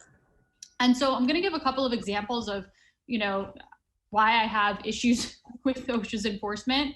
So for example, OSHA's inspection rate was higher before coronavirus was declared a national emergency. So the number of OSHA citations fell by over 17,000 between January 1st and May 22nd, 2020, when we compared it to the same period in 2019. And even though OSHA's investigations are decreasing, workers' complaints continue to rise. For example, and this isn't a New York State example, but it's an example of what's happening all over the country. This was from a local news report just that I pulled when I was writing this testimony. On April 1st, a worker at Maid-Rite Specialty Foods meatpacking plant in Dunmore, Pennsylvania, filed a complaint with OSHA. And the worker listed a number of COVID-related safety issues and went on to say about half the plant is out sick, they hire more people and are not taking care of the problem. I'm scared to go to work every day, I'm risking my life, right? So the person states clearly, I'm risking my life. And OSHA didn't inspect the facility. They did not inspect the facility. They relayed the worker's concern to Maid-Rite, to the company itself, and OSHA took no further action. This is just an example of how OSHA is responding when workers are saying that my life is in danger and I don't know what to do. But of course, this isn't about OSHA, right? This is about New York State and what New York State can do to improve worker safety. So first, and I know Ricky spoke about this earlier, but NYCOSH is joining its colleagues in labor and the community to call on New York State to pass legislation, New York HERO, which would create enforceable standards to protect workers from COVID-19. This would include protocols on testing, face masks, PPE, social distancing, hand hygiene, disinfection, and engineering control. And I understand some people may think this is not necessary. We heard from people earlier who said that, OSHA is sufficient, which I could give, hours and hours of testimony on why OSHA is not sufficient. But, who do workers call when they experience health and safety violations on the job? We train 15,000 workers a year. And when workers ask me, who do I call? They can't call federal OSHA because no one's going to come. And, when we train workers who ask these questions, we honestly and truthfully don't know where to send them because the guidance that has been put forward is largely not enforceable. Strong penalties and enforcement mechanisms would lead to increased compliance and lower COVID transmission rates. So again, we don't know where to send workers. We don't see that they actually have a place to go. And workers are scared and they're afraid for their lives. They're afraid for the lives of their families. The last thing I'll say is, speaking to the previous panel, I earlier mentioned that when workers don't have economic stability, they'll ultimately work in jobs that will exploit them and put them in unsafe working conditions. And we believe, like Deb Axe from Make the Road testified and Diana from NICE testified, that one solution to protect undocumented workers who have been excluded from federal aid is to support the Excluded Worker Bailout Act. And that's something that we feel is important to protect health and safety, because like I said, if workers out of economic necessity have to work, they're not going to feel protected. And I will say, anyone who's spoken to workers, who have to go to work, mostly undocumented workers right now, you'll hear testimony after testimony of workers who are just not safe on the job. Their employers are not doing enough to protect them. And they're scared. They're scared to go to work, and they have to go to work because they can't make ends meet. So anything that the legislature can do to make it easier on folks so that they can make the decision to potentially, not go to an unsafe work that might make them sick or make their family members sick, that would be really necessary. So that's it for me. Thanks to the Senate and Assembly for having me here. I appreciate the opportunity. Thank you, Charlene. Becca? Good evening. My name is Becca Miller. I'm the New York State Deputy Legislative and Political Director for the Communications Workers of America, District 1. I just want to thank all of you so much as we get to the 7 p.m. time. Thank you so much for your engagement, for your time here, and for the opportunity to testify today at this important hearing. CWA District 1 represents thousands of essential workers who have been on the front lines of the COVID-19 crisis in New York, including healthcare workers, telecommunications workers, New York City traffic agents and supervisors, Board of Election employees, and all types of public servants in city and state government. Sadly, we've lost quite a few members to COVID-19. Our members face extraordinary challenges and dangers going to work since the beginning of the pandemic. Luckily, they've had a union and CWA has been able to win better protections, including extended paid leave, hazard pay, safety accommodations for many of our members. However, tens of thousands of essential workers have no union to fight for them. Throughout this crisis, we've seen an outpouring of support for essential workers, but we need to turn this support and gratitude into bold legislative change that meaningfully protects workers on the job and improves the lives of workers across New York State. This testimony will touch on a few ways we can do that.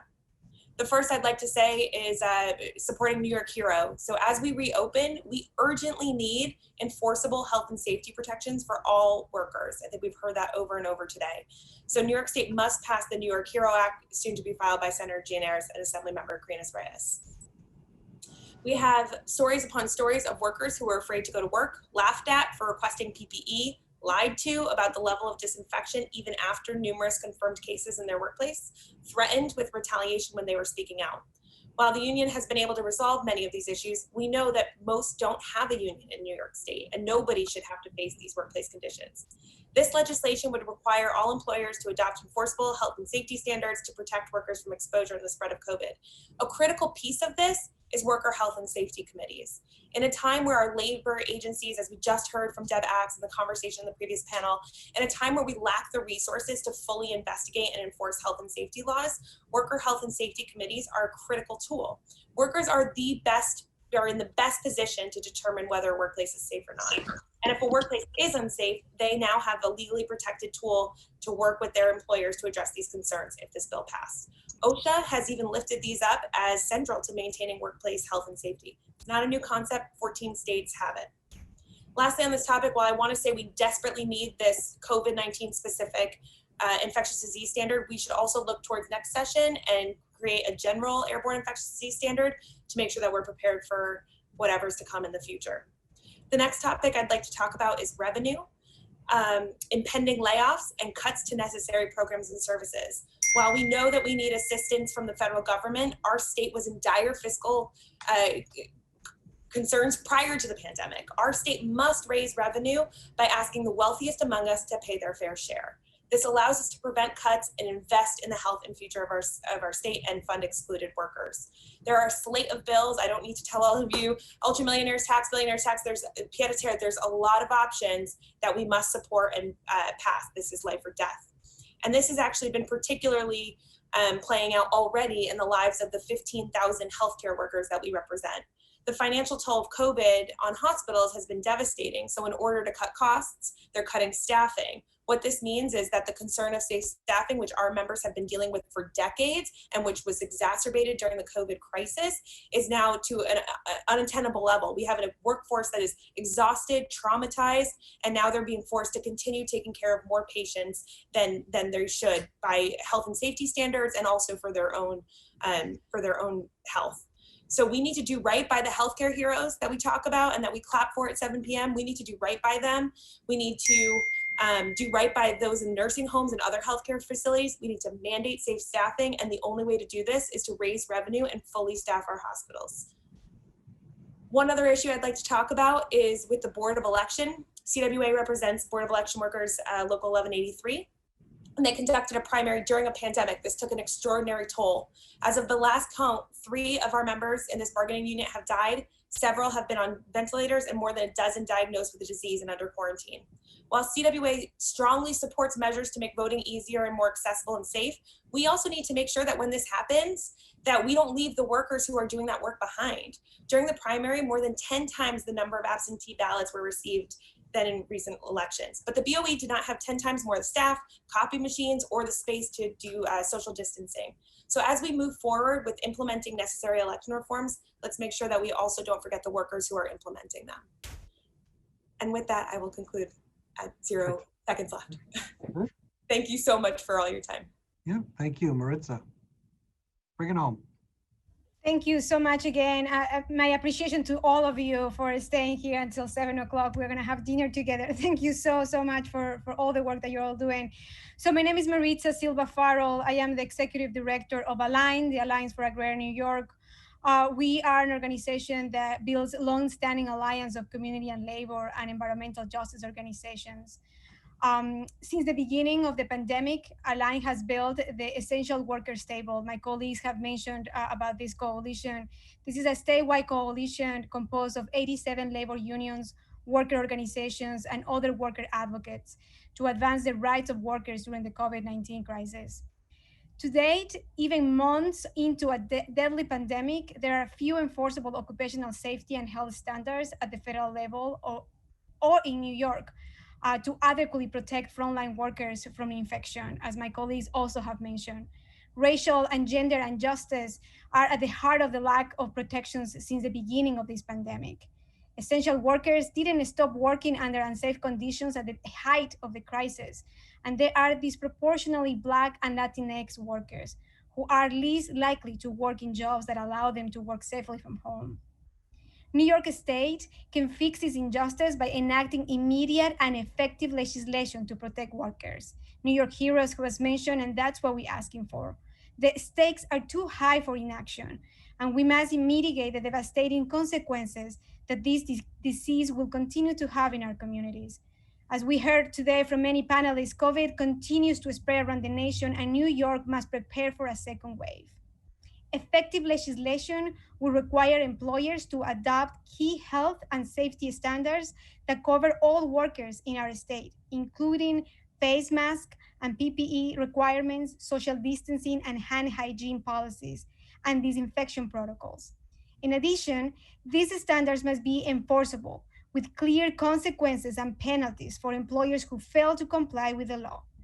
Furthermore, we believe that workers are experts in their own workplace and can play a key role in ensuring safety measures are followed by their employers. Through worker committees, workers will be empowered to raise concerns and report violations, as Becca just mentioned. Workers will be empowered, and also I think I believe that the legislation will allow for us to provide a strong anti-retaliation protections for workers who blow the whistle. We heard some of the comments earlier today as well, and I'd like to make sure that happened. I want to take a few moments to share what workers themselves are experiencing on the ground and emphasize the urgent need for action now. One private sanitation worker, Anthony Pena, remembers a time when his co-worker was forced to come to work, despite him telling his employer about his compromised immune system. That co-worker contracted COVID and died. And even after his tragedy, Mr. Pena states that there are still no safety measures in place and their truck and the offices are still not properly clean and sanitized. Evelyn Brown works at an assisted living facility and she contracted COVID twice. And each time she feared about how her 3-year-old daughter would be cared for. She worked without protective equipment and sometimes had to bring her own mask or to work or wear garbage bags due to lack of gowns. The facility did not do deep cleaning and often ran out of soap. At Mrs. Brown's facility, approximately 40 residents have died from COVID-19. More than 30 our caregivers have tested positive and 1 housekeeper has died. I also want to be clear that this is not just a workers' rights issue. Workers' infections lead to community spread, and the lack of enforceable standards in workplaces exacerbates these public health emergencies. An outbreak, there's an example in an outbreak at Chaplain Valley Specialties, an Apple manufacturing company in Oswego, was linked to 2 other clusters of positive COVID-19 cases in neighboring counties. Another outbreak at Green Empire Farms yielded 390 positive cases and was at one point the largest COVID-19 outbreak in upstate New York. Both of these instances could have been prevented. Suggested guidelines are not enough to protect workers. The COVID-19 crisis is shining a light on the unsafe and abusive conditions workers have had to endure simply to support themselves and their families. For years, Amazon's obsession with efficiency had led to injury and even death. And now these employees are forced to work shoulder to shoulder with colleagues who may be infected with deadly virus. New York cannot rely on these businesses to oversee themselves. Many businesses will not change their behavior unless there are consequences for their decisions. This pandemic is no exception. We cannot risk any more lives in the interest of justice and protecting the public health. ALIGN and the New York Essential Workers Table call for immediate legislative action on this matter. We thank Senator Genaris and Assemblymember Reyes for all of the efforts that they're doing right now. Additionally, I would like to emphasize the importance of protecting essential workers and families that are excluded from current income relief. Albany. So we need to bring it home, okay? Oh, yeah. Well, I'll say a couple things. Albany must step in to create an excluded worker fund that would provide a flat rate emergency income benefit to major groups of workers who were mentioned earlier in the testimonies of my colleagues. That is how we will do right for the hardworking people of New York. Thank you so much for the time, and I appreciate the extra time that you have given me.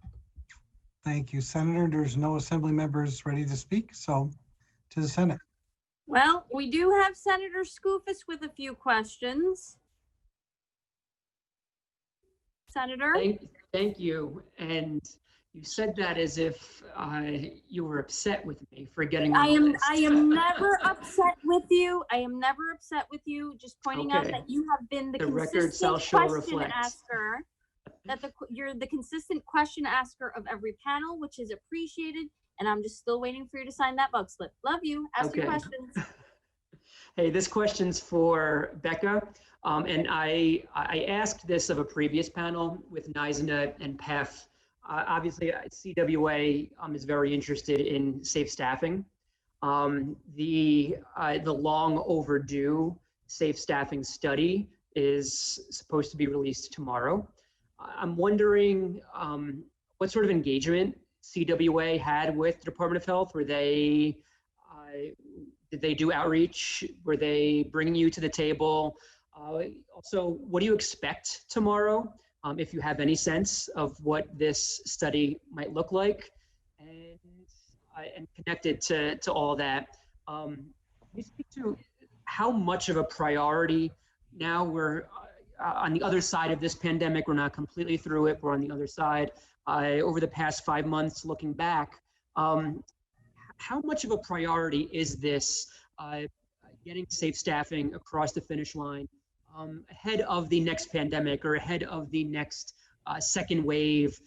Is this the top priority? Is this top 3 for your members in terms of things that we could do as a legislature that would have the greatest impact in protecting the public's health the next time we have to deal with this? I know there are a few questions sort of packed into all that, but if you could... Yeah, I'll do my best to answer all of them. I would say certainly safe staffing. You know, we've been fighting for safe staffing for decades. It is consistently a #1 labor concern among our healthcare workers, and it is absolutely a top priority. I think, listen, study after study for decades past by research institutions has shown that safe staffing saves lives.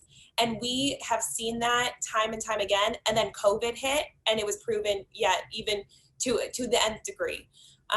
So I think, you know, the importance of safe staffing cannot be, you know, minimized. However, I would also say, you know, our hospitals are in a dire financial situation, as so many institutions and businesses are. So we can't talk about safe staffing without talking about revenue.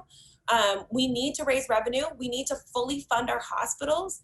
we've been expressing such gratitude towards our healthcare workers, yet our healthcare workers are still working in terrible conditions. The number of COVID patients have gone down, but the patients that they're seeing is still very high and above, safe recommendations. So safe staffing is definitely a top priority. It is an essential thing for the health and safety of our state and for the people of New York, but also for the healthcare workers who staff our healthcare facilities. And in that conversation, we must explore raising revenue. The money's there. We need to put it towards the things that are critical. Any expectation as to what's coming tomorrow? Yes, forgot about that one. Yes, we absolutely participated in the DOH's process. I have no idea what will come out tomorrow. We've been waiting patiently for the last 8 months. This study was due in December of 2019. We are excited to see what it says tomorrow. However, I would say that it would be surprising to me if they found anything other than what we've seen time and time again. Safe staffing saves lives. We need it. I guess we'll find out soon enough. Hey, thank you. Okay, well, anybody else? Oh, yes, Senate. Oh, Senator Jackson. Thank you. Let me thank you for coming. If we were up in Albany or New York City, you would be in the hearing room. You have to wait, but all of you are either in your office, in your homes, and that's a good thing. But I just have one question, and Becca, you talked about it, raising revenue. I would assume that your union is for us raising revenues on the wealthiest New Yorkers, and I asked that question of all of the speakers. Whether or not your organization that you're with or union, are you ready to help us raise revenue from the wealthiest New Yorkers?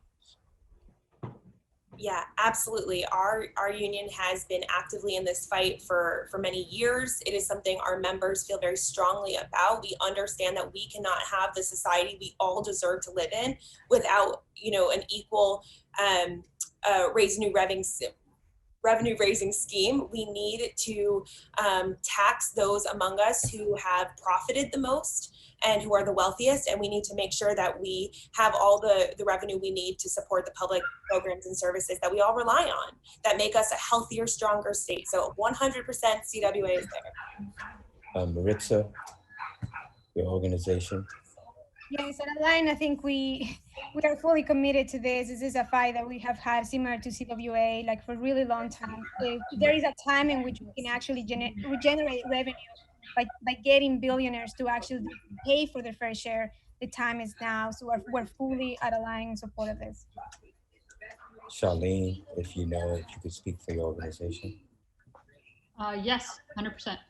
Okay, I just want to know because as you know, a lot of people cannot necessarily speak for their organization, and I just wanted to know whether all the organizations, especially when we move towards, as you know, approximately 2 weeks ago, our leaders, both the Assembly and Senate leaders, basically came together and said that that we should be looking at raising revenues in order to make sure that we address all of the issues and concerns that all of the panelists have brought up as far as safe staffing, as far as funding the agencies, funding healthcare, funding education.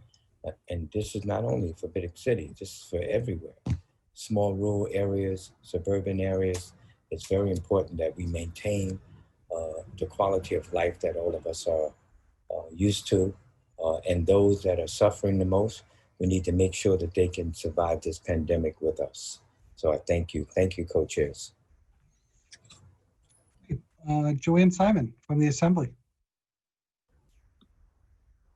Thank you. Start my video. Thank you very much.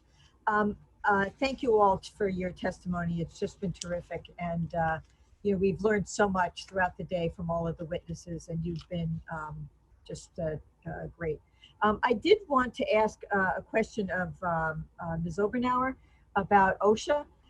And that is that you cited a statistic about a reduction in enforcement, I believe, by 17,000.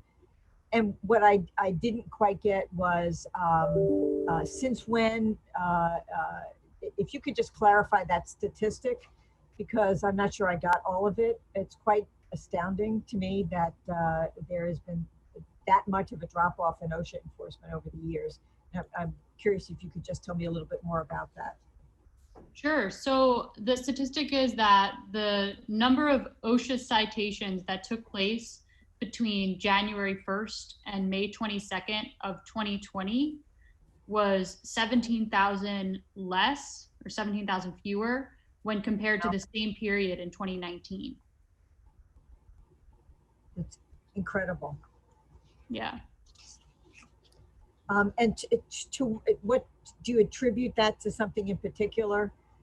It's not like we still have the same administration, for example, in Washington. So is it because of a reduction in their own capacity during that time? Do you have any particular rationale for why you think that may have occurred? I think that they, like many other agencies, like many other organizations, started to do work from home and stopped actually going out in the field and doing inspections. So instead of what you would think is that they would be out there on the front lines, they would be doing inspections wherever inspections were needed. But in this case, it seems like the inspections actually slowed down significantly. And we've been, analyzing OSHA's response to this pandemic, since it started. And one of the most shocking things is just the number of citations that they even have issued. When Scalia testified in front of the U.S. Senate, he indicated that this was in June, that they had only issued one fine to employers. So their approach is very much, trying to work with employers and, kind of handhold them into following guidance instead of actually following what the standard should actually be. And one really great read that I would recommend is President Trumka of the National AFL-CIO wrote a letter to Scalia of OSHA, and they actually had a correspondence, which is public. And it's really astounding just to see the different perspectives. On the one side, President Trumka saying that the enforcement has not been there, that it has just been, totally weakened, and OSHA is AWOL. And on the other side, the head of OSHA essentially saying, we rely on employers to follow the guidance. And that's really been the MO of this administration. Wow. Okay. Thank you very much. I appreciate it.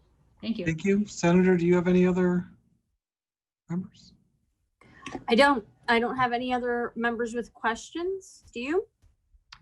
I do not. I want to thank our panelists. I just want to mention one thing, personal privilege.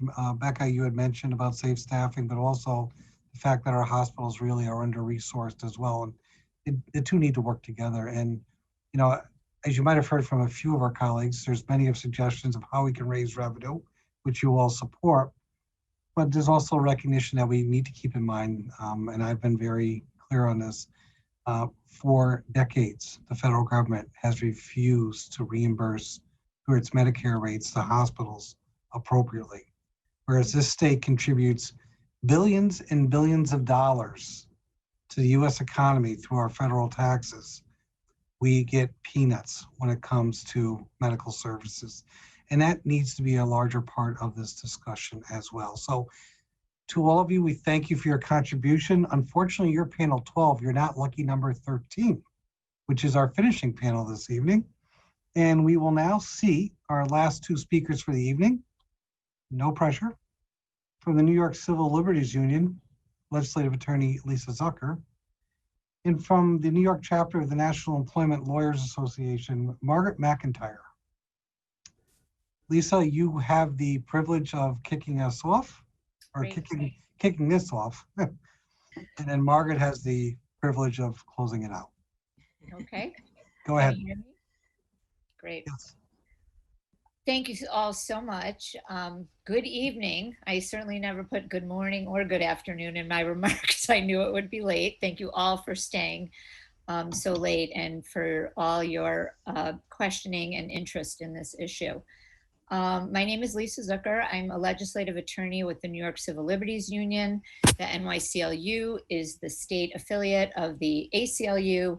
We are a not-for-profit, nonpartisan organization with 8 offices throughout the state and over 180,000 members and supporters.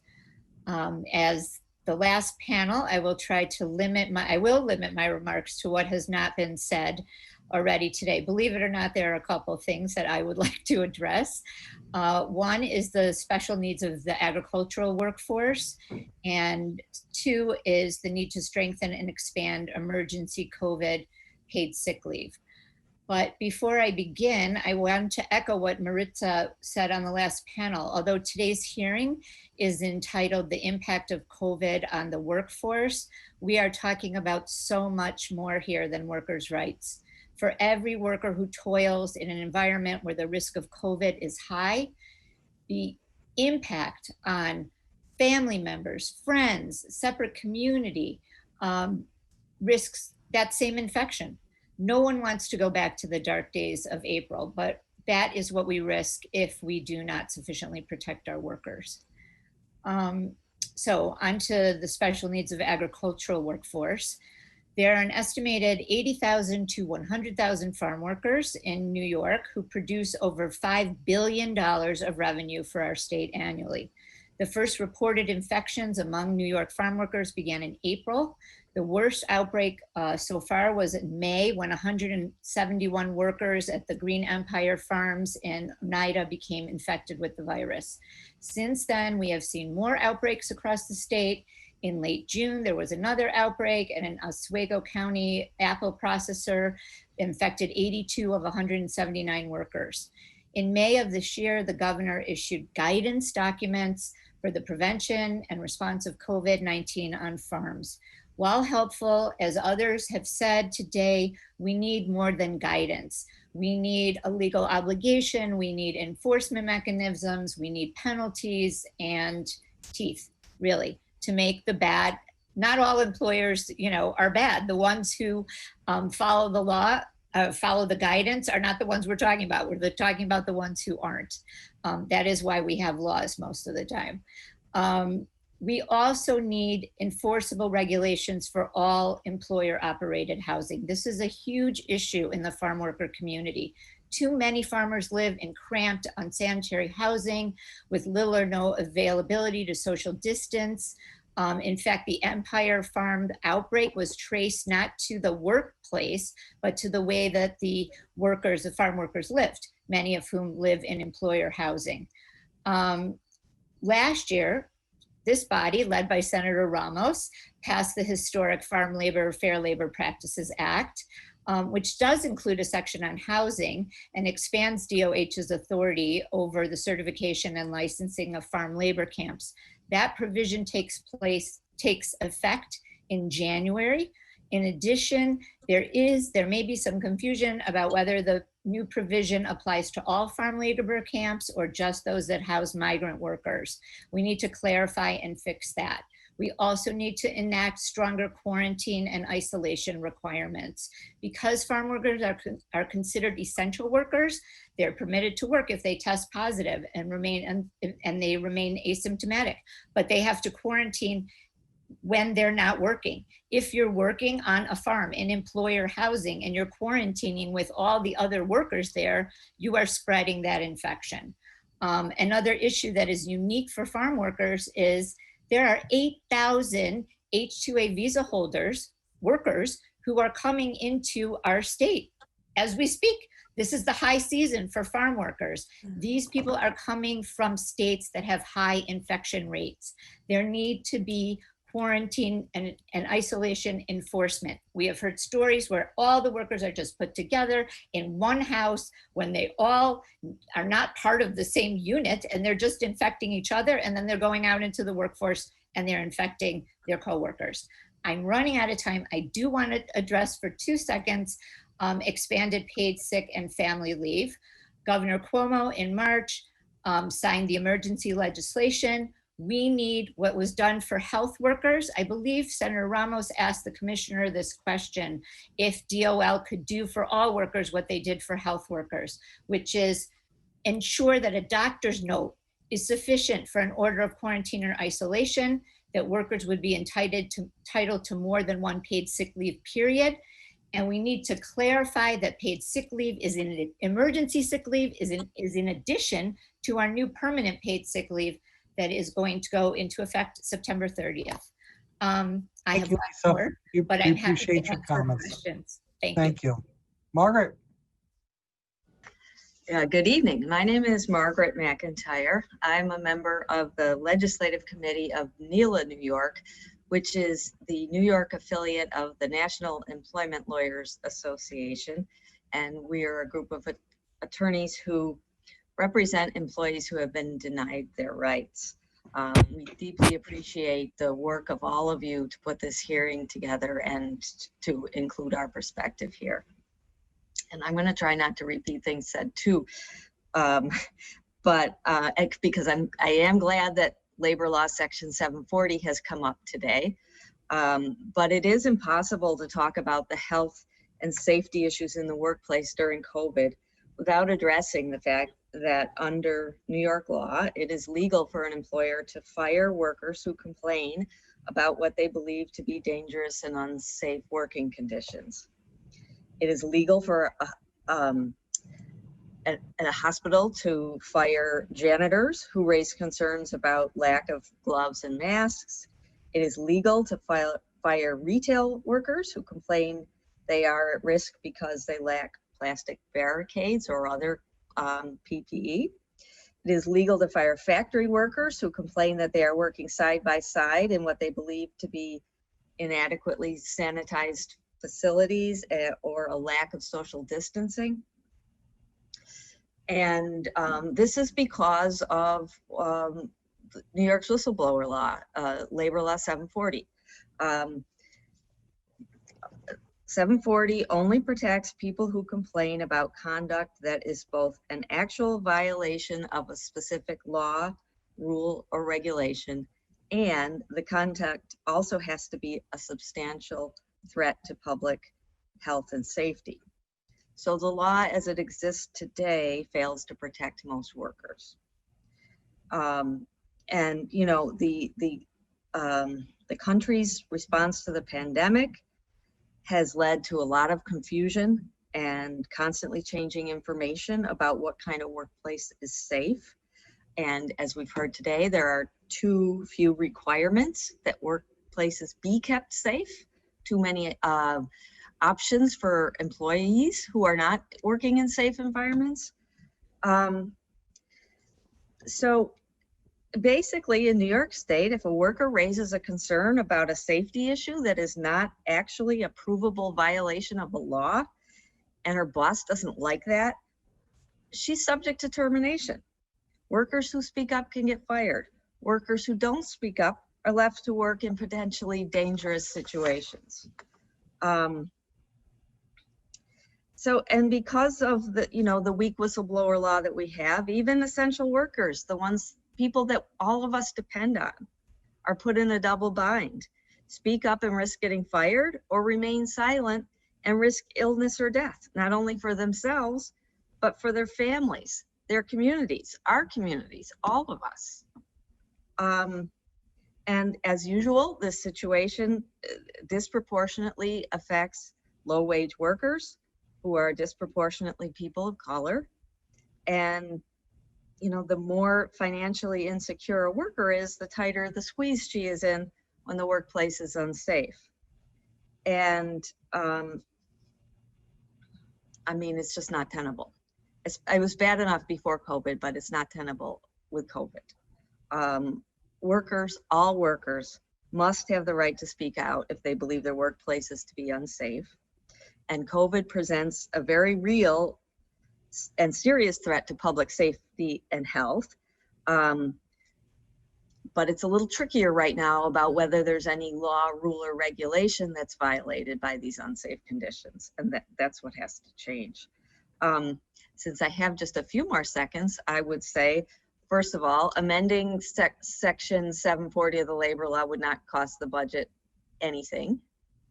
So that's something to be considered. And, you know, it's just about if nothing else, these people who have gone through so much suffering over the last few months, unemployment, sickness, or maybe they've managed to avoid sickness, but they finally get back to work, but they can't say anything about an unsafe place, or they could risk being fired.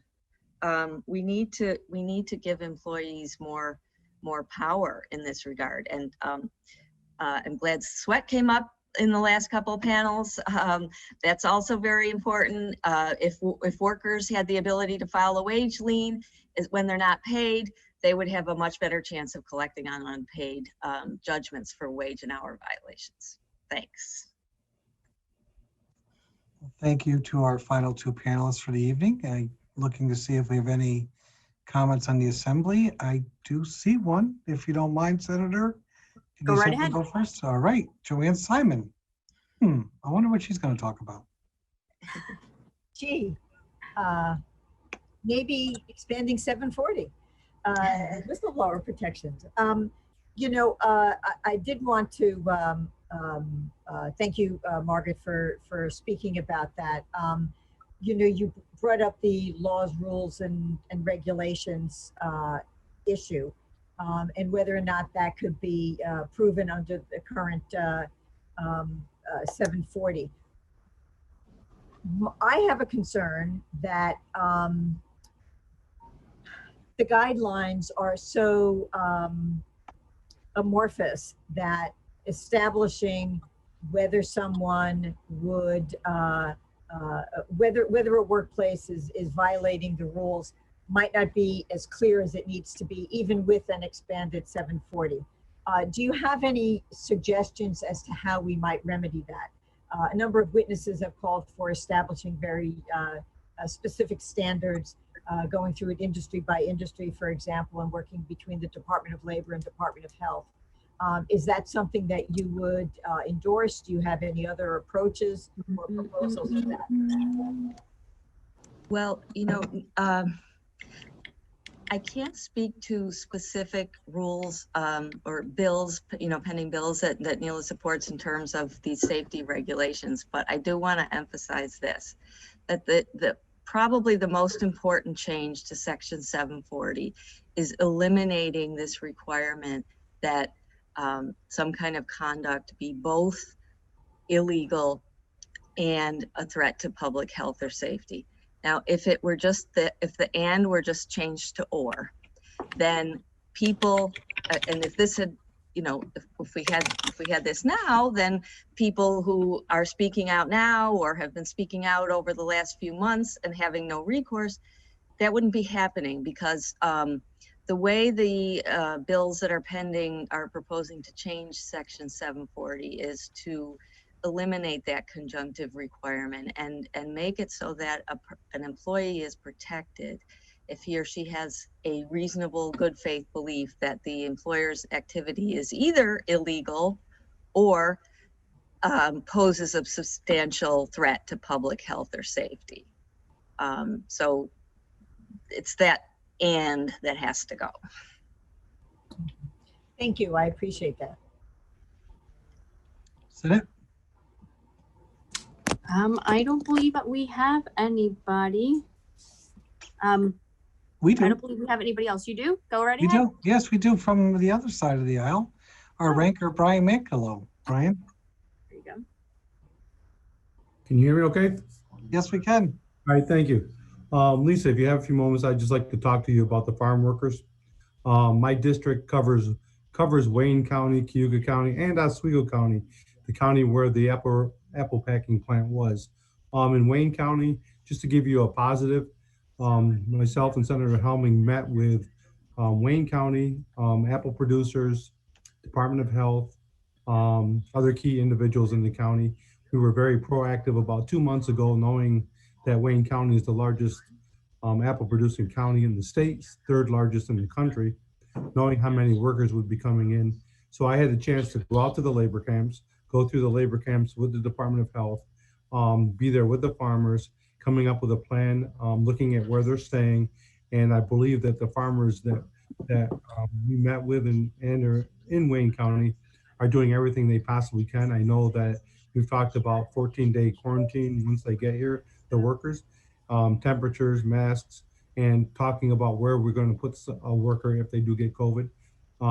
So just a positive thing. We are in this area pushing it very hard because the safeties of the workers are so important, not only to them, but also for the making sure that the apples get harvested, because we have 6 or 7 weeks to make that happen. So we are being very proactive there.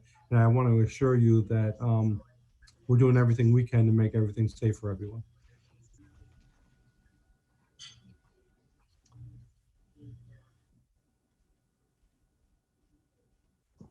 All right. Okay. I Well, just thank wanted you to for your say comments. thank you, Assemblymember Ranker. I appreciate that you're doing everything that you can, and I'm sure that the workers are going to be much safer for it. We just, we think that if we just had the chance for DOH to be a little more proactive when we're licensing or certifying, maybe these issues won't arise, or maybe won't arise in the future. But thank you for taking care of that and taking care of your workers and your constituents. Yeah, I feel pretty good with working with DOH on this and in the direction we're going. So we are very, very proactive. Thank you, though. All right. That doesn't look like there's any other questions. Senator, I'll start with you with closing comments. Well, no, I just want to thank you first, John. You've been a great partner throughout the day. Thank you so much for working in lockstep with me on this. And of course, to Senators Skoufis and Sanders, who helped co-chair today's hearing. I want to thank all of the folks who testified very bravely, especially the workers. It's been quite difficult to hear all of these stories of struggle and hardship, but it's necessary to share those stories so that as state legislators, we can come up with possible solutions and push for the needs and resources that we need at the state level. I do want to remind everybody that we've lost more than 20,000 people in New York State to the coronavirus. That is many times over from the number of people that we lost in 9/11, unfortunately. And we've seen how hard the fight for the Sadroga Act to protect our first responders has been. We need to learn that lesson and ensure that this does not become a similar situation or worse. I want to make sure that we're taking today's testimonies to heart and putting them into action, into progressive legislation that will protect our workers today and forevermore. So thank you all for participating today, and I look forward to working very closely with you all. And on behalf of the Assembly Senator, it's been a pleasure to work with you and your colleagues. We've had a lot of great, meaningful, thoughtful testimony today. Sometimes it might have been seemed repetitive, but the reality is it put a different picture on the issue, because I think we tend to sometimes compartmentalize, and there's many more individuals involved. I want to thank our ranker of banking, Tom Abenanti, who joined us today as well, and Ryan Mintko, thank you. We've spent, believe it or not, 41 hours together in the last 3 hearings, and you've been a real trooper through this. And of course, Jim, it's always good to see you. I want to thank my colleagues in the Assembly that are still participating on both sides of the aisle. It's great that they have been so committed. And I want to mention something I mentioned about 10 hours ago that I think needs to be reinforced.